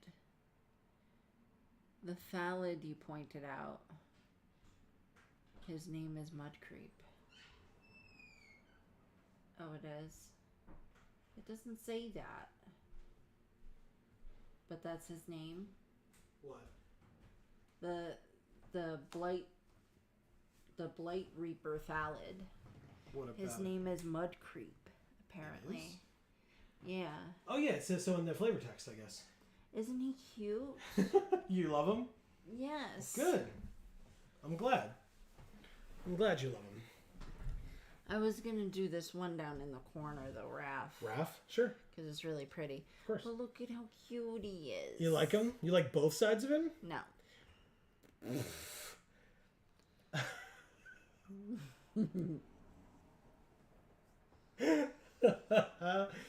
Did you read the flavor text? Is that why you know No. that was his name? No. Mocan told me. Oh. Yeah, it says Mud Creep loved the taste of the funny oil that leaked from the wrecked machines in Urborg. Yeah, look at him eating it. Yeah, but then he transforms into a Phyrexian because of it. Yeah. Well, it's not his fault. He didn't know.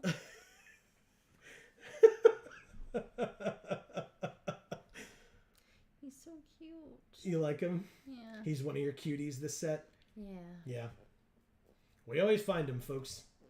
Every time. Alright. So Raph it is. Now, interesting. Okay. Alright. We did it. Let's say...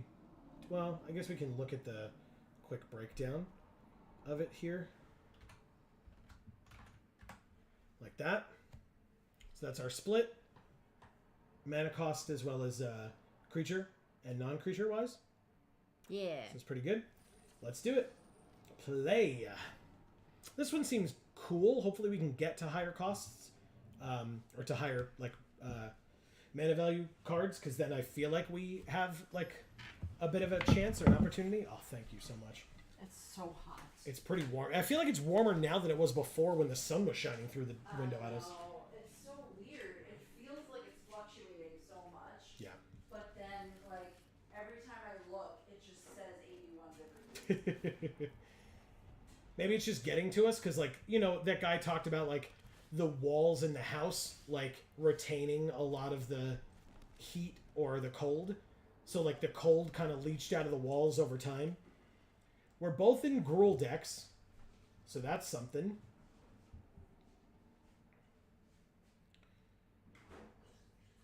But because we're both in Gruul decks, it means Amy's not going to be happier with our opponent's deck than ours this time. Hopefully. 2-1, backup 1, Death Touch. Means, I mean, obviously, it gets its own counter. It's a 3-2. I would not be blocking here, because I know that next turn I have Fertilid's Favor, where I can just give it 2 more counters and go get another land. Thank you, Amy. Or it will die. That's the other option, I guess. Sure, thanks. Whatever.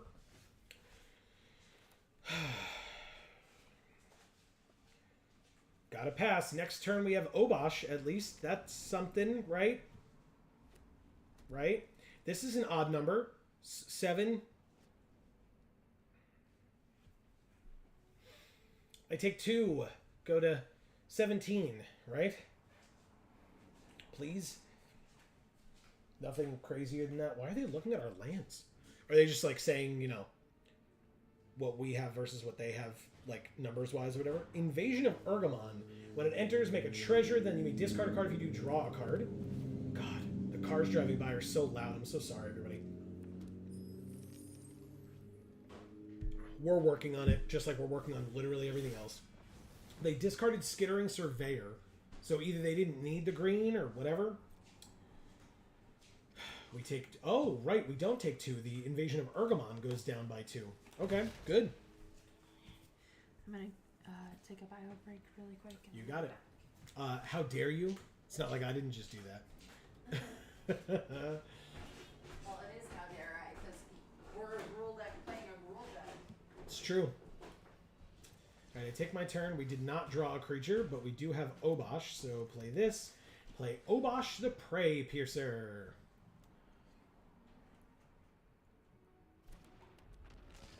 They, like, looked at their hand for a second. I was like, you gonna counter this? Because you can't. You don't have blue. Alright, transform it. You got it. Sure is a 1-1. So this deals double damage? Yes, it does. Okay. This deals up to 6. Green.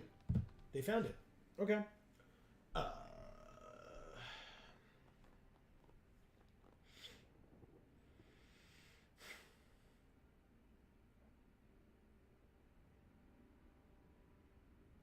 Let's see what we can do.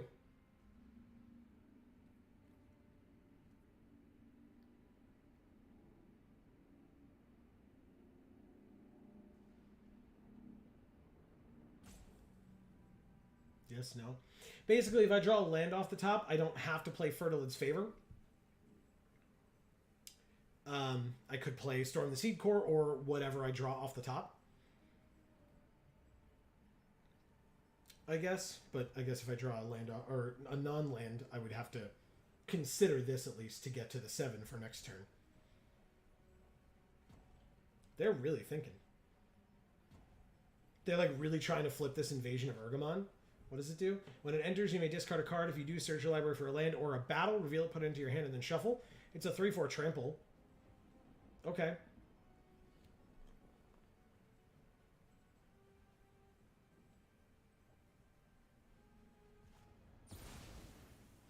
-3/-3 until end of turn. Okay. Oh, and then Searing Barb to kill it. So, sure. And then they flip their thing. Wow, man. Wow. Okay. Can't keep a creature on the field, man. Sometimes that happens, I guess. They discarded Blighted Burgeoning, which would let them make more mana to go get a land or a battle, I suppose. They could get a battle. And that would make sense in a Gruul deck, right? If they're that side of Gruul. We are big creature side of Gruul, which is, you know, whatever. It is a land. We drew Kogla and Yadaro.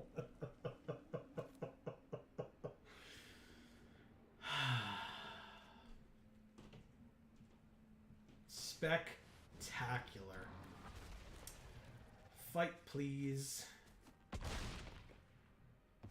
Awesome. Okay. 2 unknown cards in their hand, but one was literally just drawn. They did want black, apparently.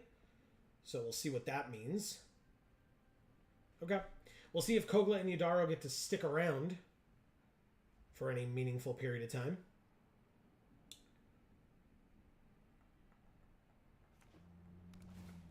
Tap Jungle Hollow, gain a life. They don't have black this turn. They transform it. It's a 3/2. And if it dies, I have to sack a creature. So, I mean, no blocks, right? You got it. Congrats. But that just means I take 3 and now can attack you for 7. Oh, I can attack you for 11? Jesus. Okay, let's try it. Autopay with all of my land. 4/4 Flying Haste. Combat. Attack you for 11. Okay. Welcome back, Amy. I'm back. I just attacked them for 11. Oh, nice. Oh, God, it's so hot down here. It is. Oh, it's cooler upstairs? A little bit.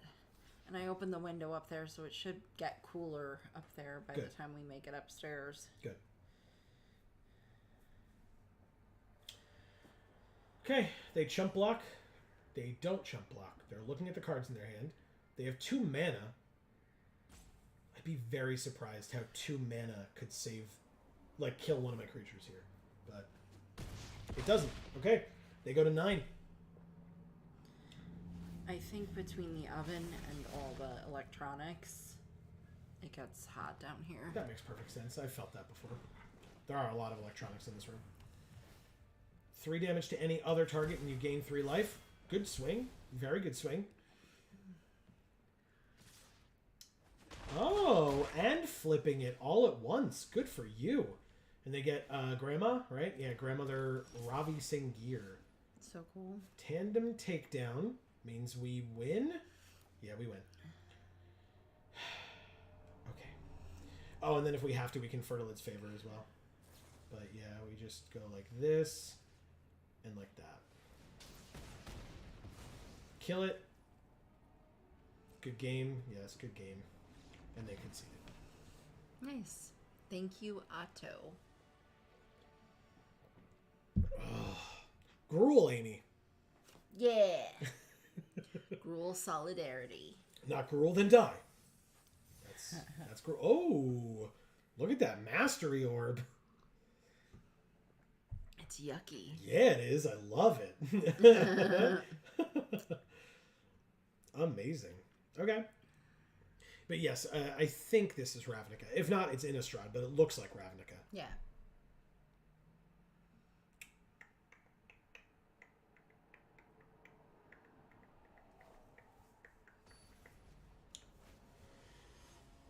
Ataco con todo. Attack with everybody in Spanish. Nice. Finn the Fangbearer, and then nothing, I guess. Any land gets us Renata as well, and then I mean these things are here as well. Sure, we'll keep it. These cards are here too. Other things do exist as well. I'm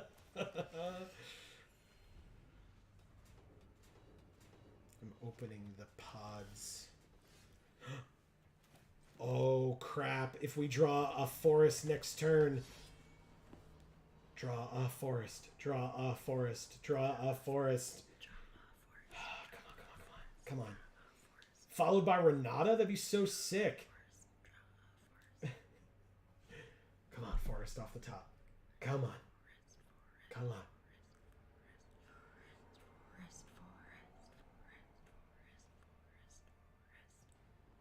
This is taking a long time. Yes, it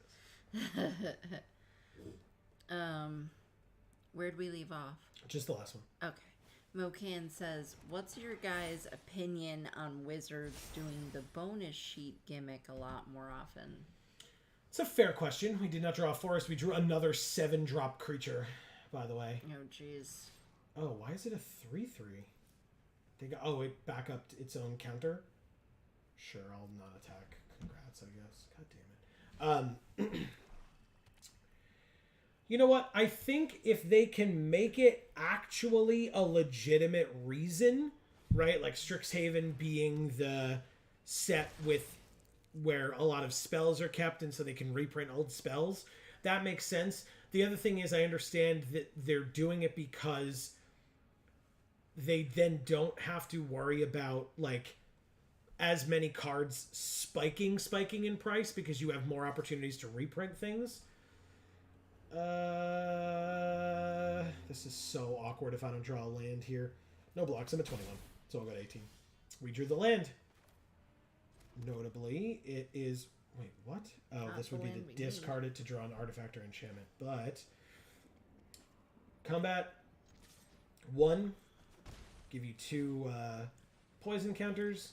And then play a 3/3. Oh, for some reason I thought that other land was just red, not red. Oh, green. I see.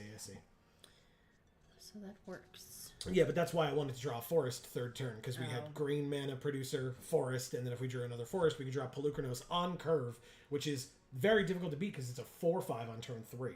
Yeah. But instead, we're going to have to wait till turn 5 or 6 or more, so... Anyway, yeah, I think if there are legitimate reasons, it's fine. Like, the reason for them to have reprinted Legends here, despite the fact that those Legends are also in the set in other card form, is a little bit weak. Rationalization-wise. Sorry. I'll, like, get those words out eventually. That seems weak to me. I think in general it's fine, because I think it's, like... It's more fun. Like, it's an element of, like, oh, cool, check this out. Like, you know, it replaces, what, a common? So, like, you know, you get, like, 1 less common or something like that because of it. So, I think it's pretty cool. I mean, I think the issue that you could run into is that you have the problem of some cards being... Oh, takedown. Wow. You have the problem with some cards being... we did it. Like, or I shouldn't say cards, packs being like so heavily weighted towards the person that opened them in sealed or like opened it in draft or whatever. Cause like they just open a pack with like 2 or 3 mythics in it, even though it's a draft pack. You know what I mean? Like, if that happens in a set booster that is just for fun or that you buy or is a prize pack, that's fine. The fact that you can open 2 mythics in sealed and your opponent gets like a rare that's bad and an uncommon, like that's not balanced anymore, right? Yeah. You know, so you're like that much further away from your opponents that way. And sure, it would be nice if you were on the positive side of that, but it would be bad if you were not. Yeah. Or you know, whatever. It would suck for you. Yeah. All right. DM Oz is here and says hello. What's up, DMOz? Good to see you. It's been a bit. Agreed. All right, so we're gonna fight this 4/4 because they put this tandem takedown on the top of their library. How are you, man? It's been a long time. Yeah, it has. It really has. I'm graduated now. Congratulations! Very nice. Way to go! That's awesome. So, is it from just regular university, or you have a specific degree or something? Remind me at least. Yeah. I don't know if he ever told us what his degree was. I don't recall. Can be. If so. Gotcha. Oh, of university and college? Oh, actually, I just meant. What's your major? Okay, yeah. I meant if it's like secondary education, meaning like you got like an advanced degree above I didn't remember whether it was straight college or if it was a graduate school or something.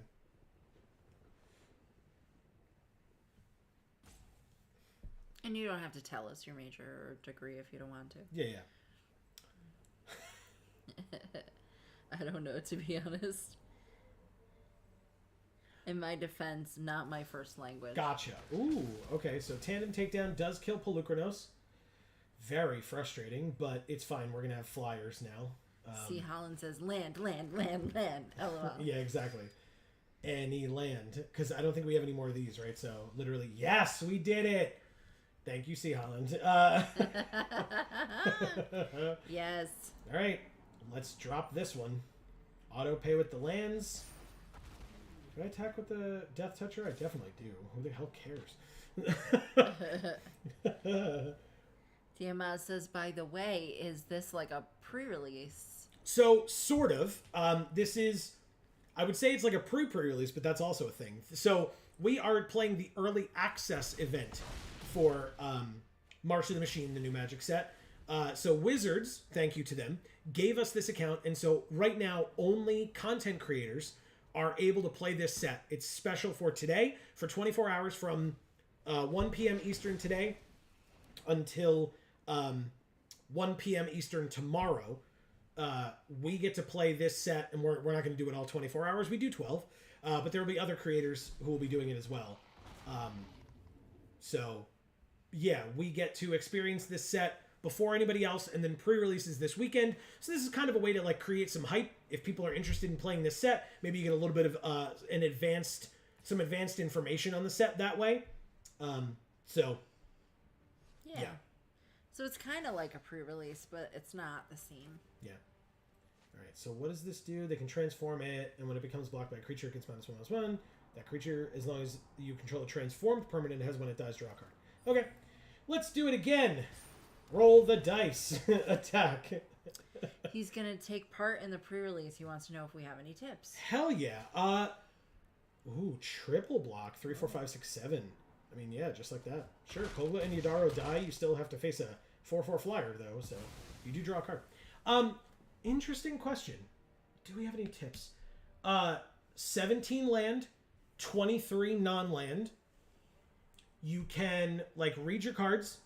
Make sure that you pick the best, like, try to make the best deck for your pool. So even if you open a busted rare in black, but there are no good black cards in your pool, don't force it, because it's not going to work out for you. Oh, shit. Whoa. What is this splashy thing? Hidetsugu and Kairi. So they're brainstorming, which is the blue ability. Okay. So they drew 3 cards. Now they're going to put 2 cards from their hand on top of their library in any order. I'm really hoping for a white-black pool, but there is no way to guarantee that. Correct. There is no way to guarantee that. Correct. Pog tips. As a Yu-Gi-Oh, I constantly forget to read the cards. Yeah. So that's going to be important. And because they're player. Yes, because they're new, you're really going to have to do that. Or because the cards are new, and hopefully a lot of your opponents will have to be doing the same thing as well. Obosh. Oh, I mean, they're still going to trade, but it's still worth it. Now, what does this thing do when it dies? When it dies, exile the top card of your library. Target opponent loses life equal to its mana value. If it's an instant or a sorcery, you may cast it without paying its mana cost. God damn. Okay, well, I mean, still got to do it. Obosh, go, combat, attack. They have to block, because otherwise they're very dead. The other thing, DMAs, is there are a lot of really good cards in this set. So if you've got a deck and you're sitting there all confident, like, oh, this just seems really good. You just exiled our last card. What? That was an insane top deck. And we lost 6 life for that, too. Insane. There probably could not have been a better hit in their entire deck than that one card. That is disgusting. Oh, no. So yeah, like, You might be sitting there all confident that your deck's going to be great, and then when you play your opponents and realize, oh my god, they have like a million great cards. Yeah, there's a million great cards in this set. Yeah. Mocan says, remember, they put it on top. They brainstormed. You're right. You're absolutely right. Okay, never mind then. So it was the best of their top 3 and or what was in their hand. You're right. You're absolutely right. Okay. And then we lose. Oh, man. Can't do anything about land off the top, man. Especially when they're catering their draws with brainstorms and shit. Okay, it was a good try. Ooh, maybe they'll attack the battle, huh? Huh? Maybe they'll attack the battle and not swing at us for 7? We're dead. Thank you, Atako Kon Todo. Yeah. Good job. I did it. You did do it. It was great. Diamaz says, by the way, and that new Itali, kind of broken to build around as commander, is in green. Indestructible with kind of toxic and trample. Itali is really cool. I know a lot of people, the alt art of the Itali is going for, if I remember correctly, quite a bit of money. Which is cool. Or maybe that's the alt art for the old one. But there's the new Itali as well. Alright, so what are we, 1-1, I think, at this point?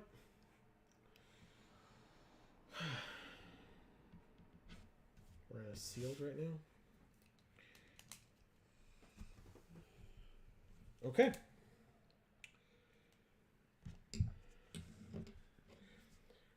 It seems like getting to the time of the night where there are not as many streamers streaming, which again, I always think is weird. It is 6 p.m. in California right now, or on the West Coast right now. Like, why would you not be streaming right now? Right. That I don't get. But who knows? Because it's dinner time. It's a family dinner time. And when it's family dinner time, we don't play games. We come to the table.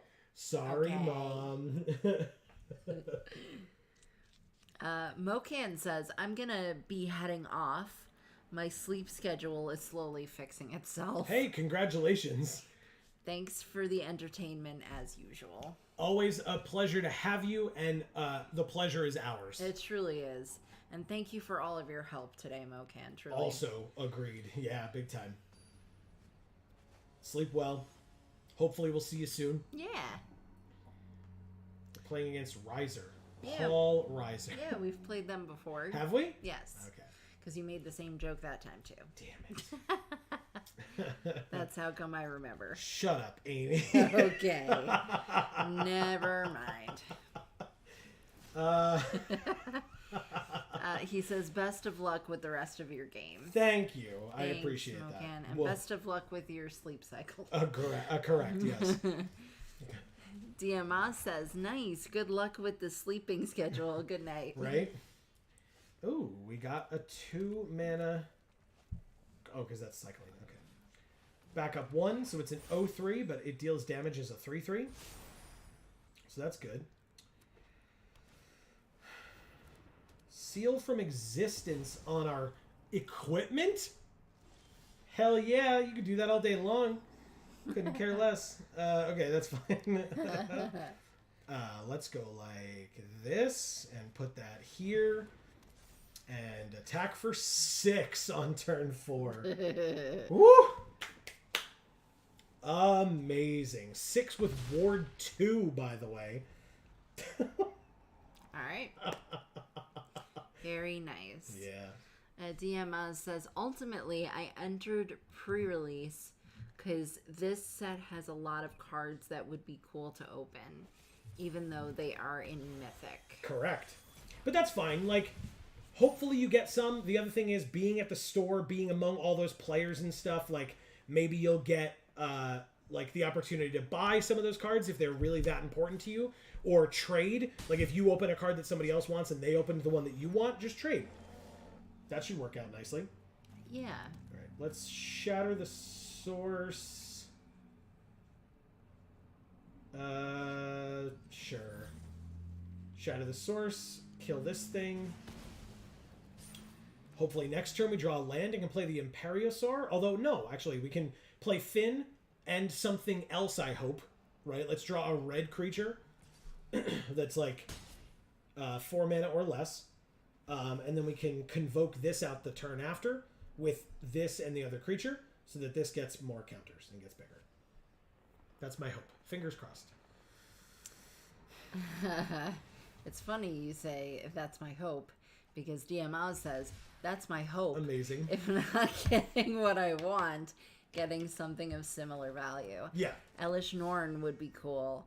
And Shieldred with that after art. Altar. With that alt art, preferably. Yeah, sure. The new ones, the flip ones, you mean?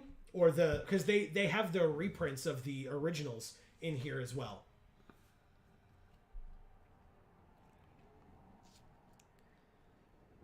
Alright, so I'm not blocking this. I'll go to 12. They're not attacking. I'm not blocking this. I'll go to 12. He says the new ones, but both were good. Gotcha. Ooh, Bonded Herd Beast. Now this could just be an 8/8 trample ward 2. Seems okay, right? Yeah. 4, 5, 6. This has Convoke as well. Fine, I'll play the 8/8 trample ward 2, Amy. God, stop bullying me about it. Can't believe you want me to play this crappy card, Amy.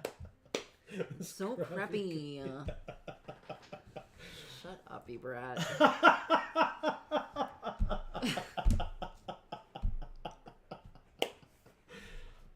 Just because she's right, everybody. Oh! Well... Fine, I guess. I guess I should have listened to you. I tried. Let's do this. Auto pay with the mana. Tiamat says, I hope I'm not sending too many messages in a short time. Not even a little bit. Not even a little bit. You send as much as you would like. That's what...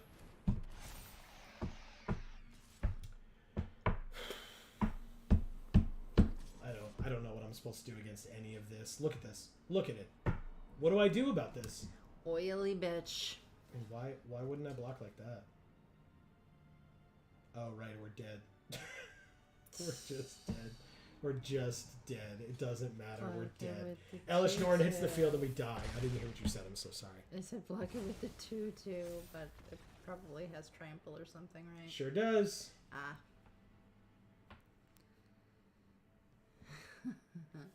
Thank you, Riser. Unbelievable. He says, I admittedly am more here to talk about the set. I'm not paying that much attention to the game itself. That's great. Speaking of Elish Norn, look how cool that art is. Agreed. Yeah. Agreed. I'm a little biased because it was just pounding my face into the floor, but yeah, it's great. No, it is. Obviously, this card is wonderful. Obviously, it's beautiful. It's really, really nice. But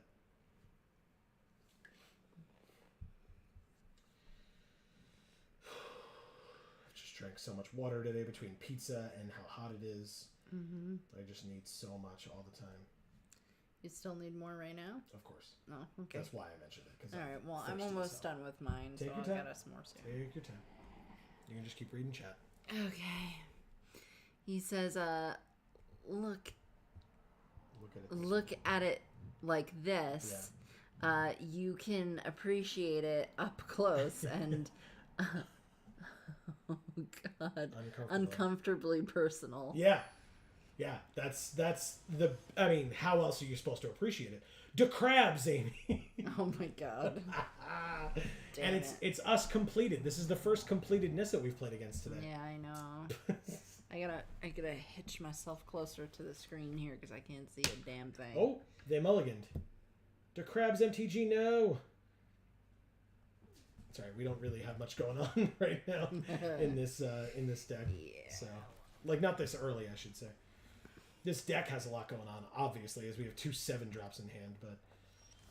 Ooh, Okay. All right. I mean, that's a thing. By turn 4, we have Storm the Seed Core.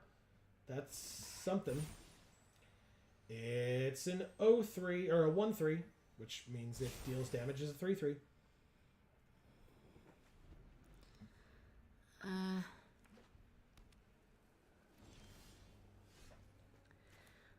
I personally am not a fan of the art style for the completed Planeswalker, and all will be one, although I understand the choice. Okay.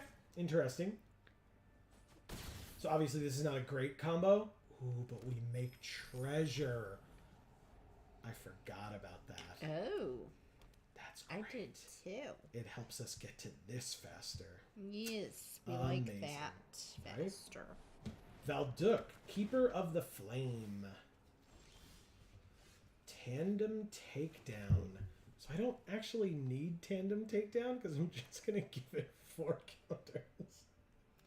Okay, that sounds good. Or do I want... Oh, no, I don't want... Yeah, I want to do it this way. And it's got Menace. Oh, it's got Menace? So do I need to do this?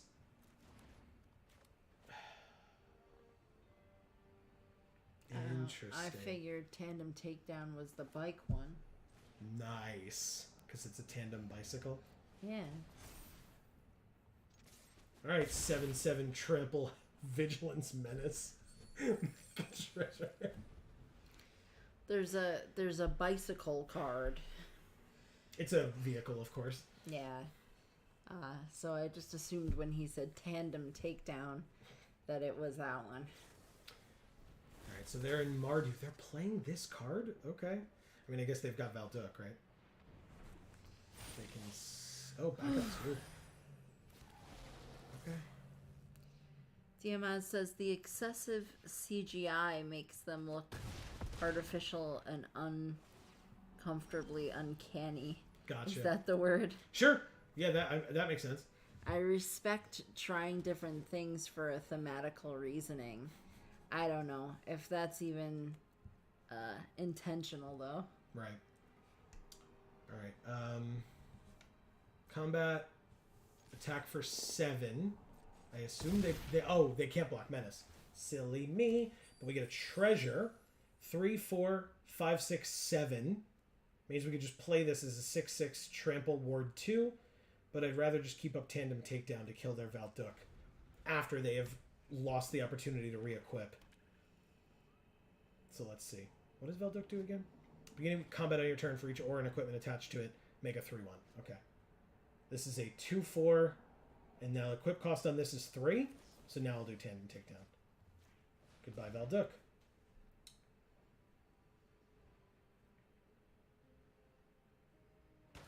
Perfect. Okay. Then we're good. Because basically we're just going to drop this 4/4 flying haste and kill them. Yeah. Just FYI. Like, that's just, you know. They have 2 blockers, but it don't matter. Oh, there's also Invasion of Regatha. Never mind. We win. We win in more than one way. Invasion of Regatha. And that deals 1. We actually kill a creature, too. Yeah, of course they concede. Thank you, the crabs. It's MTG. Yeah.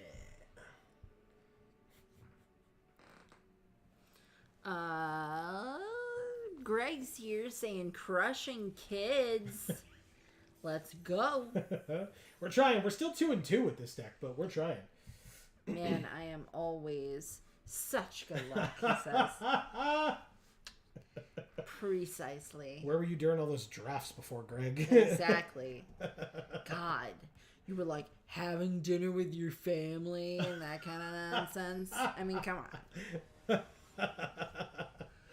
Young Mage. This is Rhino. Nice. Ugh. So that's crushing kids. This would literally be crushing kids there, Greg. You predicted it. Alright, this is not a great hand, but we're going to draw a red, so it's going to be fine. It's going to be fine. It's going to be fine. Oh, he mulliganed. Okay. Okay. Look, his pet is sleeping. Well, because he's not in the game yet. Once he gets in the game, it'll wake up. He's sleeping. It's sleeping. So cute.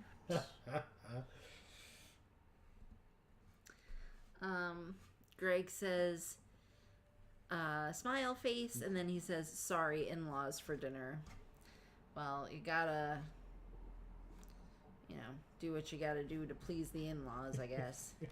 Playing with the kids, trying to see them before I work 40 hours this weekend. I can't imagine why you would be working a lot this weekend. We drew Pelucranos when we kept a triple green hand. Wow. That's an unusual sight. He said, "Oh, it's happening," just like our opponent this morning. Right? Let's go. Right? Diamaz says a laughing face. All right, Pelucranos on curve. It's unheard of. Look at these 7 drops in our hand. We are so far away from it, it's not even funny. It's fine, though. It's fine. This is all fine. We're going to do it. We're going to do it. Fingers crossed, man. Diamaz says Pelucranos. I like it. Yep. Let's do it. What do we need? 6 to transform it? Gross. We're nowhere near that either. Oh. But we do have a 4/5 reach. Technically, they only need something with 2 power, or... Wow. Oh, it's tapped, though, so we're good.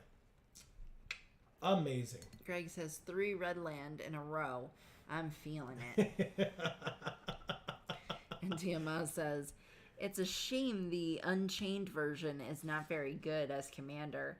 I like it a lot in theory, but this one is here." Yeah.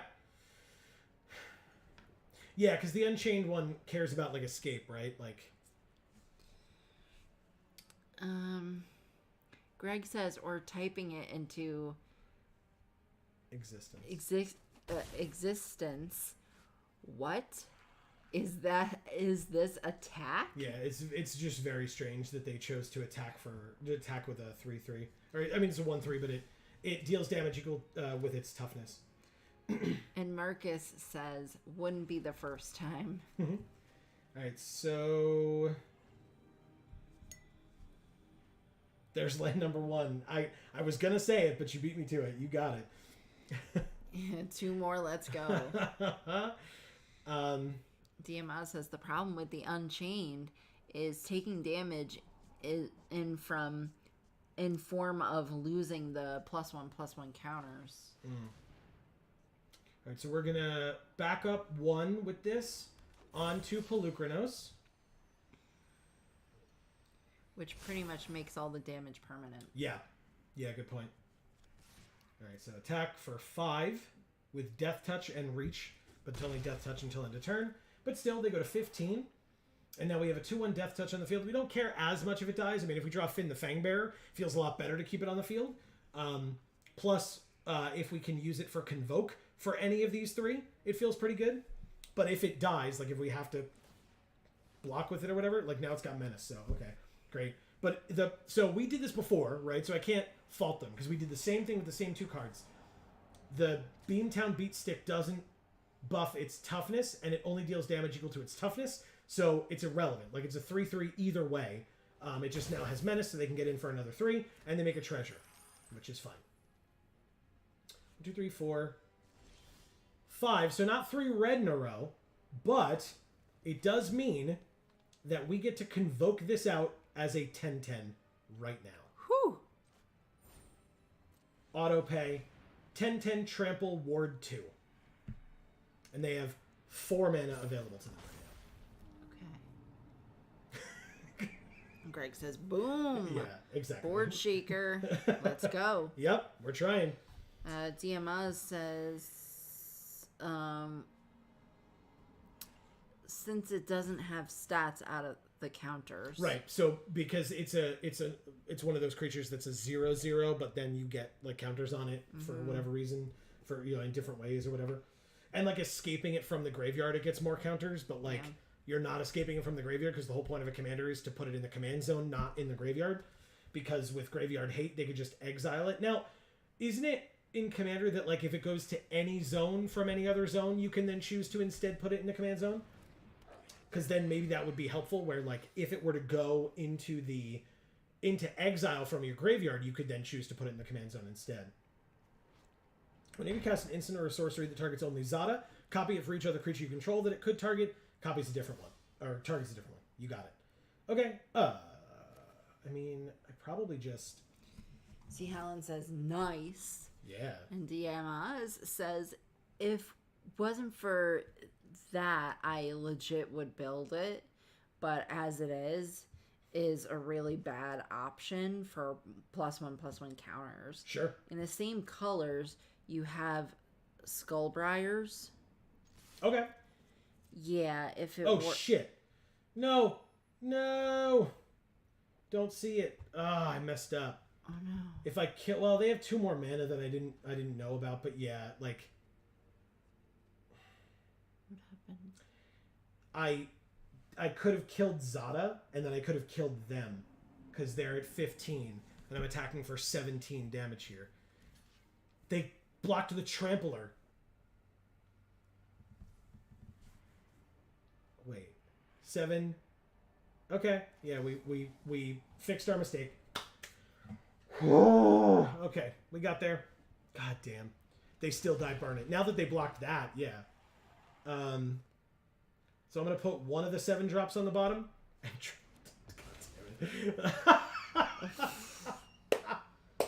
Sure, whatever. We still win. Okay, thank you, young mage. Yeah. Amazing. Yep. We're crushing kids, Greg. That was a child. He was a child. He usually plays with his dad, so like his dad's there too, I guess, but Yeah. and his sister, but I believe his sister is also a child. So, you know. But thanks, Rhino. Yes. Diamaz says, yeah, if it were to be exiled, you could put it in the command zone. Got it. Okay. And then Skullbriar is 2 mana, gain +1/+1 counter when it deals damage. And most important, it doesn't lose its counters moving from one zone to the other. That's pretty awesome. I like that. Greg says they still die. Burn it. Right. Yeah, but it's only because they blocked the Trampler. Like, I still messed up. Because if they had blocked the 5/5, it didn't have Trample. And so burning it, the creature would still be considered blocked. So they would have only taken 12, and they were at 15, right? So they would have gone to 3, and that burn spell couldn't have hit them. So I still messed up, but thank God they blocked the Trampler. In fact, I don't know why they blocked the Trampler. By blocking the Trampler, you only save 3 damage. By blocking the 5/5, you save 5 damage. So I don't fully get it, but... Oh, it's Scott again. We played Scott way earlier. Yeah. Greg says correct. Yeah. So I was happy that they chose to block that way because it made my mistake not as much of a mistake. Oh, I was like, well, we have to go runner on forests. It's still possible, but I don't know that I'm advocating for that necessarily for Belucrados. Like, it's kind of our only creature right now, so... Oh, yeah, 2/3 defender's fine. Oh, okay. Well, we're getting there. We're getting there. One more forest off the top. Come on, baby. Diamaz says, I only realized the keyword counter thing from Ikoria makes Skullbriar even crazier. It don't specify the kind of counter. Oh, okay. That's like cool. it Then it doesn't lose doesn't any specify it? counters, in other words. Oh, okay. Gotcha. It won't lose any counters in between zones. Really nice. I can just water. Thank you. They're looting in their second main phase.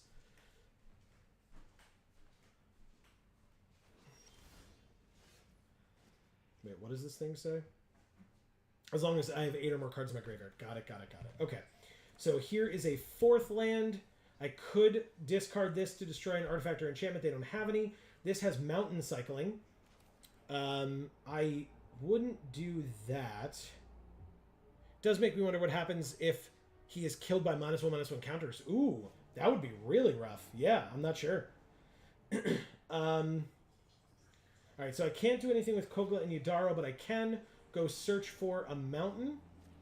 So I guess I'll do that. I can't play it because I played a land already this turn, but still. I'll keep it in my hand. They know I have it now. That'll be my 5th land. And then any other land will get me Kogla and Yadara, which is nice. Of course, I milled 2 forests off the top. God damn it. So unless I had 3 forests in a row, I still can't cast Pelucranos. That is not a forest. God damn it. What is it, a mountain? No, it was a 7-drop creature. Okay. Where we're just trying to get another land to get to our 6 or whatever, but that's so funny.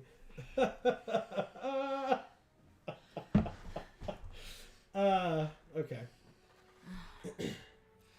Where am I?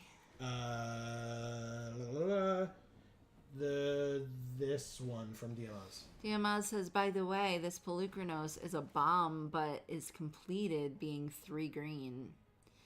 Complicated. Oh, complicated. It is, being yeah. 3 green. Yeah, like if you get lucky, you play it on curve, like very lucky. But like even later, it's still good. I mean, it's a 4/5 reach, so even if you play it on turn 5 or 6, it's still a decent rate for this card. So He says he's going to keep an eye on it during the pre-release. oh yeah. Greg says this keep kind of sketchy. Yep. ... Yep, it sure is. It sure is.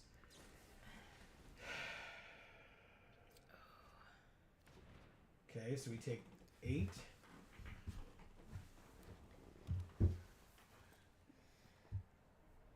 Take 8, go to 7. Oh no, they attack the...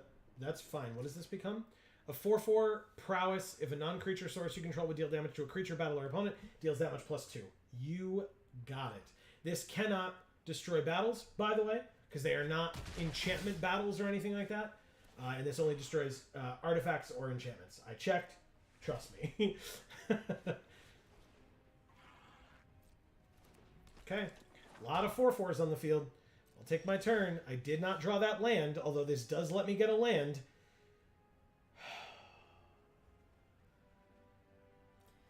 Okay. Nope. 4, 8, 10, 11. We're technically not dead, but we sure are going to lose. Why didn't you draw a land with the thing? It enters the battlefield tapped, and it costs 4 mana to use, so we wouldn't really be able to do anything after that anyway. Mm-hmm. Well, we certainly can't do anything now. Nope. I mean, this is an instant. I can still do it, but I just have to, take this on the chin, I suppose. 4, 8, 9, 11. It's not death, I mean.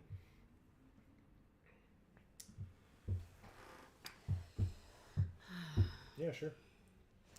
Greg asks how many cards we have that cost more than 5 in A the fair deck. number.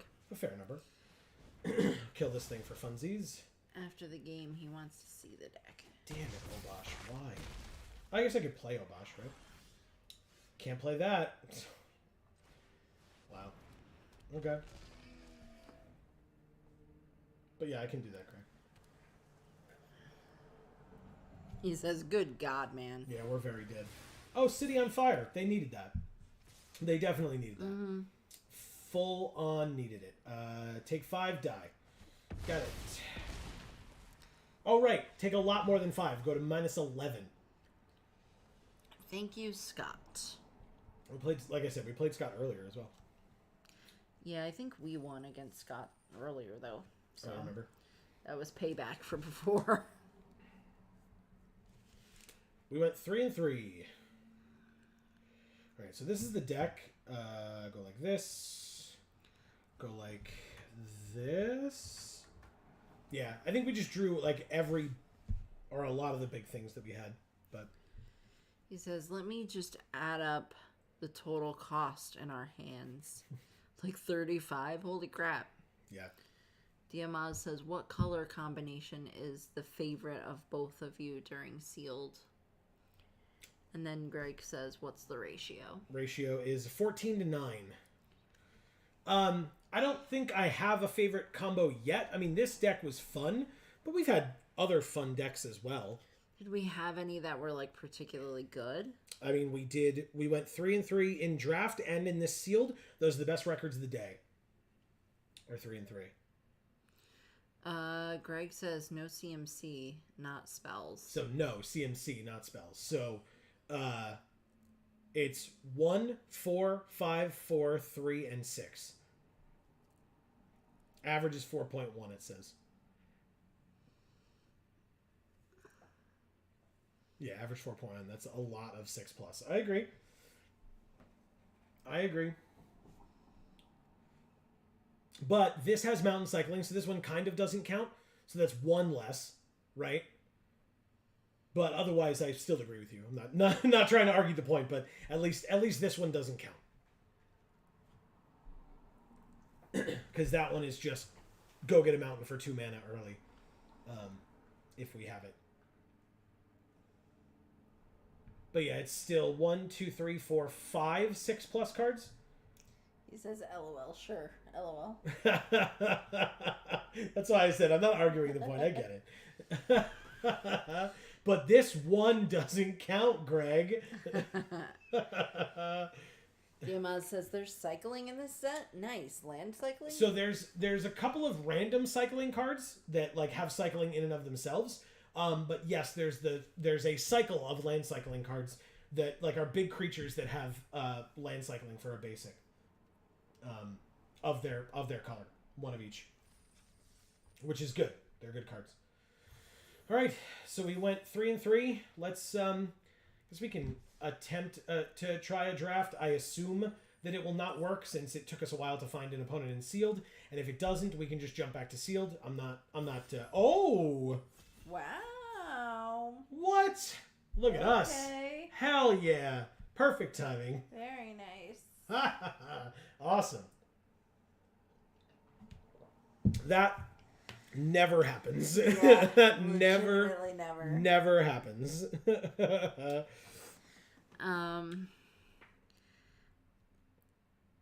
DMS says, what? By the way, Dragon Ball. I heard that Super is gonna come back this year. That's awesome. I didn't know it was gone. Yeah, we haven't been keeping up with it, unfortunately. No, we're behind on it. Way behind. Come on, last person. Where could you possibly be? You're a streamer. Did you like click off of Arena to like do something else while you were waiting and just lose track of it? They're Because reading an article about the best decks of the set. Come on, last person. Fill that seat. Fill that seat. I really want to tell that story now because it reminded me. When I was younger, I'm currently a big fan of X-Men comics, etc. Huge fan. When I was younger, before I started reading the comics, like I was aware of them, right? And I'd watched the show when I was younger, but I definitely wasn't a big fan, I would say. Ooh, can we do the +1/+1 counter deck, please? That'd be so cool. That deck seems busted as hell. There's that bike one I was talking about. Nezumi Freewheeler. Yeah, I just assumed that was the tandem one.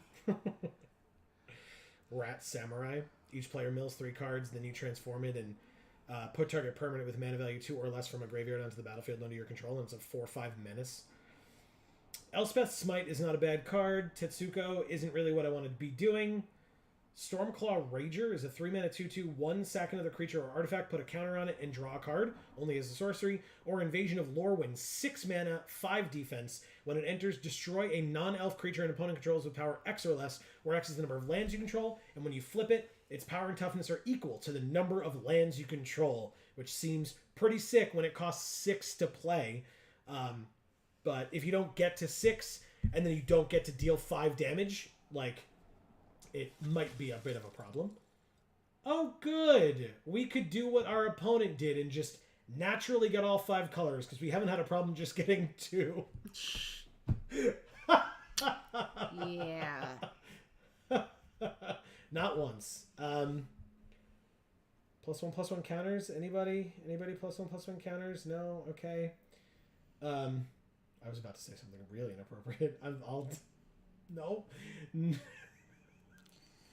DMS says, I don't know, do you want to lock yourself into 2 colors in the first pick?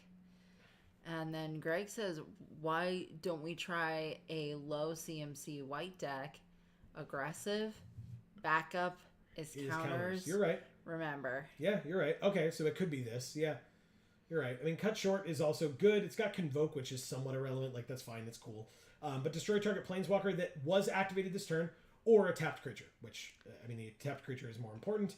But I'll take the backup Vigilant guy. I mean, that's a low cost, right? DMS does removal? like shortcut. That one's good. Cut Okay, short. good. The creature. The removal. Got it. Cut short is good. Elspeth's Smite is also a nice one. Crystal Carapace ain't it. We could do Blossoming Sands, which would be the colors. What does this do? 2 mana, 2/2. When it enters, our Phyrexians gain menace until end of turn. Other Phyrexians you control get +1/+1. 4 mana, sack an artifact or creature. Return this from your graveyard to the battlefield. It's probably just Elspeth's Smite. There's that bike that you like so much, Amy. Yeah. Furnace Rains, Invasion of Asgol. Target player sacks a creature or a planeswalker and loses 1 life. And then if you can deal 4 damage to it, it becomes a 2/1 menace. At the beginning of your end step, put a +1/+1 counter on it if a permanent was put into a graveyard from the battlefield this turn. I mean, this would be in the sacrifice deck, so it would make sense that would occur. Mm-hmm. But yeah. Everything else people said was about the last pick. You got it. I was gonna. I don't remember what backup does. So backup gives a +1/+1 counter for whatever number backup is. So backup 2 gives 2 counters. Backup 1 gives 1 counter, etc. What does this do? When it enters, if an opponent casts a blue or black spell, so we don't care about that, but it's a 4/2 flash. Okay, so that's irrelevant. This one has backup and Death Touch. So it gives that many counters and whatever abilities are underneath it to the creature, to a different creature or to itself.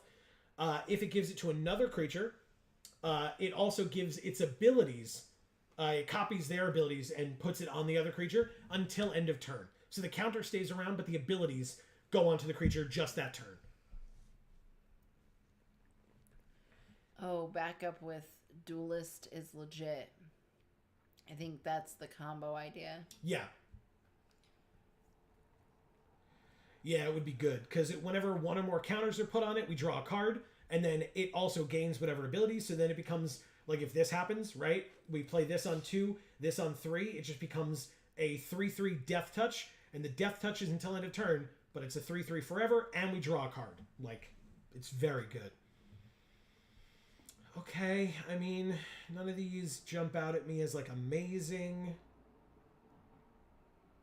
No, like, either of these is fine. This is Forest Cycling, so it's either a 6 mana, 6/5 Reach Trample, or we get a land early. Blighted Burgeoning is fine. It lets you incubate 2, and then you add additional mana from that land. But because this has Forest Cycling, I think I'm going to take this one. It's a big one, but again, it kind of doesn't count because it has land cycling. Greg says, I like the big guy. Yeah, it's incredible. Like, 6 mana, 6/5 Reach Trample, super good. Good on offense, good on defense, and good early and good late. Like, what else do you need? Like, DMS likes him too. Yeah, it's big very good. tree man. Oh, okay. Placid Rottentail, actually good. Like, I looked at it and I'm like, oh, it's just a meme creature because it's like Peter Cottontail, Rottentail. But it's a 1 mana, 1/1 Vigilance.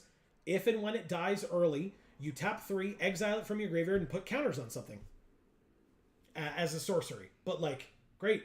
This is a 3/1 that when it dies, surveil 1. Not amazing. And this is a 4/3 for 5 when it dies, incubate 3. It's not for this deck that we're trying to be in. This is a 3 mana flying Vigilance. It gets +1/+0 for each transformed permanent you control. I do not know what he's doing. He's like, what is he doing? Trying to get loose from the oil, but he can't get it off. I guess. Because it's in him now. All right, don't say it like that. I don't like that. I don't It's like yucky. That. I don't like how you said that. All right. DMS says he would have gone for the bunny. Yeah, which I did. Oh, okay, good. I mean, it's probably this, right? Like, it could be another big guy.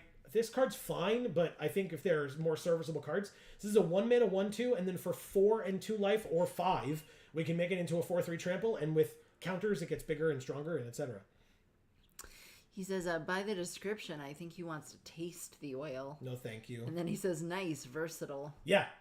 Yeah, exactly. Jesus. There's so many of them. Big tree man. I mean, it's that or the halberd. I'm sure the halberd will come back. I'll take a second one, but it feels like... DMS says tree man. Yes. I'm winning.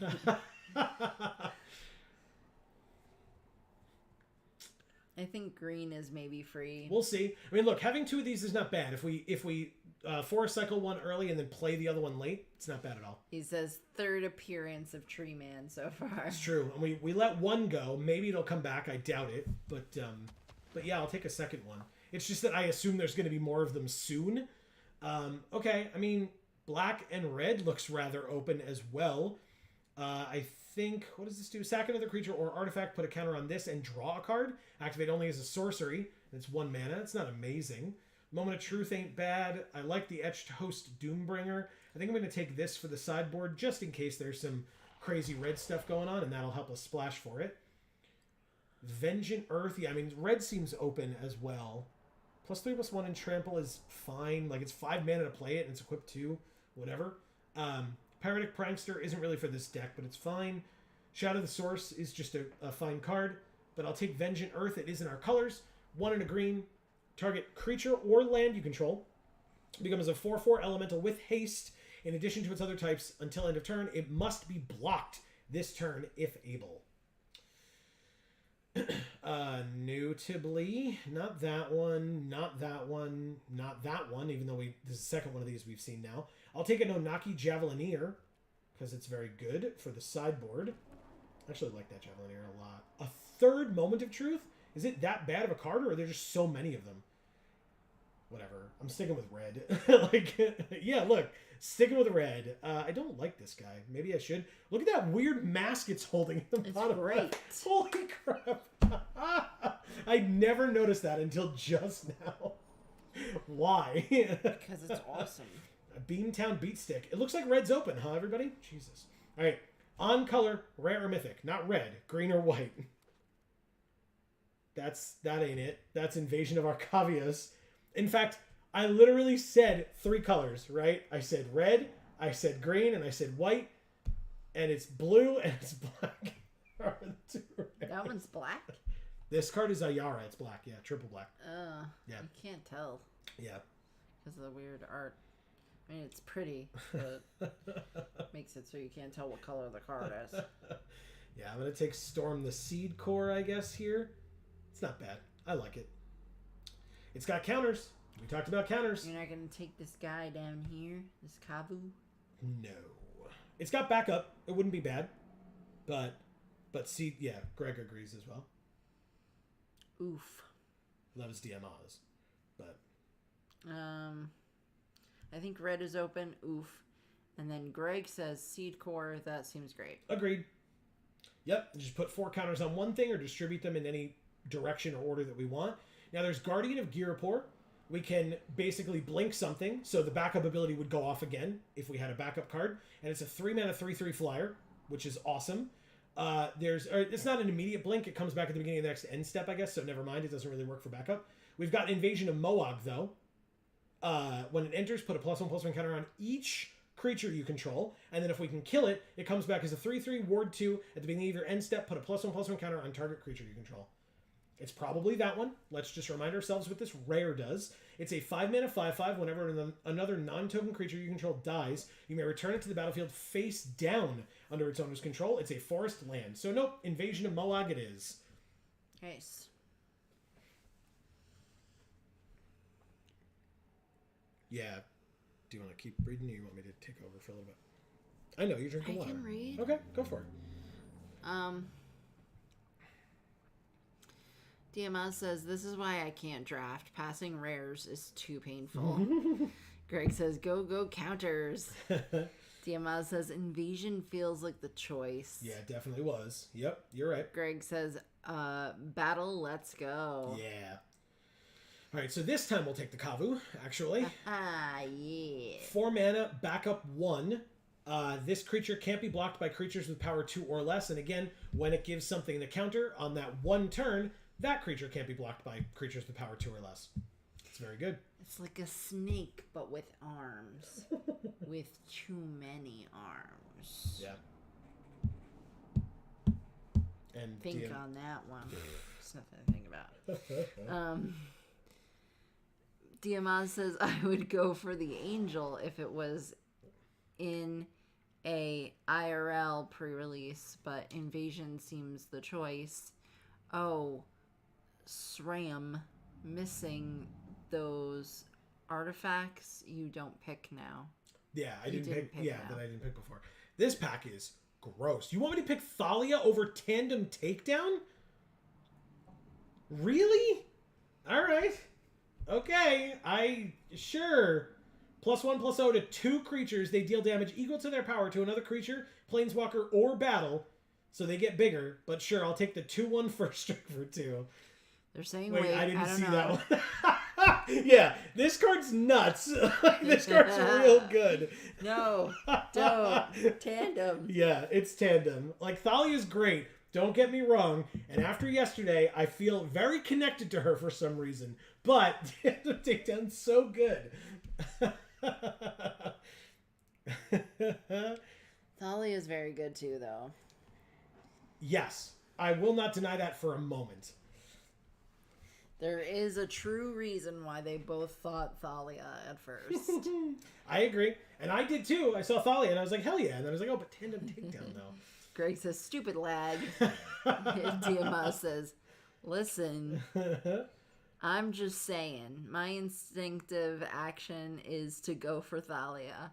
Also, she is a 2/1, but would get the counter, has Sure. initiative. She is 20 reels here. Yeah. Okay, backup 1. We'll take it.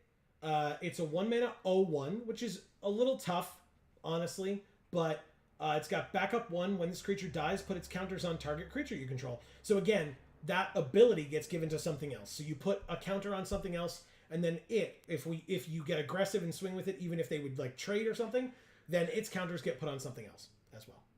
What does the 2/4 do? Whenever you cast a spell that targets 1 or more permanents, incubate 2. It's a 4-mana creature. I mean, Rugged Highlands, though. It's rugged. It's not terrible. Like, this thing is a 5-mana 4/3. Sorry. When it dies, incubate 3. Sorry, I'm trying to yell over motorcycles outside. Because I don't like this thing. I just don't. I don't think it's that good. Greg wants to see the 4/2. Did you show that? Yeah, there was the... Oh, this 4/2? So it's a 3-mana 4/2 with flash. I just don't... Like I said, I just don't like that card personally. Invasion of Coria is probably not it. There's the Core Halberd or Blighted Burgeoning, so... I mean, maybe it is anyway. Search your library and or graveyard for a non-human creature card with mana value X or less. Put it onto the battlefield. If you search this way, shuffle. Non-human, though? I feel like we have a lot of humans in here. Human, Dog Warrior, okay. Fungus Rabbit, Vampire Soldier. All right, we'll make that work. He says, are you feeling greedy because you want to splash red? Again, I don't have to splash red. I can take that out in a second. That's not a big deal. I know I have a lot of red. Red is open, like... If there are not cards like Chump and Kavu available, I could do that. By the way, look, both of my rares that I opened are still here. God, that always feels so good. It's like, wow, I opened so well that both of them wheeled. That's so sad. I mean, nothing here. Like, this has backup 1, but, like, no, nothing here. Magic frog. Yeah, but I'm not going to take it, though. But it's so cute. Sorry, Amy. This guy came back too. Much to the Phyrexian's delight, sheer curiosity drove many to willingly surrender to completion. Okay. Weird. I mean, this, but also not. Why'd you point at me? I didn't willingly surrender to completion. Why is this still here? I'll take it. This card's great. Just gives Death Touch to something as soon as it comes in. And it itself just has Death Touch. Amazing. DMO says, I just realized the dog is from Tarkir. Yes, correct. There are a couple of Tarkir cards in this set. Look at Zada. Look at that art. My God. It's pretty So sick. cool. All right. Green or white, or white, rare or mythic. We have Shauna. It's part white. And so is that one. But there's also a tandem takedown, so I'll take another tandem takedown. It's very good. Ooh. There's the double striker in a backup deck. Ooh, yes. Take that. Ugh. Take that, please. Ugh. Take that, please. Take that, please. This one's not it. Shauna is at 0/0. It's power and toughness equal to our creatures, number of creatures we have, and can't be the target of abilities our opponents control. She's a legend. But yeah, the double striker is good. Of course, there was another one. Son of a bitch. I thought of that too. That's annoying. Whatever. I mean, having more than one is not bad. It's just true. It's just that having the other tandem takedown would have been quite nice. Well, we still might get another one, right? Another tandem takedown? I mean, anything's possible. We got the other one pretty late, I feel like. But yeah, it's the Billy Rider here.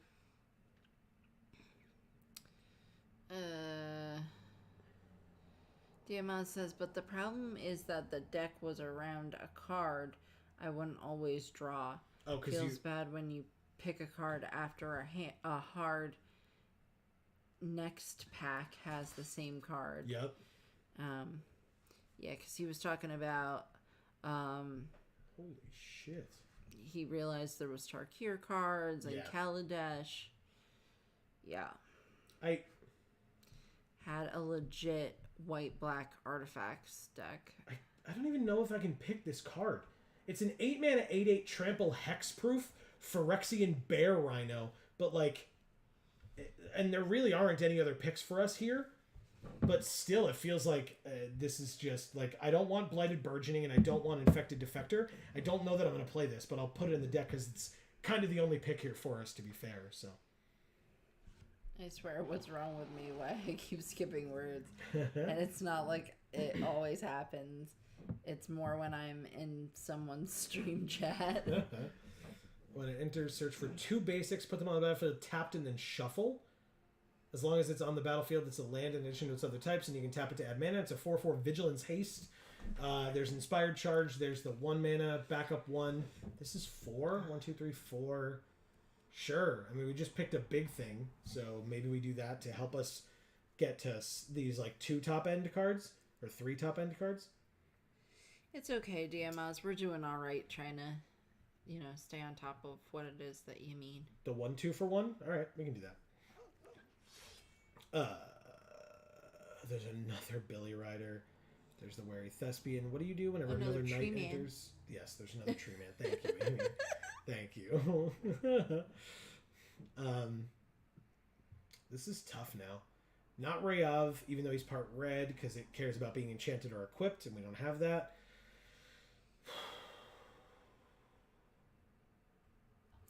3-1 for 2, Greg says. The I took green that. guy. Oh, really?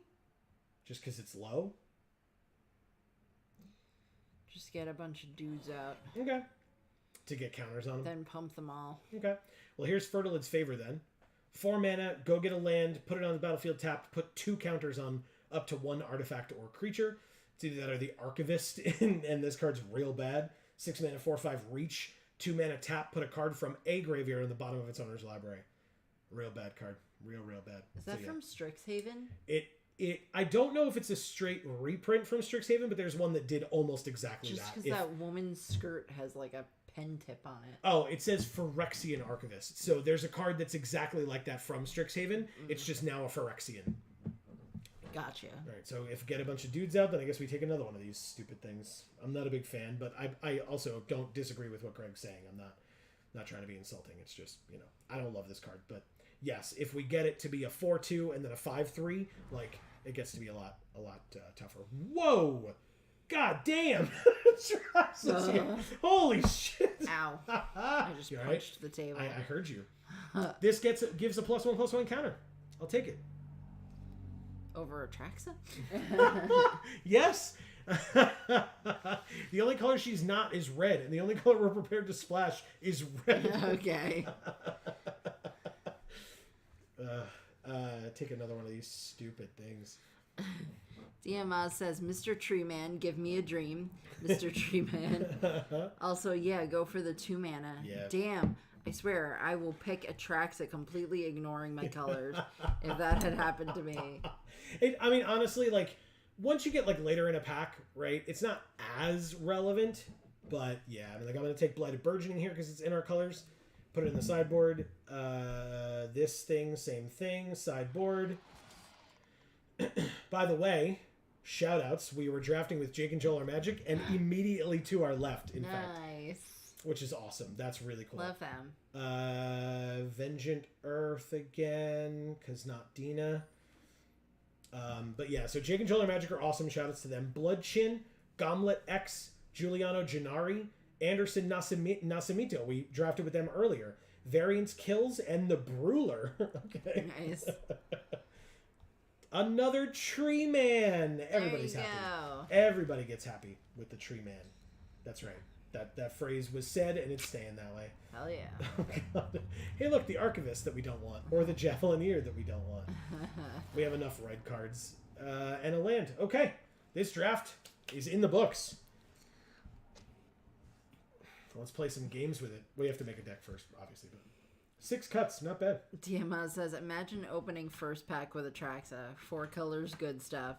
Mr. Tree Man. I feel we're gonna need to cut a Tree Man. Oh, yeah, for sure.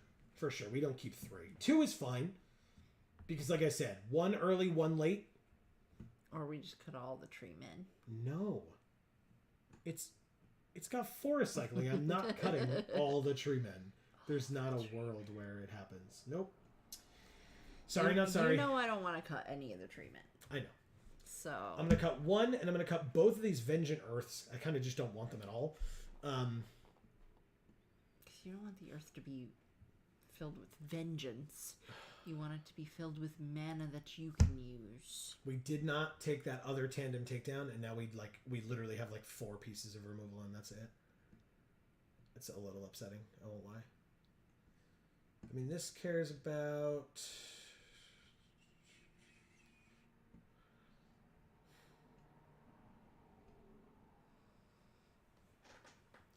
non-humans. So let's see how many humans we have. 1. 1. Still 1. Just 1. Holy crap. Oh my god. I really thought there were going to be more. Just the 1. Okay. Well, you figured it out. DMA says, I just realized a non-intended joke. Cut a Tree Man. It's true. Cut it down to size. All right, what's our ratio look like here? We are heavier green. So based on what Greg said, we will cut the 8 drop a plains, and we have 40 cards. Nice. All right. Okay.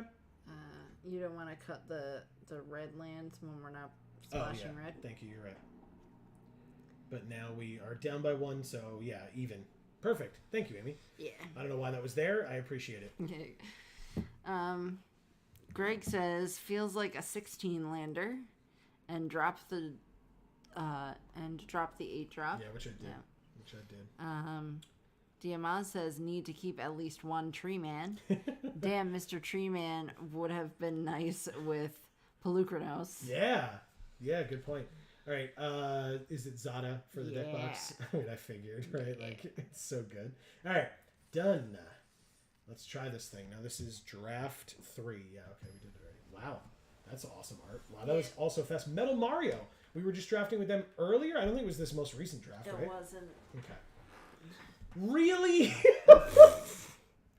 Every freaking time, Arena. I swear to God, Arena, if I had a keepable 7 one time... I swear to God, I might just die. Like,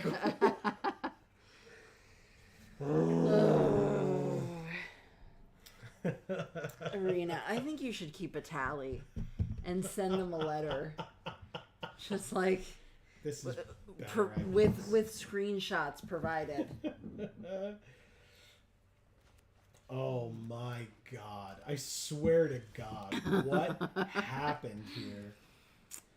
Dave Mann is here and says keep the red just for a super secret card sleeve. TM patent pending Geek for All Handland. Oh my god, Dave. Alright, so I guess we just do this. Yeah, it gets us through Daxos for a turn. It lets this thing be big enough. We're good, I think. Pump that swing. You got it. Combat. Swing. Take that. If I really have to chump, I will. This thing will do nothing for the rest of the game just sitting here. So that's fine. 2/2 flyer. Make a 1/1. Gain a life. Gain another life. Attack for 2. Sure. I don't want to go to 18. Chomping Kavu, huh? I mean, let's make this a 3/4 death touch, shall we? Holy shit. DMaz says laughing face, skill issue. Just saying. Greg says pump, then swing. Yeah. Thank you. Dave Mann, how was your trip? I don't know if he's back yet. Oh. I could be wrong, but I don't think he's back yet. Well, in that case, don't tell me. You can tell me all about it later. Don't I... Do I kill the flyer or do I kill the Daxos? DMA says the skill issue thing was about the first hand and bunch of planes and only green cards. Yeah. Yeah, it's real weird. Wow. Who plays that card? This card is terrible. Okay. Sure. In best of 1, I did not envision seeing that card at all. That's fine. That's what they're counting on, Joe. I guess so. The element of surprise. Mm-hmm. Dave Mann says Heart got back today, winky Nice. face. Nice. So it was magical, and I really, really appreciate you guys filling in for me, Heart. Of course. It was fun. It was We a enjoyed pleasure. it. Yeah. Happily. Greg says, wow. Yeah. And Diamaz says, I don't know. It doesn't seem too bad. Is 1 mana right? Yeah, but why do you... It's just... It doesn't... Like, in a best of 1 deck, I don't think it deserves a slot. It's 1 mana instant speed. You and permanents you control gain hexproof until end of turn. So they basically used that card to, like, stop a 3-drop from killing something. So, like, I don't know. That's fine. So 5 in the air, we go to 5. Your deck is so fast. I don't know how our deck could be faster, and we still haven't drawn a 4th land. It's so stupid. Oh my god. He says protects against removal and burn. Greg says, why are we attacking? Wait. Again, first of all, we just took 5 in the air. Like, it's irrelevant at that point. But sure, we can, like, keep stuff back, but there's nothing else we can do right now. Forest cycle. Then play the 2-drop. Oh, okay. Alright. Forest cycle, get a forest, play the forest, play a 2. You got it. Surveil 1, we'll keep that. It gives a counter to all of our creatures. No attacks. We still take 4 in the air and go to 1. We have 3 blockers and they have 4 attackers, so we're dead. That's game. DMS says, wait, when your life went down to 5, I thought we were winning. Nope. Yeah, we lose. Death touch on this. This blocks here, and this blocks... I guess it doesn't, like, really matter. We just go like this and like this, but yeah, we're still dead. Cool. Thank you, Metal Mario. Insane. That was so fast. It was stupid fast. It was the fastest game we played today. That's insane. Okay. Sure, I guess.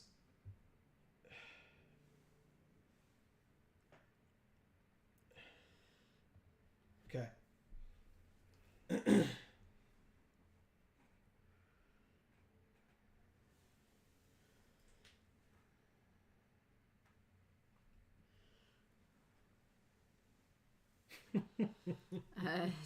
Dave Mann says, must have studied at the MTG Sonic School. Yeah, gotta go fast. That was our tagline for our Phyrexia All Will Be One Liga Magic? Okay, never heard of them. But that's cool. But yeah, our Phyrexia All Will Be One streams. Okay, so Placid Rotten Tail on 1. This guy on 2, if we draw forest cycling if we need, and then this thing on 3 or something. That seems okay. We've got things. Ooh, they mulliganed. That's a good sign. It's quite a good sign. They have the 90s binder sleeves. Yes, they do. With a little crab. I never even saw that before. It's so cute. Amazing. All right, so hopefully they don't have anything turn 2, and we just do this. But let's go to combat first, I guess. Attack for 1. In case they have a burn spell, they don't, or at least seemingly they don't. More like that. Dave Mann says, sweat it not. You guys have got this. Gotta go fast, gotta play fast, gotta deodorant fast. Yeah, we actually do. It's really hot in here. It's 81 degrees in here, and it has been for most of the day. Correct. All right, so when this dies, surveil 1. And we drew the other one. I still think I do this, though. Actually, I go to combat first, right? Combat. Attack for 3. They take it. Hell yeah. Forest cycle that. Get the forest. Play the forest.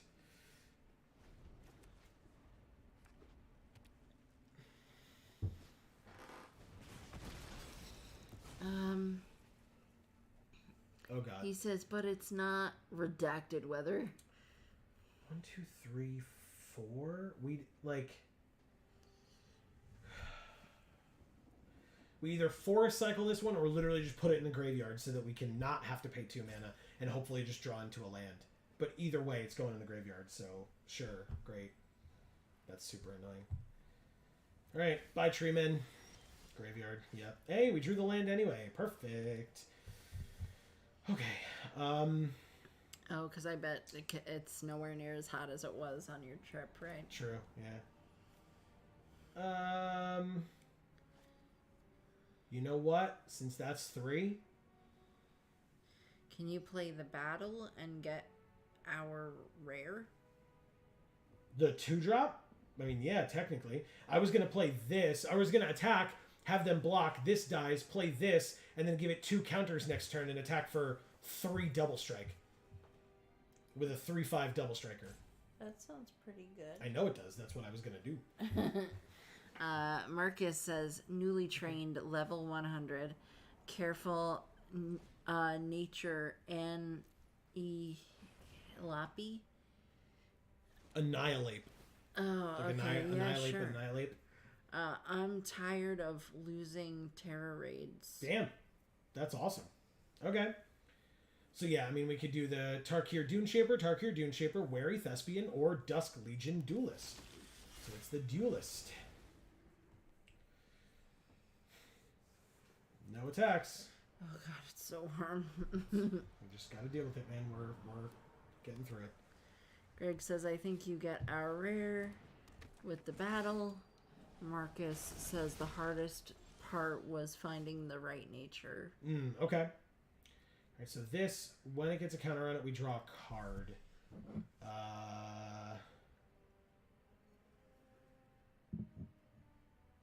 Now we back up, draw a card, and give it Death Touch. Okay, I mean, that was the... okay.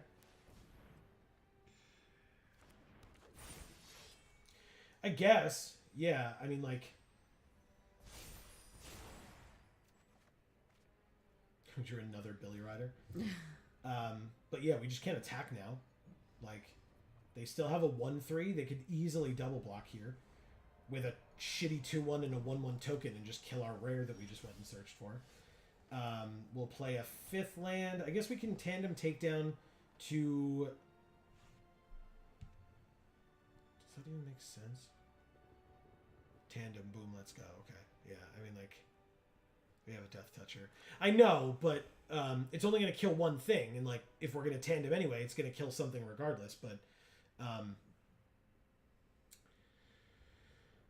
it's +1/+0, and it's not a counter, so we still can't attack with the Duelist, but it means that we can use, like, this and this to kill this.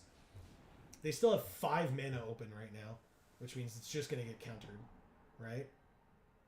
There's only, like, negate. There are not a lot of counter spells in this set, I feel like. What does this thing do? I keep looking at it. Counter target spell. Okay. Artistic Refusal is an uncommon. And they draw 2 and discard 1. Okay. Whatever. Play a Wary Thespian. And now they can't block it. That's cool. At least the Dusk Legion Duelist, of course. Enduring Bond Warden, sure. Dave says, is this a set I can finally get a particular Phyrexian Planeswalker and point at it and about, this is why you listen? Greg says, swing Death Toucher at battle. Yeah, they just trade the token for it. The 1/1 token. But the battle still takes 3, which is nice from the Duelist, which has Vigilance, which is good. And then next turn we can basically throw the, turn the Thespian sideways at it. They have Stasis Field. Still a 1/3 with, which doesn't have any more abilities, but still a blocker, I suppose.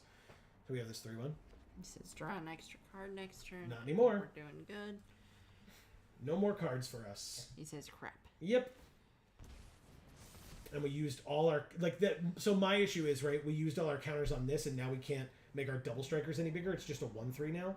This is a 3/3. When it becomes blocked, that creature gets -1/-1 until end of turn. So can't even block that anymore. Unfortunate. Okay. So basically... Greg says on the top of our deck. Or we have a counter guy on the top of our deck. So play the double striker. Then swing at the battle. Yeah, but so we can't play both of these at once, right? And this would be a... Okay. All right.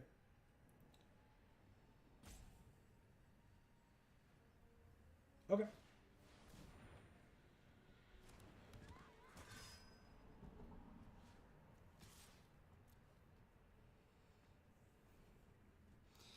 Diamaz says, what's the deal with Order of the Mirror? That turns into Order of the Alabaster Host. I feel they mixed up planes there. Oh, shit. So they said oops because they didn't block even though they were supposed to, and now we have an 8/8 reach. Oh. And all of our non-humans can assign their combat damage as though they weren't blocked. Holy shit. Boom, we win. That's how easy this is. That's a huge oops, though. That was... There's no way. Oh, wait, we need the white, right? Because we can play both of these next turn if we do that. Yeah. Okay, whatever. That's fine. It's not the worst thing in the world. They have 1 card in hand. Unbelievable. Of course it's exactly what they needed. Get out of my face. It's your last card and they put my giant creature second from the top. Get the... okay. Yep. Nope. That makes sense, right? That makes total sense. Dave says, yay. Oh my god. It just dies, but it's still blocked. I can still use this thing's ability next turn. And we have the land, so I can play this and this. So play the land, play this, put it on the double striker.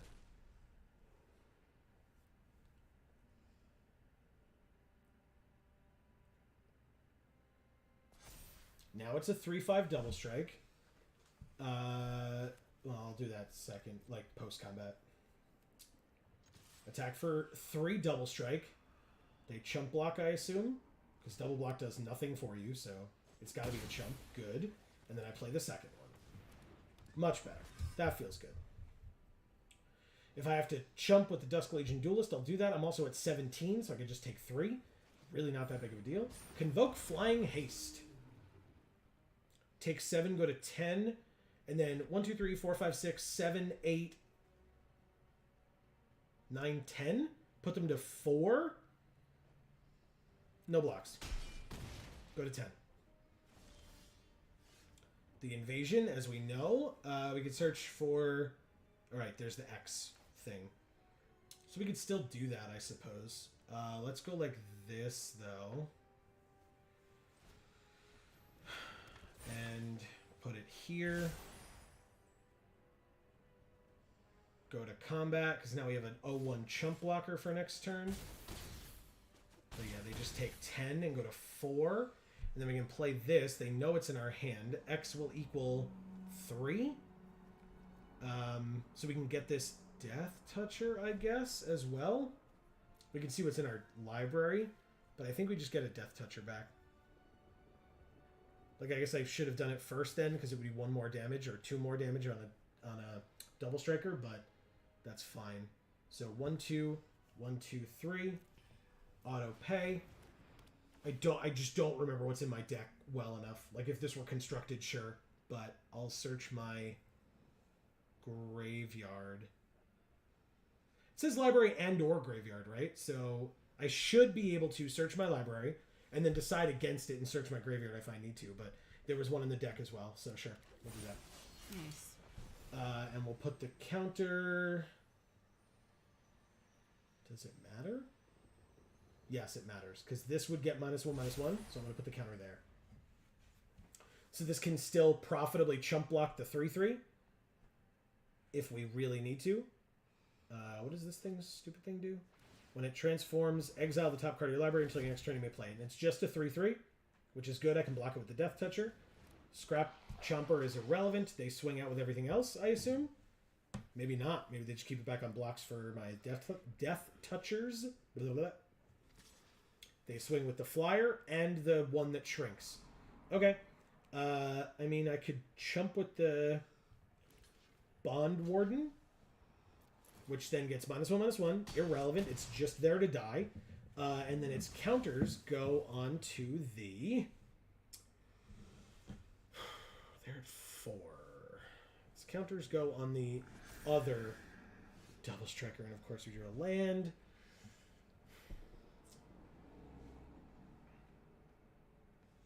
Okay. How does this go? We attack with both. They have to block both. They do block both. Both of their creatures die. Neither of mine do.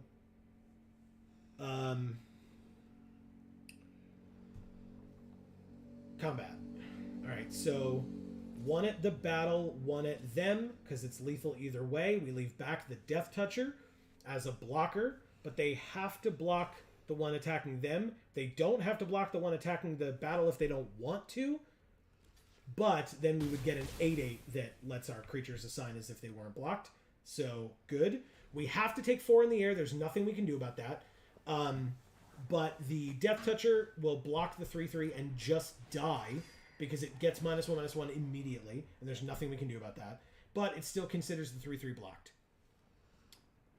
Dave Mann says that was the most, and then I found $5 into that search spell. Right. Oh, I have one here too. Yeah. I have So, no idea what he's talking about. So this, like a long-winded story, and then it's not an interesting story, so you end it with, oh, and then I found $5, because otherwise it's boring as shit and nobody cares. Yeah. So... Did we lose? We lose now.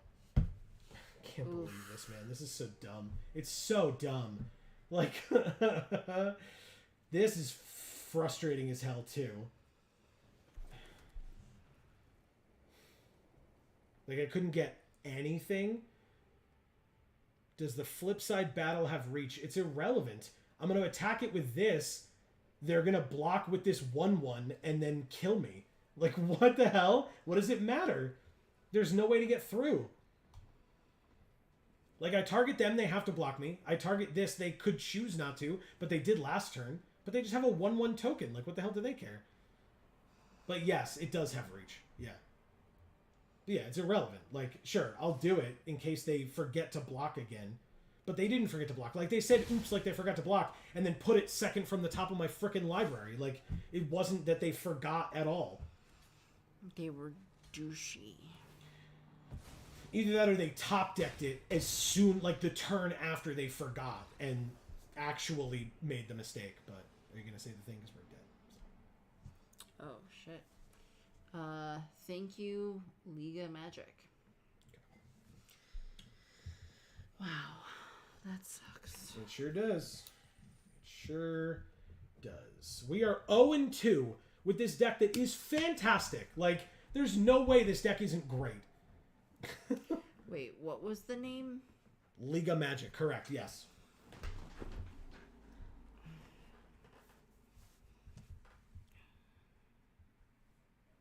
Yeah, it just feels like, I don't know, man. It just feels like, oh.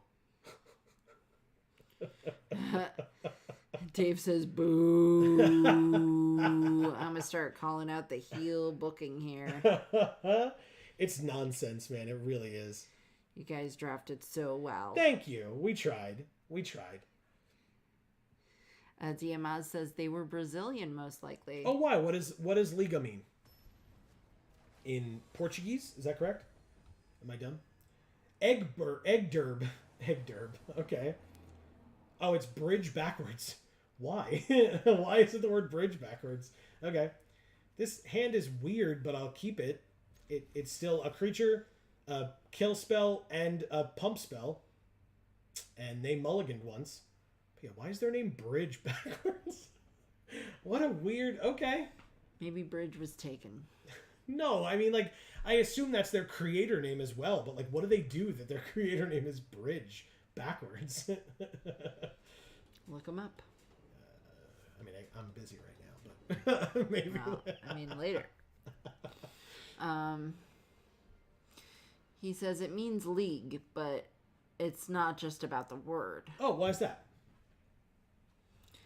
League of Magic is the name of the main site for buying MTG cards. Oh. But they also stream with the same name. Gotcha. Okay, so we were playing against, like, representatives of the corporation, I guess, the company. Cool. That's interesting. Around here, I mean, main site around here. Yeah, that's fine though. I mean, I it. figured that. Yeah, but yeah, I mean, I know that there are a lot of international folks participating in this. I mean, we literally had somebody with what I believe was Japanese lettering.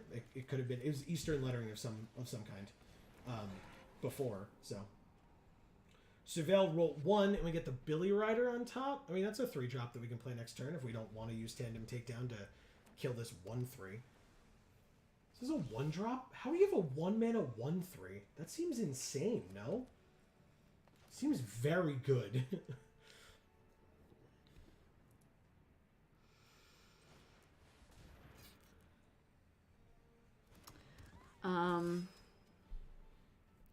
League of Magic is not exactly, although you buy from the site directly. It's just a site that reunites all other sites that sell MTG cards. Oh, interesting. Not so exactly I mean, a store. yeah, but it's like similar to TCG Player, right? So it kind of like shows you all that and whatever. All right, so they island cycled Tidal Terror before choosing whether to block or not, but then they don't block. Hell yeah, okay. I was really ready for my creature to die. I was like, all right, whatever. If it happens, it happens. He says, yeah, I think. Okay. Never went to TCG Player thing. Gotcha. Dave says, aha, so it's Calacion. Foams at mouth.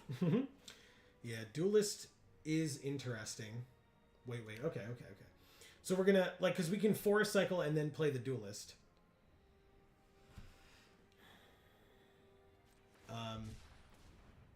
Then Seed Core, yeah. Next turn. Okay. Again, I was going to put Seed Core on the Double Striker and have a 5-power double striking creature that could then possibly hit them for 10 or just kill their creatures. But I will instead attack with this 3/1 that just dies to a token. This Preening Champion seems very good. It's a 2/2 flyer that leaves behind a 1/1. Like, it feels very strong. Okay, so we can actually play Storm the Seed Core and this Tarkir Dune Shaper next turn. He says now we do the Duelist and the Double Striker. What do you mean, for Tandem Takedown? Invasion of Vryn. Draw 3, discard 1. And then if it flips, it's an artifact. 1 tap, sack it. Copy target spell you control. You may choose new targets for the copy. For the Seed Core. Oh, I see what you mean. 2 and 2. I gotcha. Okay. Yeah. Yeah, I'll play the 1/1, although the 1 drop first. Yeah. Play the 1 drop first. Just makes it easier. I know it's pre-combat. It's really not like the smartest thing, but it works out that way so that I don't get got by the auto tapper because God knows I've been there before. All right, so I only need to put 1 on this. Whenever 1 or more is put on a draw card. So we'll put 1 on there and 3 on the double striker, and we draw a card. It's a land. They have a 1/3, so I will swing with both. They have vigilance and trample until end of turn. Gross. That's 11 damage with trample and double strike. Right here. Boom. Oh my god, they just took it all. Okay. Jesus. That's awesome.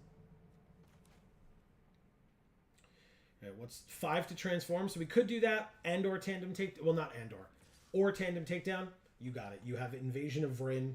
So you can copy the next spell that you... Or a spell that you play, but... It's how much mana to activate? 1? So, okay. So add 1 to any cost of a spell and you copy it. He says Tandem is going to kill them next turn. Hopefully. That's the idea.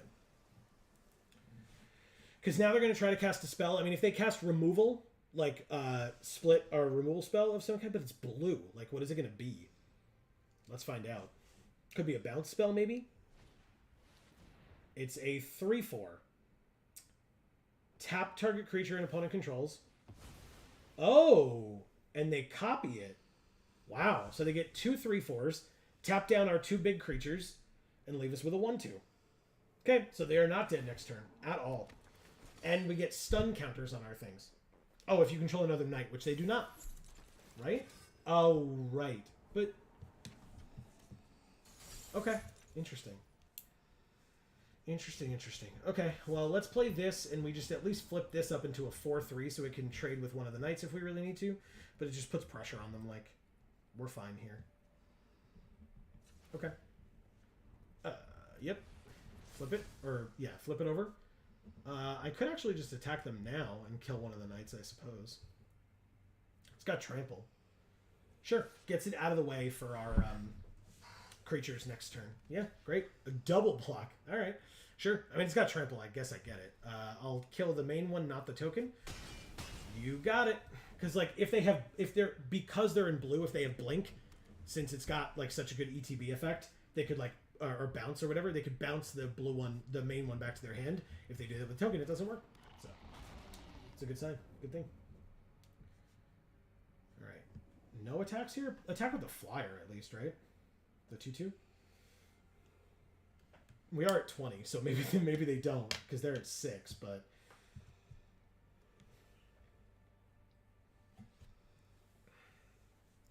Curious what we draw, because we have a lot of mana. 4, 5, 6, 7. So we can play something for 4 or less that we draw here. God damn it. Fine. Alright,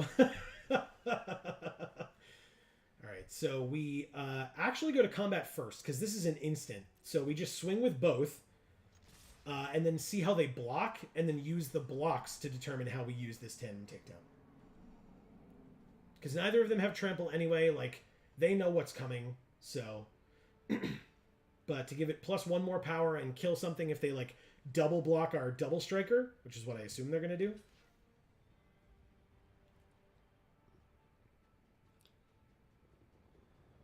Okay, I mean, you've got to at least jump. You do. And that's it? Because then I can just tandem take down the 3/4, I guess? Sure. Sure. Wait? Okay. And then you feed them all the 1 counters I could fit into my pockets. No, never mind. That works. Yeah, it works. Okay. The -1 counters, Dave said. Oh. Yeah, it's like, I'd like you to have these. Like, oh, thank you. Just like... All right. So yeah, I mean, it doesn't, like, get them, like, kill them, but it kills their creature, and all of ours live. Okay. Good deal. First strike damage happens. Their creature dies. Regular damage happens. Nothing happens. And we pass.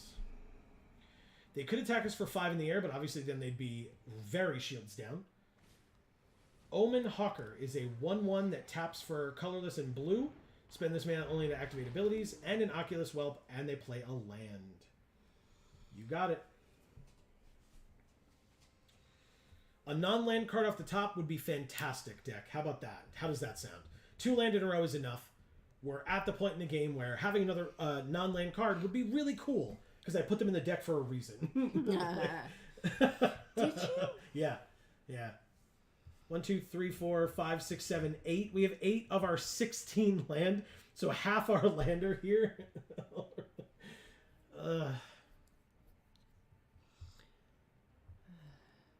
They're thinking real hard about this attack. I mean, I get it. Don't get me wrong.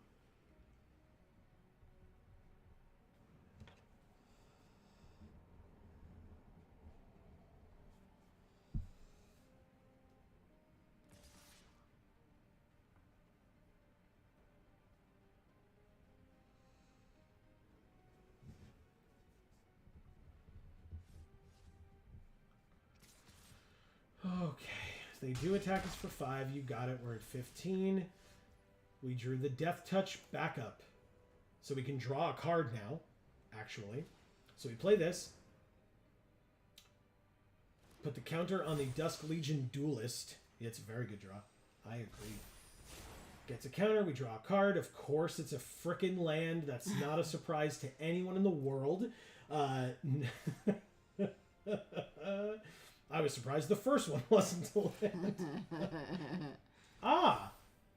Their last card in their hand was to make their creature a 4/3. Okay, so it trades, but it's Death Touch anyway, so that's totally fine. We'll play one of the lands, keep up a Patented Geek for all hand land, and just sit here. Yes, we will. Okay, 2 cards in their hand now. Tidal Terror the Second. Jesus. Technically, unless they leave back their flyers, okay, they left back 1 flyer. The Tidal Terror alone cannot kill our Billy Rider, which is awesome. God damn it! I swear we're playing 16 land. What else do I have to do? Why? All right, combat 5, 6, 7, 8, 9, 10. I don't know what's in their hand, but we have the potential if we swing here to die. But I'm going to try it. Because they're going to lose some stuff here. And they literally can't kill my Double Striker. So. Chop block. Good. Okay. They're at 4. Play the land. Keep up the other hand land that's still sitting in our hand. God. There are 6 land left in our deck out of 22 cards. That's less than a third. It's almost a quarter. Like, we take 5, go to 7. We drew another Double Striker. Combat. Attack with the Billy Rider. They chump because they have to. Good. We play the Billy Rider. And they counter it. It feels like. Yep. Counter it and draw 2 cards, discard a card. God damn. Okay. What did they discard? A land, of course. Okay. I mean, that makes sense. Okay, so Tidal Terror can only be unblockable if they tap 2 other untapped creatures, which means out of the 3 cards in their hand and the 7 mana that they have available, they have to play 2 blockers. Our Billy Rider goes second from the top in our library with this stupid Temporal Cleansing card again. And we drew another Death Toucher. I mean, it's got Death Touch. So, like, we just attack them for... No, I guess we do it. Yeah, it doesn't matter. They all have Death Touch. Everybody's got Death Touch. You get Death Touch, and you get Death Touch. All right, so they go to 1? Nice. Okay. Oh, my God. This is so stressful. Oh, thank God. What the hell? Thank you, Edgeber, or whatever. Bridge backwards. Oh. I'm so stressed. Oh my God. Why? Why was that so annoying? Weren't they at 6 and we were at 20? Why was that so hard? That was our first win. It took all that. J.A. Hurlian. Okay. Dave Mann says, but not you, nose pickers. No Death Touch for you. Yay, first of many. Yeah, hopefully. I mean... Oh, God, okay. Lands. We're good on land now, deck. We don't need any more for a while. Thanks. Skyclave Aerialist, 2/1 flyer. I said we're good. I said we're good. Just stop. Just stop doing it. Now we're going to have this thing have first strike / double strike and Death Touch next turn.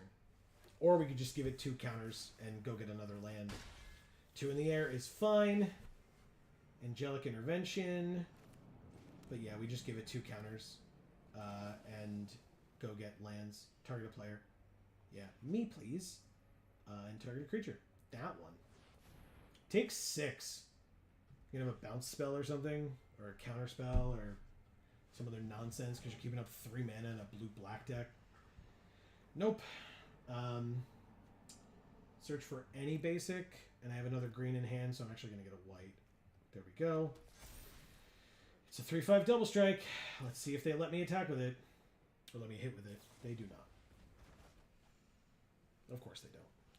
Pretty sure 3 years ago you had a fire hand and a hand no gas and had no gas. Yeah. And now the universe is providing. Yeah, I guess so. It all balances out, right? No. It definitely does not. Not the way that we've been, playing this game. Wow, they really are thinking hard on that Surveil too, huh? Oh. They put Disturbing Conversion on the in the graveyard. 2 mana flash enchant creature. When it enters, each player mills 2. Enchanted creature gets -X/-L, where X is the number of cards in its controller's graveyard. I do have 1 card in my graveyard. That's a thing. 3. And then Angelic Intervention I'll keep up for the protection. They have Counterspell. Great. Unless this controller pays 4. It was literally the last turn they could have done that. Okay. I guess I gotta play this. It gets its own counter. Come on, man. Really?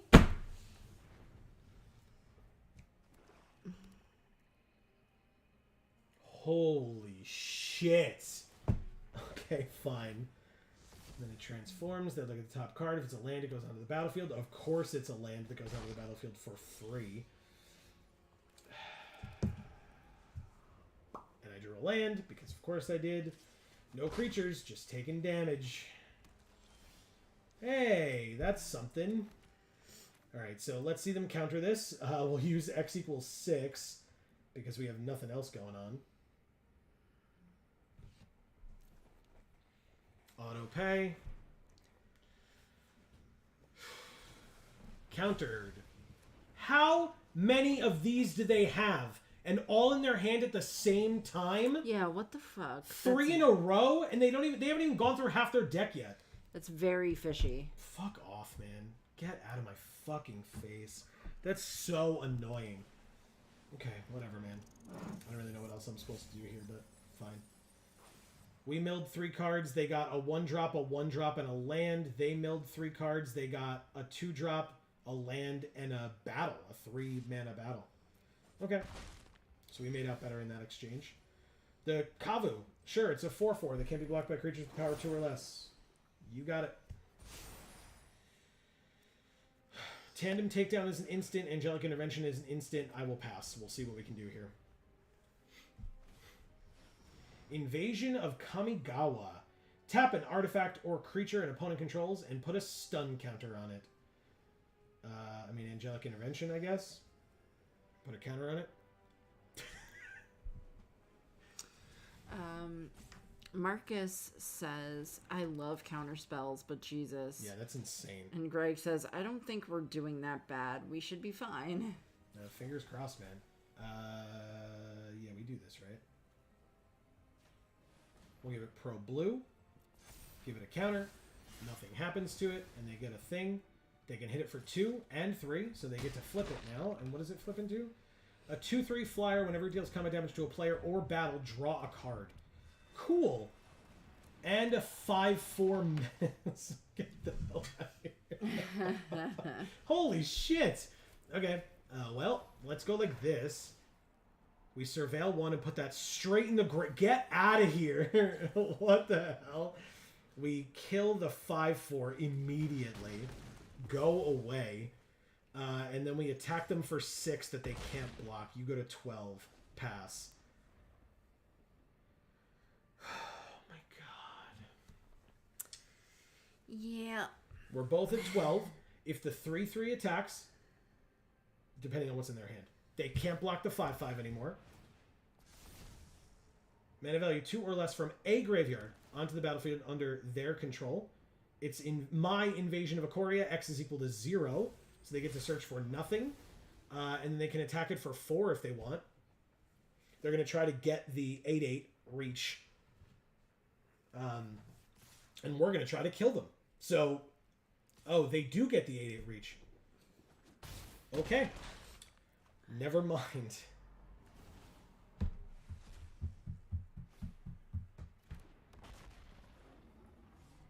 Yeah, we're doing fine. We're doing fine here. Just fine. And a 3/1 flying Halo Forager. Because they didn't do enough this turn. Sure, I'll play a 6/5 reach trample that I top decked. Seems fine, right? Unreal. Unreal. We're not dead. But we sure are close. I mean... Double block, chump block, take 7 in the air. Flip the table. Joe used table flip. Yeah, that won't work for much. How did we... What had trample that I wasn't aware of? Something, I guess? Thank you, J.A. Hurlian. What did I miss? I know I don't know this set, but... Oh, right. This thing just lets it assign damage as though it weren't blocked. Never mind. Never mind. It's a real cool card that we got, right? So fucking frustrated, man. Okay, cool. Dave says, guys, if we just push hard enough, we can flip the table. Don't flip this table. This is a nice table. This is a nice table, and we put it together. And it's got lots of things on it, so we can't flip it. I mean, we could flip it. Because many things will break. Correct. We don't want that. Yeah. All right, well, this was a really, really, really cool draft deck, and it went 1 and 3. Holy shit. Let's do that again, but not exactly that again. Nope, because definitely not. that was bad. All right, we've got 4 seats filled. I told you, I'm drinking so much water today. Is that thing empty at this point? No. You've still got plenty left. How big is it? I don't know. Big? Greg says sad face if you didn't say that already. I didn't say that, so thank you. Or distraught face. Yeah, it's just... God damn, man. This, honestly, I mean, this set has so much backup and haste in it that it really feels like there's, like, no way to prepare for anything. Yeah. It truly feels like it's like, you know, You're like, oh, well, if I attack here, I'm probably okay next turn, and then you're just not okay next turn. Fine. I'll just go be a table flipper at another table. I mean, Dave, you are more than welcome to go to our opponents' houses and flip their tables. Sound of flipped tables in the distance. That is amazing. Amy says amazing. Oh my god, that's funny. Yeah.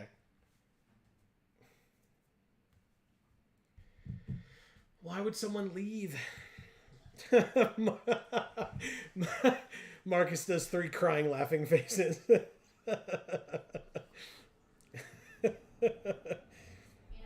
guess the same reason that I want to leave is why someone would leave. Yeah.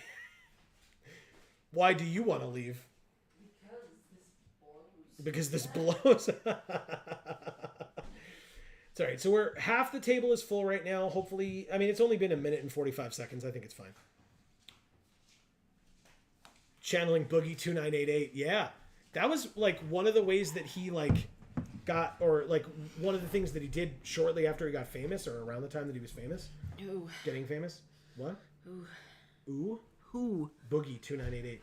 Oh. I'm in pain. There's like a GIF at this point, but there was a video of him, like a staged video of him like getting pissed off and like flipping a table or something.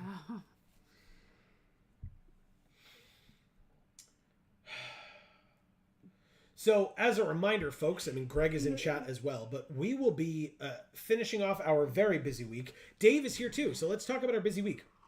Monday night, we had our regular stream. By the way, we stream MTG Arena every Monday right here on this channel at 8 p.m. Eastern Time for 2 hours at minimum. It's usually like more than that, but it's at least 2 hours. We go until at least 10 p.m. Whatever the newest set is, we're always playing limited. Sometimes, very rarely, we will play like brawl games with viewers, but it does happen. Tuesday, because Dave was on vacation, he asked for some help in us co-hosting or helping to co-host his show, the Nerd Glasses podcast, over on Insane Games TV _. That's twitch.tv/Insane Games TV _. Dave does that show every Tuesday. I was going to say Thursday. That's incorrect. That's today. Yes. Every Tuesday. And so you should go check that out. But we got to guest host. It was a lot of fun. Dave helped us out in like helping us prep in advance, even though he was across the country. So that was great. Yesterday, I got to go to Champion, Greg, the store that Greg co-owns. And they sponsored me to open their product for them for the new set. I opened over $2,000 of this set of March of the Machine. I opened 6 booster boxes of set boosters. I opened 6 booster boxes of collector boosters. And I got at least one very, very expensive card. Like, I previously, in the last opening, opened a Junji Ito Elish Norn with the Step Incomplete foil. That was quite a bit of money. The card that I opened yesterday is probably around double that, depending on how you want to look at it, which is insane to me. Nice. So, yeah, you should go check out that video. That video will be, besides this, right, when this VOD goes up, it will be the most recent video on the channel for a fair bit, because, as we talked about earlier, we are going to be trying as best as we can to film our story reviews, because we are still deficient on one story review for Phyrexia All Will Be One. We still have to do the final Teferi side story, and we have to do all of the stories, and there are many, from this set, March of the Machine. If you are unfamiliar with how we do that, we have a series called JAR, which stands for Joe and Amy Review, and it is our show where we review the Magic stories. We read them, we talk to you about them, we review them, we give our opinions. We want to hear your opinions always when we do those videos. I mean, now I guess, but like we haven't read them yet, so don't spoil it heavily for us. Right. Obviously, the cards do that to a degree, but yeah. So we're gonna review those. The issue is, as you may be able to tell if you've been here before, we have a slightly different background than usual, and by that I mean a drastically different background than usual, because we have bought our first home, and it has been nothing but a nightmare. So we've been trying our best to like have a filming space. We don't even have any method of cooling yet. And as Amy said, it's been 81 degrees in here all day. If we were to have a fan on, which would be nice, it would be very loud, and the microphone here and or whenever we would be filming would be very messed up by it, and that's not really the quality that we love. I literally am already getting comments on Video Games for All videos where people are like, you need better audio, and it's like, if you want to buy me better audio, dude, you are more than welcome to come here and do that for me. That'd be real nice. But instead, you know, there's just people who have very strong feelings about that. But regardless, that's neither here nor there. Continuing back to what we were talking about originally, so we will try our best to get those videos out soon. We want to be able to take our time with them and not have a bunch of underlying or really over the top stress that's like weighing us down while we're trying to like read and enjoy stories. Yeah. And also in addition to that, it still might come to that though. So yesterday I went to the store and was able to open that product. Today we are here doing this. We have been streaming since 1 p.m. Eastern time. It is now almost 11 p.m. Eastern. So we have been streaming for 10 hours, and we will probably be doing so for around another 2 hours, give or take, depending on like where we end up when it hits around 1 a.m. Like if it's 12:45 and we just stopped our last event, we will probably just stop. And then last but not least, before this draft starts, tomorrow we will be going back to Champion, or I will be going back to Champion, and I will be opening pre-release kits at the event itself, live, in person. I will be filming other people opening their product as well, so you can see what cool cards they're opening. But I'm going to go through each individual card that I open in the pre-release kits. We can talk about what kind of a deck I would make, or you would make, if you opened those kits for yourself, or if I were playing in an event with that kit. And we'll get to see what cool cards we get, what cool mythics, rares, foils, etc. Promo cards too. So that should be a blast. I love doing it every time. And so obviously shout outs to Greg and Champion for allowing me to do all this fun stuff with them and for them. And we did it! Zamon and Dina, yes. So this is I had a Witherbloom shirt that's on its way, but it didn't get here in time. This is a 3-mana 3/2, or 3-mana 3/4, excuse me. But it's 3 colors, Legendary Human Dryad at Mythic. Whenever you draw your second card each turn, target opponent loses 2 life and you gain 2 life. You can tap it, sack another creature to draw a card. You can put a land from your hand onto the battlefield tapped, and if you control 8 or more lands, you repeat that process once of drawing a card and putting a land from your hand onto the battlefield tapped. There is also Lutri the Spell Chaser, which is a good card, but not for us. I'm gonna take Zamon and Dina. Yeah. Actually, notably, between Zamon and Dina, oh no, it's not. And Lutri, we're just missing white. Right, because this is double red as well.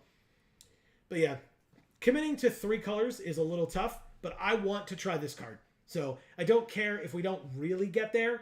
Like, I want to give it a try. If these colors aren't open, I'm not going to force it, but I'd like to try this card. It seems really cool. Invasion of Muraganda. When it enters, put a +1/+1 counter on a creature you control, then it fights up to 1 target creature you don't control, and if and when it flips, it becomes a 4/4 ooze that at the beginning of combat on your turn, another target creature gets +2/+2 and loses all abilities until end of turn. Great. There's also Cosmic Hunger, which is a fight spell at the bottom. I would take that too. And if we're looking at blue cards, there's that Stasis Field, which is very good. We've had that used against us a couple of times. And there are no black cards here. I mean, there's Rona as well. What does Rona do? 1 blue, black, black for a 3/4. Whenever you cast an instant or a sorcery, each opponent loses 1 life, and you may cast her from your graveyard by discarding 2 cards in addition to paying her other costs. Maybe it's her? Yeah. Okay. 3/4 seems good. This is just a fight spell, right? It's a +1/+1 counter and fight for 5 mana. Yeah, maybe she comes back. Fingers crossed. Shauna, not for us. Invasion of Segovia, also not for us. I don't like this card. I really don't. It's a rare and it's in our colors, but I don't love it. This card seemed really cool. 4 mana 3/4 Knight. When it enters, tap target creature an opponent controls. Put a stun counter on that creature if you control another knight. We might. Sorry. I didn't do it on purpose, I promise. know. It just happened. I mean, there's also Ichor Shade, which is a good card. Ooh, now I'm starting to sweat. I wasn't doing that before, but now I'm starting to sweat. It's kind of just been that hot for too long, I think. I'll take the 4. Like I said, I like this card. I don't really know like exactly how to feel about it, but we'll see.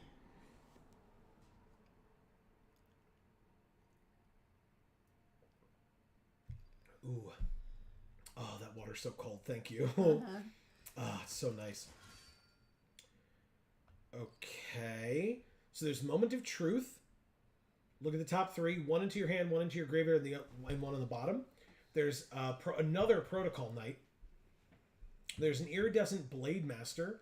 There's a Bonded Herd Beast. And there's a Final Flourish and a Bladed Battle Fan. I think between Moment of Truth and Final Flourish, I might take Final Flourish. Although, I guess if we can stick to this, then maybe we only splash black for Zimon and Dina, you know? The black's really good, but... Yeah. Alright, maybe we take this black card and we'll see where we end up. Invasion of Kamigawa. When it enters, tap an artifact or creature an opponent controls and put a stun counter on it. That's very good for 4 mana. And then again, if you deal 4 damage to it, it flips into that 2/3 flyer. Whenever it deals combat damage to a player or a battle, draw a card. Seems good. Phyrexian Gargantua, expensive. Not a terrible card, but expensive. Got another Final Flourish. I don't like Arachnoid Adaptation, and I don't love Vengeant Earth. Meeting of Minds is 4 mana, instant with Convoke, draw 2 cards. It's fine. Because it's an instant, you could cast it at the end of their turn or something. I'm not, like, in love with it. I'll take the Invasion, the battle card. Elvish Vat Keeper. 1 black-green for a 3/3 Phyrexian Elf. When it enters, incubate 2, and then for 5 mana, transform target incubator token you control, but double the number of +1/+1 counters on it. I don't know if we're really going to be doing a lot of that. Maybe we just take the Island Cycler. Or the Thornwood Falls. Yeah. We do want to be 3 colors. I mean, we have a lot of those 3 colors in here, don't we? Yeah. And I mean, it's not like that land is the ones that we're splashing. Like, we're splashing the black. Which... Possibly. I'm going to try this. This is a 4 mana 4/4. You can transform it for 6 or 5 and 2 life. And it becomes a 5/5 that whenever it attacks up to 1 other target creature has base power and toughness 5/5 until end of turn. There you go, Dave. It's a hermit. It is a hermit. I mean, it's a troll. And then it's a Phyrexian troll. But yes, it's a not Vold hermit. Wildwood Escort. Return a creature or a battle from your graveyard to your hand. If it would die, exile it instead. We're looking for low-costed things, and we don't really have many. Oh, the Gift of Completion. Silly me. I don't know, like, incubate 3? Like a 4 mana 3/3 over 2 turns is totally fine. Like, if we don't have any other Phyrexians to surveil with, that's fine. This is a low drop. It's pretty good. It's better than any of this stuff, I think. He says, yay! But then, aw. And then, boo. Yeah. He's there, though. I like him. But yes, he becomes a Phyrexian. It happens. Oh, Blighted Burgeoning. This might be the deck for it, even though it's not a great card, but it's fine. It ramps and fixes, because it adds an additional 1 mana of any color. So, any color that we're missing that's not green, right? Because we need green to be able to play it, but... Oh, Dismal Backwater. Silly me, because I was like, nothing in this pack, but this card's fantastic for us. Yes, it is. Thanks, Arena / other people drafting with us. And she did come I told back. you. I knew it, man. I knew didn't it. think she would. Yeah, I wasn't, like... I was relatively confident, but obviously I couldn't be certain. But that's sick. That's really cool. Hell yeah. All right. I love it. And Ichor Shade, I was considering that card as well. Comes back, beautiful. Maybe we're not splashing black. Maybe we're splashing blue. When it enters, attach it to target creature you control. It gains indestructible until end of turn. Gets +1/+0. I mean, I'm going to put it in the sideboard. I don't love this card, but it's fine. Vengeant Earth, same thing. Sideboard you go. Render Inert or Failed Conversion. I'm going to take the Failed Conversion. It's a removal spell. It's 5 mana, which is a little expensive, but that's life. And okay. On color, rare or mythic, meaning Sultai, please. Really? White and red. I literally said, Sultai, please. And we get a white rare and a red rare. Sultai, for those of you who are unaware, is black, green, blue. Yes. And the land in the pack is white, red also. But Just what's- like a... What's this blue card up top here? I feel like we haven't really seen that much. Yes, we have. Well, we played against it once. It's kind of annoying. 3 mana, 2/2, Flying Vigilance. You can tap it to make a 2/2 white and blue knight creature token with Vigilance, as you see here on the right. Activate only if you cast 2 or more spells this turn. Oh. Now, Zimone and Dina care about you having drawn a second card each turn. Oh. We've not really been taking card draw spells, which is really unfortunate. But I'm going to take Fertilid's Favor, I think, here. Kami of Whispered Hopes. Oh, Stasis Field. Silly me. There's also Thornwood Falls. Maybe it comes back. I doubt it. There's Tandem Takedown as well. Oof. Damn. Sure. Tandem Takedown is better than Stasis Field. It gets their thing off the field entirely, as opposed to leaving it there so that they can bounce it, or sack it, or something else, or pump it up.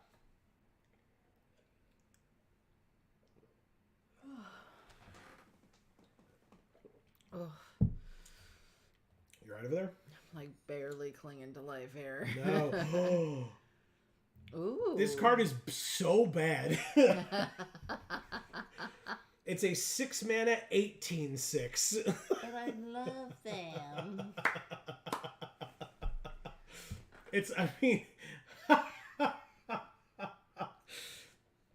Oh my god. Is it the card? Like haste or destroy an artifact or enchantment? There's Renata. Fine. We'll take the stupid Yargle and Really? Renata. Yay. Or Yargle and Maltani, not Yargle and Renata. It's a tree man with Yargle. It is a frog spirit elemental, actually. Yes. Yes. It's a spirit without flying. Damn it. I've heard. Oh, who are we drafting with? Skybills. Anderson Nascimento. God damn it. Every draft we've done, they've been there. Gomlet X again. Senior Flyers or Senior Flyers. Daily Draft. Ato. And Mercurio Blue. Huh. So a lot of people that we've seen today in many different respects. Amy, look. It's my bud. I think we're going to take him. He's so cute. Amy does love her some Blight Reaper Thallid. There's also a Gloomfang Mauler That's a good card. and a Cosmic Hunger. Oof. God, the picks. That's rough. No. I will understand if you don't take my friend. Yeah, I don't think I can. It's just a question between these two. What do we have split-wise? 8 non-creature spells? So yeah, it's the Gloomfang Mauler, I think. Oh, my shoulder hurts. It's like I've been, like, you know, using a computer for many hours or something. Ugh. Stasis Field. Got there. Because, like, this card's fine, but this card's better. Better. Better. Sorry. Okay. We got it. Okay.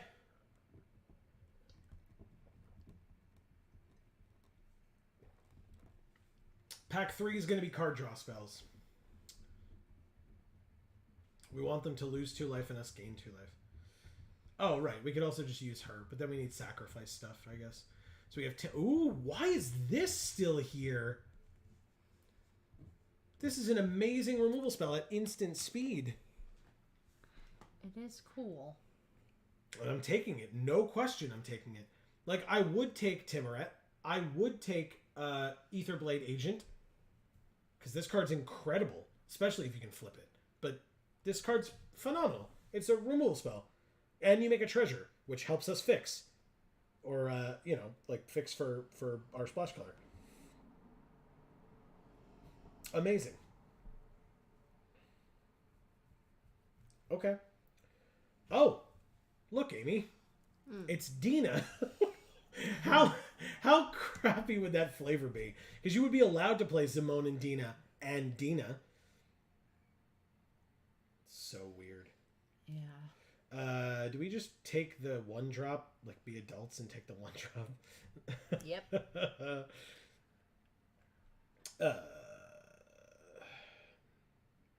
Okay. We'll take the one drop. Whoa, what? Isn't it gorgeous? Yes. It's Gigantha the Wellspring. But we should take the Placid Rottentail. Look at Placid Rottentail. Oozing down the bunny trail. Ew. What else would it be? It's a fungus rabbit. I mean, I don't know. I thought I had something, but Did you? I definitely did not. All right, so here's a card draw spell. This is look at the top three, put one into your hand. I mean, so yeah, it's probably just this, I guess. Yeah, we need card draw for Simone and Dina. Yes. Well, or they do it themselves, right? Oh, Thornwood Falls. Yo, so good. Because like this card's fine, but like this is great. I love it. Incredible. The Sailback came back. It's a 3/4 for 5 that can either gain haste or destroy an artifact or enchantment. There's the tenured Oilcaster. That dude does look friggin' legit, I won't lie. I'm going to take this one. Expedition Lookout, I think, goes to the sideboard. Blighted Burgeoning I would take, I guess. It's probably fine. Assimilate Essence is in our colors, although, whatever. We're not going to have 3 of them like that one opponent. All right. Sultai, Rare or Mythic. A red and a white again are the first 2 cards that we see. Well, this time we can take the cool Rhino. And this one's Mythic. Son of a bitch. No, we can't. Oh. Because we're going to take the Cosmic Hunger fight spell. Again. Okay. Oh, or the Deadly Derision kill spell. Oh. Do we have Cosmic Hunger already? We do not. But how many creatures do we have? 10 now? It's probably Deadly Derision, to be honest. Like, it's 4 mana, but it's unconditional, whereas this is a fight, so, like, if we don't have a creature out, we don't get to kill one of their things. Yeah. So, it's Deadly Derision. Card's insane. Like, I really like it. There's a Mythic battle in this pack. It's unfortunate. Oh, it's Baral. Oh. I guess we could take him this time. We could. Instant and sorcery spells we cast cost 1 less. Whenever a spell or ability you control counters a spell, which we're not going to be doing, we could draw a card, and if we do, discard a card. Or Glistening Dawn. Incubate X twice, where X is the number of lands you control.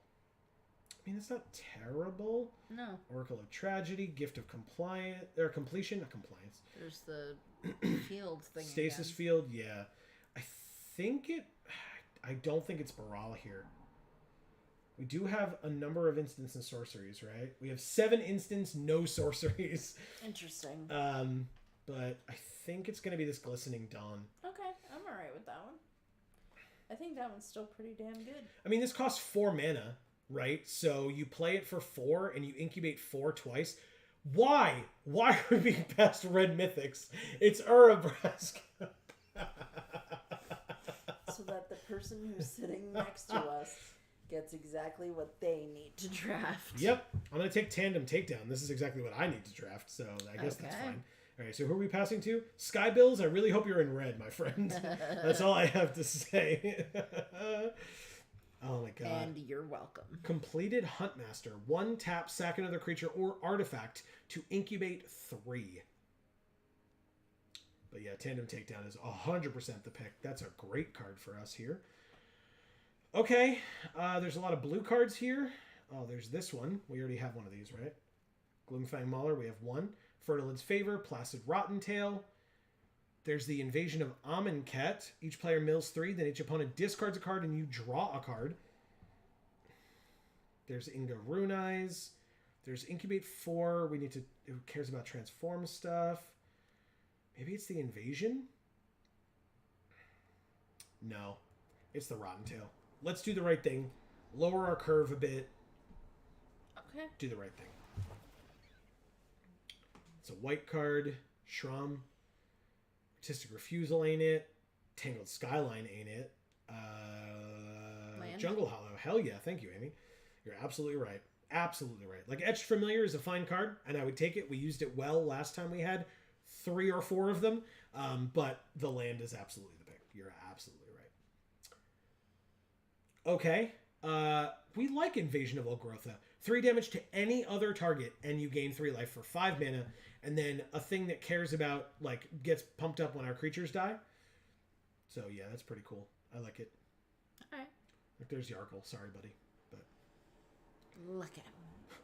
Eating somebody's arm. sorry, we already have Yargle right here. Yeah. Being a friend of a tree.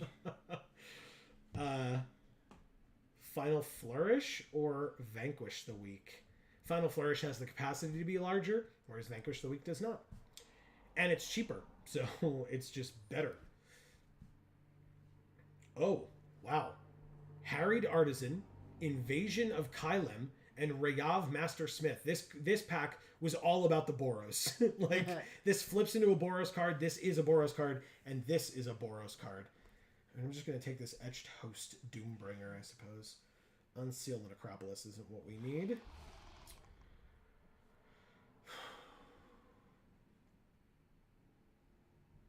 Whoa, that art is sick. You like it?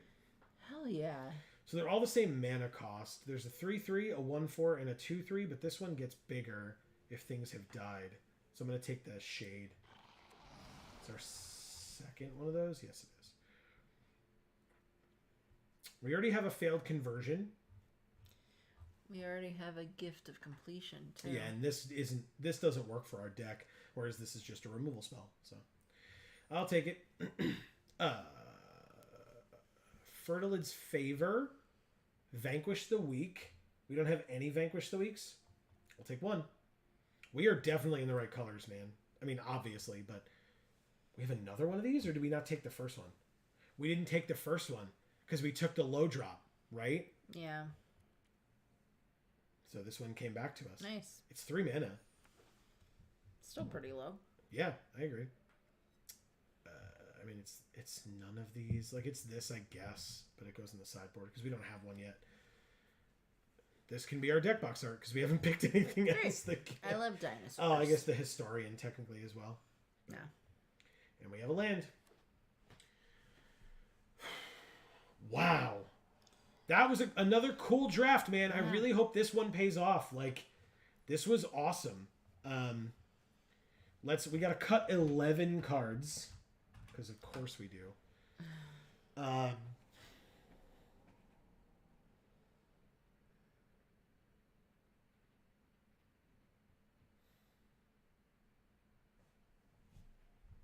think we do.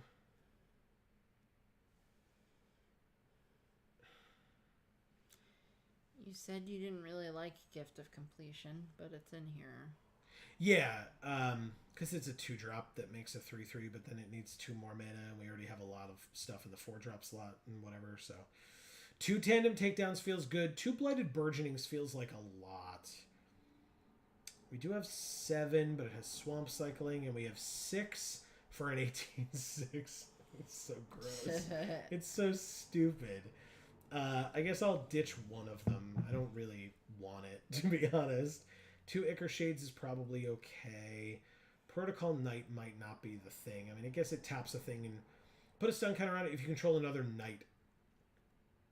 I assume we have 0 other knights in the deck. We do. So it's just 4 mana, 3/4, tap a thing, and then basically like get Rona. Whenever you cast an instant or a sorcery, each opponent loses 1 life. We may cast her from our graveyard by discarding 2 cards in addition to paying her other costs. How many instants and sorceries do we have? 10 instants, 1 sorcery. But still, that's a fair... 11 hits in the deck for her to make them lose a life. Oh, yeah, that sounds good. Right? That's like half of the non-land cards, basically.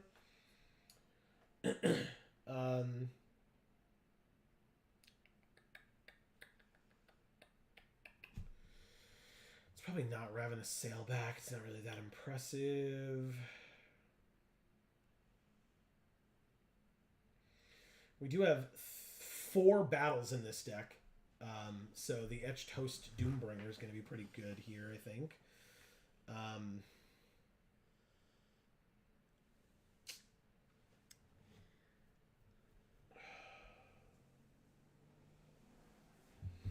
I love that we have all 3 of the land in our 2 colors.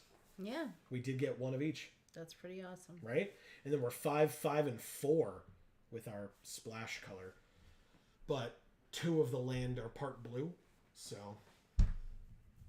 Ah, But in fact, all the land are...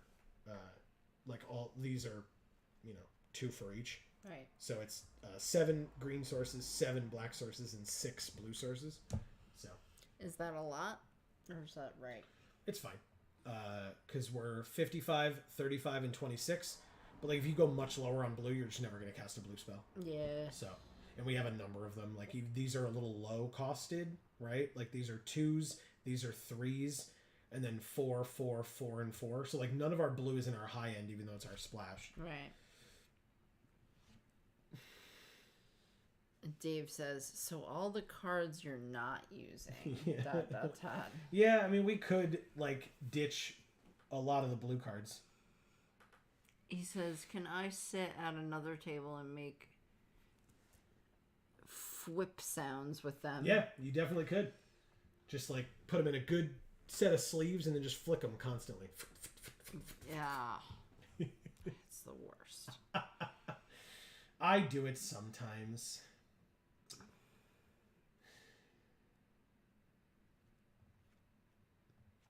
Yeah, I mean, if we do that, now we have 3, 6, and 5 because we cut some blue, which is helpful, I think.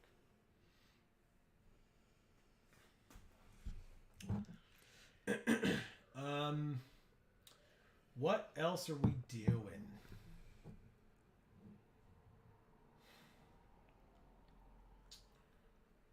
No. Getting the natural for Zaman and Dina early would be really fun.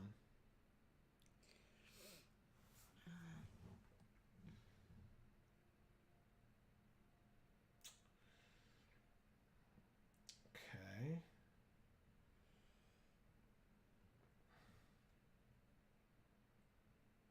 Okay. It's pretty good. This one does let us draw a card if it hits, which is pretty nice.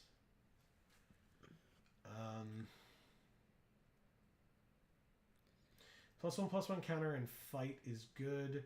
3 damage to any other target and gain 3 life is good. Tap something and put a stun counter on it for 4 mana. Maybe that one's not it. Okay, we'll get rid of that. What do you do? Each player mills 3, then each opponent discards 1 and you draw 1. Yeah, it's probably not this one either, I won't lie. Okay.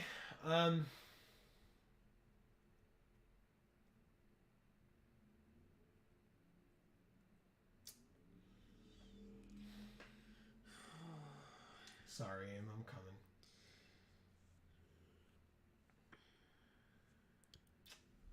Let's see. Should we have like dessert stuff? Do you want to try to... Oh, that's a good idea. Thanks. I thought so. Yeah, what would you like? Whatever. Whatever you're going to have, I'll have its counterpart. Well, I'll have the Milky Way. Okay. So what do you want? The other two. Twix? Yeah, there's only Kit Kat? Twix. Good choice. Thanks. Twix was always my favorite. I know. I'm still thinking about it, I promise. I'm not just like distracted by candy. I'm distracted by candy. Good. And that's how I stay awake. Is by distracting yourself with candy.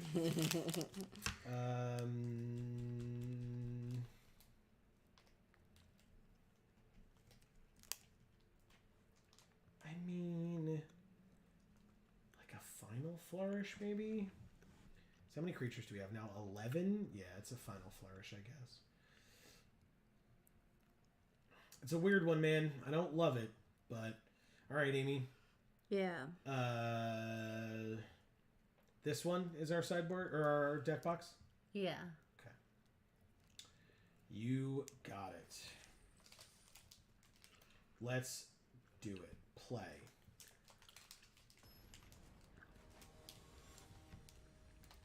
Oh.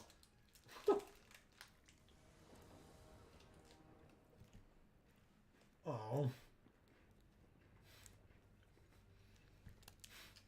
This hand sucks. No. This one's better. By a fair bit.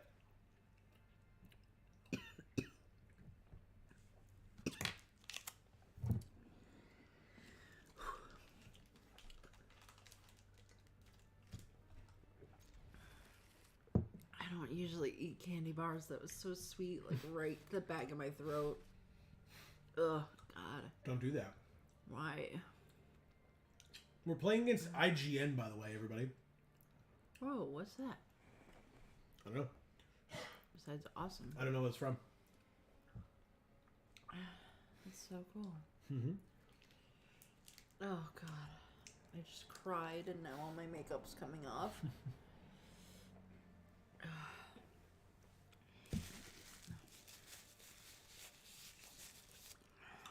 IGN, where'd you go?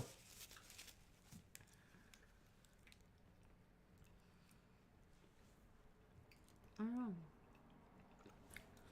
Maybe they had to leave. No, they're back. They said hello. Hello, IGN. What's up? Wow. Yeah. We'll play this. Gain a life. Attack for 1. Gain another life. And pass. Oh. Well.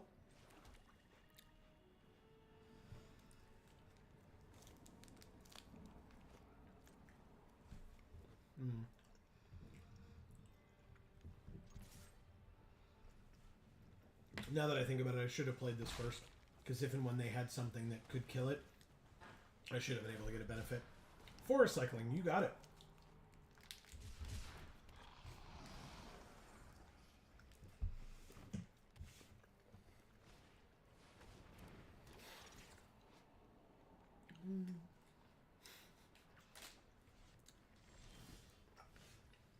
Oh my god.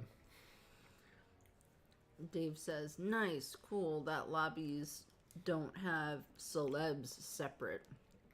And then he says, whip, whip, whip. Oh, we don't have green. Crap. Okay, we can get green. We can get green. I believe. All right.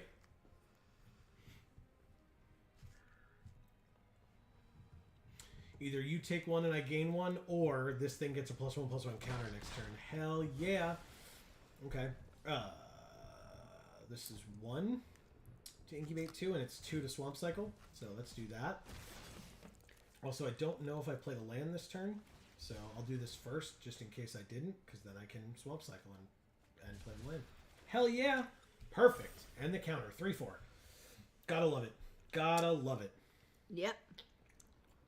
And Dave, today, all of us are celebs. Aw. It's just that some of us have more money than others. Yeah.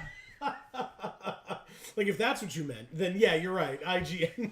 IGN's not in a separate lobby with the high rollers, you know? They're down here with us plebs, too. Man. I'm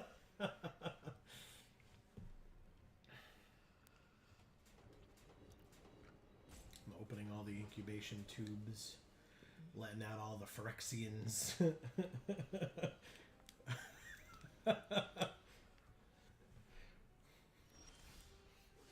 He says, whip. Wah ha ha ha. Me? Alright, so let's go. They have 4 mana open? I'm like so confused. Combat. Oh, mine was so melty. Oh. I was expecting mine to be, as I had it in my pocket, and it's been sitting in here in this hot ass house all day, but it was not as melty as I thought it would be. So, was it good at least? Yes. Good.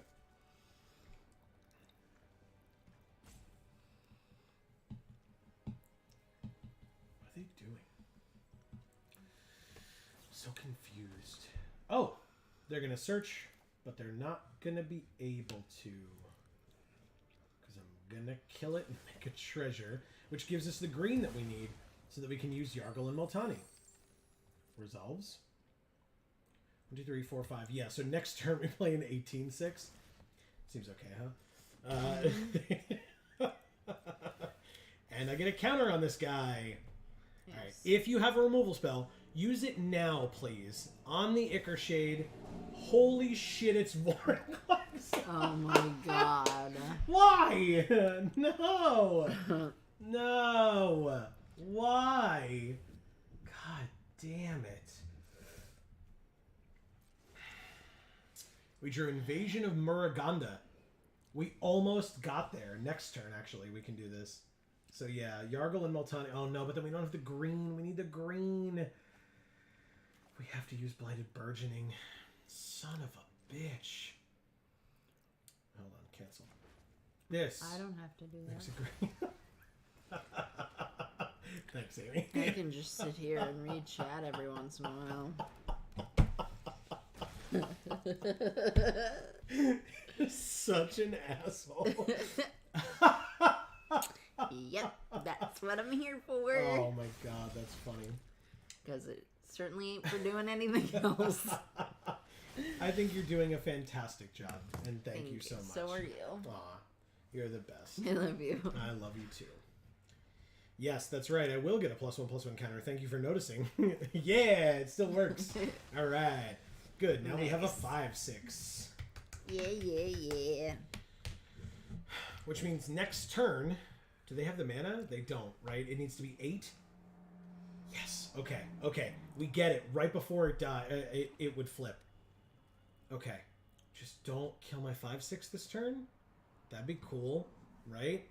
If you didn't kill my 5/6 this turn, we all would love that. Just not seeing the 5/6 die. It's what the people want. You gotta give the people what they want. Yeah, for sure. Oh my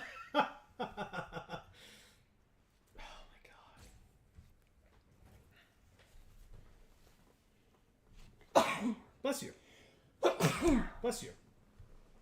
Oh, By the way, you did the thing. We haven't talked about this. I know. I was like, he's gonna say the thing, isn't he? Of course I'm going to say the thing. It's so funny to me. Yeah, to you. It's so funny to me. Damn. Gloomfang Mauler. Oh, but we drew Tandem Takedown. We just don't have double green. Okay, here we go. It is a fight, but I'm going to have to do it. So, we do this. We do... I've got 2 tissues, I've got 2 napkins, I've got a wrapper. Vorinclex is down. Woo! That was terrifying. No attacks. No attacks. We have a 7/8 now, and they have a 7/7. Yes. Yes. All right. Forest off the top means we get to get rid of that 7/7. If not, we can play an 18/6, which is still a perfectly viable creature. If not, we can play an 18/6, which is a viable creature. Fuck yourself. Yeah, the things that I say. Oh my god. Oh, Blighted Burgeoning. You got it. Incubate 2. Okay. 1, 2, 3, 4, 5, 6. Timurat. Nice. They can gain some life. And a Notvold Hermit. Just 3 cards in a turn. Very nice. Zimone and Dina would leave me with 3 mana. So that's not it. So I just drop Yargle and Multani and pass, I guess? Oh, I can attack with the 2/2, right? Combat. 2/2. Attacks Invasion of Muraganda. I bet they just let it through this time. I would. You're gonna make my creature so big. Oh wow, they do. Nope. Nope. Okay, they blocked it. Nope, they don't block it. They blocked it. They blocked it with all 3 of their creatures one by one, but it finally got there. Let's play Yargle and Multani, and then this becomes an 8/9. They said nice. Thanks. Jesus Christ. It's so big. These creatures are so big. It's Dina. We have her, sort of. We didn't take actual Dina, right? We passed her? Yeah, we took the land, I think, out of that pack, if I remember correctly.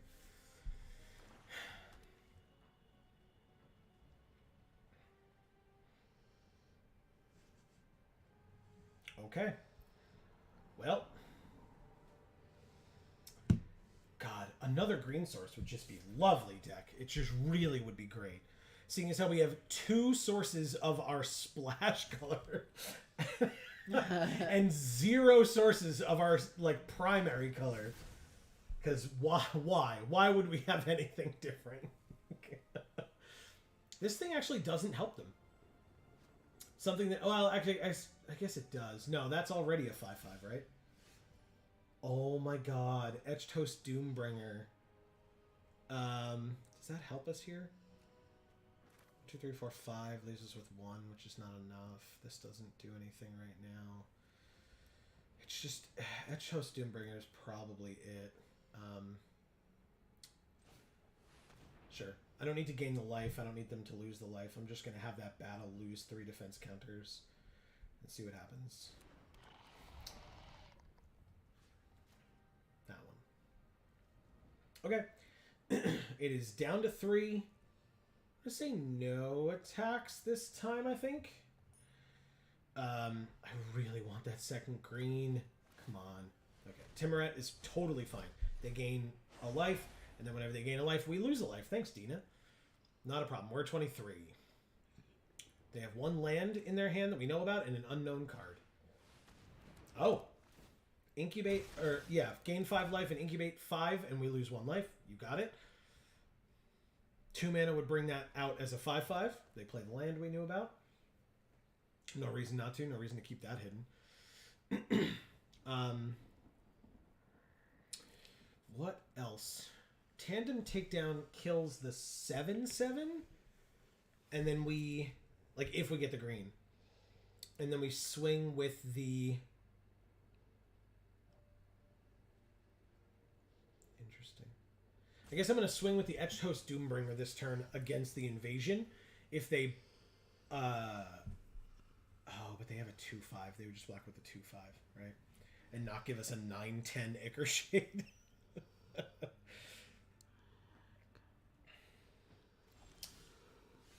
Deadly Derision. Destroy a creature or planeswalker and make a treasure. We did it, everybody.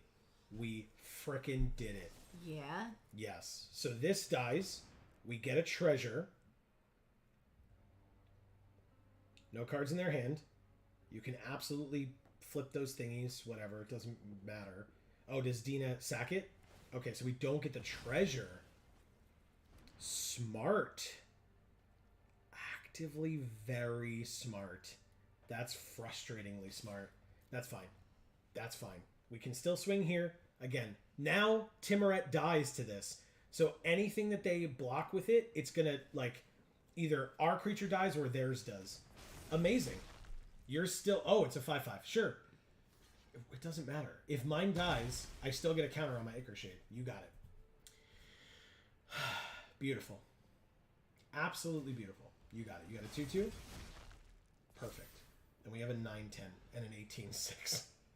What are these power and toughnesses, man? God damn.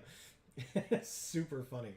Yes, you get to eat my stuff, and you gain 1 life, and we lose 1 life because of it. So now it's 20-21 again, by the way. Wow. Not a problem. What does this turn into? Oh, the ooze, right, that pumps things and loses all abilities. Okay. That's really good with Yargle and Multani. They just become a 28, like a 20/8 and they lose all abilities, but they have no abilities. We drew Invasion of Olgrotha, which does 3 damage to something. And we gain 3 life. So, what do we want to kill? Timoret, I guess?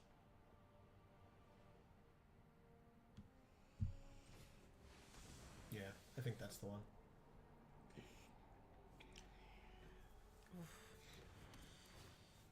Everything's fine. You almost fell asleep? Yep. Or you did fall asleep? No, almost. Okay. Alright, so we're going to kill Timoret here and gain 3 life in the process. Timoret is going to activate on their own cards. That makes perfect sense. Very, very smart. We lose a life when they gain life. You got it. Totally fine. I mean, we're going to gain more life anyway, but I get it, right? Like, it makes sense. They're going to sack it anyway, so we don't gain the 3. Totally fine. Totally fine. Okay.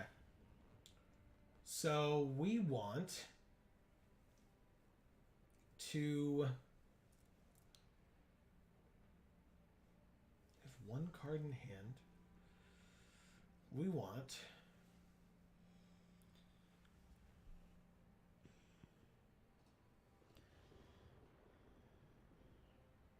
to use the Ichor Shade to attack that, I think. If they double block here, we get to only kill 1 of their cards, but it's going to be the Chrome Host Hulk thing.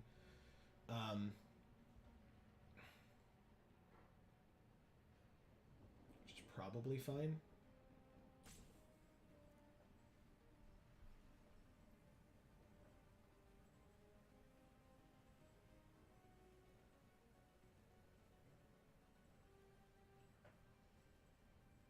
Yeah, they're thinking hard. I mean, that's what I would do as well, is the way that they blocked there. And we just go like that. Kill the non-token. Good. That Shade put in work. That card is great. I really would love a green source. Like, I don't understand why we don't have a green source yet. Half our library we've almost gone through, and we haven't seen 1 green source out of the whole deck. What the hell? Don't ask me. We had a decent number of them, right? We sure did. In fact, we had more than we have blue, and we have 2 blue sources right here. So. Okay. 1 unknown card in hand, and they passed. We, of course, drew a swamp. Let's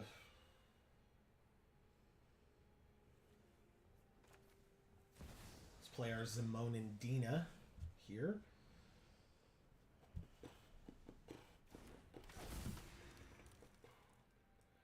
And I think we will keep up our patented Geek for All Handland and pass.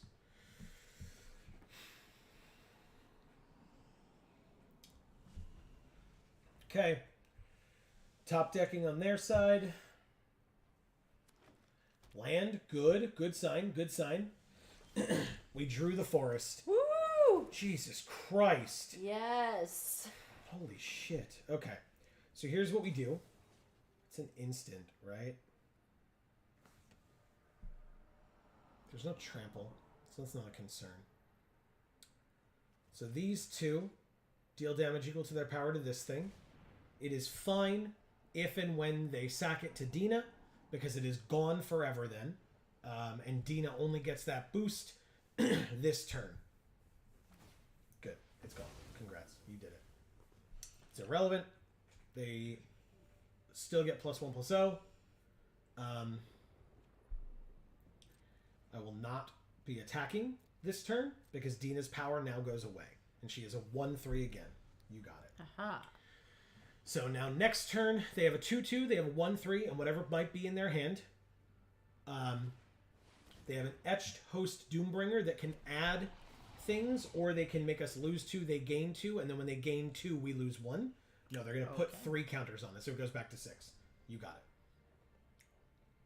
it. And if I attack it with an 18/6, it doesn't matter how many freaking counters it has on it. Pass to attackers. No attackers. Take my turn. 3, 4, 5, 6. So they could kill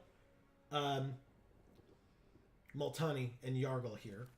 Or I could put this stasis field on Dina and stop all of her bullshit.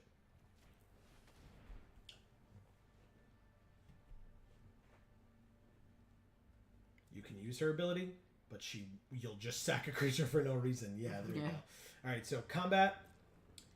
This 18/6 will attack this one because they only have 5 power on their side of the field. They chump block. Makes perfect sense. We're still at 20, so damage to us based on what they have currently is somewhat irrelevant. I'm going to end the turn. 2, 3, 4, 5, 6, 7. Okay, interesting. Could have played a land there, I guess. Okay, pass to attackers. No reason to attack here, unless they really want to get in for 2, but take my turn. Drew a land. Knew it was coming. Totally fine. 1, 2, 3, 4, 5, 6, 7. Interesting. Cannot attack anymore. This turn, at least. I will pass.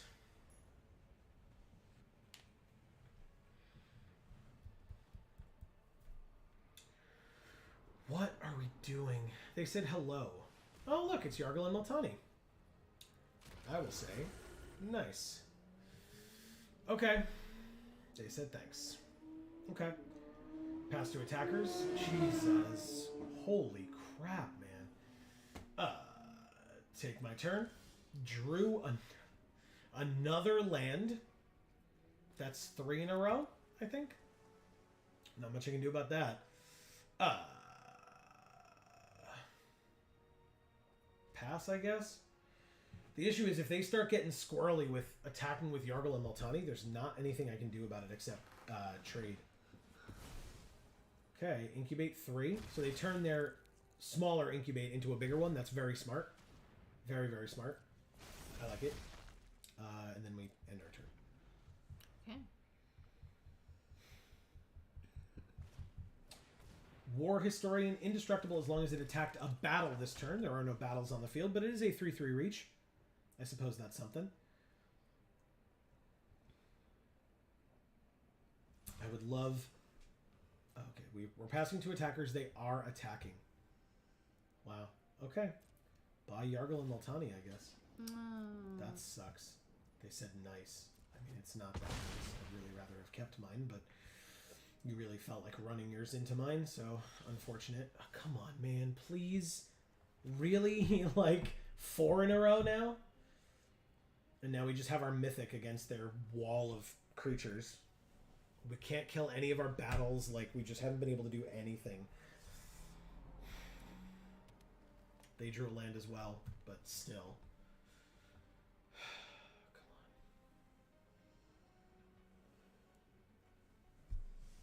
If we draw a shitty creature and it hits, we can at least, like, sack it to draw a card.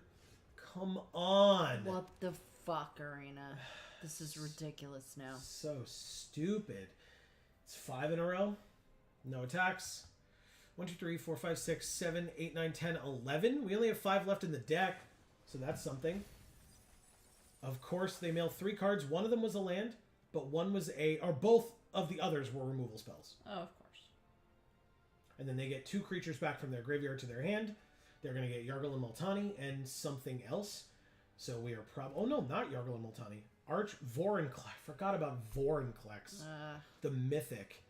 And Archpriest of Shadows is a 4/4 backup one with Death Touch, and whenever this creature deals combat damage to a player or a battle, return another creature from your graveyard to the battlefield. Yeah, we lose this game big time. Ain't nothing we're doing about that. I'm not blocking. We take 4, they get another creature back, which will, I guess, now be Yargle and Multani. We don't have any Wraths in this deck, so we just... It's Timuret. So they can start exiling stuff and gaining life, but Dina's not here anymore, so they don't then give us loss of life.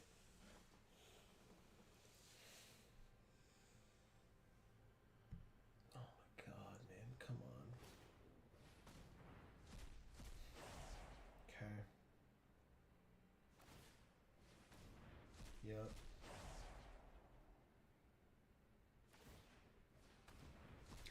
Uh-huh. Thank you. Hey, look, another Ichor Shade. God, it worked so well for us last time. But we had so many other resources that we threw away into it. Yeah, well. Alright, no attacks, end the turn. We're just gonna lose now. Not even slowly either. It's just gonna happen and there's nothing we can do about it. 13, 14, 15 mana means they can play and flip Vorinclex in the same turn. I don't know why they didn't already, but they didn't. 8 damage, we go to 9.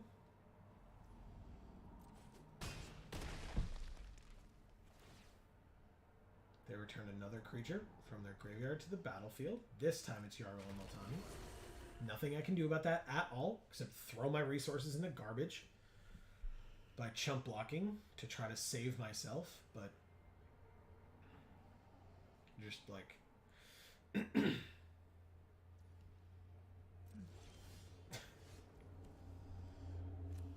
no, this one. Pass. Okay. Exile our land at the end of our turn. Congrats. Yeah, it's just demoralizing at this point. Yeah. It's just like a waste of time and it's stupid. Are you gonna like Alpha Strike at this point? Thank you. Jesus Christ. I just don't care. We're done. Okay. Thank you, IGN. Negative 27. It's really stupid. Yeah. Okay. Well, sure was a game that was good until it wasn't. 0-1. That was the first game of that deck, too. Ugh. That's a. Oh my god! It feels like it's been forever. Daily Draft. We just drafted with them. Well, we could do it again tomorrow. Very nice. This hand is trash. Actual trash.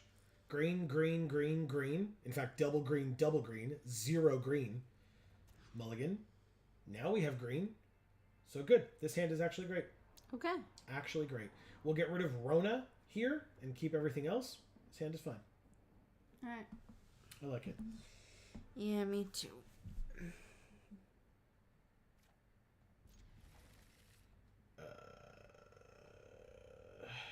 Yeah, Rona goes away. Play this. Play the Placid Rotten Tail. Hilarious. Still love it. Still funny. Still funny. Dave says Savannah and I are gonna try to best Claire in the take up the most room in the bed challenge. But thank you for once again showing that. Even when the L column gets high, you guys are still my favorite MTG creators to watch. Well, you're the best, Dave. We appreciate it. Give our best to Savannah and Claire. Yes. Win, lose, or draw. Love you guys. We love you too. Same. We will talk to you very soon. You know that. That's just how life with us or knowing us works. But yeah, have a great night. Yeah, we love you and sleep tight. And give Savannah a kiss for Amy. Yeah. That little face. Enters or dies, surveil 1. Let's see if they keep it on top. Because if they keep it... Damn it. Alright, well, whatever. You get to do it again anyway. I'm just going to do this now. Congrats, you surveil 1 again. It's another land off the top into their graveyard. Okay, I mean, that's not nothing. Combat. 1. This little bunny rabbit is getting there, y'all. It's a fungus rabbit. Our neighbors are playing very loud music. I think it's a car. I could be wrong. Oh, I feel like they would have left by now. Yeah. It's gone now, I think. Oh, okay. They may have been like stopped at a stop sign over there or something before they turned. It's a 4/4. Pass to attackers. Take my turn. Draw not even a 5th land, just another 5-drop. Cool. Pass. Yeah. Weirdly, I have not figured out this format yet. I just take 4 now. No blocks. Cool. They play a 4/5. Even better. Land off the top, please. Thank you. Good God. Finally. 3 damage to any target. You gain 3 life is not it, unfortunately. Let's do this and kill here. Good. Surveil 2. Ichor Shade and a land. We don't need the land. I'll take the shade, though. But the land can go in the graveyard. Thanks. No attacks. With my 1/1 Vigilance.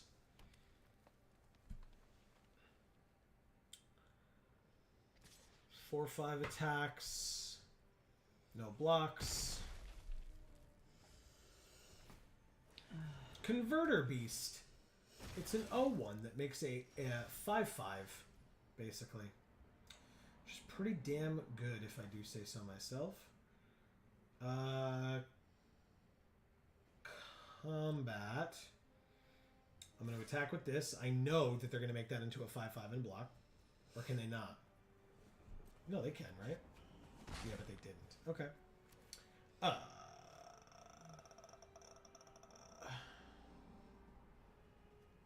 Ichor Shade. Now they know that if they had blocked my thing, like transformed to this and blocked my thing, they would have made this bigger. But that's about it. They still have a 5/5 and a 4/5. Like, not really much I can do about that. I'm just going to take 9. Whoa. Invasion of Kamigawa. Tap our 2/3 and put a stun counter on it, even though I wasn't going to block. But that's fine, I guess. Again, they don't know you wasn't gonna block. I know. But even if I did, it would have been a chump block. They're just really greedy. Pass 2 attackers. Why would you... Okay, I guess because otherwise I would have just blocked it. Sure. No blocks, no reason to. It's going to flip no matter what I do. So, it flips. It's now a 2/3 flyer, is that right? No. Kamigawa? Yeah, the 2/3 flyer. Yep. Okay. I will take my turn. Could kill something, give him something -6/-6, but I don't think it's really worth it, right? Blighted Burgeoning on the other swamp. Then it could make 3, but I guess we could do 1, 2. Nope. Z doesn't do it. Yeah. 2, 3. So we do 1 of each. Blighted Burgeoning on the forest. Incubate 2. And then do 1, 2, 3, 4, 5. Would kill the 5/5. Or the 4/5 becomes a 7/5. Gross, man. Just don't like it regardless. That's fine. Let's go like this, and targeting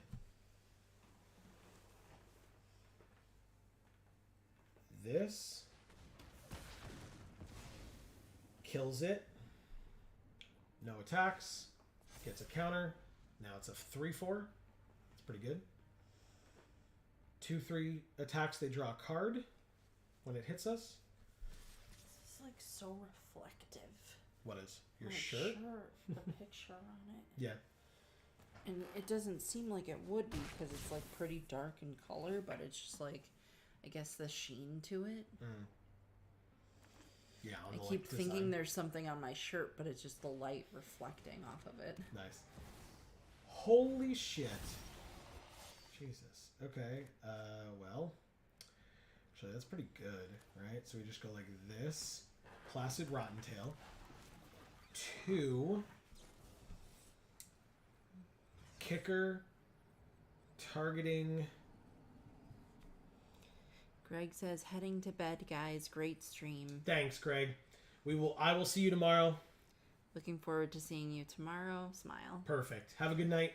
We'll see you then. I won't be there tomorrow, Greg, but That's true. I'll be missing you. Yeah. Heart. What does Zuri do? Whenever a creature of power 2 or less enters the battlefield under your control, you get an experience counter. Beginning of combat +X. Okay.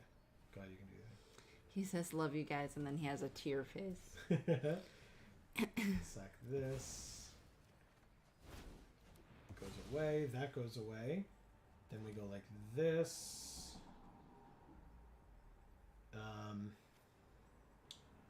Exile it. 2 counters on this. It's a 5/6. Attack for 5.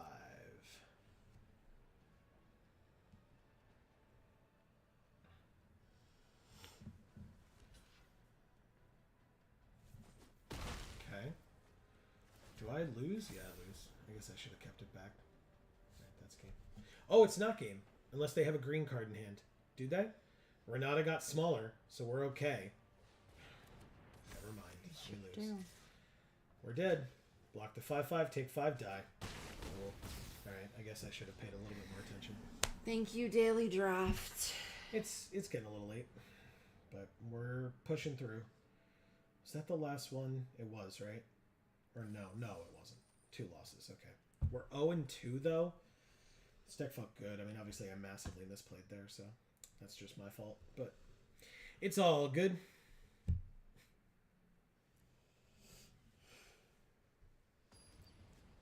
We're playing Giuliano Gennari. I believe we drafted with them earlier. I don't think it was this draft, but I remember that name. We have all 3 colors. And a Blighted Burgeoning. Sorry. Oh, sorry. No, you're good. Land, nothing, pass. Dismal Backwater, pass. Thank you. It's Thalia, which also means that we can't play the spell that we were going to play this turn. Cool. God damn it. Oh my god, their deck is so fast.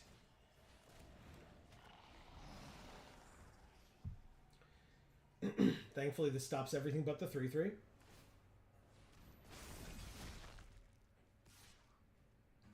Yep, it sure is still a 3/3.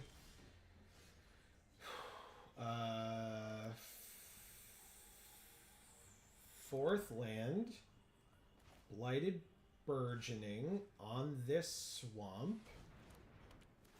Incubate 2. No attacks and pass the turn. Guess I take 3 again. I did slow them down massively, which is really nice considering that they have 6 damage on the board right now. A 3/3 Menace that we each mill 3 cards. All 3 of theirs were lands. One of ours was a land. We got the Gloomfang Mauler and a Placid Rottentail as well. Let's play this. God, there's so many things to like use here. Thank you, Amy. Yeah. 1, 2, 3. To kill Thalia, I suppose. And then 2 to stasis field this menace creature that now can't flip anymore or do any other bull crap. I only have 1 other mana. I'm not blocking the 3/3 anyway, so an additional 1 damage is not the end of the world. I will attack for 2. Let's see what they do. They take it, makes sense, but now it gets a counter. It's a 3/4. Right. So then I could have blocked the 3/3. Scroll Shift blinks it. And that's why Stasis Field is not as good as solid removal. We lost Tandem Takedown, Glistening Dawn. We drew another land too. Get out of here. Alright, fine. 2 spells on it, I guess. Goodbye. We surveil 2. We got 2 land off the top. And we have 2 land in hand as well. Makes sense, huh? Jesus Christ. Get out of here. I'll just transform this now. I don't really care.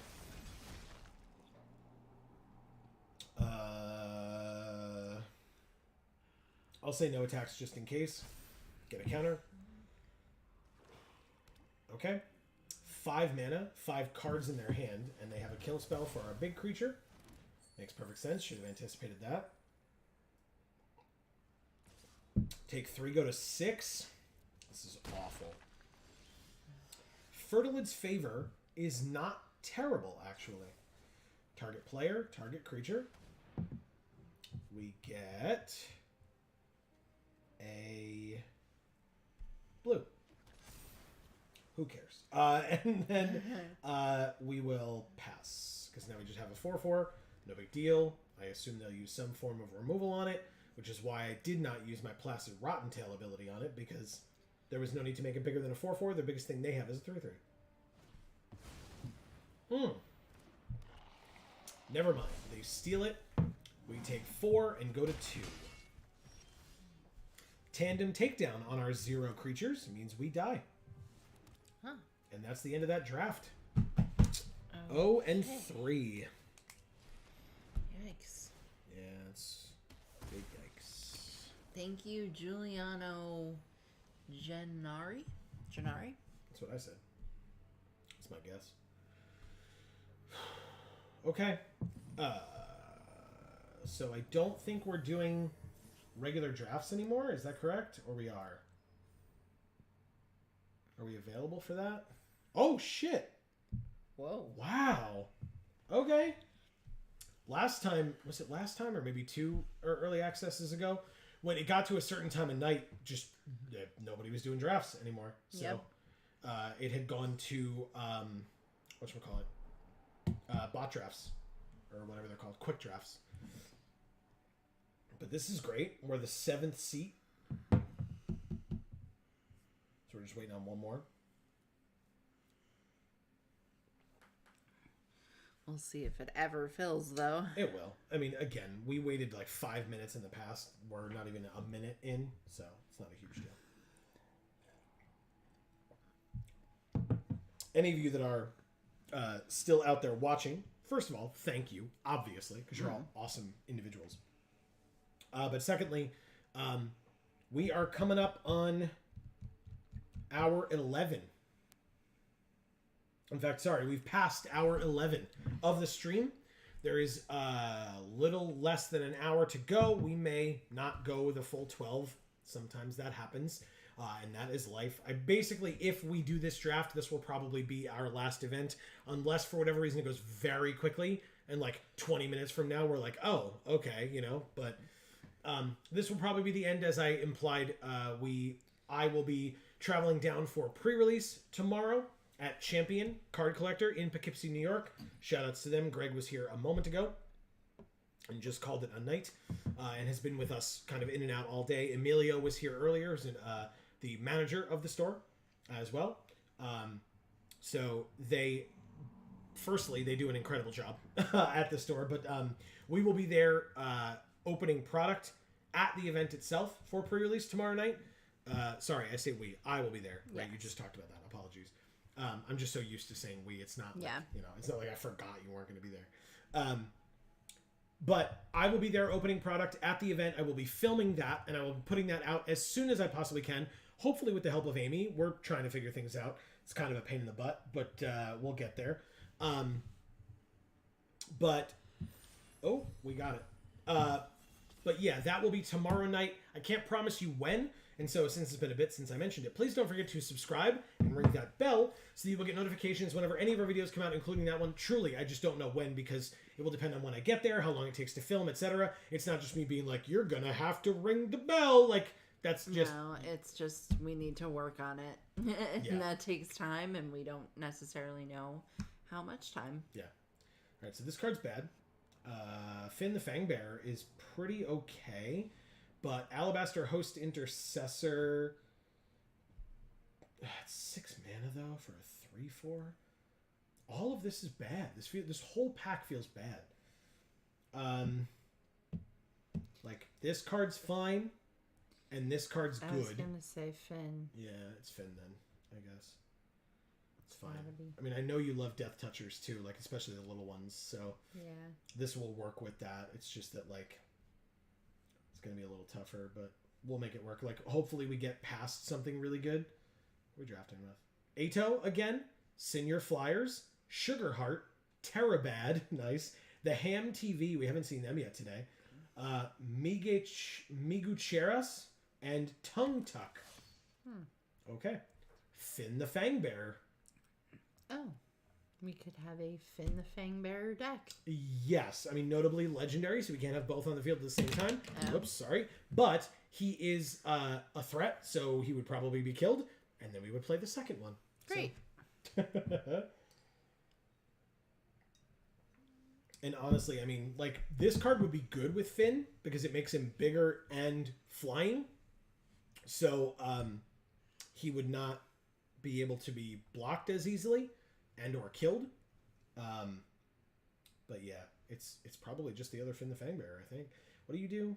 It cares about getting lands and then adding mana of any color. It's a 4/4 Vigilance Haste. It's fine. But Okay, so you don't want the Rhino? no. Okay. No.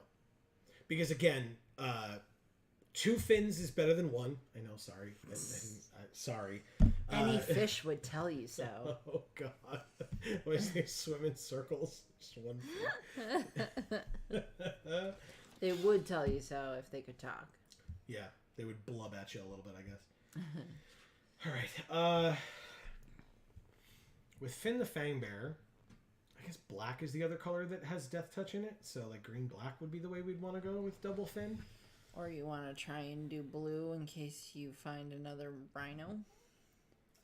No, I was thinking of doing red just because, like, Furnace Gremlin, Shivan Branch Burner, Pyretic Prankster, and Volcanic Spite. Like, Volcanic Spite is probably the pick out of this pack, to be honest with you. It could be this Convoke creature, but Okay. I think it's that. Like, Varala's here, but, like, it cares about spells, and, like, green is not wanting to be in spells, especially this green. So yeah, I mean, Volcanic Spite is good because basically, like, you use your burn spells to kill their creatures, and then use your Death Touch creatures to either kill their creatures and or get in for damage. And then we drew Rada, or open Rada. Nice. She does care about Domain, which we aren't going to be using. So there is Storm the Seed Core. Which is more what we're doing. I mean, it puts 4 +1/+1 counters distributed among things. And if you put those on Death Touchers so that they don't die in combat, but do kill things that would be blocked or would be blocking. Sounds kind of OP. Actually. It's the idea, right? So yeah, we'll do that. Like, Rada's cool, but this is better. Because basically Rada is a 3/3 for 4. And when she becomes tapped, another target creature you control gets +X/+X, where X is the number of basic land types among lands you control. So, like, she would, currently with what we're doing and what she would give +2/+2 whenever she got tapped, which is not bad, but it's not, like, backbreaking. It's just fine. Okay, this is a little more awkward. +1/+0 and first strike until end of turn on Death Touchers seems good. Surprisingly, because, back up 1 in first strike, though. That's probably better, but that's expensive. Let's do Coming in Hot. Let's give it a try. I know we haven't seen many coming in hots. We've seen a number of these red caps. Yeah. So hopefully that works out for us. So that'd be nice. Because, yeah, first strike and Death Touch is incredible. Like, it's an incredible ability. Or combo of abilities, I guess. Right. This is a 5. We have not seen this card yet today. No, we have not. 5 mana, 3/2, backup 1, double strike. So if it gives a counter to something, that thing gains double strike until end of turn. And if that it gives will be the card that we are taking. And if it gives it to itself, it's a 4/3 double strike for the rest of the game. So seems okay. Yes, it does. I mean,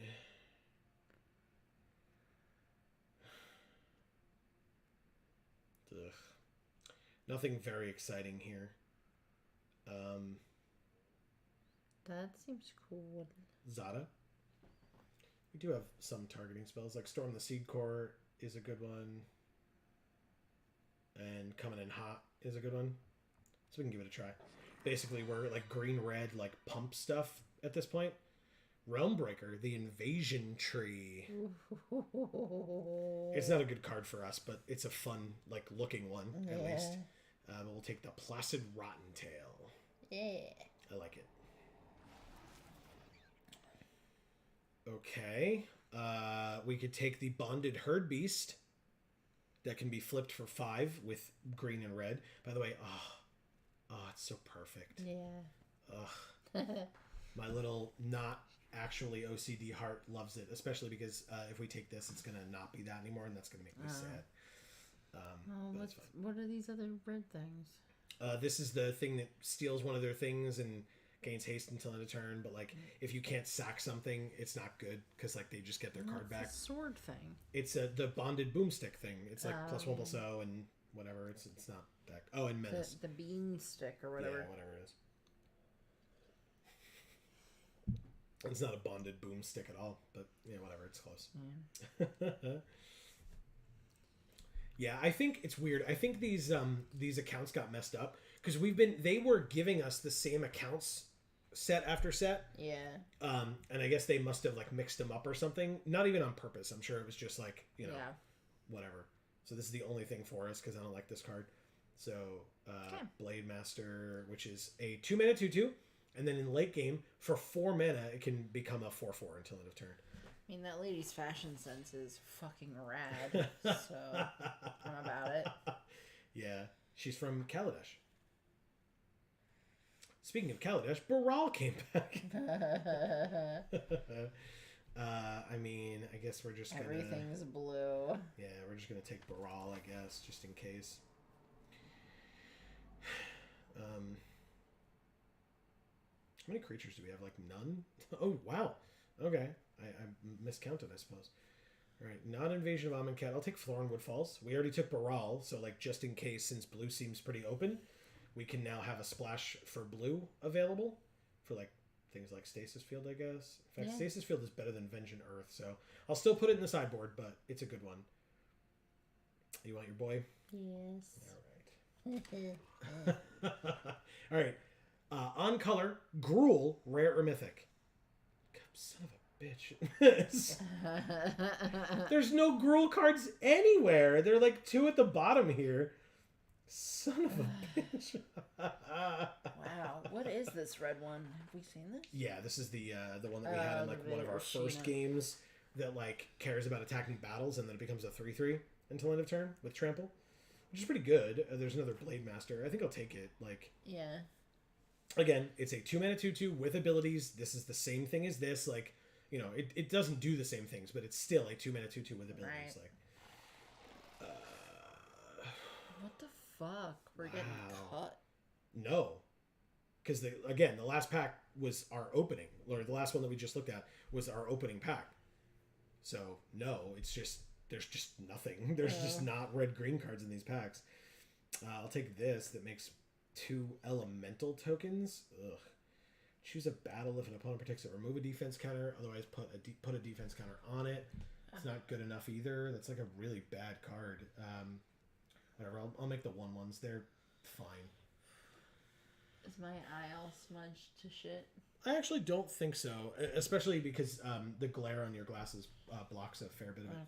Hey, look, a Death Toucher. I'm now covered in black makeup. Oh no. We got a Death Toucher. Nice. With backup 1.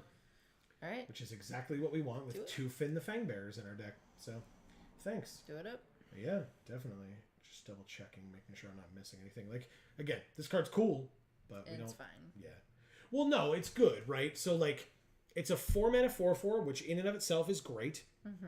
And then in the late game, for 5 mana and 2 life, it becomes a 5/5. When it attacks, up to 1 other target creature, like a Death Toucher, has base power and toughness 5/5 until end of turn. So then one of our Death Touchers is a 5/5 Death Touch. Like, that's very good. But right now, we want Death Touchers, so that is a better choice for us for sure here. Okay, Searing Barb is probably the pick. Like, it's either that or this Mountain Cycler, the Hasty Mountain Cycler, which is a good card. But 2 damage to any target. If it's a creature it can't block this turn, incubate 1. And it's 3 mana sorcery burn spell. We do not have a ton of removal right now, so I'm going to take this over this big, good creature. I also feel like that one, like, we've taken it a bunch of times, but we haven't necessarily been able to do much with it, so... The 5/5 Hasty guy? Yeah. I mean, it's pretty good. So this is a 5 mana 5/4 reach. and then basically you leave it back on blocks, and at the end of their turn, you tap it. It deals 2 damage to target player or battle. So right now, player, because we don't have any battles, but still, cool card. Oh, Death Toucher with backup. Nice. Done and done. But look, Amy. And actually, you haven't seen this card yet, I don't think. Marshal of Zalfir. White, blue for a 2/2. Other knights you control get +1/+1. And then for blue, white, and tap it, tap another target creature. I thought for a second he had an apple on top of his head. For like target practice Yeah, for somebody. that's it. That's exactly it. You figured it out. That's really funny. It looked like there was an apple. I mean, none of these. I guess I'll take this. Right? I'll take this. Okay. +2/+0. This creature becomes tapped. You may discard a card if you do draw a card. Exile the top 2 until the next turn. You may play those cards. We're pretty low curve, so we can probably take a Ren's Resolve here, I guess. It's value. Another Iridescent Blade Master, or we could take a Kite Sail, +1/+0 and flying. As an equipment for equip 2. I think I'm going to try that. That'll get our creatures in, hopefully. Fingers crossed. Do you like any of these arts? Do you want my boy Johnny as our deck box? Yes. Yes. I love him. All right. Come on in, Johnny. We need you.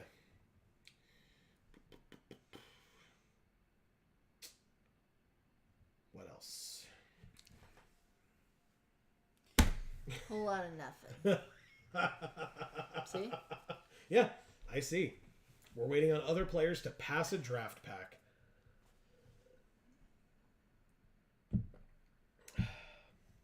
Do you have a preference?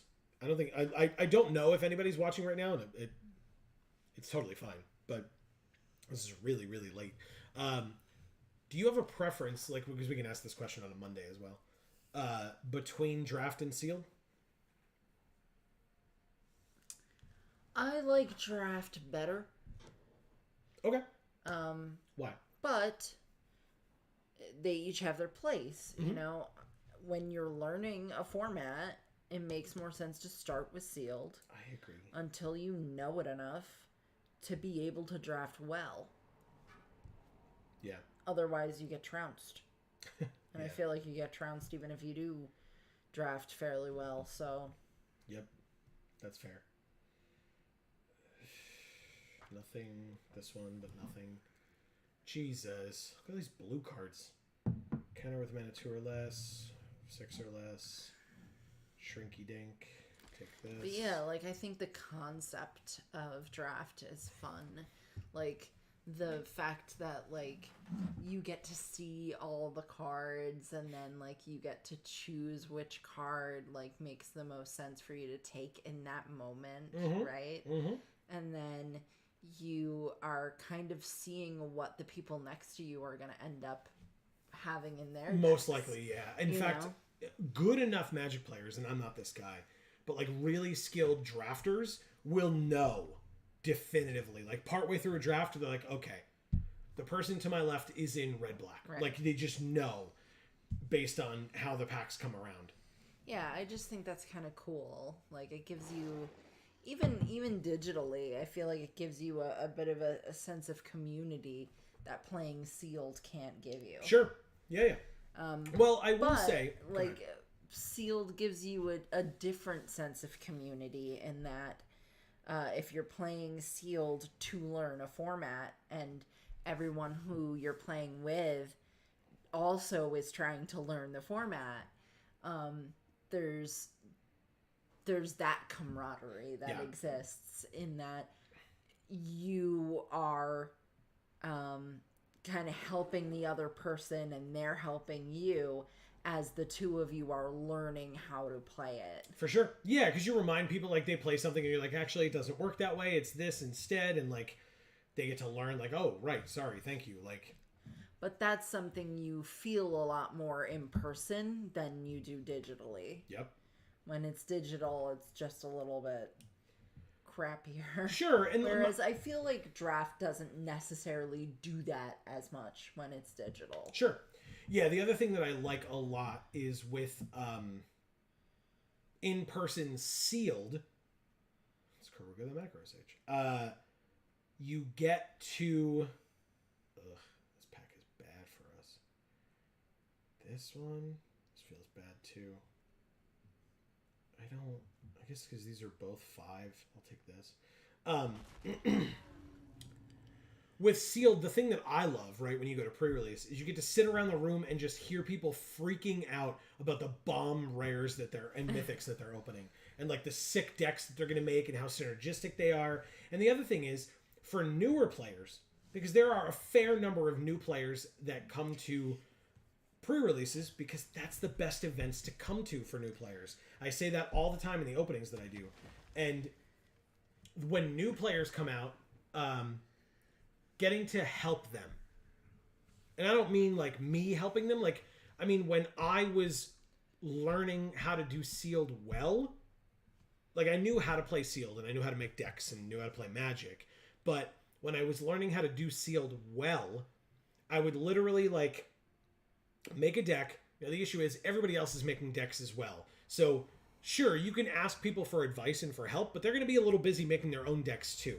Now, there are people at the store that you can talk to, but what I like to do is, if I play somebody in the first round and they destroy me, especially if it's very quickly, right, and there's a lot of time left in the round, and nobody else is done, where they would, like, want to go talk to their friends or something, holy shit, it's just Yarok. Huh? Damn. Then, what I like to do, we got another coming in hot.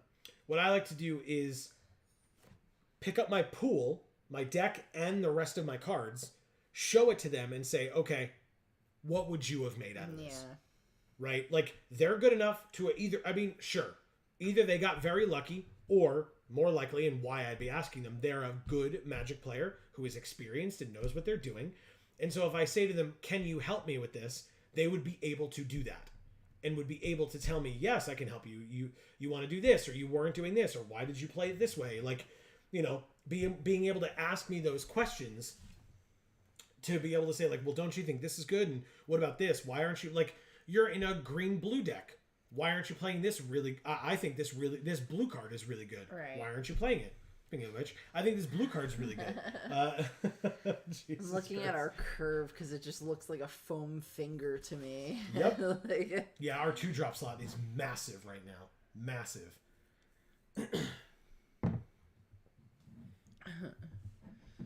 but yeah, that's pretty cool. That's Yeah. a good way of doing it. Yeah, and like, you know, and I've learned things because it's not, you know, I would rather, or I would imagine they would not just like take my pool, make a deck, hand it to me and walk away, right? You talk about it. So it's like a conversation and a learning experience, and you get to share back and forth of like, oh, well, but it doesn't, like, because sometimes it's happened where the person's like, oh, but isn't this card good? And it's like, no, you'd think it's good because you think it does this, but it actually does this, and it's bad because of that. Like, yeah. you know, whatever.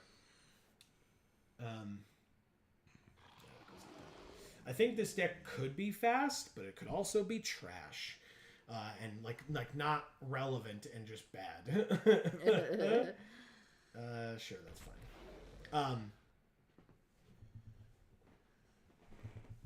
But yeah, like I've also played in pre-release events where sometimes people are jerks, and I will specify particularly because this is important to me that this particular story that I am probably going to tell, oh god, is not a story that occurred at Champion, because which is our sponsor store, and I've talked about them many times. But if you just popped in or something, or just watching this portion, they are awesome, and this is not a story about their store, because I like the people that play at their store. I think they're awesome. I think the community that they've fostered is great, and this is not a story about them.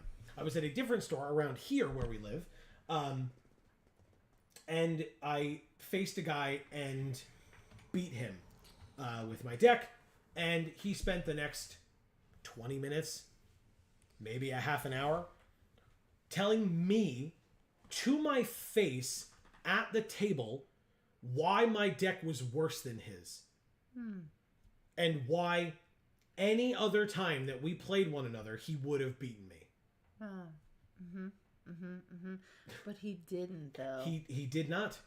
And then, when other people started finishing their games, he got up from lecturing me about how bad my deck was to go talk to those other people about how bad my deck was and how 9 times out of 10 or 19 times out of 20 his deck would have beaten mine, but because of the bad luck that he had that one time, he lost.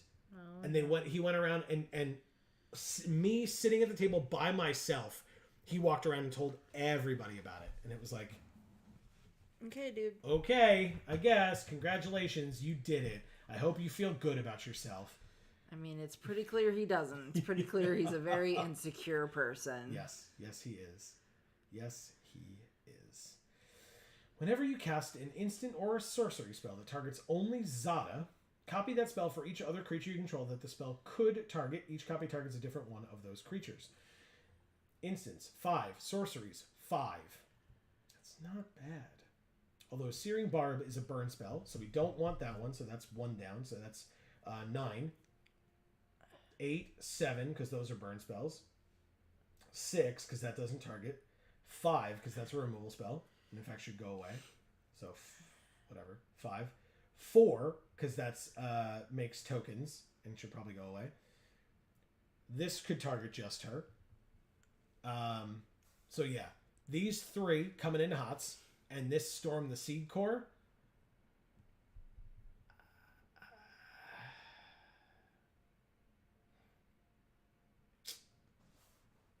don't actually know if that makes sense or not. Because what I might just do is get rid of Zada then. And a land? I think it's a land. We have more red, it says. I don't know how. I guess from down here. So we go like that. Right? Because, yeah, we're heavier red. We have 1 more red pip than green pip, so we'll do 50-50. Split. Amy. Yeah. What is our... Is it Yargle? Yes. Okay. It sure is. Okay. And he looks like he matches our deck anyway. Yeah, he's pretty green. Green and red. Oh, yeah, look at that. Okay, so as I said, for folks who are still watching or are watching on the VOD, first of all, if you're watching on the VOD, leave a comment down below. You're great, and we appreciate you. If you're watching live and lurking or whatever, oh, look. Oh, Erica's back. She says, so my nap may have been a bit longer than advertised. It does sound that way, doesn't it? Hey, Ato, we just drafted with them, and we've drafted with them previously, or played them previously even. Well, you made it before we left for the night, Yeah, so that's good. We're just starting the games for our final draft, or our final event period of the night, so you're here. Welcome.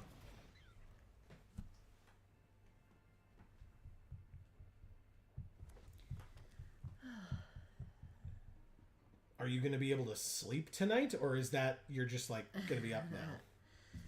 By which I mean I kept waking up and trying to get up, but then dozing off immediately. Wow,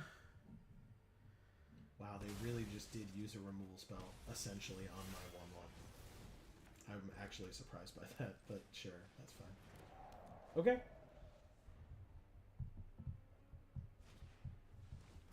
It's an 0/1. It gives itself a counter.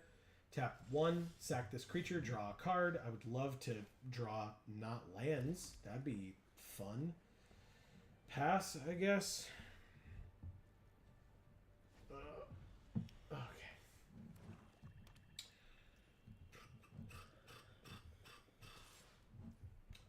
Sure does go to 3. Does it flip into? A 2/1 menace at the beginning of your end step. Put a counter on it if a permanent was put in a graveyard from the battlefield this turn. They have a pretty good black-red sacrifice deck, it looks like. This is going to be a problem. Okay, that's good. All right, so hold. What does this do? 1, sack another creature artifact, put a counter on this, and draw a card. Activate only as a sorcery. which means She says, sleep tonight. Well, look, what you need to understand is Go that ahead. Final Fantasy XIV has a lot of people that need saving.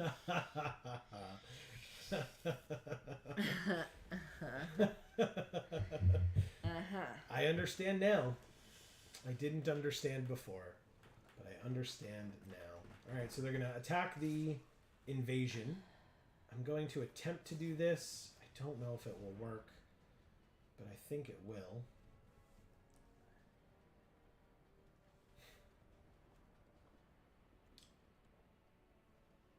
Yeah, because, like, you could sack something to make it bigger, but it's not going to be big enough, and yeah. And then you just lose both of your creatures, so obviously you're not going to do that. They do have 4 cards in hand, but do you have a pump spell in red that's going to be able to stop this? I don't know the set well enough. Sorry. It's okay. Haha! I can put this land into my library and draw a Wren's Resolve. That's a good one, actually. Pass to blockers. This thing takes 1 and goes to 2. You got it. And then I will take my turn, draw another Volcanic Spite, play my 5th land, and play this 4/3 Double Striker. Right? That makes sense? I think that makes sense. I assume it will eat a removal spell because they are in black-red, and what the hell else is going to happen, but it's fine. There it is. I was hoping it would have, like, lasted a turn, maybe. Not like I would have gotten a turn with it, but, like, you know, that it would have lasted until they untapped at least. But it didn't. They just had the removal spell. We have the Death Toucher, or we can do this and try to get something off the top. So awkward. Yeah, this is fine. We'll do this. It's a 3/2 Death Touch creature. Combat. And end the turn. Kill spell again at the end of my turn? That would be very annoying. Okay.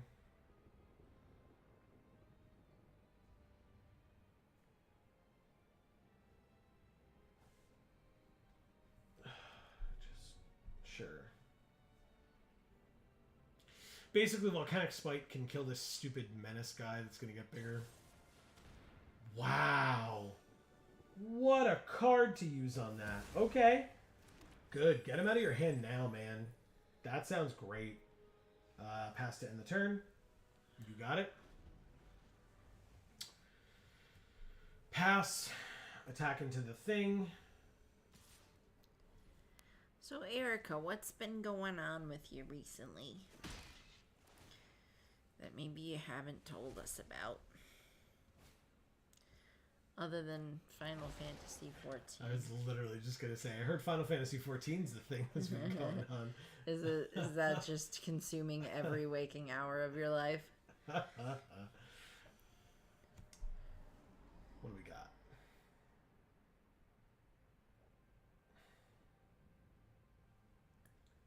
7 mana available with 2 cards in hand.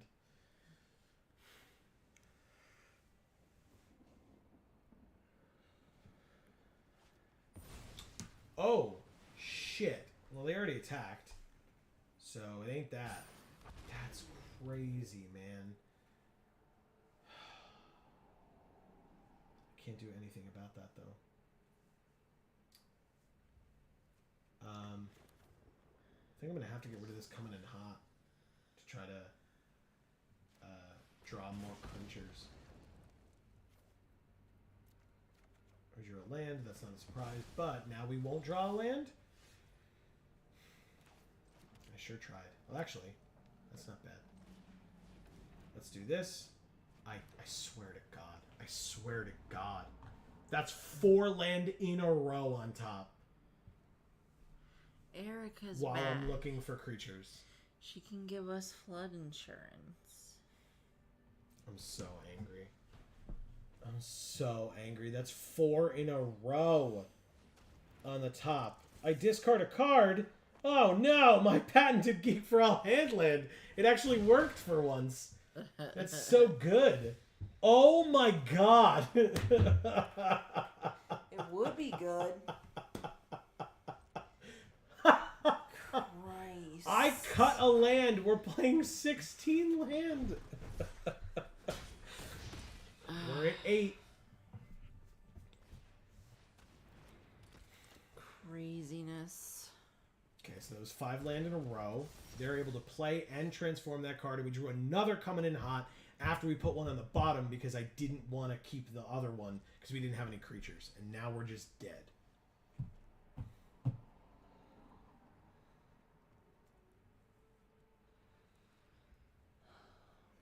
That's game. As long as they do this correctly. They sure did. It's very easy. You just click attack all. Or attack with all or whatever. -1.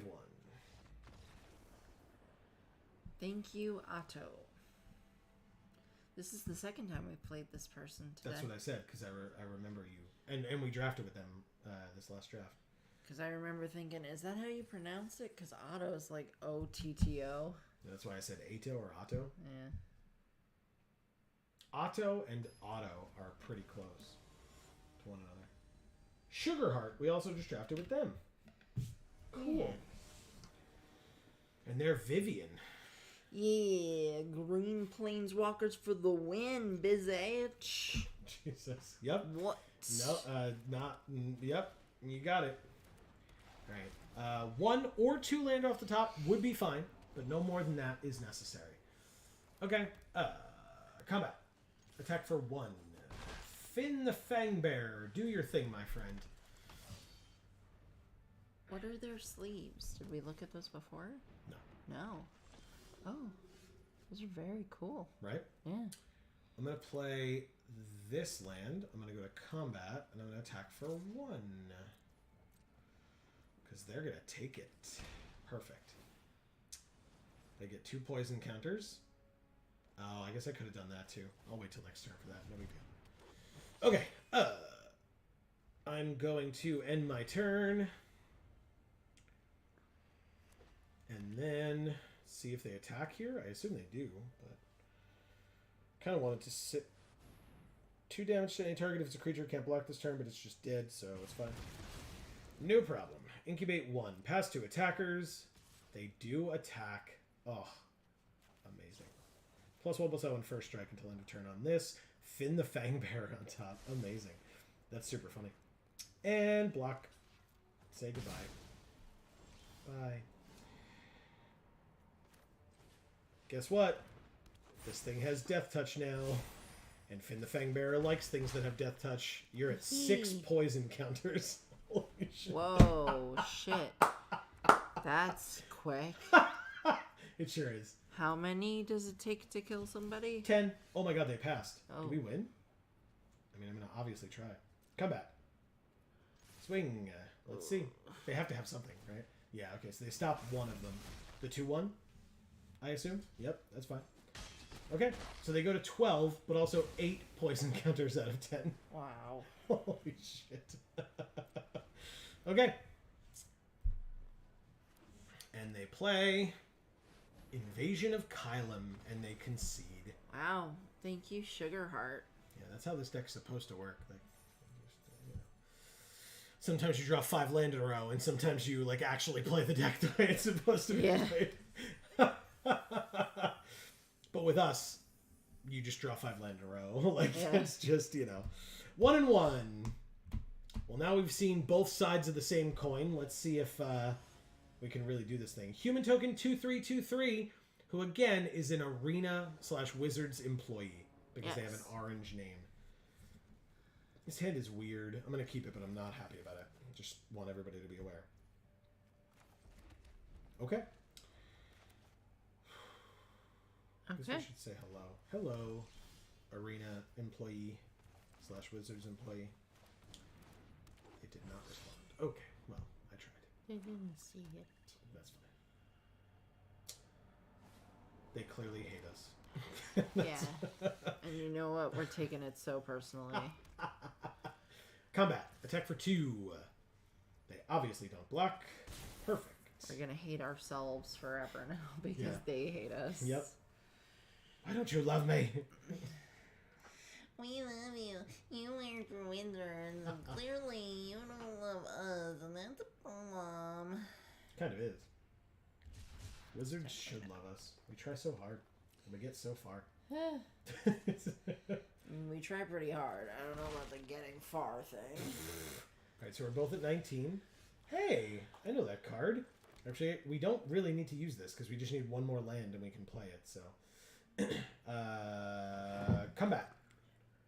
Attack for 2. Make it 4. Sure. Yeah, gain life back from that. Anyway. I mean, they will. Obviously they will, but it won't get them back up to, parity with us, at least not this turn. You got it. 18 to 16. Invasion of Zendikar. They get 2 basics, put them on the battlefield tapped, and then shuffle. That's a little scary. Just gonna throw that out there. Little scary. Oh, they have 5 colors now. Ah. Awkward.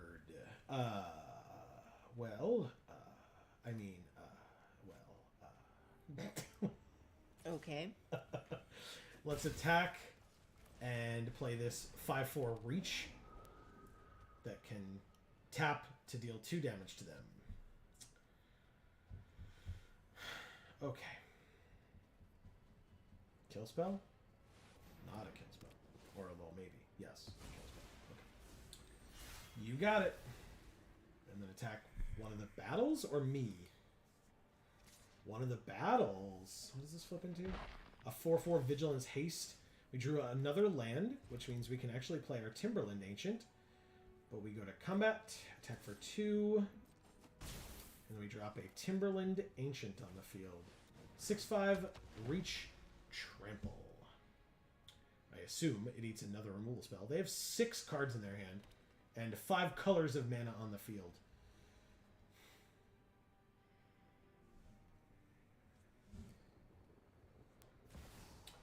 Niv Mizzet Reborn. Oh, shite buckets. Right? Oh, shit. They have Shieldred in their deck, too? How many mythics do you have? This is a draft.